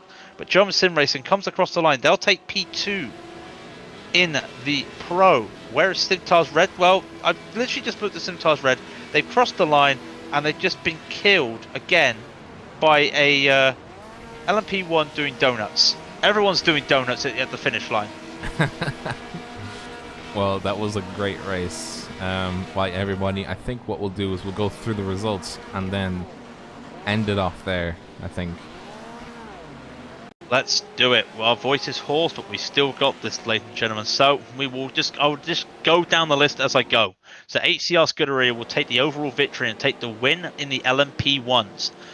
Then we have Race Fox taking P2 in the category, followed by Blue Choose America's Black in 3. Greenleaf Racing will take 4th, and Team Iridium LMP1 will take 5th. Into the HPDs, G-Drive Racing Exima will take the win by 3 laps, sorry. Then it's Team Iridium in their LMP2 car will take P2, and RSR Esports will take P3. Just wedged in between the HPDs is Team Iridium Blue Navy in the LMP1. They finished 18 laps down.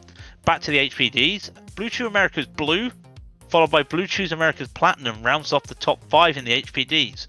Then we come to the GTEs. I'll leave that to you. Okay, so we have Cornet in the big old boys at Apex Hunters United Esports coming in first position, with Timo Räikkönen taking the GSR car home in second place. The only car in the GTEs to not be lapped. Thielen in the Team Bushfink Racing Blue, coming home in 3rd position. Oliveira in the Core Motorsports 4 car, coming in 4th position. Then we have in 5th Masked Devils Esports Pro, being driven by Balestros, 4 laps down in 5th position. Baxter in Fury Sim Sports, doing very well, guys. Well done. In 6th position, McCone in the car 213 of Vulcan Sim Racing, coming home in 7th. Bakken in 8th position, the lead amateur. Well done. Stage 1 taking the win for amateurs. Overall in 8th. Niger in the car 206, coming home in 9th position. Cajon in the 237 car, the 237 car being Kilometro Zero, in 10th position. Shaw in the Ascari Auto Sports, coming home in 11th. Then in 12th is Emma Gold, coming home in the Simtards red car, 6 laps down. Calbert in the 399 Dynamics Racing Endurance, coming home in 13th. 14th is Dance in the 258 car of Adequate Racing. Then we have Core Motorsports 259 coming home in 15th overall. In 16th is Bresk in the 216 car for Simsa Esports Endurance GTE. Fury Sim Sports 4040 Racing coming home in 17th. In 18th it is Writer Engineering, and in 19th is Core Motorsports 3. In 20th position is Core Motorsports 2. 21st is RSR Esports AM, and that was the last of those who were running. Yep, that is the last. We've got a lot of cars that have crashed out. A lot of cars that crashed out. The Element Sim Racing was the last car to retire. That was after they had a engine destruction. Carbon Esports had a sim rig failure, caused their car to crash out. The Danish Driving School, we didn't see what happened to them. Pantera Esports, we did see, that was another incident. Simtech Motorsports, similar. CCTS, they had a crash out. Mars Devils had a lot of damage. Blue Shoes America, did not see what happened to them. Ascari went flying. Bushfink Yellow, I think, went flying as well. Ascari had the VR failure.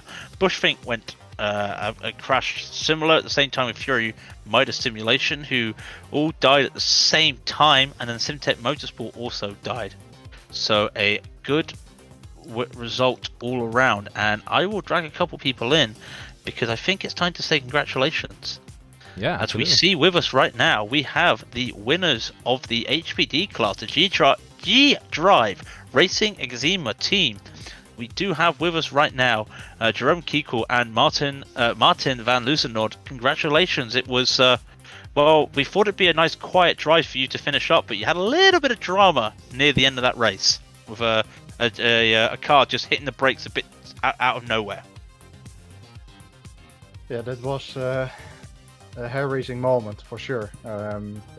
In a place where you expected the least, there was suddenly indeed a back marker slamming on the brakes. But other than that, I think we controlled from the start until the end. And things like that can happen, of course, in a race that is so long. Definitely. Well, I mean, you had a pretty dominant display as well, but I mean, everybody played their part, really. It was, you know, you don't just turn up and immediately think you have the victory. So it was a very enjoyable race to watch as well. Apart from that, really, you had a pretty straightforward race as well. Did the track actually cool down enough for you to start thinking about, well, I wouldn't say triple stinting, but definitely having to look at the double stinting a bit more there? But you look pretty much in control with the lap times. Yes, I think we were still able to do the same lap times in the second stint, on the second stint of the tires, except for a few corners where the car was a bit more tricky. Turn 3, I think, it had a bit more understeer and was a bit slidey, but maybe we could have tripled if you know, there was potentially some strategy in the into play. But yeah, I think it was just pedal to the metal and go for it. Yeah, definitely. I'm covering for Rob because his voice is practically dead. Nice. But I'll tell you what I would do as well. Now, while we've got them, we have Martin Schmidt as well here, P2 in the LMP ones as well. So we've got the winners of one class, and we've got the second place here as well. So congratulations, Martin. And I think we've all got to talk about it. Even the HPD guys, the surprise retirement of the Element Sim Racing, I think caught a lot of people out. Let's be brutally honest, Martin. Yeah, it was like I was with you in the. No, I wasn't here, but I was just right back in the car for the last 3.5 stints, and then like three laps later, Element was pitting for their regular stop, and then like 2 laps later again, they were showed in the pits for me again, and I was like, "What's happening? Did they do the splash and dash for the end right now, or what's happening?" And then I saw how like every driver from the team one after one disconnected manually. I feel really sorry because they like dominated the whole race. They deserved to win, to be honest. We couldn't even with the alternate strategy. We had nothing to set against them. Congratulations, by the way, for HCR for the win. Great rev also. Yeah, that's all I can say about that right now. Yeah, We might as well just get everybody in here at this stage. let's just get everybody in here. So let's bring everybody in. So coming in right now, we have Dayton Lowe, we have Dominic Ciso, we have James Brown, we have Joris Phelan, and we have Kyle Wright. So we will start with the HCR Scuderia boys, because I think we were just saying as well with Martin Schmidt, everybody was surprised at the Element Sim Racing retirement, but the team that benefited the most, even after the drive-through, was yourselves in the HCR Scuderia. So congratulations, Dayton and James. Thanks. Thank you very much. We're a little bit bamboozled, just a little bit. Yeah, because the we didn't know it happened, and then the spotter said, "You're in first," and we're like, "How?" Rob, what did I say? What did I say, Rob? They probably would have got that. I said on the stream, you would have got that. Yeah, you definitely. Because yeah, you said that. We said that. Yeah, it was an unfortunate moment. Just so weird for a car to lose the engine like it did there. Absolutely no idea. I mean, that is super harsh on them. They were pretty much had it in the bag, really. So yeah, it was a shame. It's safe to say that was not exactly what you would expect. But for yourselves, it was. Well, we didn't really have a lot to say about you, because it was a pretty straightforward race. Just keep the car keep all four tires inside the track. Get around the cars easy. You know, I don't think you had any. Did you have any hiccups? I can't remember of any hiccups. Yeah. Yeah, we had a few. Just a few. Just a few, yeah? Okay. Very fine margins. Okay. Do tell us. Well, I mean, we did get one penalty. I mean, I'm yet to look back at it, but I thought it was a bit harsh because the HPD put a GTE in a bit of a bad position, and then we were there at the time, and you know, so. But it doesn't matter, I suppose. But yeah, we just gotta be more careful. Well, to be fair, the Nurburgring is a tough track for multi-class racing as it is already. So, you know, there are moments that you can expect, you know, that it does happen, that it happens. You know, it's the way multi-class racing goes. But one of the cars that did have a successful day out there, the 202 of Team Bushfink Blue, and Joris Phelan is in the track with us as well. So congratulations, Joris. That was a tough race, but a very good result for you at the end of that, really. yeah, the only thing we could do was just keep the car on track, don't hit any other cars, and see where we would end up. I mean, the guys in front of us were way too fast, so we just did our job. That's all we can do. Well, I think you had the same situation. Carbon Esports, they had a unfortunate accident, which really, because you two were battling until I think they lost some time as well. But it was a close battle with you two until they had a crash, didn't they? They had a sim racing failure, but that really put the pressure off you in some respects, didn't it? I think the race just collapsed on them after they were hit by a lapped car, and then they got a drive-through because of some communication in game, and then they had that hardware failure. So it was just some bad luck on their side. I mean, that first incident should never have happened. And yeah, I mean, and traffic was difficult in this race, and we knew that from the start. So we were just taking it quite easy. Yeah, well, you did a good job to survive as well. And also, while we're talking about GTEs, we also have Kyle Wright back in here, and somehow the car with the most damage gets a podium spot. And I know it's the amateur, but yeah, you proved that you do not need to repair a car after that. Nah, I think we got very lucky with the rear end damage, so it was perfectly fine. But the damage was showing right at the end of the race where the front end started gripping and the rear was like really loose. I think that's when the damage sort of showed, but at the start of the race it was perfectly fine. Yeah, no, it was a great race by you as well, just surviving that. It was fantastic to see as well, and the battle as well between you and Dynamic was really heating up there. And I think what got it for you was the good pitch strategy at the end there. You're just able to just get out in front of Dynamic just on that last pit stop, and I think that was what everyone was worried about, was could you get the splash and dash right, and you were able to. Yeah, a lot better than Silverstone. Well, yeah, I think we'll leave it at that. We won't talk about Silverstone. But one team we do need to talk about, who again, with no offense to the LMP1 drivers, had a pretty quiet race, was the Blue Choose America, the LMP1 team here, and we do have Patrick McDaniel with us. And congratulations for, I mean, in some respects, it's a shock podium because of what happened to Simtech, but nevertheless, it's a podium for you. Yeah, we're just as shocked as everybody else. I didn't even start driving the car till about a week ago, so we kind of pulled that one out of nowhere. Now, I've got to ask, because I think I had your LMP1 guys in. They were mentioning how that a couple of them only just picked up the track this week. Was it the same for you? We drove the 24 hours of Nurburgring, so we've driven the GP circuit. This is my first time racing exclusively on the GP circuit. So that took a little getting used to. Yeah, of course, because if you're used to the 24 hours, you just get part of the track and you miss the Coca-Cola curve at the end. But it's the same thing. So, I mean, for your first experience, really, I suppose not only did you pop your cherry, but did you have any scares? I was asking the others because it's not the easiest track to get around the lap traffic.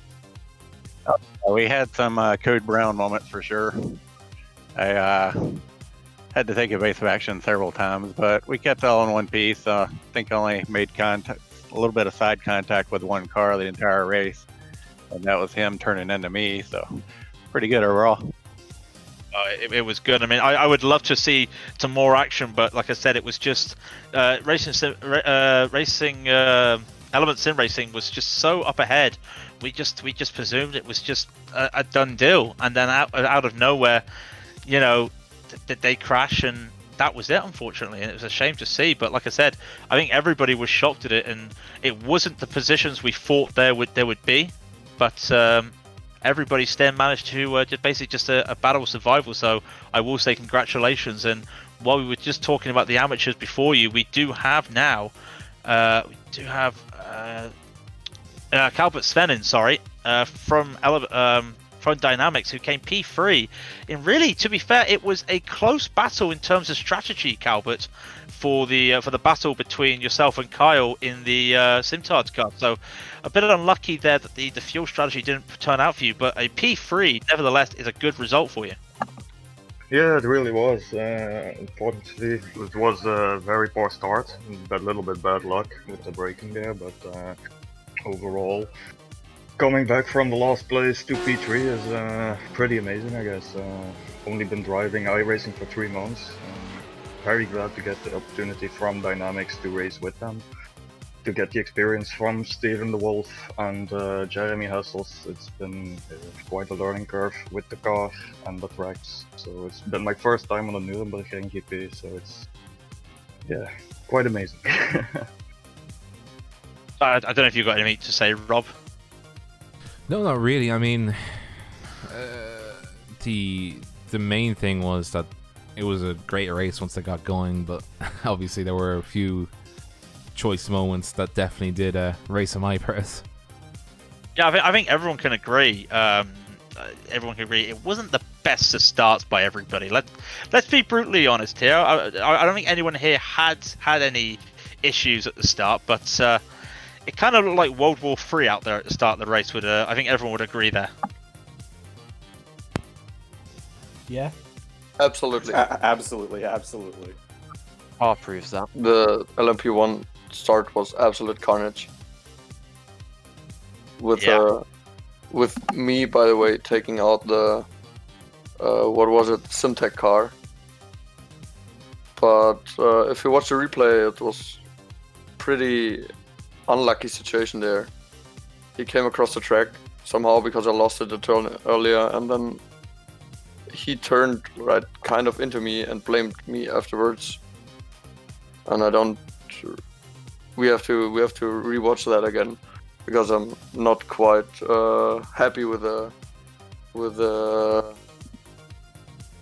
drive-through we got there, because I was not really in charge of him, to be honest. Yeah, that is one I think did go to the stewards, but again, it's one that I think you'll be, if it was the rule, I'd be saying you'll be having a visit with the stewards afterwards. Yeah.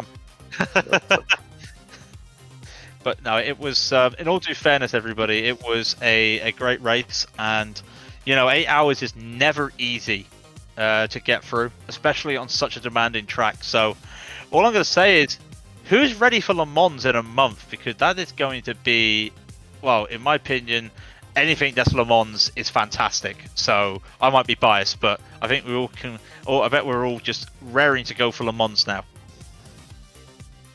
I'm super excited for it. But Rob, I don't know if you've got anything else to interject. Have you got your voice back more than anything? My voice is there, but it's kind of like, oh my god. I feel like we've done a stint, guys. I'm sorry. I feel like we've done the biggest stint out of all of you guys, so we deserve a bit more respect. You've only just driven a car. Yeah, pretty amazing job from you guys. Don't need to flatter. I'm only pulling your leg, but yes, thank you. But honestly, guys, congratulations to all of you for your podium finishes in the LMP1s, in the HPDs, and in the GTE AMs. Congratulations to all of you, and we look forward to seeing you in a month at Le Mans. Yeah, looking forward to it. Thank you very much, gentlemen. Yeah. Right, Rob? I think that's a good place as any to save our throats and call it there. What a great end to the race, by the way. I mean, it probably was, settled an hour before, but even then, it was still so much fun to watch for those entire 8 hours. It's a tough one. It's a tough race, full stop, and they've done the best they can, and so have we. We can go home or jump into our beds and just relax now. Oh, I'm gonna crack a beer open after this. Oh, I've already had 2 Jack Daniels. Don't worry about it. Other whiskeys are available. Damn, share some. All right, fly over to Ireland and self-isolate for 14 days. All right. And what do we say at the end of a great stream, Craig? As always. Thank you very much, everybody. Once again, if you like more, comment, subscribe, or follow us on Twitch. Join our Discord if there's a link to it underneath the videos. If you do like the cameras we used, trackcams22.com provide them for us. If you like to see more action, somehow we will be back tomorrow night with the Fanatec GT1 Challenge at Monza without the first chicane. That promises to be entertaining.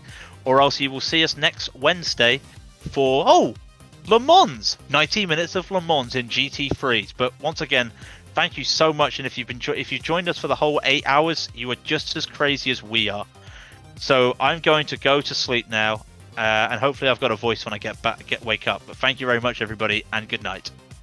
And I'll echo those comments. Thanks very much, guys, for the great stream and all the racers that did a great job today. Even those that had the accidents and the engine blow up. There's always next time. But from the bottom of my heart, thank you all for your great support, guys. All the subscribers that we got today was something else. All the likes we got, all the support we had in chat was something I truly appreciate, and I can't thank you enough. But until tomorrow, when we go to Monza without the chicane, take care, guys. Enjoy yourselves.